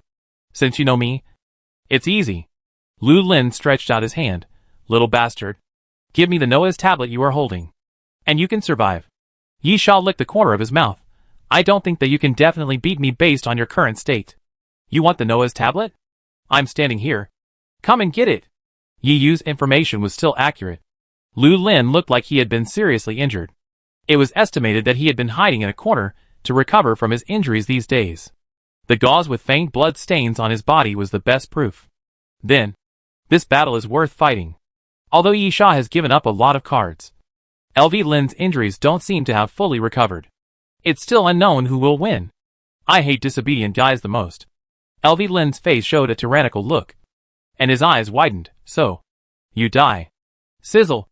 LV Lin suddenly stretched his hand forward, and lightning suddenly appeared on his fingertips, making a harsh sound.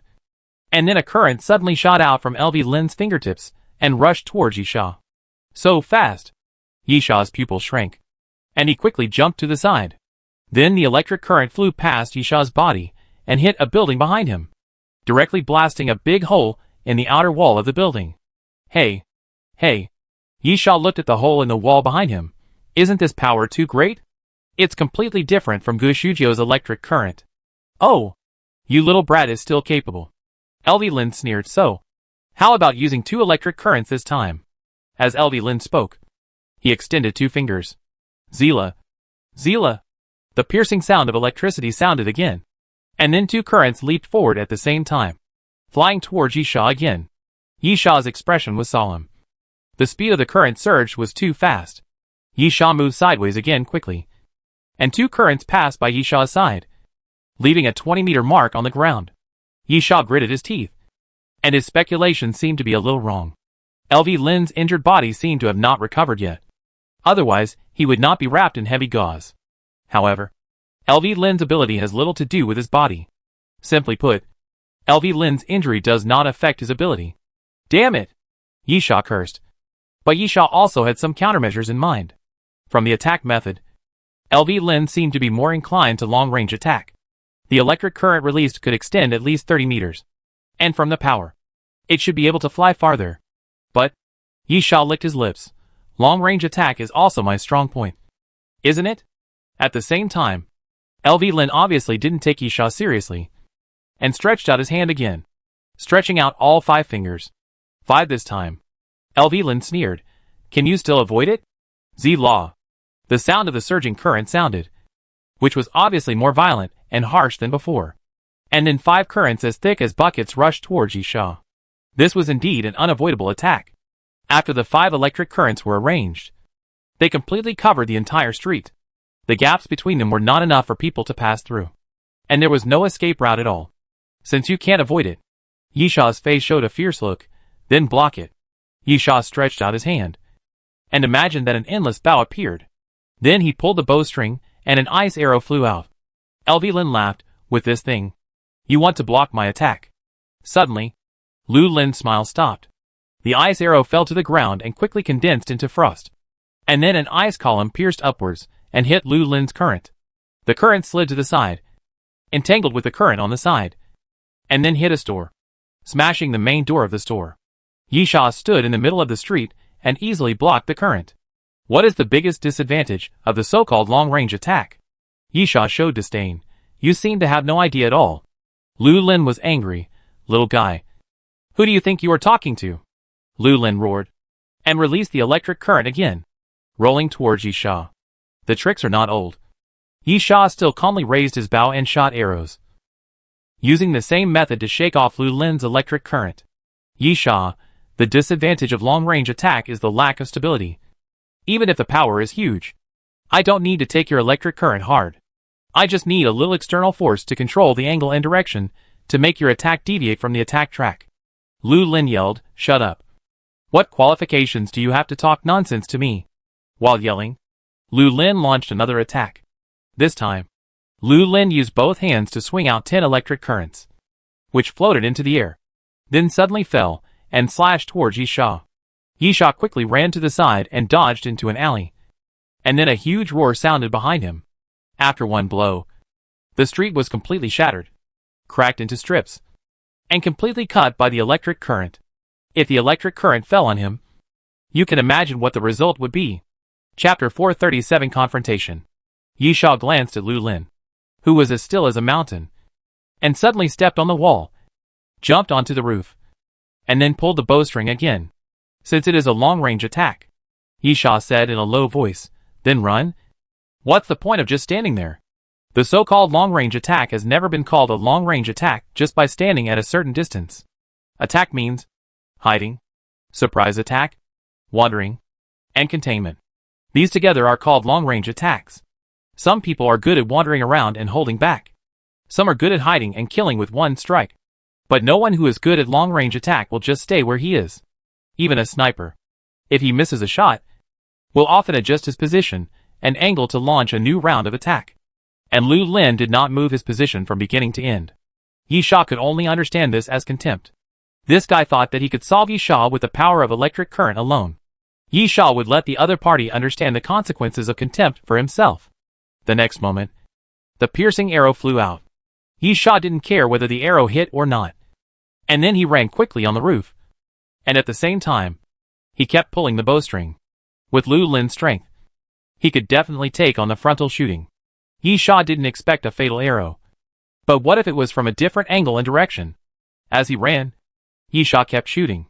And every action seemed extremely smooth. In the process of running, Yisha completed the actions of raising the bow, aiming, and pulling the bowstring without a single pause. The arrows flew out from different angles and directions, constantly shooting at Lu Lin. At the same time, Yisha used different arrows. Sometimes ice arrows, sometimes burning arrows, sometimes explosive arrows, and sometimes piercing arrows. Different types of arrows attacking at the same time will also make it more difficult for Lu Lin to dodge and block. Hey! At this time, Lu Lin curled his lips and suddenly laughed out loud. Did you make a mistake? Lu Lin's smile gradually became ferocious. Who told you that I am good at long-range means? Zila. Suddenly, there was a sound of electric current surging around Lu Lin's body. And then countless fine electric currents suddenly surged out of Lu Lin's body. Each of those electric currents was only as thick as a hair. But there were so many of them, densely packed, that there seemed to be hundreds of them, quickly covering the space around Lu Lin and forming an electric grid. The next moment, the arrows shot by Yisha were all bounced out the moment they hit the electric grid. Lu Lin's legs were slightly bent. And then he jumped up suddenly, directly onto the roof. And his palms closed and opened, quickly condensing an electric blade between his palms, and then raised them high. Me, Lu Lin said in a low voice, but it's a melee type. The electric blade fell down with a loud noise and fell forward. Yisha quickly moved to the side. But at this moment, the electric blade suddenly stretched out. Oops. Yisha's heart skipped a beat. The electric blade was not a physical object, so it could be stretched or shortened at will according to Lu Lin's wishes. Puff! The muffled sound of the blade entering the flesh suddenly sounded, and a wound opened on Yisha's left shoulder, and blood continued to seep out. But Yisha was not concerned about the injury. But numbness! Yisha tried to move his left arm, but because of the numbness, his movements became extremely slow, and he couldn't even raise his left arm to the level of his shoulder. Yisha gritted his teeth. This is the trouble with the electric current mutation ability. The wound is still secondary, and the paralysis will effectively restrict the movement. What? Is this all? Lu Lin sneered and said angrily, it's a pity. Even if you hand over Noah's stone tablet obediently now, I will not let you live. Because? Lu Lin suddenly jumped up and raised the lightning blade again to chop down. You have completely annoyed me. Watching the lightning blade fall, Yisha raised his palm and pressed forward into the void without hesitation. Shock wave. The invisible force suddenly pushed forward and hit Lu Lin's chest, directly knocking Lu Lin out. With a bang, Lu Lin fell directly from the roof to the street, and red blood seeped out from under the gauze on his chest. So that's it. Yisha stood on the edge of the roof, looking down. This is why you chose to release lightning and use long-range attacks. Your injuries are not light. If it is a melee attack, the body must be moved. Lu Lin's injuries have not yet fully recovered, so there will inevitably be an impact. If he is unlucky, the wound will reopen. At the same time, if it is a close combat, when attacking the opponent, it will be easier to be attacked by the opponent. If the wound on the body is attacked, it will be like now. Therefore, Lu Lin used long-range means at the beginning to avoid the recurrence of his injuries. Lu Lin looked at Yi Sha and gritted his teeth. Asshole. In that case. Yi Sha sneered. Then I will play close combat with you. Yi Sha jumped down from the roof directly. At the moment of landing, he had already drawn out the king's holy sword. Taking advantage of the momentum of falling, he slashed directly at Lu Lin. Lu Lin did not dodge, but raised the electric blade to meet him. Yi Sha raised his eyebrows, and then thought of the characteristics of the electric blade. Even if the weapons collided, it should cause paralysis. Yi Sha immediately twisted his body and turned back to avoid the electric blade. He clenched his left hand into a fist. The previous paralysis had weakened. So, Yi Sha drew out the Alaskan whale harpoon without hesitation and stabbed it towards Lu Lin's neck. LV Lin quickly dodged backwards, took 2 steps back, touched his neck, and his palm was red. LV Lin, damn it! Yi Sha sneered. Because of the injuries on your body, you dare not move drastically. Right? LV Lin roared. So what? It's enough to deal with you. While roaring, LV Lin rushed towards Yi Sha again. Just when Yi Sha thought LV Lin was going to swing the electric blade again, LV Lin's body suddenly made a crackling sound. And then countless electric currents surged out of LV Lin's body. Boom! Yi Sha collided with the electric current and flew backwards, hitting the wall of a house and smashing a piece of the wall. You said I dare not move drastically? Lu Lin reached behind his waist and took out a needle. In that case, let's do this. Puff! Lu Lin stretched out his hand and pierced the needle directly into his neck, and then injected all the liquid medicine inside into his body. Yi Sha gritted his teeth and raised his body. Is it a pain potion? Chapter 438 Thunder Emperor. There are many strange potions on the Doomsday train, among which pain potions are the most purchased potions. As the name suggests, the function of pain potions is to reduce the pain of the human body to the minimum. Pain can dominate the battle, and losing pain can make people temporarily ignore the injury. Secondly, sometimes you suffer some very terrible injuries, and it is very difficult to get back to the Doomsday train. Pain potions can also help temporarily relieve the pain, and it is very likely to hold on. Of course, pain potions also have disadvantages. First, pain potions only minimize pain, not treat injuries, so sometimes people will misjudge the severity of their injuries and accidentally die. In addition, pain potions have side effects. When the effect of the drug wears off, the pain you endure again will double. Even so, pain potions are still the most popular potions. Yi Sha has never considered buying this kind of potion. Using potions to relieve pain is a weakening of willpower in Yi Sha's opinion. Over time, after getting used to pain potions, willpower will be weakened. LV Lin is not a weakling, and he should know this. But he still chose to use the pain potion at this time. For one reason only. Quick fight. Quick decision. LV Lin's injuries might be more serious than he thought, so he didn't want the battle to drag on, and wanted to use the power of thunder to resolve the battle as quickly as possible. Snap! After a while, LV Lin threw the needle aside. Although the gauze on his chest was still bleeding, LV Lin could hardly feel the pain because of the pain potion. Little brat. LV Lin glared at Yi Sha fiercely. Today I will let you know why they call me Thunder Emperor, LV Lin said as he opened his waist bag. Speaking of which, Lu Lin had a lot of waist bags. A total of 5. 1 in front of him, 1 on each side, and 2 behind his waist.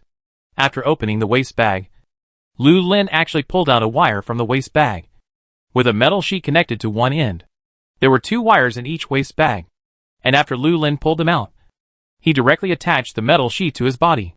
Chest, waist, shoulders, arms. LV Lin quickly put the metal pieces on various positions. Yi Sha frowned. A very bad premonition emerged in his heart, and he wanted to stop LV Lin's action, but it was obviously too late. Ah!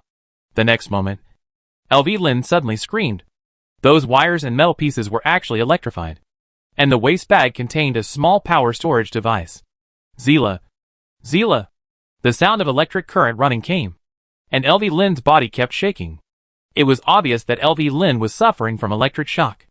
At the same time, electric currents continued to emerge around LV Lin's body, wrapping around LV Lin's body, and accompanied by electric shocks. The number of electric currents was increasing. Densely packed, Yi Sha did not hesitate to grasp the void again, stretched out his hand to grab the infinite bow, put on a piercing arrow, and shot it towards Elvie Lin. Ha! Facing the spitting piercing arrow, Elvie Lin had no intention of dodging at all, but shouted lowly, and then a current flew out of his body, collided with the piercing arrow, and knocked it down. Little bastard. Lu Lin growled, you're dead this time. As Lu Lin spoke, he waved his hand, and a current blasted towards Yi Sha. The street lights around him seemed to be affected by the current, and kept flickering. The ground kept cracking when the current surged through it. Yi Sha concentrated his mind and calmed down. From the perspective of power, the power of the current was much higher than before. However, the disadvantages of long-range attacks would not change. He did not need to completely block the current, as long as he could make the current deviate from its trajectory. But just when Yi Sha imagined a frozen arrow on the bowstring, the current suddenly exploded. Hundreds of tiny currents suddenly appeared and rushed towards Yi Sha from all directions. Boom! After the current hit the ground, it immediately made a huge roar. And then Yi Sha was blown away, rolling on the ground continuously. And there was a faint smell of burning on his body. Did you see it clearly? Lu Lin condensed a 10-meter-long lightning blade, took a step forward, and chopped it down with force. This is the gap between us. The lightning blade fell with a bang, and Yi Sha quickly stood up and ran to the side. The next moment, the lightning blade hit a house, splitting it in two. Yi Sha looked at the split house and raised his eyebrows. The power is still increasing. At the same time, Lu Lin did not stop, and took advantage of the situation to turn the lightning blade sideways, and swept it towards Yi Sha again. Boom! Boom! Boom! As the lightning blade swept across, the houses on the side of the street made continuous loud noises, and were constantly cut by the lightning blade, then shattered and collapsed. Yi Sha gritted his teeth, ran quickly, and then rushed towards Elvie Lin, forcibly closing the distance between the two. Then he raised the king's holy sword and slashed it down with force. But the sword of the king's holy sword didn't even have time to fall. The electric current wrapped around Elvie Lin suddenly bounced forward and hit Yi Sha. The feeling of paralysis came again instantly. And at the same time, Yi Sha was hit by the electric current and flew out, hitting the ground hard. When Yi Sha got up, the clothes on his chest had been torn, and the flesh on his chest was obviously burned. Neither close combat nor long-range combat works, Yi Sha muttered. And the lightning blade swept over again at this time. Yi Sha quickly got up from the ground and punched the lightning blade. Shock wave. With a bang, a piece of the lightning blade was blown off, and Yi Sha took the opportunity to pass through the gap. Snap! At this time, Yi Sha also raised his hand and snapped his fingers. And then, the ground shook violently. Boom! Boom! As the ground cracked, the vines of the corpse flower continued to emerge from the ground, swaying in the air, and then whipped downwards. Bang! Bang! Loud noises continued, and as the corpse flower vines fell, the ground continued to shatter into pieces of broken stones, splashing in all directions. Corpse flower? Elvie Lin frowned, then growled, corpse flower can't stop me. As Elvie Lin spoke, he punched a corpse flower vine, and the current hit it, and the vine fell to the ground, turning into a charred piece, and continued to emit black smoke. Plants do have considerable resistance to electric current, but it does not mean that electric current is ineffective. As long as the current is strong enough, the high temperature generated can also cause great damage to the plants through burning. Chapter 439 Cut. Ah! Lu Lin roared loudly, and the current on his body became more intense. Then, a violent current burst out from his body, and he rushed out madly in all directions. Each current corresponds to a corpse flower vine. After a moment, those vines turned black and fell to the ground. Yi Sha's face was solemn. Plants are resistant to electric current, but because the high temperature of the electric current causes burns, it is a severe blow to the corpse flower. This situation seems to be quite unfavorable to him. At the same time, along with the roar, the electric current is still getting stronger and stronger, and the power is constantly increasing. But Lu Lin's strength has not yet reached the peak. Boom! At this time, a current fell from the air and hit the ground fiercely. The shattered ground turned into countless rocks and flew forward. After hitting Yi Sha, it knocked Yi Sha out again. Hand over the things, Lu Lin panted. In the case of serious injuries, entering the current state is also a big burden for him. After approaching Yi Sha step by step, Lu Lin said, be more conscious. I may consider letting you die less painfully. Yisha stretched out his hand and pushed the stone pressing on his body away, then touched his ribs and felt a sharp pain. It seemed that one of his ribs was broken, but fortunately it should not have pierced his internal organs. Huh? Yisha exhaled. The domain of the king. The arm of the Steel King. The supreme martial arts. The divine punishment. Yisha shook his body and slowly got up from the ground, shaking off a piece of gravel. It seems. Yisha looked up at Lu Lin, and his face gradually showed a violent look. I have to pay a price of my life for a piece of trash like you. As Yisha spoke, he held the king's holy sword horizontally in front of him. At the same time, countless electric currents rushed into the air, rushing and rolling back, and actually formed a thunder waterfall, which fell downwards. The silent night sky was rendered azure, looking extremely gorgeous. At this moment, black smoke appeared on the king's holy sword again. The smoke was like a thin black snake, climbing up along Yisha's wrist, spreading to his shoulders, and then falling from his shoulders, spreading to his chest, then his thighs, and calves. Almost instantly, Yisha was completely enveloped by the black smoke, and then a huge smoke ball was formed. Boom! At this time, the thunder waterfall from the sky crashed down, covering everything within a radius of 5 meters with Yisha as the center. In the shining lightning, it was vaguely visible that everything was annihilated into ashes. The earth cracked and was crushed into powder, and the surrounding houses cracked bit by bit, and then continued to dissipate, without even a slag left. Can you survive this? LV Lin sneered. I hope you don't blow up Noah's steel. But at this moment, the king of tragedy, Yisha's voice came out faintly from the lightning. And then the crisp sound of armor colliding came out from the lightning. Duh, duh, duh, duh, duh. Clear footsteps sounded. One up and one down. One in front and one behind. With a clear rhythm, Yisha slowly walked out of the lightning. And he didn't know when he had a set of black armor on his body. The armor was in the shape of medieval knight armor, with sharp edges and corners, and looked extremely majestic. The helmet was also pitch black, covering the entire face, revealing only a pair of eyes, which were still bright in the night. The king's holy sword in Yisha's hand was wrapped in black smoke, looking extremely evil. At the same time, the sword body was no longer golden, but became as black as ink, just like the armor.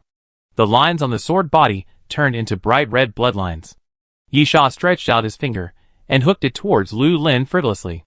You're looking for death, Lu Lin shouted, and the electric currents around him merged into a huge lightning column, which fell towards Yisha. But at this moment, Yisha suddenly swung his sword, the pitch-black holy sword of the king slashed forward, and the black smoke on the blade suddenly expanded and exploded, turning into a crescent-shaped black blade, which slashed upwards and directly split the lightning column in two. The lightning column that was split in half hit both sides of Yisha, smashing the ground, and Yisha strode forward. Since you forced me to sacrifice my life, let's get into the battle now. Yisha held the king's holy sword horizontally. So, are you ready to pay the price? Yisha said, as he suddenly sped up and leaped forward. So fast. LV Lin's face showed surprise. He only felt a black shadow flash in front of him, and Yisha's figure disappeared without a trace. Such a speed was really terrifying. However, LV Lin felt relieved the next moment. His ability was both offensive and defensive, and there was a dense electric current around him to form a power grid. Suddenly, a black sword shadow flashed past Lu Lin, and then Lu Lin saw that the electric current in front of him was shattered, and Lu Lin's chest was immediately opened. Yisha's figure suddenly appeared in front of Lu Lin. Under the helmet, his eyes flashed with murderous intent, and then he raised the king's holy sword. Your electric current.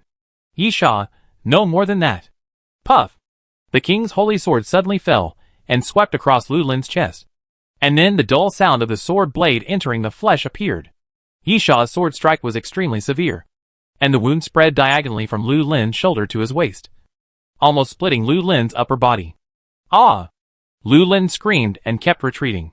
He looked down at his chest and saw that the gauze had been completely cut open and dyed red with blood. Lu Lin gritted his teeth. This sword strike had injured him severely, but because of the pain potion, Lu Lin did not feel much pain. But Lu Lin was also very clear that this sword strike almost took his life. Thunder Dragon. LV Lin knew that he was in danger, and he punched out again without hesitation. This time, Lu Lin used all his strength. The electric currents scattered around gathered at this moment, and then rushed forward, covering the streets. Galloping, the electric currents quickly turned into the shape of a giant dragon, with its teeth and claws bared, revealing its ferocious fangs, and its mouth open, as if it wanted to tear Yisha apart. The next moment, Yisha's figure was completely submerged in the electric current. Little brat. LV Lin's expression was ferocious. You can't be my opponent. Are you talking about me? As soon as LV Lin finished speaking, Yisha's voice suddenly sounded behind LV Lin. LV Lin's expression turned into astonishment again. He turned around suddenly, and saw a black sword light passing in front of him. The night suddenly became quiet again. The surging electric current around him gradually dissipated. Then, on LV Lin's neck, a head suddenly fell down. Chapter 440 Choice. Who? Yisha gasped for air. LV Lin was already dead. Even if the mutant zombie had its head chopped off, it would still be dead. Not to mention LV Lin. Then, plop! The black armor on his body slowly turned into black smoke and then disappeared. The black color on the king's holy sword also slowly faded and turned into a golden color again. Yisha's body was completely soaked in sweat. His face was pale and weak, and he looked bloodless. Yisha could even clearly hear the sound of his heart beating, and the frequency of the beating was getting slower and slower. Yisha smiled bitterly. I'm going to die. The king of tragedy, prey to the sword for strength, greatly improve physical fitness and swordsmanship, and die after the battle. When used, tragedy is already doomed. When Yisha used this ability, whether he could kill Lu Lin or not, Yisha's fate was already doomed. After this battle, he must die, and can only die. This is a rule that cannot be violated. Yisha felt his vitality was constantly fading away, and at the same time, his strength was gradually disappearing.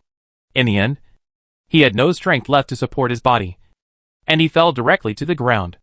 Yisha closed his eyes, but he could still afford the price of a life, because he could not die.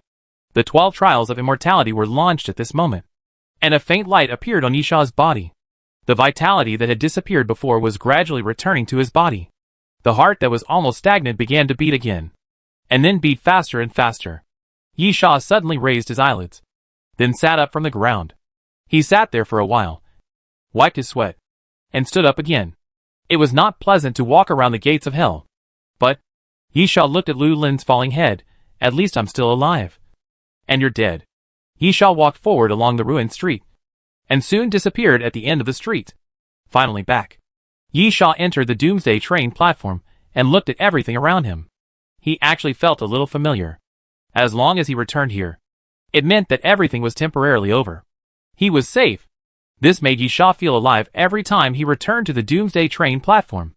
After entering the Doomsday train and passing through the empty carriages, Yisha entered the dining car. The proprietress looked at Yisha and smiled. Congratulations. You did a great job. At the same time, a mysterious voice sounded. You have brought Noah's stone tablet back to Doomsday train and completed the mission. You can exchange Noah's stone tablet for liquid monsters in the dining car. Noah's stone tablet has been successfully transported back to Doomsday train. This mission is over. Please withdraw from Doomsday train within 72 hours. Doomsday train will start again after 72 hours. The first tip of the mysterious voice was for Yisha, and the second one was heard by all the crew members, which meant that they could return to Doomsday train. Yisha sat down in front of the dining car, and the proprietress asked, Did you bring back the Noah's steel?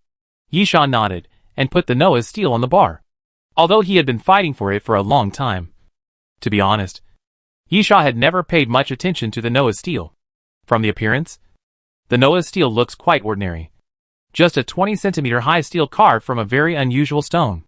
The only thing that makes people feel magical is the strange and mysterious words carved on the steel. However, that was only what the naked eye saw. At this moment, the Noah's steel was quietly placed there, and Yisha was finally able to take a closer look at the Noah's steel. Although the shape of the Noah's steel was still nothing special, but Yisha suddenly felt that there seemed to be a layer of strange power on the Noah's steel. Yisha couldn't explain this feeling, although he didn't see anything with his eyes. He just felt that there seemed to be something in the Noah's steel. At this time, a pair of hands suddenly hugged the Noah's steel. Yisha looked up and found that it was the lady boss, who was going to take away Noah's stone tablet. Wait a minute. Yisha suddenly reached out and pressed Noah's stone tablet. Wait a minute. The lady boss looked at Yisha in confusion. Yisha pondered for a while. The content of the task is that I can exchange Noah's stone tablet for liquid monsters. Right? The lady boss. Yes. Yisha, that means if I don't exchange it, it's okay. The lady boss was surprised. You want to keep Noah's stone tablet? Yisha, is it not possible? The lady boss thought for a moment. It's not impossible. After all, there is no rule that you must use the Noah's steel to exchange for liquid monsters. But what do you keep the Noah's steel for? This question really stumped Yisha. What's the point of keeping the Noah's steel? Yisha didn't recognize the words carved on the Noah's steel at all. And it seemed that this thing couldn't be used to improve his strength.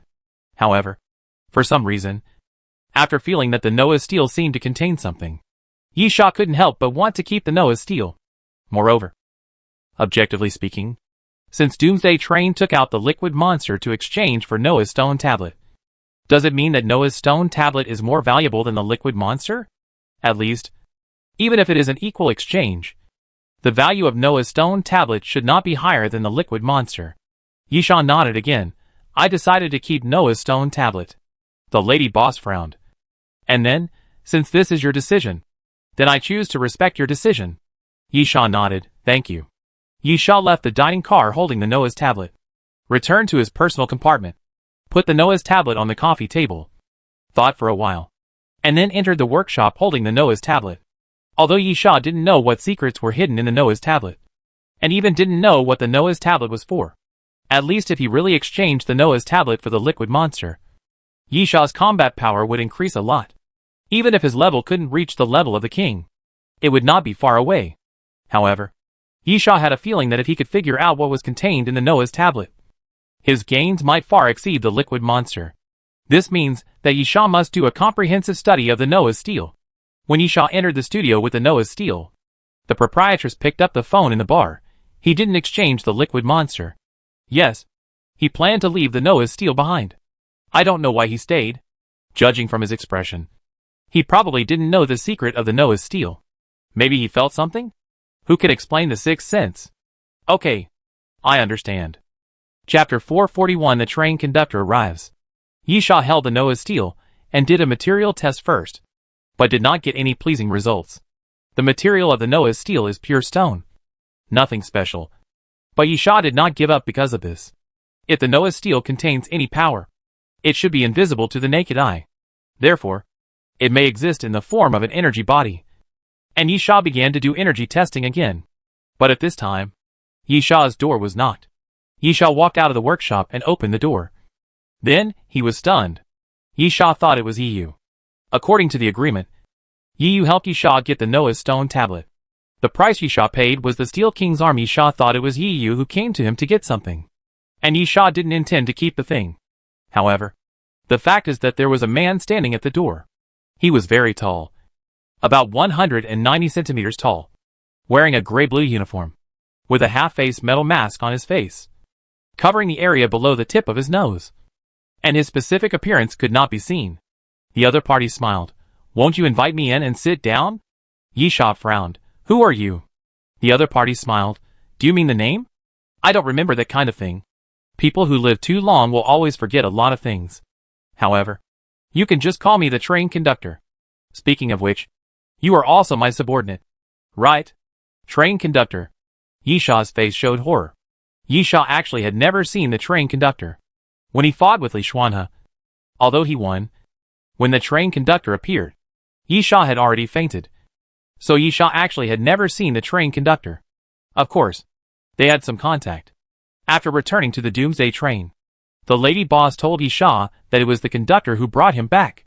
At this time, the conductor had already bypassed Yisha, sat down on the sofa, and then stretched out his hand. Sit. The conductor's attitude seemed to treat this carriage as his own. But in fact it was not wrong. To a certain extent, there was no restricted area for the conductor on the Doomsday train. It was all his territory. Yisha sat down opposite the conductor with a grim face. But it would be a lie to say that there was no ripple in his heart. The train conductor, I'm sorry about Li Xuanhe's situation. It was caused by my lax discipline. Yisha, it's all in the past. The train conductor nodded.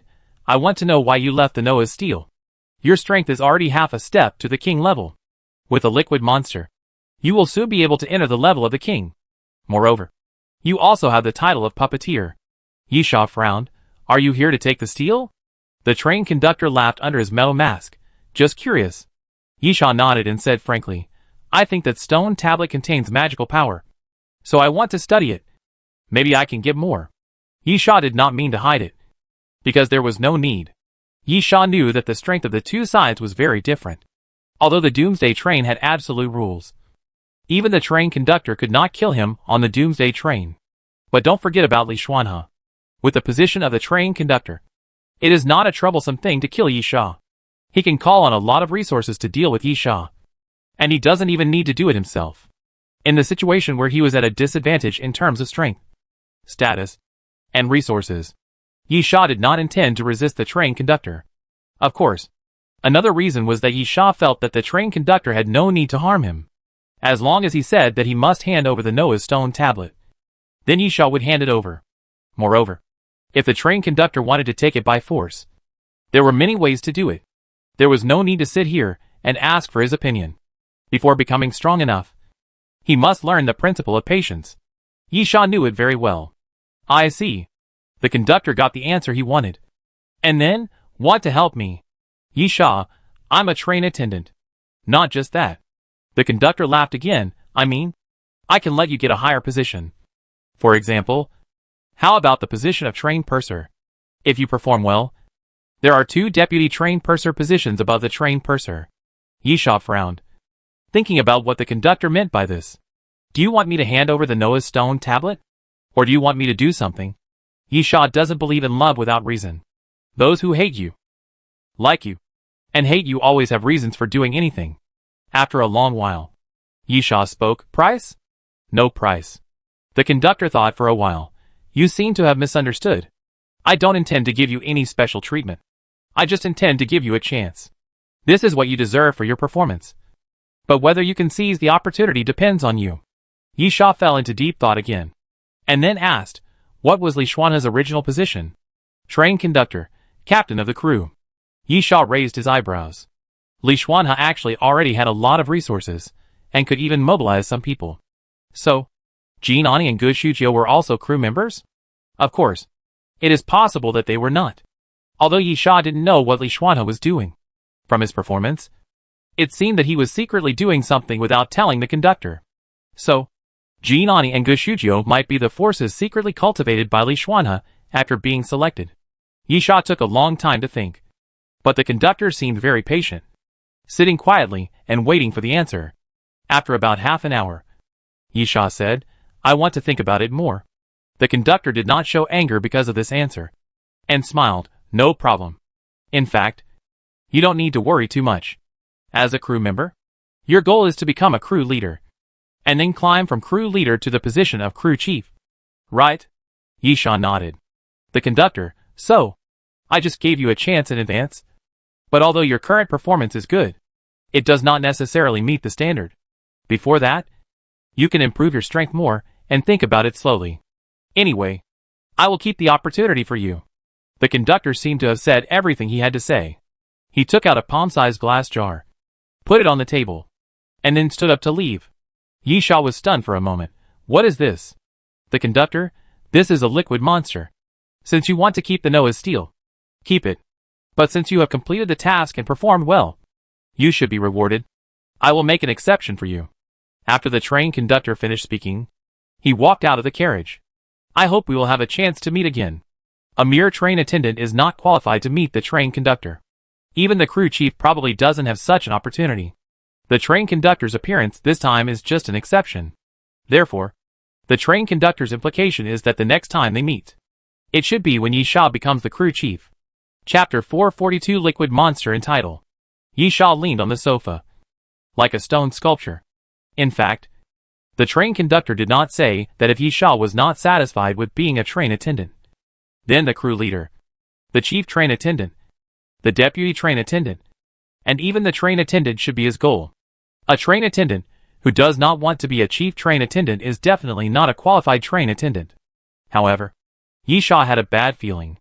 The train conductor seemed to be more approachable than imagined, without that strong sense of oppression or that intense sense of fear. But Yisha knew very well that the conductor was dangerous. Very dangerous. This was an indescribable sixth sense. When the conductor appeared, Yisha instinctively felt the danger and then entered a state of alert.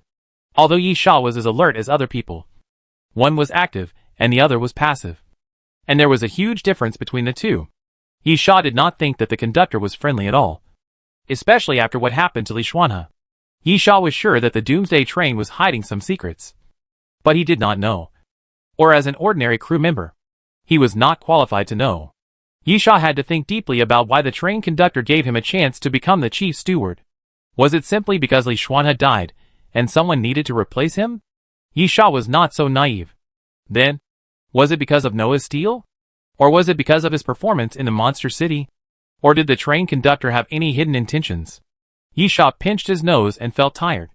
In his previous life, he did not have so many troubles. Because in his previous life, he was just an ordinary surviving human in the death carriage. But now it is different. The position on the Doomsday train seems to still have meaning. However, the position of the attendant is still too low. Yisha has not been exposed to enough things and has not received enough information, which has led to this confusion. However, the root of everything is always strength. Yisha murmured, the corresponding position and power need strength to support. As long as you are strong enough, there is nothing to be afraid of. Hey, what are you talking about? At this time, Yiyu's voice suddenly sounded, calling Yisha back to his senses. Yisha looked at Yiyu helplessly. Can you knock on the door first next time? Yisha wanted to add one more sentence. Even the train conductor knew to observe this etiquette. Yiyu, does it make a difference? I came in by myself. And you don't have to get up and open the door. Yisha was still worried about the sudden appearance of the train conductor. He was too lazy to talk nonsense with Yiyu. And directly through the Steel King arm and the metal card on the coffee table, the gloves are yours. The metal card is for Wang Likuan. You can go. Yiyu, are you so reluctant to see me? Or are you reluctant to part with your stuff? Yisha, I have other things to do. Anyway, you have nothing else to do except take the stuff. Right? Yiyu shrugged, okay. See you next time. Yiyu stood up, took the stuff, and left the carriage. Yisha was actually reluctant to part with the Steel King's arm. After using it once, Yisha found that it was quite useful.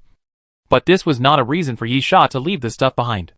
Thinking of this, Yisha suddenly remembered the liquid monster left by the train conductor and picked it up. The jar was transparent, and you could see a mass of mucus inside. A bit like clay mixed with water. In a muddy state. Very sticky. At the same time, a mysterious voice sounded in Yisha's ears. Congratulations on getting the liquid monster. Congratulations on having the right to control 3 abnormal creatures and getting the title, Puppet Master. Puppet Master, advanced title of Puppet Master for the abnormal creatures under his control. He can use the healing ability once every 72 hours. And the physical fitness of the abnormal creatures under his control is enhanced by 1.5 points. Transfer, within a radius of 250 meters. He can teleport an abnormal creature under his control with himself. Because he got the liquid monster, Yisha's title of Puppet Master was improved. And the physical fitness of the abnormal creatures under his control was improved from 0.5 to 1.5. Followed by the title ability of Transfer. Yisha held his chin. What was the use of this displacement? At the critical moment, he could swap positions with the corpse flower or the arbitrator and let them help him resist the attack. This was a practical method. For example, when he was attacked fatally, he could escape. Apart from this, Yisha hadn't thought of any other uses. But it felt good. Moreover, the promotion of the title was purely incidental. The important thing was the liquid monster. Yisha picked up the bottle and shook it. The liquid monster inside shook with the bottle. Yisha had seen other people use liquid monsters in his previous life. That thing was not ordinary and terrifying. Its destructive power was not very outstanding. And its attack methods were not as many as those of the corpse flower. However, it was very difficult to deal with. Liquid monsters can be said to be the most powerful abnormal creatures in terms of defense and recovery. The price of 130 gold skull coins was not randomly marked. Of course, the liquid monsters Yisha had seen were not the small ball in the jar at the moment. Yisha put the liquid monster away, then wiped it in front of him and opened his personal information. Sure enough. Yisha sighed. It's still a little short of the level of the king. Yisha, human, male, 23 years old. Level, star diamond 5 stars. Privileges, death carriage member. Character information query. Personal carriage use rights. Crew pass rights. Position, crew. Strength, 205. Physical fitness, 188. Agility, 175. Mental strength, 150. Number of skull coins, 41 gold, 6 silver, 1 bronze. Weapons carried, infinity bow, number of arrows, unlimited. Advanced tactics, Alaskan harpoon, survival knife. MSG 90 automatic sniper rifle. Black star. Brilliant king's holy sword. Void snake spear. Silver blue spear. Equipment, starry goggles. Radio wave exploration device. Water purification device. Items, stab-proof vest. Tactical gloves. Tactical belt. Red flame bomb. Colorful clouds covering the moon. Shining stars. Antidote. 6 flower shield. Parasitic cell. Eagle pattern pupil. Radiant sword. Zombie chip. Jade potion. Puppets. Corpse flower. Complete form. Planted in space flower pots. Arbitrator. Cyborg. Mutated creature. Carrier of alienated plant genes and plant viruses. Liquid monster. Mutated creature. Mastered skills. Advanced mixed martial arts mastery. Master archer mastery. Primary car structure mastery. Primary car mechanic mastery. Primary mechanic mastery. Primary biological gene mastery. Snake bite. Shock wave. Collapse. Wind chase. Dragon capture and crane control. Mastered abilities. 12 trials of immortality, hard armor. Virus swallowing, small probability. Martial arts supreme. Bloodthorn.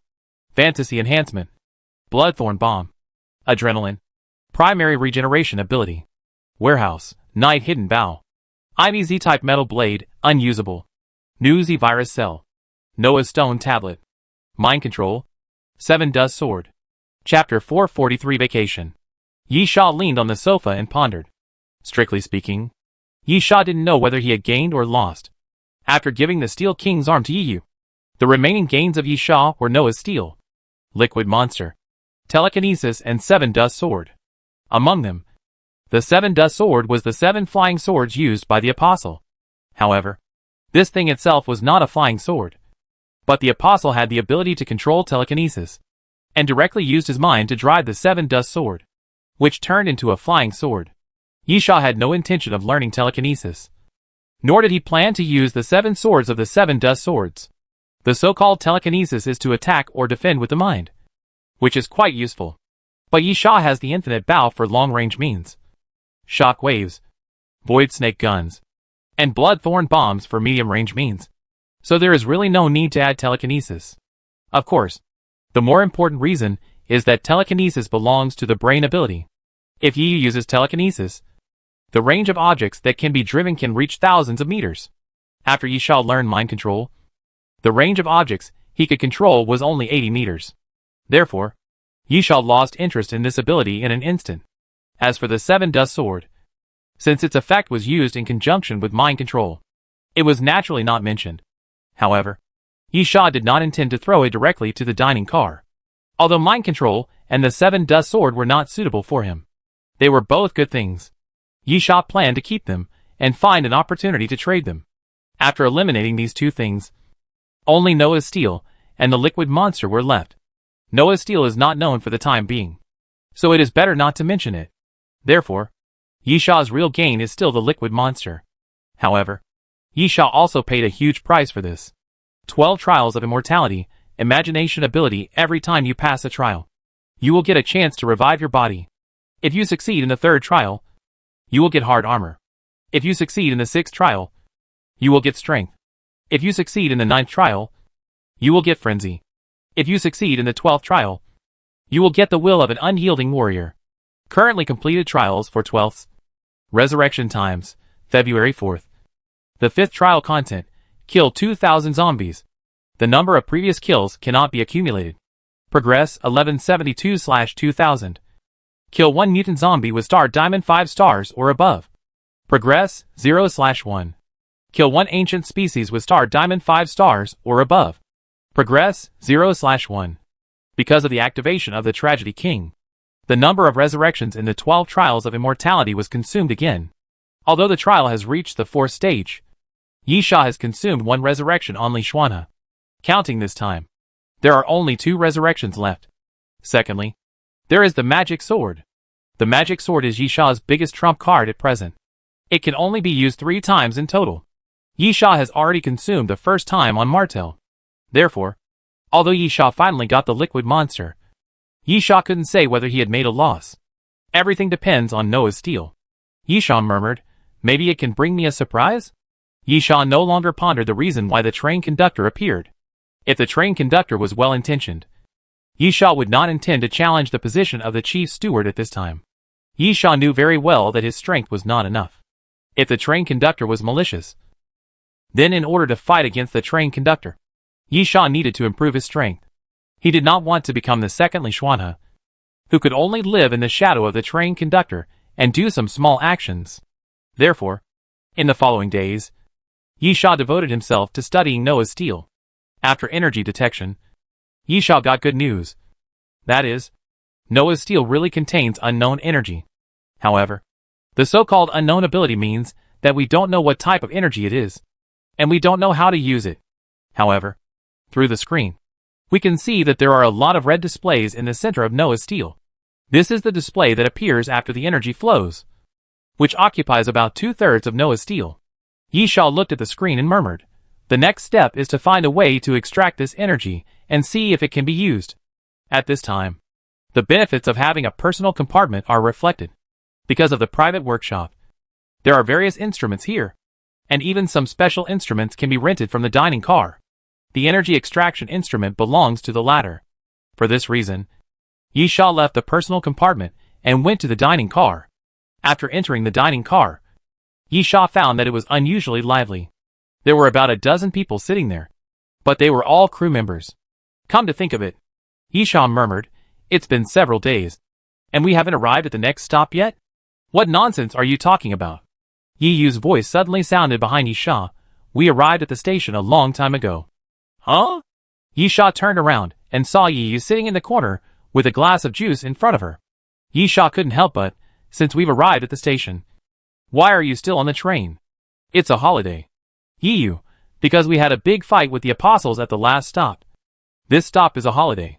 The surviving humans in the ordinary carriages have already left the Doomsday train. Yisha sat down in front of Yiyu. Is there such a saying? Yiyu, the crew should have some preferential treatment. But it's not often that we have a holiday. In addition to the big mission, the time of this return is staggered with the departure time of the ordinary carriages. So we have nothing to do. Yisha looked around and said sarcastically, so, the so-called vacation period is to indulge yourself in the dining car? It is of course a good thing to not have to leave the Doomsday train, which means that you don't have to fight for a short period of time. It is indeed a good opportunity to relax yourself. But eating and drinking in the dining car is just a pure waste of skull coins in Yisha's opinion. Yiyu, not really. You can move freely during the vacation period. Yisha was puzzled. What do you mean by free movement?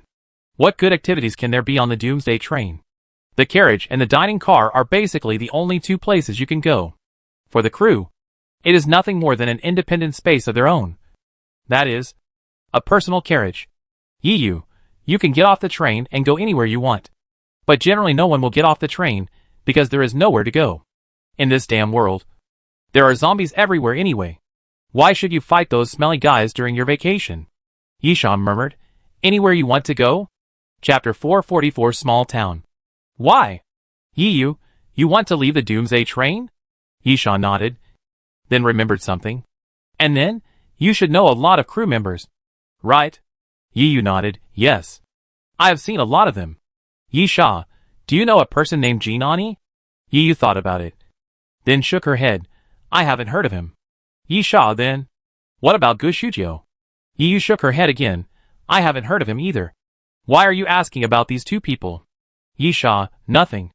Not an important person. Yisha fell into deep thought. Yiyu was a veteran on the Doomsday train. Since she had never heard of them, Jinani and Gushujio might not really be crew members. No, they should still have crew positions.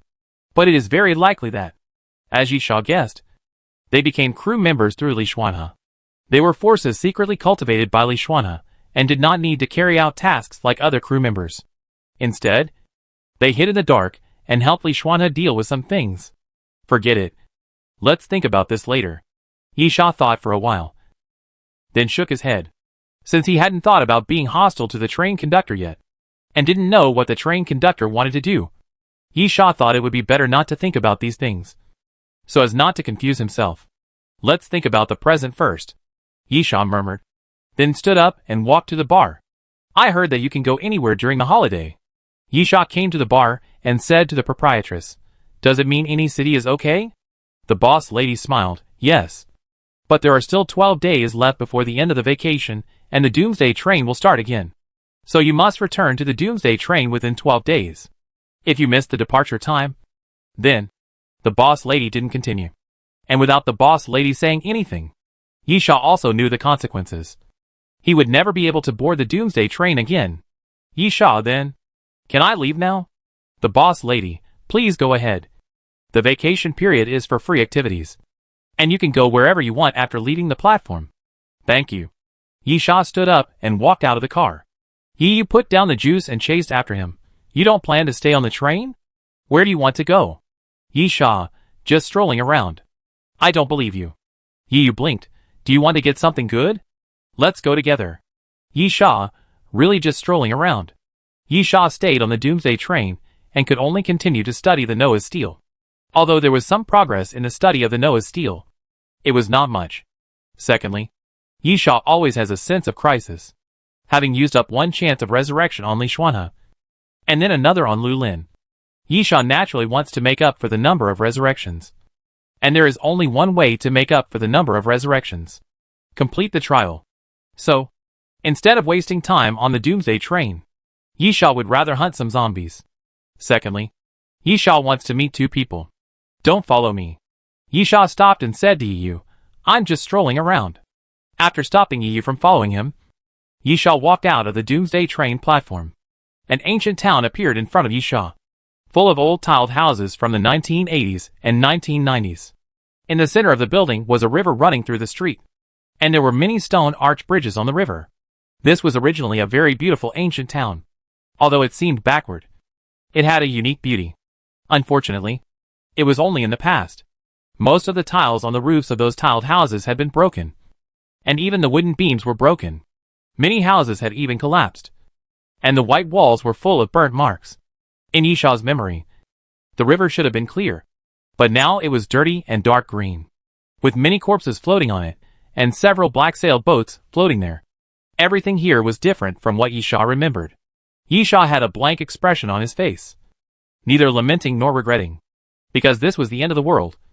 And it was precisely because no place could be spared that the end of the world was terrifying. Yi Sha walked along the river, and the sign written in Chinese on the side made Yi Sha feel quite familiar. But at this time, with a puff, Yi Sha was extremely alert. The moment he heard the sound, he jumped to the side. A water arrow suddenly shot out from the river, like a high-pressure water gun, and shot towards Yi Sha. A six-flower shield appeared in front of Yi Sha. After receiving the water arrow, one side of the shield was shattered. At the same time, a gurgling sound suddenly sounded on the river surface, and huge bubbles emerged. Then, the water surface suddenly opened, and a huge frog poked half of its body out of the water. Dart-tongued frog. Yi Sha murmured, ancient species. Unfortunately, the level is a bit low, so I can't complete the trial task. The level of the dart-tongued frog is Platinum 5 stars, which is also considered a giant frog-type ancient species with good strength. Unfortunately, the current trial task requires ancient species with star Diamond 5 stars or above, so the dart-tongued frog is naturally not good enough. At this time, the dart-tongued frog suddenly opened its huge mouth, and then the blood-red tongue spit out from the mouth of the dart-tongued frog, like a sharp arrow, flying towards Yi Sha. Clang! The next moment, the king's holy sword was unsheathed and swept forward fiercely. The golden sword light flashed, and the frog's tongue was directly cut off. The intense pain made the frog extremely painful and angry. It suddenly jumped up, bringing out a huge water column, and then jumped out of the river. You are too weak, Yi Sha, so you should stay in the river obediently. The frog fell directly from the air and smashed its huge body towards Yisha. But at this moment, Yisha drew his sword again. Puff! The king's holy sword passed through the belly of the dart-tongued frog, directly cutting open its belly. Then Yisha raised his hand and pressed it out with a palm. Shock wave. The invisible force stirred. And with a bang, the dart-tongued frog was blown away and smashed directly back into the river, with ripples on the river surface. After a while, the body of the dart-tongued frog floated to the surface of the river. You killed dart-tongued frogs. Cumulative number, 1. Apocalypse reward, giant frog poison sac. Oh! Yisha looked at the body of the dart-tongued frog. Can I get rewards after taking a walk during the holiday and killing zombies and ancient species? That's good. Yisha wiped the king's holy sword clean and then sheathed it. As for the giant frog poison sac, Yisha didn't like it. That thing was used to make poison. It was a chronic toxin with nerve paralysis. It was not a powerful toxin and couldn't be sold for much money. Moreover, it was too troublesome to go down to the river to fish out the body. Chapter 445 Surviving Humans. The poison dart frog was just a minor incident for Yisha. After all, Yisha's current level was much higher than that of the poison dart frog. So for Yisha, it was just a matter of getting rid of the poison dart frog. Continuing to walk forward, Yisha's destination was the suburbs of the town. But at this moment, Yisha suddenly heard a voice. Yisha immediately dodged and quickly entered an alley. When he came to the other end of the alley, he saw 3 people walking by on the street on the other side. Talking. Yisha murmured, looking at their attire. They shouldn't be the survivors on the Doomsday train? It's not just the Doomsday train that has the survivors. After the apocalypse, some humans didn't get on the Doomsday train, but they also managed to survive. This is the origin of the survivor camp. However, not everyone escaped to the survivor camp. There are indeed a very small number of people who are still wandering in the city and survived with difficulty. Of course, the number of such people is very small, and it is still easy to distinguish these people from the survivors on the Doomsday train. There are huge differences in clothing and spirit. The survivors on the Doomsday train are all fully armed. At the same time, there is a certain amount of rest between each stop, and there are also healing potions. Except for some survivors who return to the Doomsday train on time. Most of them are in good spirits. The survivors who are not on the Doomsday train are usually the opposite in these 2 points. And there is also an extremely easy to identify point. The latter fight for survival and have no such thing as healing potions. So they are basically injured. But none of them has anything to do with me, Yisha muttered, then turned around and prepared to leave. He didn't intend to have any interaction with the other party, including fighting. However, at this moment, the 3 men suddenly moved and separated in 3 directions. One of the men picked up a rifle and started shooting into the alley, where Yisha was. 2. The sound of rifle shooting rang out, and bullets kept flying forward and into the alley. A 6-flower shield appeared in front of Yisha, blocking the bullets with a clang. Yisha stomped on the wall and climbed onto the roof. Hey! Yisha looked down. I don't plan to start a war. So get out of here. But we want to start a war. The other party sneered, raised the muzzle, and fired again. Don't blame me for being ruthless. This is the death carriage battle, and the one who survives to the end is the winner. 2. The sound of rifle fire came forward again, and Yisha ran along the roof and dodged to the side. Death carriage battle? Yisha frowned. This is hard to explain. Yisha didn't need to conflict with others. He was currently on vacation and had no missions at all, so he wouldn't conflict with anyone. But if it was a death carriage battle, that would be another matter. Although Yisha still had no conflict with the other party, he was not a participant in the death carriage battle at all, and there was no point in killing Yisha, and the number of participants in the death carriage battle would not be reduced at all. However, in the death carriage battle, everyone is an enemy. Yisha has no way to explain to the other party that he is not a participant, and there is no way to prove that he is a crew member. There is no need to compete with them for the death carriage battle. In that case, Yisha, then there is no need to explain. The moment Yisha finished speaking, the other 2 suddenly jumped onto the roof from both sides and rushed towards Yisha. Anyway, it seems that you can't survive until the end of the death carriage battle, so I'll help you get rid of it in advance. The next moment, Yisha suddenly drew his sword. And the king's holy sword brought out a golden sword light, and swept forward. At the moment when the opponent was forced back, Yisha's figure flashed, and he suddenly appeared behind a person. Too slow, Yisha raised his hand, grabbed the back of the opponent's neck, and then jumped down from the roof. Boom! At the moment of falling, Yisha grabbed the opponent's head and pressed it to the ground. With a roar, the ground suddenly cracked, and the opponent's head was directly embedded in the ground. You killed Wang Chong and got the item, portable canteen. A mysterious voice suddenly sounded, and Yisha was stunned. He could get tips and rewards for killing people? I see.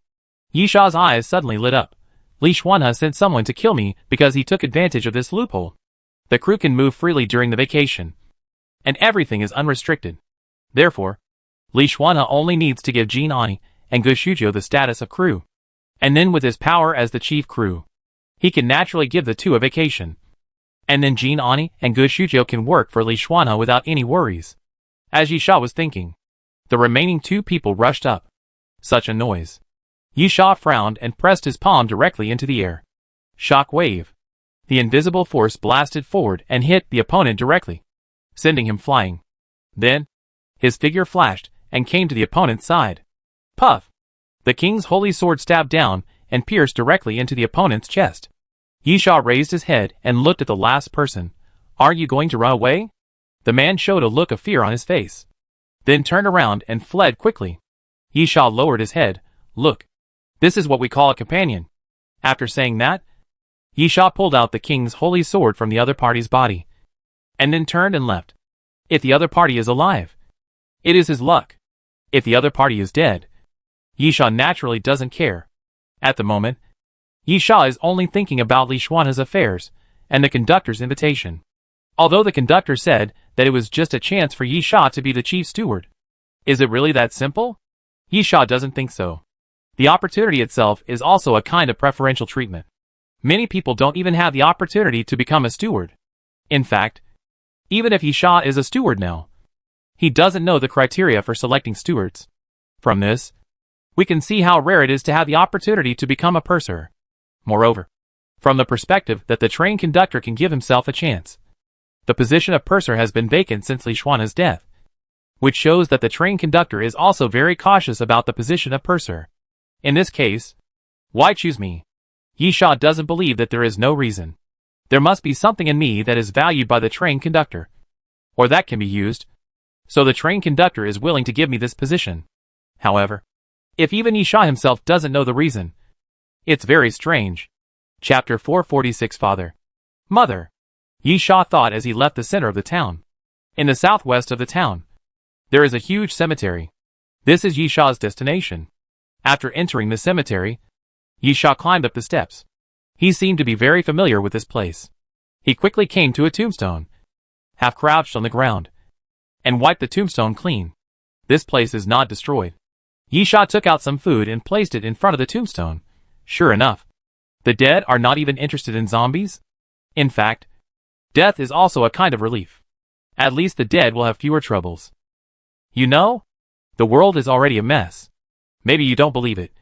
This world has been occupied by a group of monsters. And human beings live very hard. Very hard. Everyone finally learned the importance of living. Is this a good thing? Maybe. Otherwise people always wait until they die to regret. I don't know when I will die. Maybe today? Maybe tomorrow? But I will try to live. And do my best. Because I know that death is a very painful thing. Just like when you left. Yisha is not a talkative person. But now he is chattering. Talking about all kinds of things without any reason. Even at this moment, Yisha looks a little soft. If someone Yisha knows sees this, he will definitely think it is incredible. Whether in the previous life or in this life. Because Yisha's parents are buried here. A car accident. So Yisha is the only one left in this world. Yisha lit a cigarette and placed it in front of the tombstone. When you were alive, your mother took care of you. Now that you are dead, you should not have so many concerns? Yisha smiled and turned to the photo on the other side of the tombstone. Since you are dead, don't control your father so tightly. Even not letting him smoke. Yisha did not stay for too long. He cleaned the tombstone, trimmed the weeds around it, left some food, and planned to leave. This is the purpose of Yisha coming here. A simple worship. Nothing more. After a while, Yisha stood up. I won't come again. As long as I don't show up for a day. It means I have lived another day. If one day we meet, it naturally means I am dead. Yisha took 2 steps back, bent down, and then slowly straightened his body. I will live well. Goodbye. Yisha was a little depressed. But anyway, he finished what he wanted to do. Yisha was ready to leave and return to the Doomsday train. But at this moment, Yisha suddenly jumped to the side, quickly hid behind a tombstone, and then looked out along the gap between the tombstones. Apostles walking? Yisha saw 2 apostles walking into the cemetery, and then climbed up the steps. But they did not intend to stay in front of any tombstone, but went all the way up. Yisha frowned. They want to go into the mountain? This cemetery is a very old cemetery. In the early days, the people around it directly enclosed the land and used it as a cemetery. Later, it was planned and built. But the cemetery is not large. It only occupies a small area on one side of the mountain. Behind the cemetery, you can directly enter the mountain. Why? Yisha murmured. The apostle is here? Every time I meet the apostle, I will rob something. But isn't this the death carriage battle? Although there will be tasks during the death carriage battle, they are all related to getting a survival quota. Moreover, Yisha lived in this town when he was young. The town is a relatively backward one. There is nothing here. No branch of Compu. And even no stores operated by Compu. What could be here that is worthy of the apostles' presence? Besides, they are going into the mountains. What can there be in the mountains? Yisha was puzzled. He saw the 2 apostles walking into the mountains. After hesitating for a moment, he quickly got out from behind the tombstone and chased after them. The apostles could not have appeared without reason. Since they appeared, there must be a reason for their existence. Yisha didn't think that the apostles also had a holiday. And then, they also came out to hang out. After entering the mountain, he soon found the traces of the 2 apostles, and then followed behind them, keeping a certain distance, and slowly followed them. The 2 apostles seemed to be unfamiliar with this place. While walking in the mountains, they took out a map from time to time to check. It was a very simple hand-drawn map, with a simple route drawn and some markings. Although Yisha was far away, he could still see it roughly with his eyesight. After walking for about an hour or 2, the 2 apostles had already walked deep into the mountains and found their destination. Yisha became even more confused and murmured, "What are they doing here?" There were more than 10 pits in front of the apostles. Yisha knew this place. It was said to be made by a meteorite. Many people mistakenly believe that meteorites hitting the ground will cause terrible damage. But this is not the case. Most meteorites will disintegrate when entering the atmosphere. It is estimated that only about 500 will fall to the ground each year. But there are actually very few large-volume meteorites. Moreover, the meteorites have reached terminal velocity when they fall to the ground, and can only create a small pit at most. That kind of meteorite impact that destroys the world does not exist at all.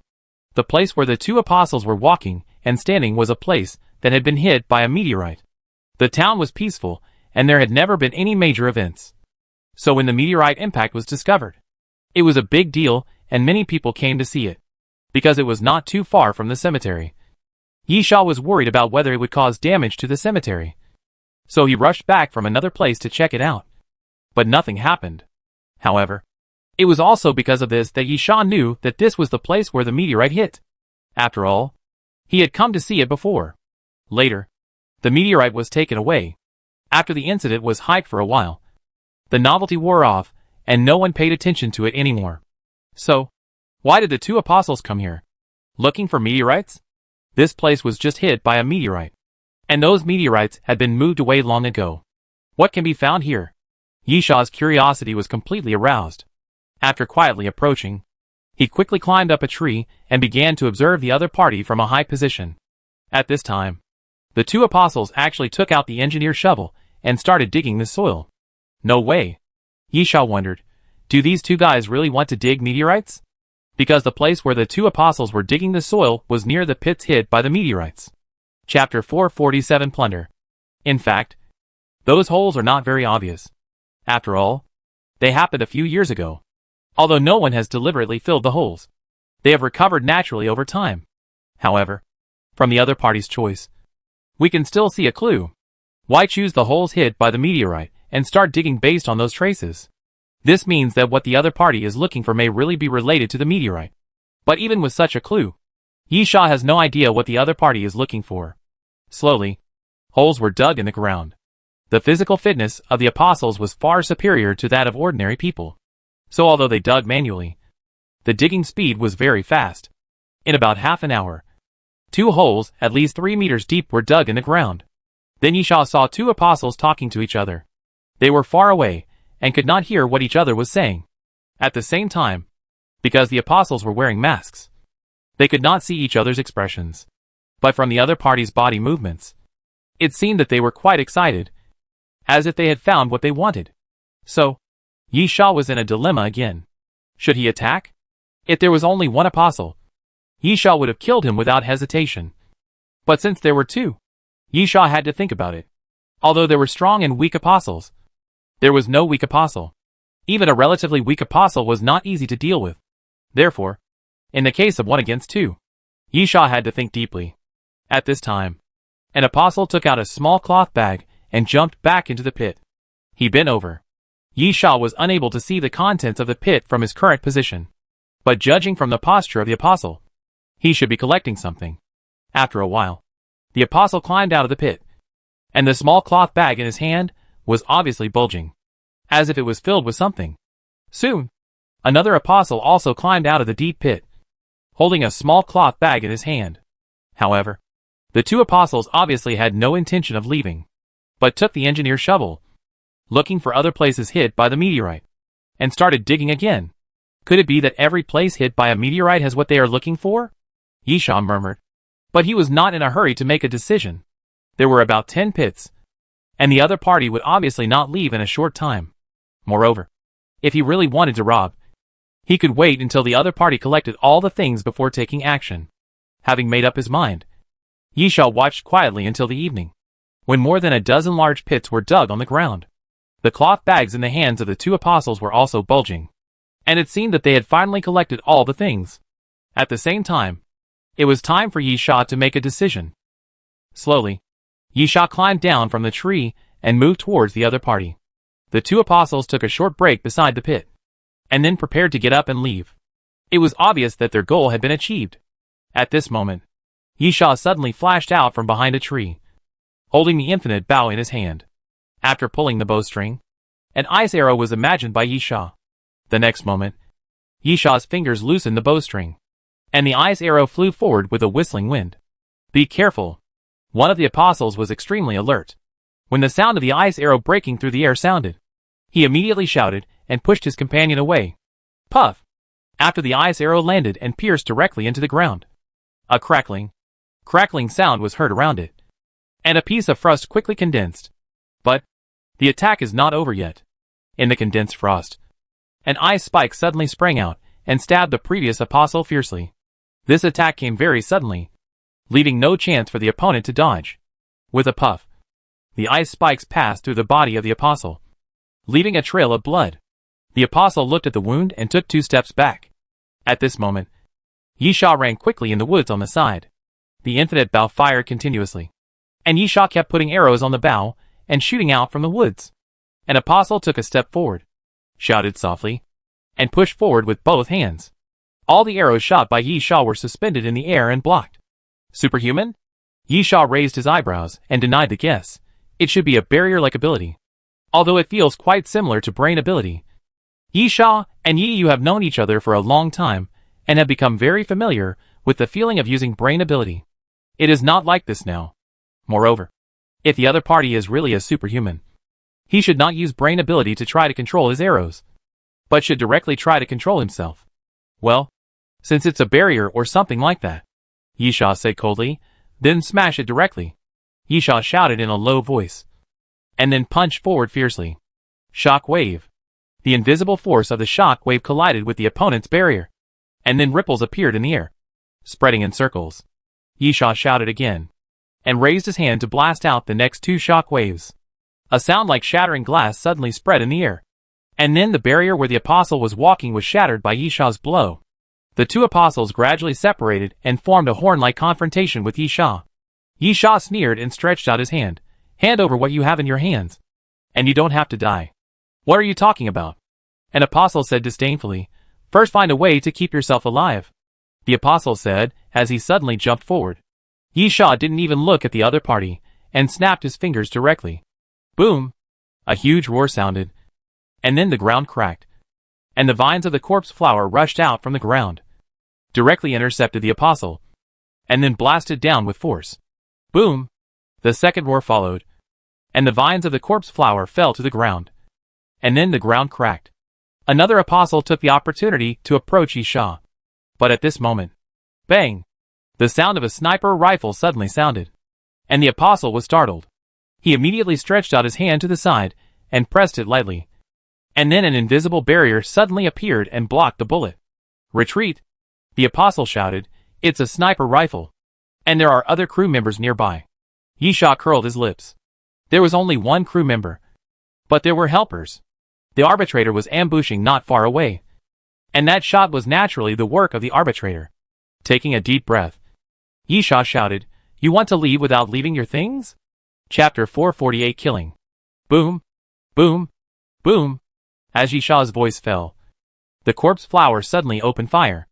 As the ground continued to crack, countless corpse flower vines surged out from the ground and rushed towards the two apostles. The apostles were indeed not weak. Facing the corpse flower vines, they were not in a hurry. They quickly met the attack of those vines and broke the vines. The two did not know that Yisha was alone. Because of the sound of the sniper rifle, they thought that there were still people hiding in the forest. So they were determined to break out. Do you think it's so easy to run away? Yisha sneered. Let me show you something powerful. While speaking, Yisha took out the can of liquid monster from his backpack, opened it, and poured it on the ground. Then a sticky green mud fell down. An apostle walked and sneered. Is this the powerful thing you said? Yisha smiled. Then took out the kettle and poured water on the liquid monster. The next moment, the body of the liquid monster swelled wildly. Like a balloon that was inflated. Swelled wildly. 1 meter. 3 meters. 5 meters. 10 meters. In the blink of an eye, the liquid monster became 10 meters high and about 7 or 8 meters wide. Still looking like a mass of green mud. Right in front of the mud, there were 3 cracked crescents, which were the eyes and mouth of the liquid monster. Yisha sneered. Kill them! The liquid monster immediately squirmed, and its huge body continued to crawl forward with twisting. The speed of the liquid monster was very fast, which was completely disproportionate to its huge body, because the way the liquid monster moved was similar to the way water flowed. In fact, the liquid monster had no entity at all, just a mass of sticky liquid, or mud. An apostle jumped up and punched forward, seeming to use a power similar to shock waves. With a bang, a big hole was blasted out of the liquid monster's body, and countless fist-sized green liquid scattered around. But it was useless. The liquid monster squirmed its body, and the big hole that was blasted out quickly recovered. Yisha sneered. The price of 130 gold skull coins was not randomly marked. In terms of defense and recovery ability, the liquid monster was enough to rank among the top 3 alien creatures sold by the food truck. This attack was far from enough to cause damage to the liquid monster. At the same time, the green liquid that fell to the ground suddenly stretched and turned into green thorns, stabbing at the apostle. Puff! Puff! The apostle reacted very quickly. But even so, 2 wounds were cut on his legs by the green thorns, and blood flowed. Another apostle rushed forward, opened and closed his hands, and a pair of double guns appeared in his hands, shooting at the liquid monster. But it was still useless. Bang! Bang! Bang! The gunshots continued to ring, and the double guns were obviously not ordinary goods. After the bullets hit the liquid monster, they would directly cause an explosion, constantly blowing up the body of the liquid monster. However, such an attack was also not taken seriously by the liquid monster, and the exploded body quickly began to stick together again. At this moment, a vine of the corpse flower suddenly came from behind, directly wrapped around the body of the apostle, and then smashed it to the ground. Catch the leader first. Another apostle shouted loudly. The corpse flower was already very difficult to deal with, because when the corpse flower attacked, its main body was hidden underground. This meant that if they wanted to kill the corpse flower, they had to attack the main flower, which was the weakness of the corpse flower. But if they wanted to attack the main flower, They had to get the corpse flower out of the ground first.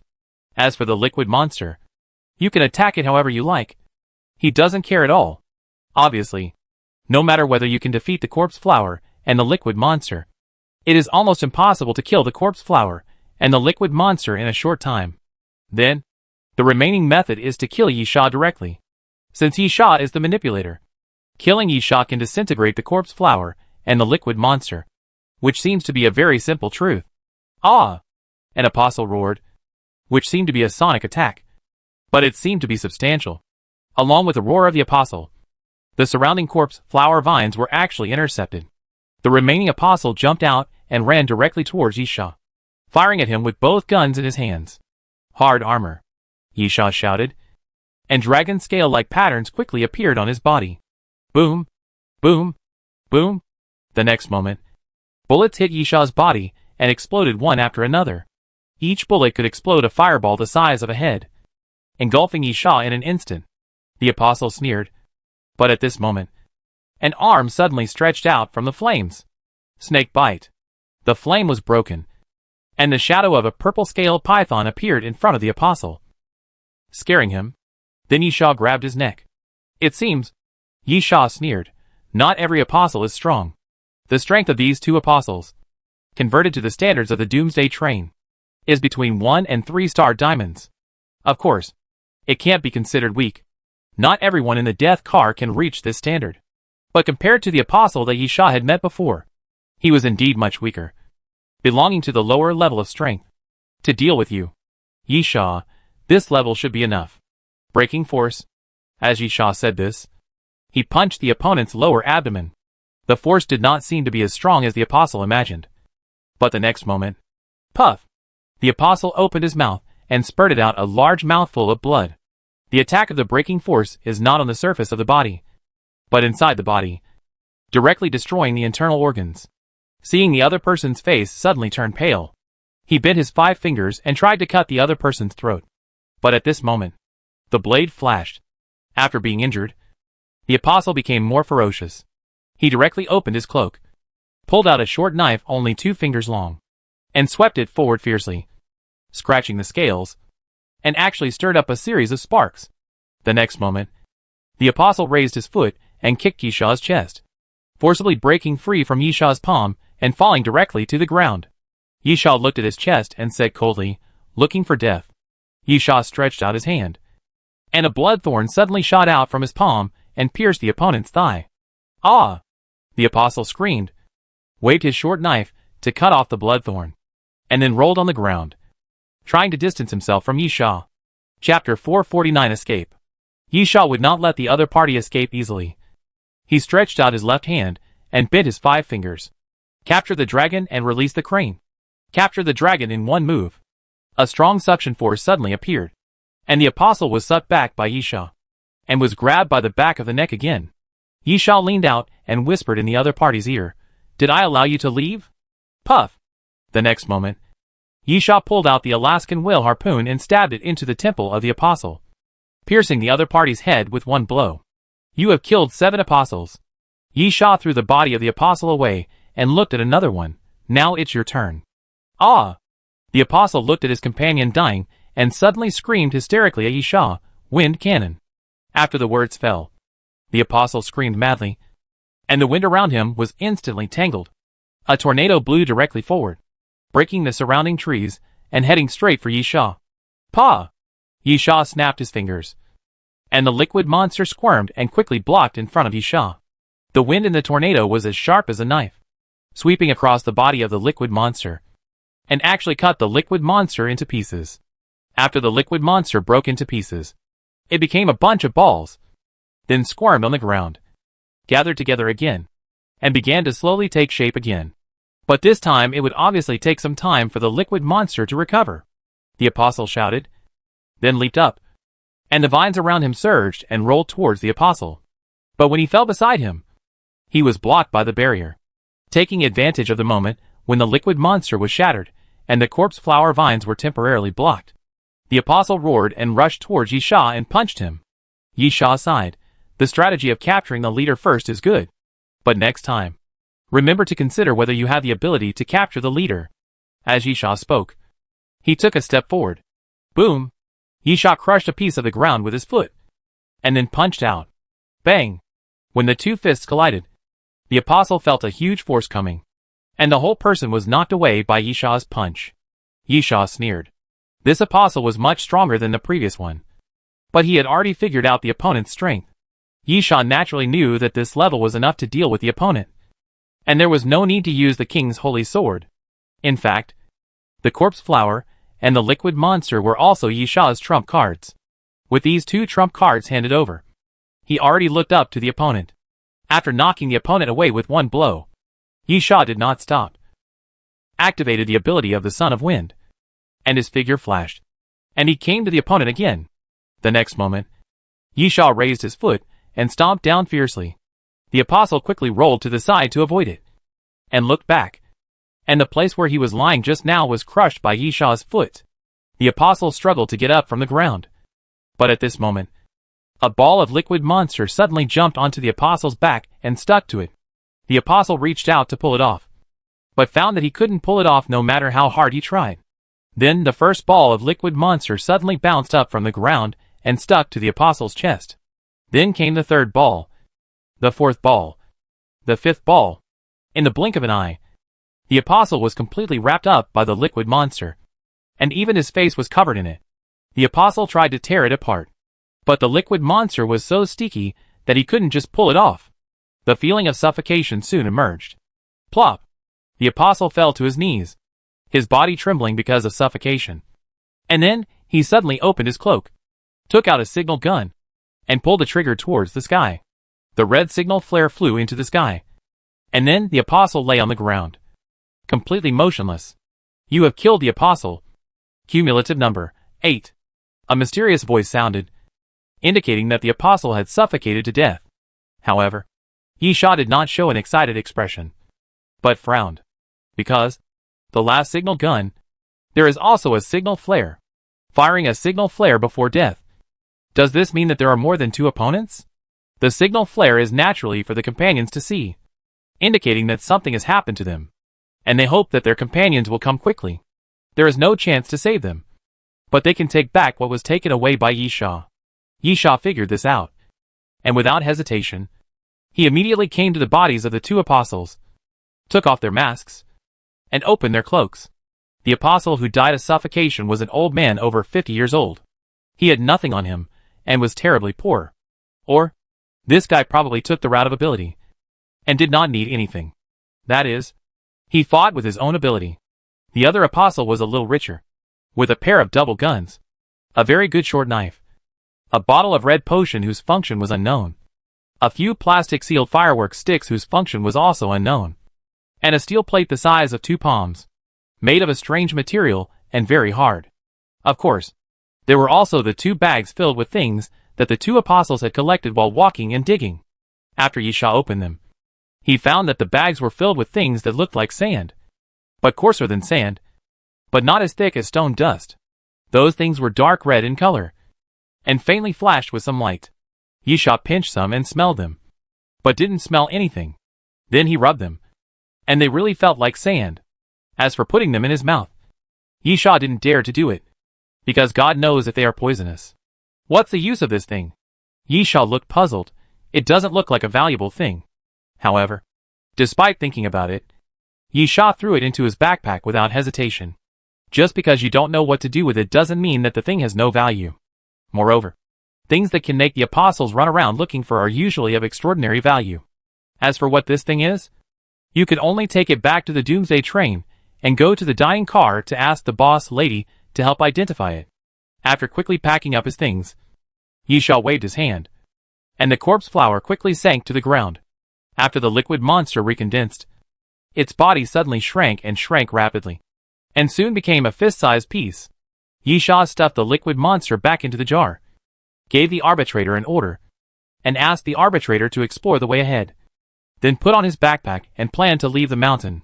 Yisha didn't know how many companions the apostles had, or how far they were from here, but he knew that the sooner he left, the better. Chapter 450 Encounter. Yisha quickly went down the mountain, left the cemetery, and returned to the town. The town was not big, and it only took a few hours to get back to the Doomsday train platform from the cemetery. Yi Sha thought that the probability of him avoiding the apostles was very high. Not to mention that the flare was launched on the mountain. Now that he was back in the town, who knew that he had killed the 2 apostles? However, the moment he entered the town, bang! The sound of gunfire suddenly rang out. And then the 6-flower shield appeared on the side of Yi Sha. And then a bullet hit the shield, making a small hole in the shield. The arbitrator immediately took action, picked up a machine gun, and fired at the side roof. Thump, thump, thump. The machine gun fired. Bullets rained down. The black tiles on the roof were shattered, and countless fragments splashed in all directions. An apostle jumped down from the roof, his cloak flying like a giant bat. The moment he landed, the apostle swung a red metal stick and threw it towards Yi Sha. The metal stick kept spinning in the air, with fire coming out of both ends, forming a fire circle. When it was about to hit Yi Sha stretched out his hand and pushed forward, capturing the dragon and letting the crane fly.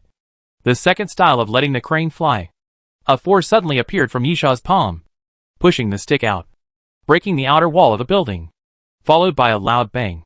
The explosion suddenly sounded, and countless flames shattered the windows and doors, pouring out. The apostle walked towards Yi Sha and whispered, "Give the things back. Yi Sha, I'm standing right here, in front of you. If you have the ability, why don't you come and get it yourself?" The apostle rushed towards Yi Sha again without saying anything, spread his cloak, and took out 2 red sticks and threw them at Yi Sha again. Yi Sha sneered, stretched out his hand to grab the infinite bow, put 2 piercing arrows on it, and flew forward. Boom! Boom! The piercing arrows directly shot down the 2 sticks. And in front of Yi Sha, the explosion sounded again. Yi Sha then put on the explosive arrow. "I have something similar." Yi Sha imagined the explosive arrow, and then loosened his fingers holding the bowstring. And the explosive arrow flew forward, then split into 3 and landed around the apostle. The apostle half crouched on the ground, put his left hand in front of him, and a ring on his ring finger suddenly flashed red.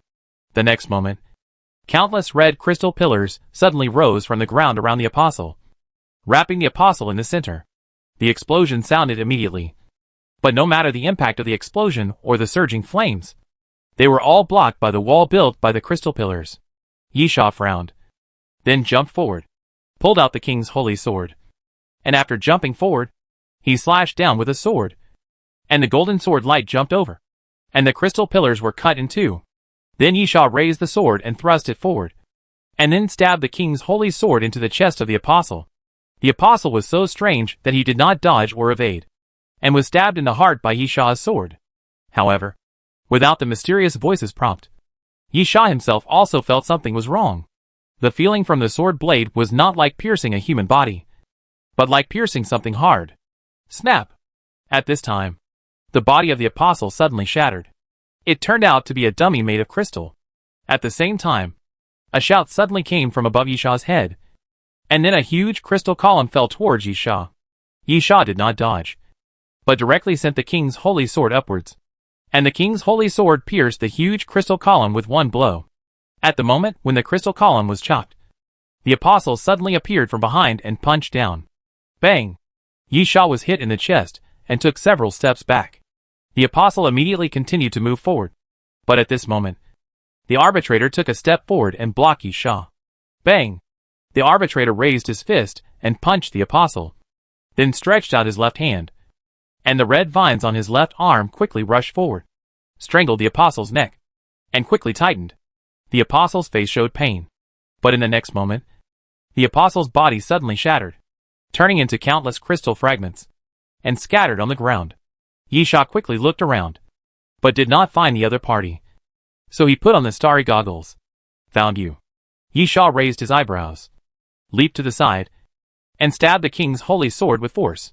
Then the sound of the sword entering the flesh suddenly sounded, and the apostle appeared, and his right shoulder was pierced by Yi Sha.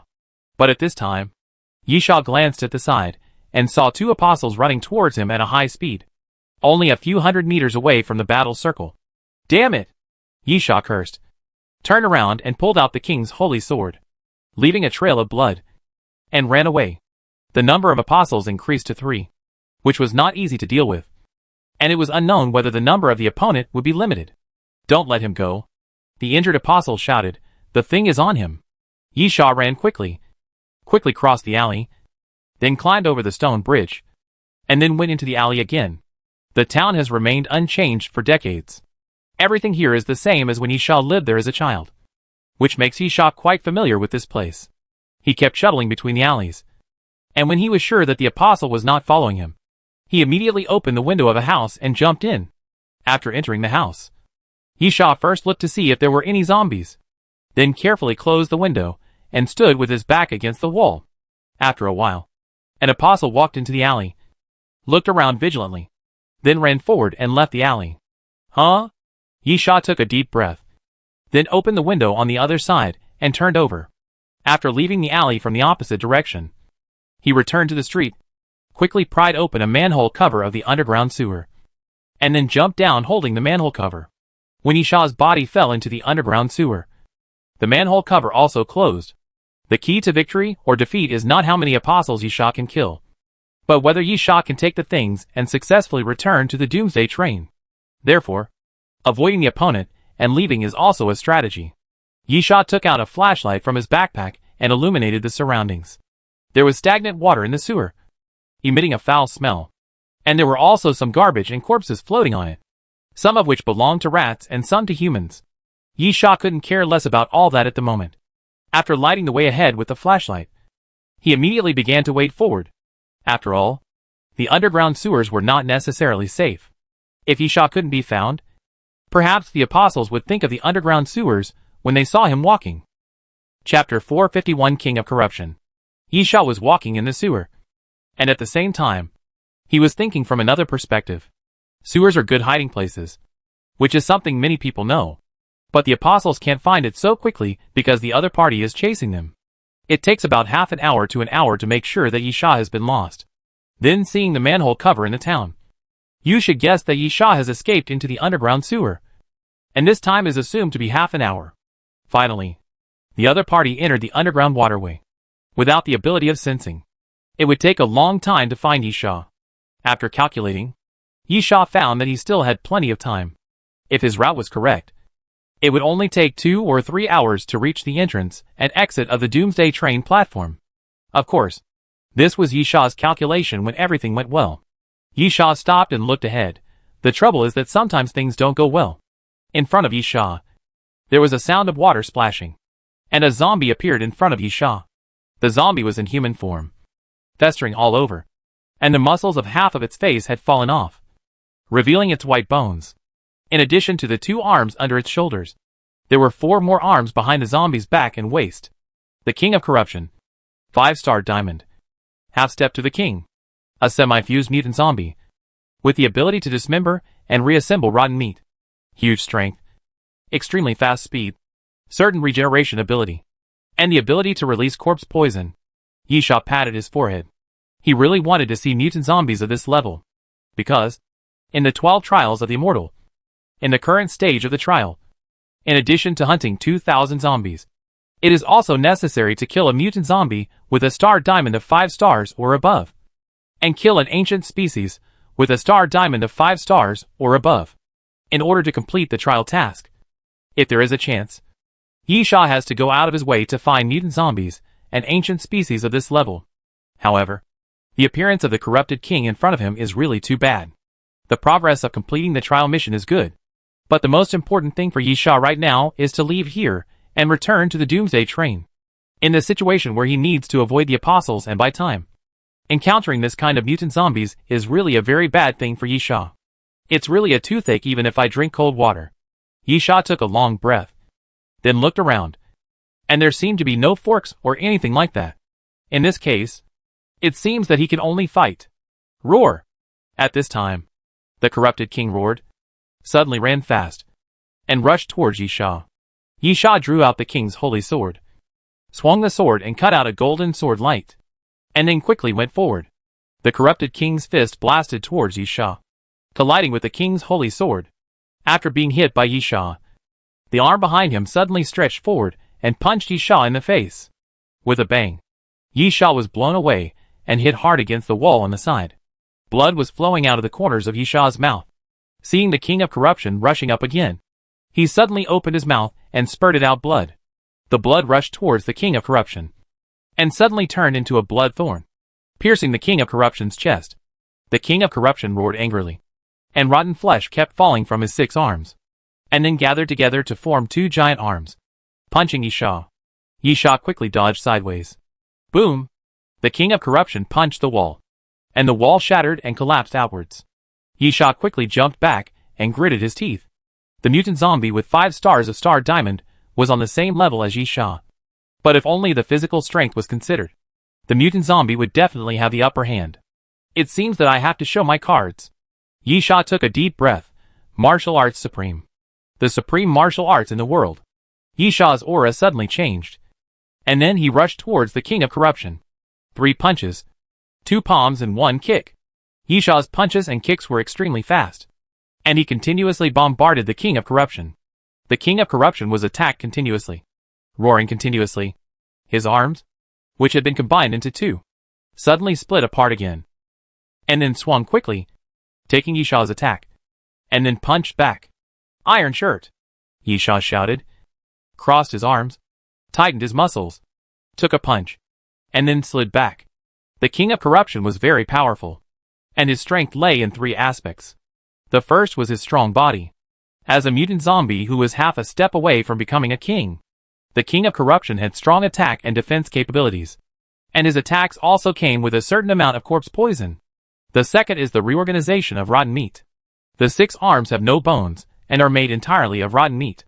They can be reorganized into any form with rotten meat, which is also the most advantageous weapon of the king of rot. Of course, if it is just this, the king of rot is not strong enough. The most troublesome thing about the king of rot is that it is one of the few mutant zombies that will not die even if its head is smashed, because the head of the king of rot is also made of rotten meat. In other words, the king of rot is a real zombie, a monster formed by the rotten corpse absorbing other corpses. There is only one way to kill the king of corruption: to crush, smash, and destroy this guy, and completely destroy his muscle tissue. This is a very difficult thing to do. In the previous life, although Yisha had never fought with the king of corruption, he had personally seen this guy kill a surviving human of the king level with a level of 5-star diamonds, which shows how terrifying he is. But, Yisha sneered, in this life, I have the best weapon to deal with you. Normally, the best way to deal with the king of corruption is to burn it with fire, and completely burn the rotten flesh, which is naturally equivalent to completely destroying the muscle tissue. However, Yisha has another way. That is, hidden power.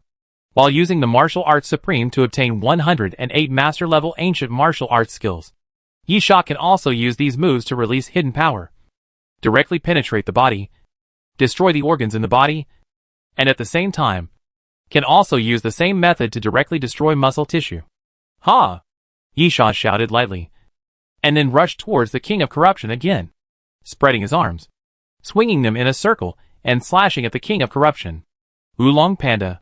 Yisha's arm smashed down fiercely, and at this moment, the king of corruption's arm deformed again, and the upper arm on the left side merged into one, and the rotten meat quickly stuck to it, and it directly turned into a shield. Bang! Yisha slammed his palm hard on the shield made of rotten meat, and felt a faint pain in his palm. The hardness of the shield did not look like rotten meat at all, but a special armor plate. Although the attack failed, Yisha did not stop at all. He took a step back, twisted his body, and lured the king of rot to approach. He suddenly turned around and pressed his palms backwards. Chapter 452. It's a mess. Reverse Black Thunder. Black Dragon Panda and Reverse Black Thunder are the most brutal and powerful moves in Paigua Zhang. When Yisha pressed his palms on the body of the king of corruption again, he immediately blasted the king of corruption away. Bang! The king of corruption's body hit the wall, shattering it, and then stood up again with a shake.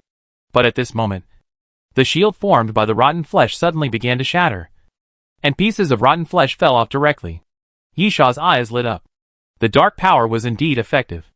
After hitting the rotten meat, it would completely destroy the muscle tissue inside, making it impossible for the rotten meat to recondense.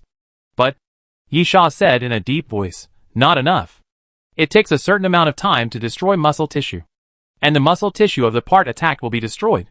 To completely kill the King of Rot, Yisha must continue to attack. Yisha bent his legs, then kicked hard, and the whole person rushed forward and pounced on the King of Rot again. Roar! The King of Corruption roared angrily and punched Yisha. But just before hitting Yisha in the face, Yisha bent his body and avoided the King of Corruption's fist. Green Dragon Cannon Fist, Yisha shouted, took a horse stance and punched out a straight punch, hitting the King of Corruption's chest again, knocking the King of Corruption back repeatedly. And then a piece of rotten meat quickly fell off the King of Corruption's chest. Not enough, Yisha shouted again, and then rushed towards the King of Corruption. At this time, the 6 arms behind the King of Corruption opened, and the palms became extremely huge.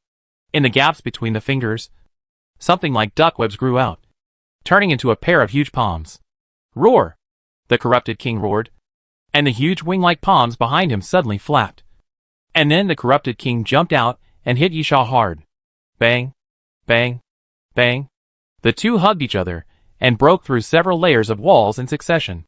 Then, with the flapping of the palms and wings, the corrupted king actually flew into the air. Boom! The ground collapsed, and the huge spider web cracks opened in an instant. And then a big hole was completely cracked. The corrupted king rushed out from the ground with Yisha and flew straight into the sky. There, several apostles soon discovered Yisha's whereabouts and shouted loudly. Yisha immediately cursed, "Damn it!" Yisha's whereabouts were completely exposed, and the number of apostles was more than expected. Looking down from above, the number of apostles increased to about 8 or 9. However, Yisha didn't care about the apostles and his whereabouts being exposed, because the King of Corruption fell from the sky holding Yisha. Yisha finally understood what the bastard in front of him wanted to do. He was obviously planning to use a dive to smash Yisha to death. Even if the body of the King of Corruption was smashed into pieces, the rotten flesh could still be reassembled. But Yisha was really going to become a pile of rotten flesh. "Let go!" Yisha growled, raised his right foot, and hit the King of Corruption's waist with a knee. However, it was completely useless. It was extremely difficult to exert force in midair. This level of attack was undoubtedly scratching the itch for the King of Corruption. Yisha gritted his teeth, then moved his body, found the can of the liquid monster, opened the lid, and threw it into the river flowing in the town. The liquid monster fell into the river, and after being wetted by the water, it immediately began to swell wildly. The next moment, Yisha and the King of Corruption smashed into the body of the liquid monster. The body of the liquid monster was sticky. Not only sticky, but also soft and elastic. Yisha and the King of Corruption smashed into the body of the liquid monster, just like smashing into a soft big ball, which bounced a few times and then slid to the ground. After defusing the impact of the fall, Yisha quickly elbowed the corrupted king hard in the chest, pushing him away. Yisha got up from the ground, turned around and started running. The apostles would arrive soon, and there were more of them than Yisha had imagined. It was obviously not a good choice to fight. Unfortunately, it was too late. The previous commotion was too loud, and the apostles had already arrived quickly. As soon as Yisha accelerated, an apostle jumped down from the roof on the side. However, before Yisha made a move, the apostle was blown away by a giant fist. But it was the King of Corruption who staggered and climbed up from the ground. The King of Corruption didn't care about the flight attendant or the apostle. As a zombie, his instinct was to bite everything. All living organisms were targets of attack by the King of Corruption. After the apostle was blown away by a punch, Yisha was the next one. The continuous heavy blows obviously made the King of Corruption extremely angry. The wings behind him disintegrated and reunited again, turning into a huge fist, and blasted towards Yisha. The body of the liquid monster squirmed rapidly, and soon blocked Yisha. With a bang, the fist of the King of Corruption smashed a piece of the liquid monster. And then the fist continued to penetrate the body of the liquid monster and continued to come towards Yisha. Yisha gritted his teeth and crossed his arms. And then after the King of Corruption punched him, his body slid backwards. At the same time, before Yisha could stand firm, 2 apostles suddenly appeared behind Yisha and suddenly attacked him. But their attack hadn't landed yet. Boom! The ground suddenly cracked, and the corpse flower vine suddenly sprang out from the ground, flying in the sky, and directly knocked the 2 apostles down from the sky. But at this moment, a series of thump sounds suddenly appeared, and bullets kept shooting at the corpse flower vines. Yisha was stunned for a moment, looked sideways, and then found that it was actually several death carriage battle contestants who appeared on the other side of the river and were shooting at the corpse flower. The corpse flower would not sit still and wait for death. A vine suddenly rose up, then fell down, directly across the entire river, and hit the opposite side fiercely. Boom! The stone bridge on the bridge was completely shattered. And then the vine hit the opposite side of the river, smashing the street on the opposite side of the river. The surviving humans quickly scattered to both sides, avoiding the vine attack while still shooting continuously, obviously not wanting to get too close to the corpse flower. After all, the destructive power of the corpse flower is still full, and not everyone can withstand the vine hitting the body. However, their shooting did not last long, because dense zombies poured out from the alleys in all directions. The appearance of the zombie group was not too unexpected. After all, the noise was too loud, and the zombies entrenched around would definitely be alarmed and then instinctively gather together. Yisha also shook his head inexplicably. Himself, the apostles, the king of corruption, the zombies, the surviving humans. This moment was really chaotic. Chapter 453 Killing. The situation is out of control. Not only out of Yisha's control, but no one can control the situation. The surroundings are completely in chaos. Even, except for the zombies, the surviving humans are not united, because they are participating in the battle of the death carriage. So, fighting is going on everywhere, and there are enemies everywhere around. Yisha wants to run. The contestants of the battle of the death carriage want to fish in troubled waters. The Apostle Walker wants to kill Yisha. Everyone wanted to kill the zombies. In the end, he couldn't tell who was friend or foe. Yisha was still sober. After all, he didn't need to distinguish between friend and foe. And there were no friendly troops anyway. Open the way. I don't know where the king of corruption ran to. It seems that he is fighting with others. It's a pity for Yisha to lose the opportunity to kill the king of corruption, which leads to the inability to improve the progress of the trial task. But Yisha can't care about so much at the moment. After issuing an order to the corpse flower, the vines of the corpse flower kept waving, raging along the street, shaking away all the people in front. The liquid monster squirmed its body, blocking Yisha, and moved forward along the path opened by the corpse flower, acting as a meat shield, protecting Yisha behind it. After all, most attacks have no effect on the liquid monster. Yisha wanted to fight his way out and leave the town. As long as he returned to the Doomsday train, it would mean the end of everything. However, it was obvious that Yisha could not leave here easily. On the roof on the side, a knife light suddenly chopped down and landed on the liquid monster, and actually split the huge body of the liquid monster in two. This level of attack was not enough to destroy the liquid monster, but the liquid monster also needed time to recover. Taking advantage of this gap, an apostle jumped down from the roof and approached Yisha. Boom! Boom! The surrounding vines surged and rushed towards the apostle frantically. But at the moment of approaching, the apostle swung the narrow knife in his hand fiercely, and more than a dozen knife lights appeared around, cutting the corpse flower vines into pieces. Yisha raised his eyebrows. That knife seems quite powerful. Yisha couldn't help but look at it. There was nothing much to say about the apostles. These guys were mysterious and dressed very similarly. The standard attire was a cloak, a mask, and a red scarf wrapped around the hands. Apart from these 3 points, the others were some minor changes, but generally they looked like they were printed from the same mold. Yisha was looking at the knife in the other person's hand. The knife was about 2.5 fingers wide, slender, with a slight arc, a bit like a samurai sword, and a bit like a tang sword. From the shape and curvature of the blade, it looked more like a samurai sword, but the style of the handle was obviously that of a tang sword. At the same time, a blade light flashed when the sword was swung. The blade light was obviously not the ability of the apostle walking, but an additional effect of the sword. At the same time, the apostle walking had already jumped over the liquid monster and landed directly in front of Yisha. The narrow sword swung forward again. The blade flashed with silver light, and then dense half-moon blade lights appeared again, like a big net, covering Yisha.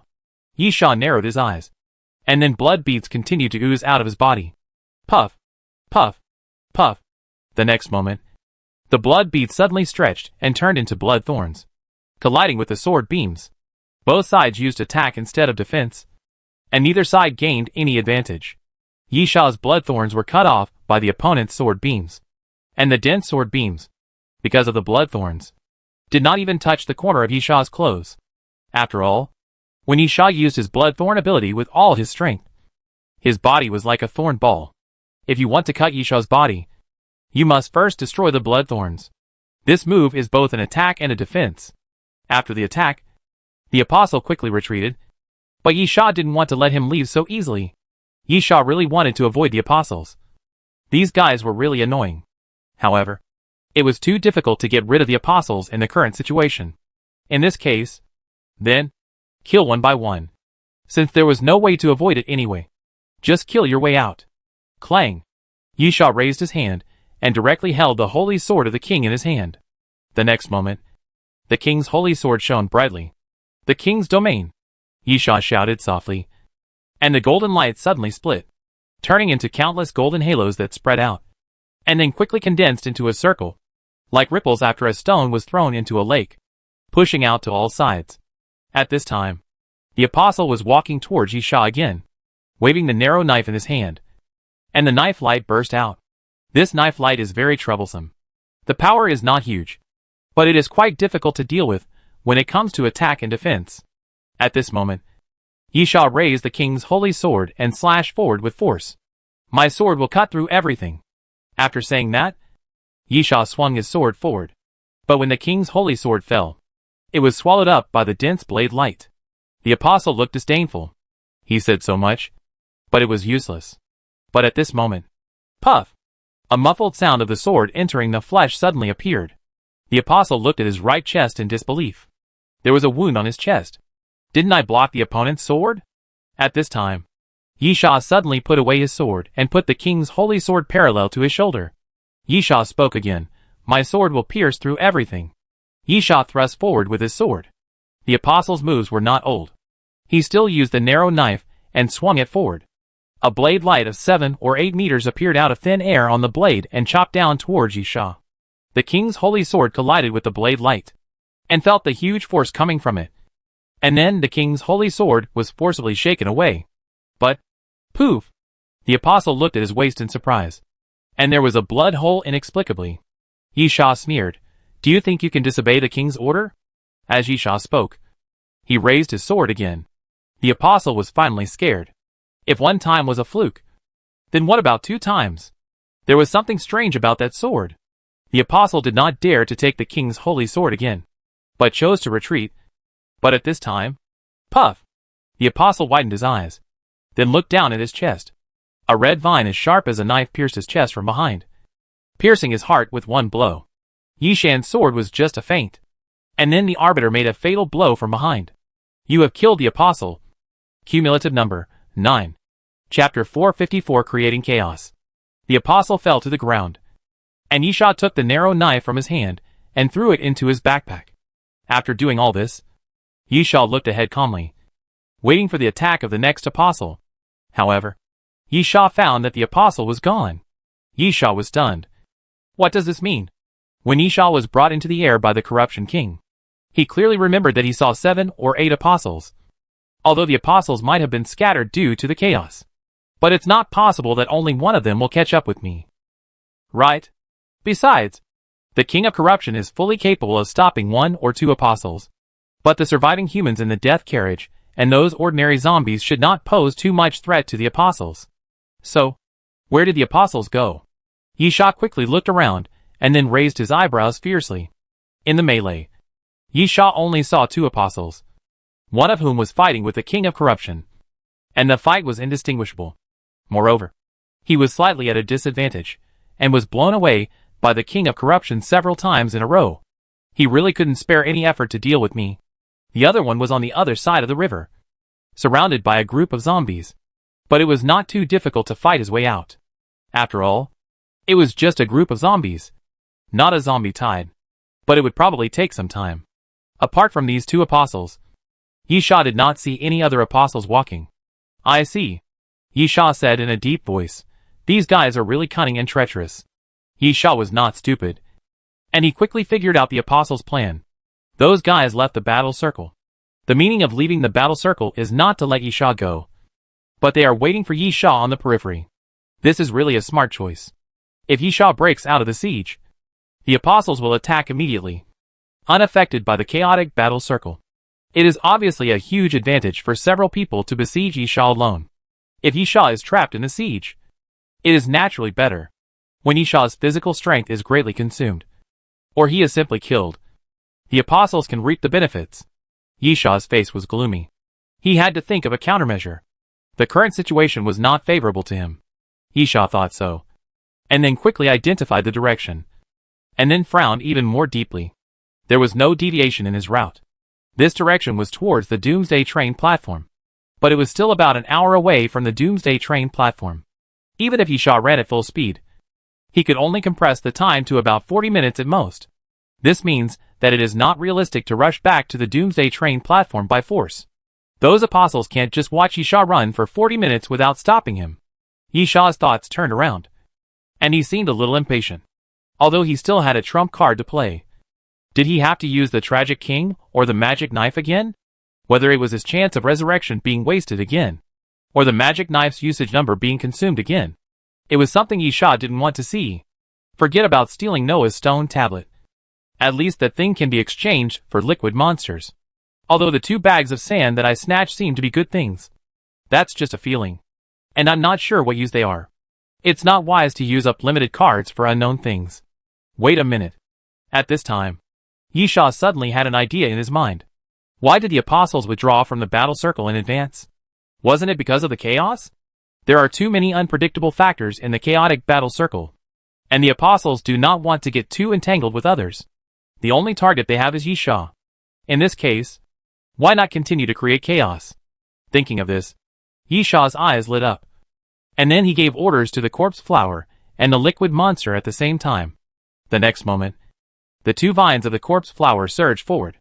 Boom! Boom! As the vines continued to move forward, houses were smashed one by the vines. And it continued. The body of the corpse flower was hidden underground. As the corpse flower moved rapidly underground, the vines continued to move forward, destroying more and more houses. Those houses continued to collapse and break, turning into ruins one by one. In an instant, rubble piled up everywhere. And at this time, the liquid monster also came out. The body of the liquid monster twisted, and several tentacles differentiated from its body, stretched directly into the river, and then began to absorb water. Then the body of the liquid monster, which was already huge enough, suddenly became even bigger, and continued to expand like a balloon. Where there is water, the liquid monster will be more powerful. The liquid monster itself has super fast healing and regeneration capabilities. If it absorbs water, these 2 abilities can be strengthened. In a moment, the height of the liquid monster has soared to 15 meters. This is almost the size limit of the liquid monster. And then the liquid monster began to wriggle, like a balloon filled with water rolling constantly. The liquid monster kept moving forward. And then where the liquid monster passed, the ground was crushed. The houses collapsed. And it was a mess. Destruction, destruction, and more destruction. This is the order Yisha gave to the corpse flower and the liquid monster. Of course, the destruction is not aimless. Yisha's ultimate goal is to create chaos. Aren't the apostles trying to avoid the chaos and find an opportunity to encircle Yisha? Then, Yisha's way of fighting back is to let the chaos continue. As the corpse flower and the liquid monster continue to destroy everything around them, the noise will get louder and louder, attracting all the zombies around.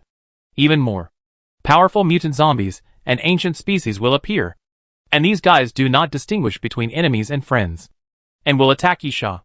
And of course, the apostles. At the same time, many people who participated in the death car battle may also be attracted. Moreover, in their eyes, there is no recognition between the apostles and the crew. Even if they see the apostles' attire in an unknown situation, they will most likely regard the apostles as a group of guys wearing strange clothes. Then, of course, there was fighting. During the death carriage battle, everyone was an enemy. It must be said that Yisha's strategy was successful. The group of apostles hid outside the battle circle, and even surrounded each other. As long as Yisha rushed out of the battle circle, they would immediately attack in groups. But now everything has changed. Before they could even react, the corpse flowers and liquid monsters passed by them, leaving a mess. At the same time, with everything around them being destroyed. They could no longer hide safely. Moreover, the zombies gradually gathered, and the zombie group formed again. Chapter 455 The Strongest Under the King. Yisha cleverly cracked the opponent's plan and then fought his way out of the battle circle. No, there is no such thing as a battle circle now, because Yisha is constantly expanding the battle circle with the help of corpse flowers and liquid monsters. The apostles were helpless. Facing the zombies that kept pouring in, they could only fight back. Although ordinary zombies are easy to deal with, they are still very scary when there are too many of them. Besides, there are many mutant zombies mixed in the zombie group. It is still very troublesome if they suddenly jump out and attack. At this time, Yisha quickly moved forward. In fact, the method Yisha thought of was a bit like killing 1,000 enemies and losing 800 of his own, because Yisha was now surrounded by the zombies. Countless zombies rushed towards Yisha, which was already a bit like a zombie tide. But there was still a difference between a zombie tide and a zombie swarm. The two were actually similar when viewed alone. Both were densely packed zombies. But the real horror of the zombie tide, in addition to the densely packed zombies, also required the characteristic of a continuous flow. The zombies are just numerous. The former makes people feel desperate. But as for the latter, with the two huge monsters, the corpse flower and the liquid monster, Yisha is still very confident that he can make a breakthrough. Yisha mainly deals with the zombies rushing over from the side, because the zombies in front are directly crushed when the corpse flower and the liquid monster advance. The golden sword light is erratic, constantly sweeping to both sides, chopping off the heads of those zombies. And when there are too many zombies, and they are too close, Yisha's body will burst out with blood thorns, piercing through those zombies. Then the zombie swarm will have a vacuum period for a certain period of time, which is also the difference between the zombie swarm and the zombie tide. When the zombie tide appears, no matter how strong you are or how fast you kill the zombies, you will hardly get a break. At the same time, Yisha was also calculating the distance and route in his mind, thinking about how far away from the Doomsday train platform was. At this time, a strong wind suddenly sounded behind Yisha. Yisha was extremely alert and quickly jumped forward. And then a loud boom sound came from behind him. An apostle appeared out of nowhere, holding a double-edged knife in his hand, and slashed the ground fiercely with one end, creating a crack in the ground. Yisha curled his lips and joked, "Finally got out of the zombie group?" This was a naked provocation, and the apostle's eyes twitched immediately. It was true that they had a lot of people, but they were all held back by the zombie group. He was the first to get out, just because he was closest to Yisha. Most of the apostles didn't seem to say much, and the apostle obviously didn't mean to speak either. After a cold snort, he rushed forward like a cheetah and rushed straight to Yisha. Clang! The weapons collided, making a crisp sound. The next moment, the apostle suddenly twisted his wrist, and the double-edged sword suddenly broke into two pieces, becoming two swords. The apostle held the disassembled one and slashed it down at Yisha fiercely. Yisha raised his eyebrows. This attack was unexpected. He really didn't expect that the double-edged sword could be disassembled. However, such an attack could not hurt him. Yisha did not make any defensive or evasive movements, and the six-flower shield naturally emerged and blocked in front of Yisha. The knife was so swift that it shattered 3 shields in a row, but it was blocked. The expression hidden under the mask of the apostle was stunned for a moment, and then he immediately came to his senses, put his 2 knives together, and then the 2 knives became big knives, and slashed at Yisha again. If the same routine was fooled twice, it would be called stupid. How could Yisha let the opponent succeed easily? Almost at the moment of swinging the knife, Yisha jumped back and dodged. "Your knife is good. Yisha, I want it," Yisha said as he stretched out his hand and pressed forward into the air. Shock wave. The apostle was about to approach Yisha again when he felt a huge force coming and was knocked out and fell heavily to the ground. Then, a roar sounded from the ground, and the corpse flower vines continued to pierce out from the ground and attack the apostle. The apostle reacted quickly and immediately rolled to the side to avoid the attack of the corpse flower vines. But it didn't last long. The apostle suddenly felt that he seemed to have hit something. Looking up, the pupils of the apostle suddenly shrank. The arbiter came behind the apostle without knowing when. The next moment, the red vines on the arbiter's left arm stabbed down. The apostle instinctively stretched out his arm to protect himself. This is indeed an experienced approach. An arm injury is much better than a broken head or a pierced chest. But at this moment, the red vine stabbed by the arbiter suddenly separated, then stretched straight, directly bypassed the apostle's arm, and stabbed into the opponent's body. The apostle widened his eyes and coughed up blood. But this was not the end, because he was still alive. Poof! The vines on the arbiter's left arm quickly closed again and became flat, like a giant pair of scissors. Then the apostle screamed in pain, and the whole arm was cut off by the arbiter. And then it was picked up and flew directly into the air. Yisha smiled and grabbed the broken arm, took off the opponent's knife, and then said, "You can rest here forever." Puff! Puff! The vines of the corpse flower pierced out from the ground again, and after gushing out from the ground, they nailed the apostle to the ground. "You have killed the apostle." Cumulative number, 10. A mysterious voice sounded, announcing the death of the apostle. Yisha is no longer the rookie flight attendant when he first met the apostle. Yisha is getting stronger and stronger. Moreover, Yisha's level does not fully represent his strength, because of the existence of the corpse flower, the arbiter, and the liquid monster. Challenging Yisha is equivalent to facing the corpse flower, the arbiter, and the liquid monster at the same time. This is not just an increase in numbers, but also means that Yisha can play a team cooperation by himself. Whether it is offensive means or defensive means, they are very diverse. However, Yisha's companions are not human. Yisha even dares to say that he is the strongest under the king. Those apostles walked together, and Yisha naturally had to avoid their sharp edge. But one by one, Yisha did not take the other party seriously at all. Yisha looked around and provoked, "If no one of you comes, then I will leave." After the words fell, Yisha stretched out his hand and snapped his fingers, and the vines of the corpse flower surged forward again. Chapter 456 Breakthrough. The apostles were angry. They really wanted to stop Yisha, and they were capable of doing so. However, to intercept him, they had to get close to Yisha, and Yisha's speed of advancing in the zombie group was extremely fast. When the strength reached a certain level, ordinary zombies could hardly pose a threat. After all, they were just some walking corpses without thoughts, and their strength was 3 or 4 times greater than that of ordinary people. But the speed of killing zombies had nothing to do with strength, but with means. The right means are the most important. The apostles didn't have it, but Yisha did. The corpse flower could release dozens of vines at a time, and the liquid monster was simply a giant bulldozer, moving forward and crushing everything. Even Yisha thought that even if he faced a zombie tide, it would be impossible to kill all the zombies. But it seemed that it was not impossible to fight his way out of the zombie tide.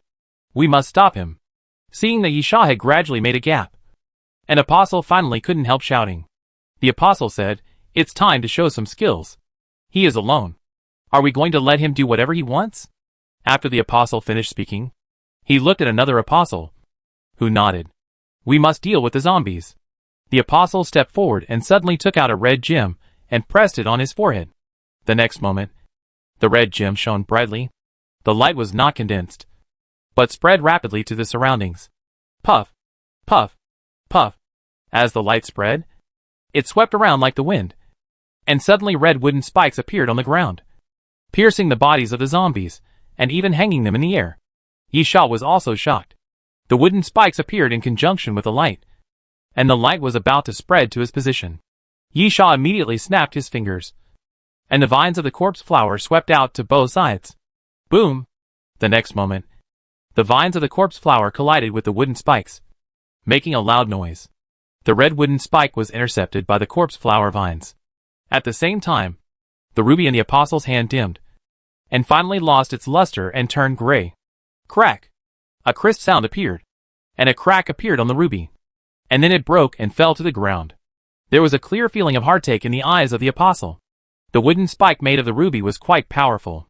With just one strike, at least 100 or 200 zombies were killed, covering a range of nearly 100 meters. If it weren't for the corpse flower vines to intercept, the coverage range might be farther. However, the ruby was obviously a disposable item, and it would break after use. Such a good thing that becomes less and less each time it is used would naturally make people feel very distressed. Even so, the apostle took out the second ruby and pressed it on his forehead. Puff, puff, puff. As the light spread wildly around, the dull sound appeared again, and the red wooden spikes kept rising from the ground and piercing the zombies around. The wooden spikes were about 3 meters long, and in the blink of an eye, a zombie was hung on each one. Just like the piercing death penalty, the corpse flower was not to be outdone, and its vines blasted out to both sides again, colliding with the wooden thorns and stopping the wooden thorns from advancing. At the same time, the second ruby in the hands of the apostle also shattered at this moment. However, the 2 consecutive rubies created a vacuum zone in the zombie group, and the apostles took the opportunity to surround Yisha. Yisha's face was solemn. Sure enough, it was not an easy thing to leave. In that case, Yisha, then go all out. Yisha took a glance and saw 7 apostles walking in a one-on-one fight. Yisha was confident that he was not afraid of anyone, but it would be troublesome if 7 people joined forces. Boom! There was a loud noise from the ground, and then a piece of it exploded. The body of the corpse flower slowly floated to the ground. This was not a battle that could be held back. Obviously, relying solely on the vines of the corpse flower was not enough. Therefore, half of the body of the corpse flower was also exposed. The liquid monster kept squirming, no longer moving forward, but quickly stretched its body, turning into a semicircle, protecting around Yisha. The war was about to start.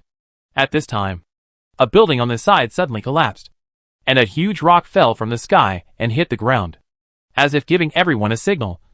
When the rock hit the ground, Yisha and the apostle attacked at the same time. "Kill!"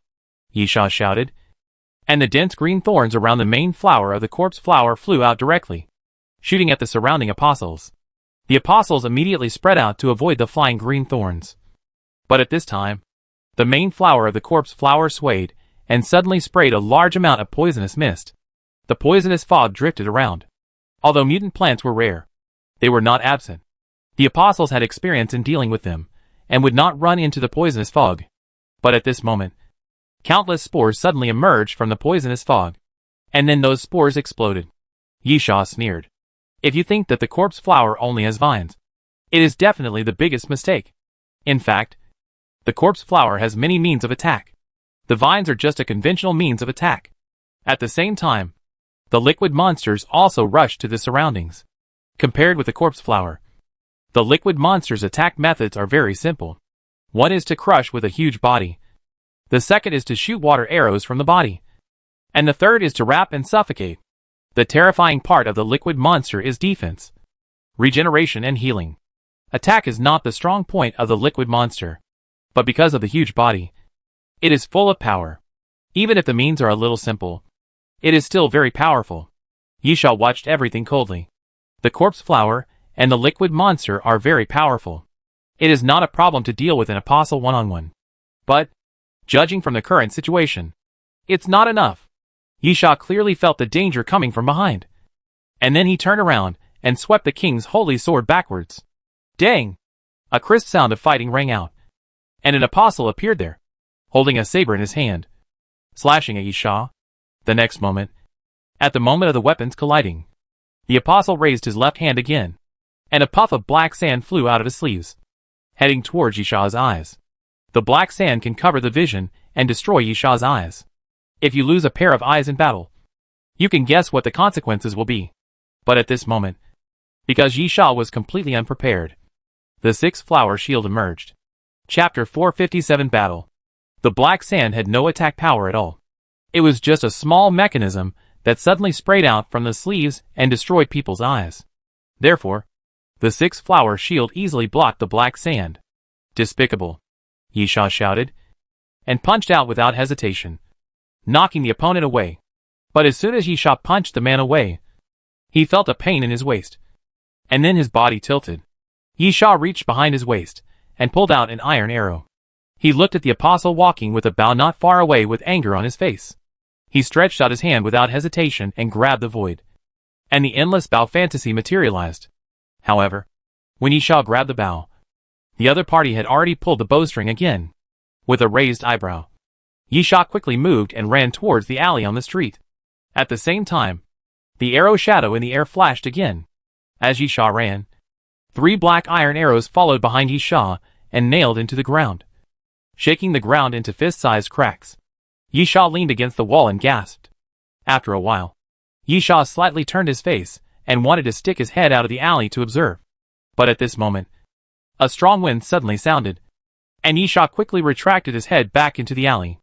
A black feather arrow directly brushed his cheek and nailed to the wall on the other side. Exhaling the foul air, Yisha took off his coat and threw it out. Drool!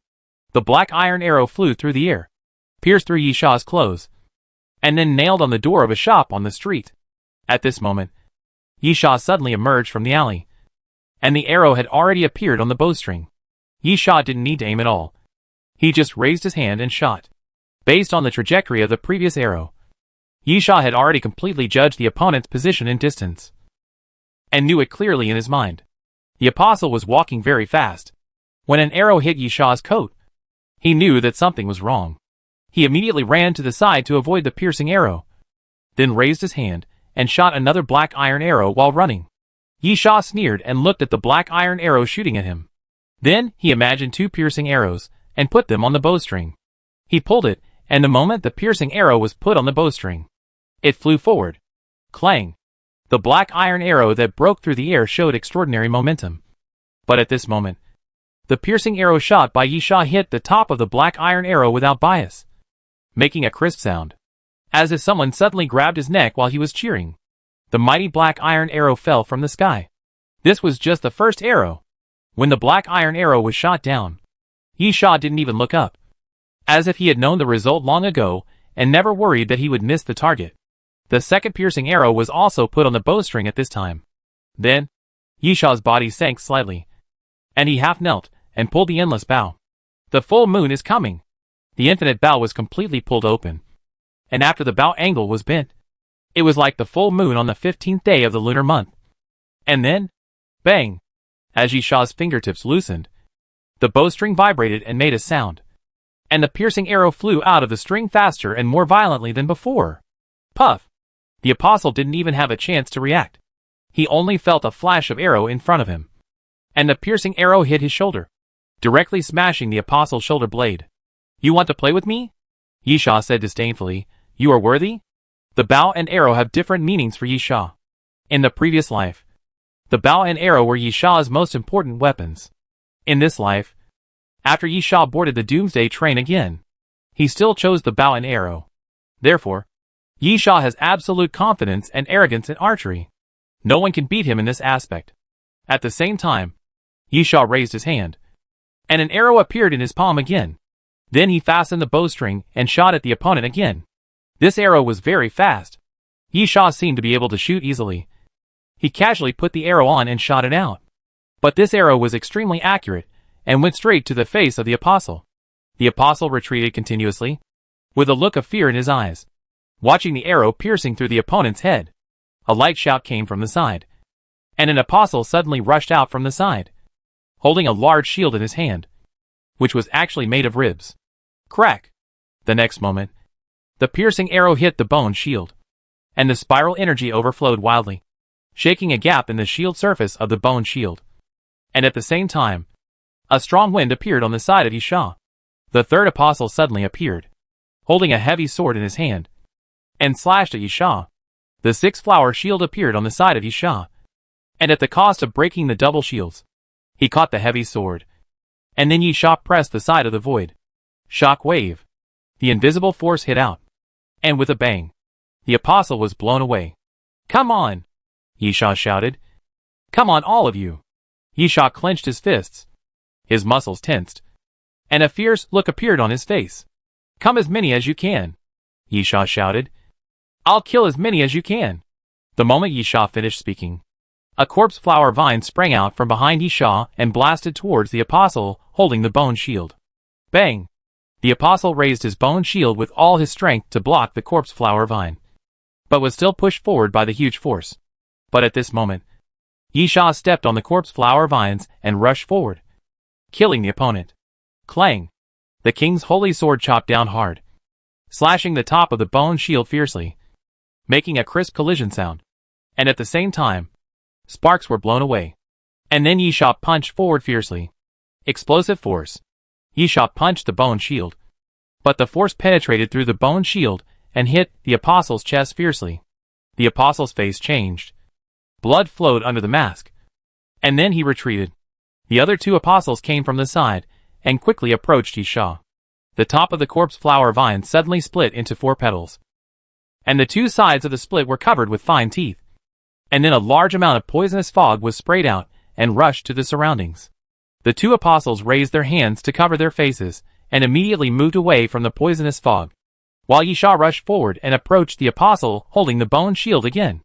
Yisha seemed to have identified the opponent and did not care about the other 2 apostles at all, and wanted to kill the apostle holding the bone shield first.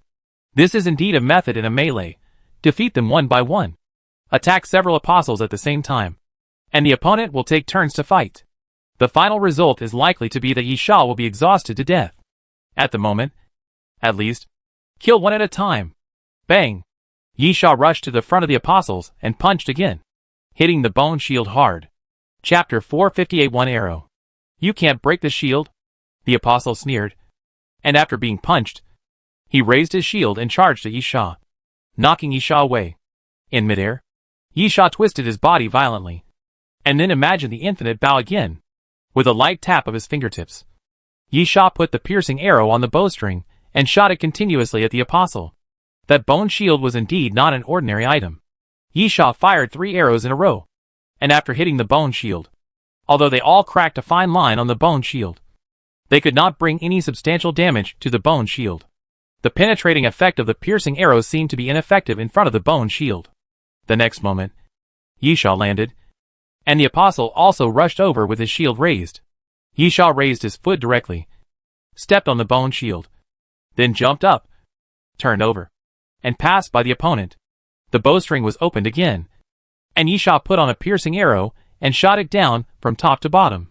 The apostle was very alert, and at the moment Yisha jumped up, he raised the bone shield upwards and blocked the piercing arrow again. Yisha fell back to the ground and said coldly, "Do you really think that broken shield can block my arrows?" Under the mask of the apostle, a scornful laugh came out. This was the best answer. Yisha looked around. The vines of the corpse flower could hardly stop the other 2 apostles. The liquid monster was also struggling to deal with 4 apostles at the same time. Then, Yisha took a deep breath. Kill one first. As Yisha spoke, he retreated instead of advancing and pressed towards the opponent again. When he got close, the apostle thought Yisha was going to shoot again, so he immediately raised his bone shield to protect his chest again. But at this moment, Yisha's body suddenly became shorter, but he was half crouching, using the infinite bow as a stick, sweeping towards the opponent's ankle. The apostle was not careful for a moment, and was tripped to the ground by the infinite bow. Then Yisha raised his foot and stepped on the bone shield, pressing the bone shield on the apostle's body. Then, Yisha raised his hand and directly pinched out a handful of piercing arrows in his hand, forming a fan shape. The apostle was smart. He knew that he couldn't push Yisha away for a while, so he simply shrank into the shield. Yisha sneered and continuously put the piercing arrows on the bowstring. Bang, bang, bang. Yisha was very fast. He put the arrows on the bowstring and pulled the bowstring. His movements were very smooth and continuous. Each arrow shot out in no more than half a second. Then those piercing arrows shot down continuously like machine guns, constantly hitting the bone shield. Crack! After more than a dozen arrows, the bone shield made a slight sound, and then a crack appeared in the center of the bone shield, quickly spreading to both sides. The bone shield finally cracked. The apostle was surprised, and looked at the cracked bone shield with horror on his face. Yisha's dozen arrows were all shot at the same position. The penetrating arrows did not break the bone shield, but they still had a certain destructive effect on the bone shield. So, if the same position is continuously damaged, what will happen? A little bit adds up to a lot, and a pile of sand makes an ocean. This is a truth that everyone knows. So the bone shield cracked. Of course, the apostle was more horrified by Yisha's control over the arrows, even at such a close distance. It was definitely not an easy task to shoot all the piercing arrows at the same point at such a fast speed. The apostle gritted his teeth and immediately reached behind his waist, obviously wanting to take out something new. But it was too late. Puff! Yisha loosened the bowstring in his hand again, and the piercing arrow fell, directly piercing the opponent's throat, leaving a huge bloody hole on his neck. Life is fragile. No matter how powerful it is, life is always fragile. Even if you are on a train, if your heart is pierced, your throat is broken, or your head is smashed, you will still die. Therefore, if Yisha wants to kill the Apostle Walker, he can only use a thunder strike to prevent the other party from constantly taking out things. Or kill the other party before the other party takes out anything. In this way, Yisha has a chance. Boom! At this time, a loud roar suddenly sounded behind Yisha. The ground shook violently, and the vines of the corpse flower were cut into several pieces. Then two apostles rushed towards Yisha again. One of the apostles took out a strange pistol and pointed it at Yisha. Yisha reacted very quickly and jumped to the side immediately. However, as the other party pulled the trigger, Yisha's body still flew backwards and hit the wall, covering his chest. Yisha's face was slightly gloomy, and blood flowed from the corner of his mouth. Yisha gritted his teeth. Shockwave gun. This thing has a similar effect to Shockwave. The difference is that one is an ability, and the other is a weapon. The ability of Shockwave can be improved as Yisha's strength increases, while the power of Shockwave gun is fixed. However, the advantage of Shockwave gun is that the firing limit is much lower than Shockwave. Unlike Shockwave, there are only 3 shots at a time, and there are constant intervals. The next moment, the apostle pulled the trigger continuously. Boom, boom, boom. As Yisha ran to the side, the wall continued to explode, and large holes appeared one after another. After a while, the building collapsed directly, turning into countless rubbles falling to the ground. At this time, the shotgun finally could not be fired and needed to be refilled. Yisha turned around without hesitation and put an ordinary iron arrow on the bowstring. This arrow is called God's punishment. Yisha wants to kill people. The two apostles naturally did not know the existence of the God's punishment arrow. They just thought it was an ordinary piercing arrow. They had seen Yisha use it several times before. Although it was powerful, it was not taken seriously by the two apostles. Therefore, they will pay the price for this. Yisha loosened his fingers holding the bowstring, and the divine punishment arrow flew forward. The moment the divine punishment arrow passed forward, it seemed to tear the surrounding air apart, and then suddenly turned into a stream of light. A huge sense of oppression appeared on the two apostles. This was the feeling of death coming. The apostle who was facing the divine punishment arrow immediately moved his steps, and then, his body froze in place. Lowering his head, the apostle looked at it in disbelief, as a blood hole appeared on his chest. The blood hole went straight through his body, as if a piece of it had been dug out. The flesh, bones, and meridians in his body were crushed to pieces the moment the divine punishment arrow pierced his chest. You have killed apostles. Cumulative number, 11. Chapter 459. The king reappears. Ah! A scream also sounded at this time, and the second apostle roared miserably, constantly retreating backwards, and his left arm fell directly to the ground. Yisha's legs were slightly bent, and he suddenly jumped forward, then raised his fist and punched the opponent. Bang! Yisha's fist was extended forward, but at this time, a figure appeared in front of Yisha, raised his fist, and punched Yisha. After the fists collided, Yisha took a half step back, looked up, and saw that it was the other apostles who had arrived. The vines of the corpse flower were cut off in half, and the green thorns around the main flower were gone. The huge petals on both sides fell to the ground and began to wither. The body of the liquid monster was directly broken up, turning into a bunch of balls the size of a head. Although it can be reassembled, it will take a lot of time. Is it finally unable to hold on? Yisha murmured. There are still 5 apostles walking, and one has been crippled with a broken arm. Even so, Yisha is at an absolute disadvantage. But, so what? Yisha raised his head and growled, if you want to fight, then continue to fight. The next moment, Yisha gradually bent down, his arms hanging down, and his eyes gradually turned blood red due to congestion. Adrenaline. In just a moment, Yisha felt endless power surging from his body. At the same time, Yisha could also feel that his consciousness was gradually becoming blurred. Adrenaline stimulated Yisha's potential, bringing him strength, but also gradually made him crazy, irritable, and bloodthirsty. Bang! The ground under Yisha's feet made a dull sound, and Yisha crushed a piece of it. And then Yisha rushed forward. The king's holy sword danced in the air, bringing out a golden sword light, and then slashed forward. Clang! An apostle stood in front of Yisha and took the king's holy sword. What weapon did he use? Yisha didn't see it. What method did he use? Yisha didn't see it, because He didn't care. Bang!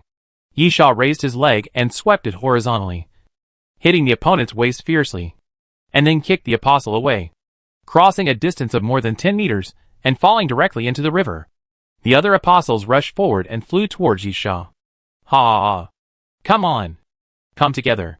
Because of the adrenaline, Yisha seemed to have lost his previous calmness, laughing wildly, and then raised his fist to attack without hesitation. Bang! Yisha punched an apostle in the face, cracking a piece of his mask. Zheng Duoqing. Is that you? Yisha's vision had gradually blurred, and all the attacks were instinctive. In a daze, a face appeared in front of Yisha's eyes. A delicate face with a little bit of a girl's temperament. Jinoni is dead. Nan Junxian is dead. Yisha seemed extremely angry, and suddenly shouted, "You will be the next one." Yisha's fist blasted forward again, and an apostle crossed his arms and took Yisha's fist. And then another apostle passed by Yisha. Puff! The saber in his hand passed through Yisha's abdomen, and then cut a hole in Yisha's lower abdomen. The bright red blood flowed down, soaking Yisha's clothes. At the same time, a sharp pain came from his abdomen, which made Yisha's consciousness clearer and no longer so confused. The face image in his head also disappeared at this moment. Who? Yisha panted. And then, continue. The surrounding apostles rushed up again, and Yisha had no time to tell whether the opponent was using fists or other weapons. All Yisha could do was to keep swinging his fists forward and blasting at the opponent. And then he felt a constant pain in his body. While Yisha was attacking the opponent, he was also constantly under attack, with more and more wounds on his body.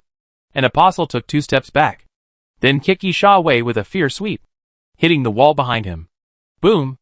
A large piece of the wall was shattered, and Yisha's body was against the wall, slowly falling to the ground. There were more than a dozen wounds on Yisha's body, and blood was oozing out, dyeing Yisha into a bloody man. And there was no part of his body that was not deep red. With his head down, Yisha gasped. An apostle said, "Give him the last blow. Take the things back. We should leave." Another apostle nodded, holding a pair of sabers in his hands, and approached Yisha. At this time, the vines of the corpse flower rushed over from the side again, trying to protect Yisha. The liquid monster had not yet recondensed, and small groups suddenly bounced up from the ground, quickly stretched their bodies, and turned into spikes one by one, stabbing at the opponent. The apostle sneered and swung his saber fiercely. The opponent's saber was very fast, and it turned into a series of afterimages as it was swung. And then the vines broke and fell to the ground, and the body of the liquid monster naturally became more broken. The next moment, the apostle strode towards Yisha. "You shouldn't kill me." Yisha suddenly raised his head and laughed miserably, "Because you will regret it." The apostle sneered, "Look at your current appearance. What qualifications do you have to make us regret? You are already dying." "Yes, I'm going to die again." Yisha suddenly laughed hysterically, with a fierce look on his face. "So, it seems that there are fewer concerns. Anyway, I'm going to die once. So why not drag you guys into hell together?" Yisha slowly raised the king's holy sword. The golden sword seemed to lose its luster in an instant. Countless black smoke came out of the king's holy sword, becoming more and more dense. While wrapping the sword body, it slowly spread and wrapped Yisha's body. Then, Yisha swung his sword. The pupils of the apostle suddenly contracted, then expanded, then contracted, and expanded again, with an expression of disbelief on his face. And then he raised his hand to cover his throat, sticky and wet.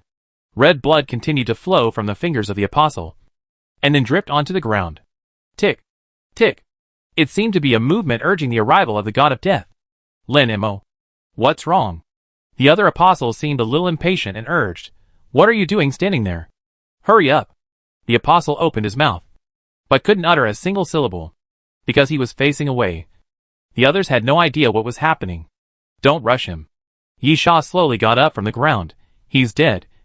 It's your turn next." Plop! The apostle fell to the ground, completely dead. Chapter 460 Return. Yisha was wearing a dark armor. The armor was in the shape of medieval knight armor, with sharp edges and corners, and looked extremely majestic. The helmet was also dark, covering the entire face, revealing only a pair of eyes, which were still bright in the night. The king of tragedy. Yi Sha came with a sword, and his cold eyes swept over the remaining apostles. An apostle took the lead, holding a strange half-moon-shaped weapon in his hand, with white patterns carved on the blade. After rushing towards Yi Sha, he was about to cut him down, but he had no chance. Clang! Yi Sha raised the king's holy sword fiercely, and collided with the opponent's weapon. The next moment, black smoke quickly surged onto the opponent's weapon. In just a moment, the opponent's weapon began to rust, and then countless cracks appeared, completely shattered. The apostle was stunned. His weapon was not an ordinary one. How could it be destroyed so easily? Then at this moment, Yi Sha raised his sword again. Puff! Yi Sha's sword fell, and the apostle didn't even have time to react. Then his body slowly split into two pieces and fell to the ground. With one sword, Yi Sha split the opponent's body in half. Yi Sha, next. The remaining apostles showed fear on their faces. The apostle who spoke earlier was obviously the leader. He immediately saw that Yi Sha's current state was unusual. But he was not too surprised. He had fought with the flight attendants many times, so he naturally knew that many flight attendants had hidden treasures in their hands. To reach this level, it must have paid a huge price. At the same time, this meant that they could not resist it. The apostle said decisively, "Retreat." Yi Sha narrowed his eyes and looked at the apostles who were quickly scattered. "Did I allow you to leave?" Yi Sha's figure suddenly flashed, and then he came to the front of an apostle, and then swung his sword at him. In front of the apostle, a hexagonal barrier shield appeared faintly. However, it was useless. As Yi Sha swept forward with his sword, the shield was completely shattered, and then the king's holy sword cut through the opponent's body, cutting it in half. At the same time, Yi Sha's figure disappeared again. In a flash, Yi Sha's figure appeared 100 meters away, in front of another apostle. "You, Yi Sha, none of you will survive." Yi Sha swung his sword vigorously, and the black smoke on the king's holy sword surged rapidly, then stretched and transformed, sweeping forward, surrounding the apostle. "Ah! Ah!" The apostle howled in pain.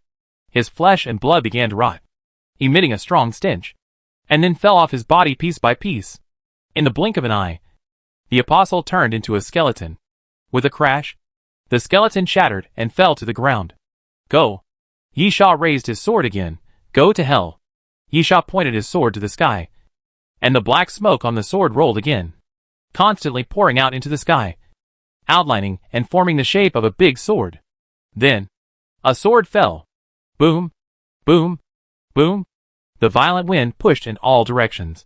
Like a giant tornado, the surrounding houses collapsed, and the zombies were chopped into pieces in an instant.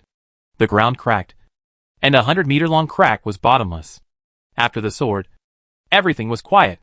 Only mysterious voices continued to appear. "You have killed the Apostle Walker. Cumulative number, 13. You have killed 14 apostles. You have killed 15 apostles." Mysterious voices kept ringing, announcing the annihilation of all the apostles. Yi Sha looked up, not paying attention to the mysterious voice. At this time, a gust of wind blew, and the armor on Yi Sha's body turned into black sand and drifted away with the wind, while Yi Sha closed his eyes tightly, and there was no breath. "Huh?" About half a minute later, Yi Sha suddenly opened his eyes, greedily, taking in big gulps of air. After a while, Yi Sha murmured, "I went to the gates of hell again. This feeling is really not good. This is the price of using the Tragedy King. No matter the victory or defeat, when the battle is over, Yi Sha will die. If it weren't for the existence of the 12 trials of immortality, this price would not be tragic, but a mutual destruction. Because of this ability is extremely terrifying and powerful. And now, finally no one can stop Yi Sha's way." After packing up his things, Yi Sha walked forward along the broken street and slowly disappeared at the end of the street. Doomsday train. Dining car. The dining car was very lively, with a group of people shouting and yelling, because now was a time to completely relax. A vacation. Everyone could relax and release the accumulated pressure completely. Just at this moment, the door suddenly opened and Yi Sha stepped in. The sound stopped abruptly in an instant, and everyone's eyes were focused on Yi Sha. It was impossible not to pay attention to him. Yi Sha was covered in blood, which was too eye-catching. "Hey, you in the corner, aren't you just going for a walk?" Yi Sha sat down at the bar, Just going for a walk. Yu teased. You are the first person in history to be able to do this even if you just go for a walk. Gonlin sat down next to Yisha and took out a handkerchief. No need.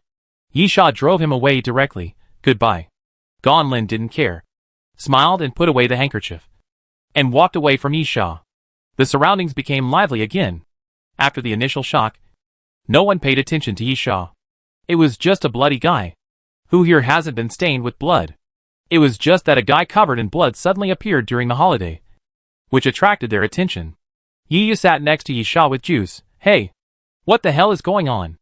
Yisha, I was just strolling around. And I was unlucky to run into a few rats. The landlady put the healing potion on the table. I think you need this. Yisha, thank you. You're welcome. It's charged. The landlady, during the holiday and non-mission period. The healing potion is not provided for free. And each bottle costs 5 gold skulls. Yisha's eyes lit up. If you are willing to sell a few more bottles, I am willing to buy as many as you have. This potion can instantly heal all injuries. 5 gold skull coins are equivalent to exchanging for a life. As long as they are willing to sell, everyone will rush to grab it immediately. However, the landlady just smiled and looked at Yisha without saying a word. The answer was already very clear.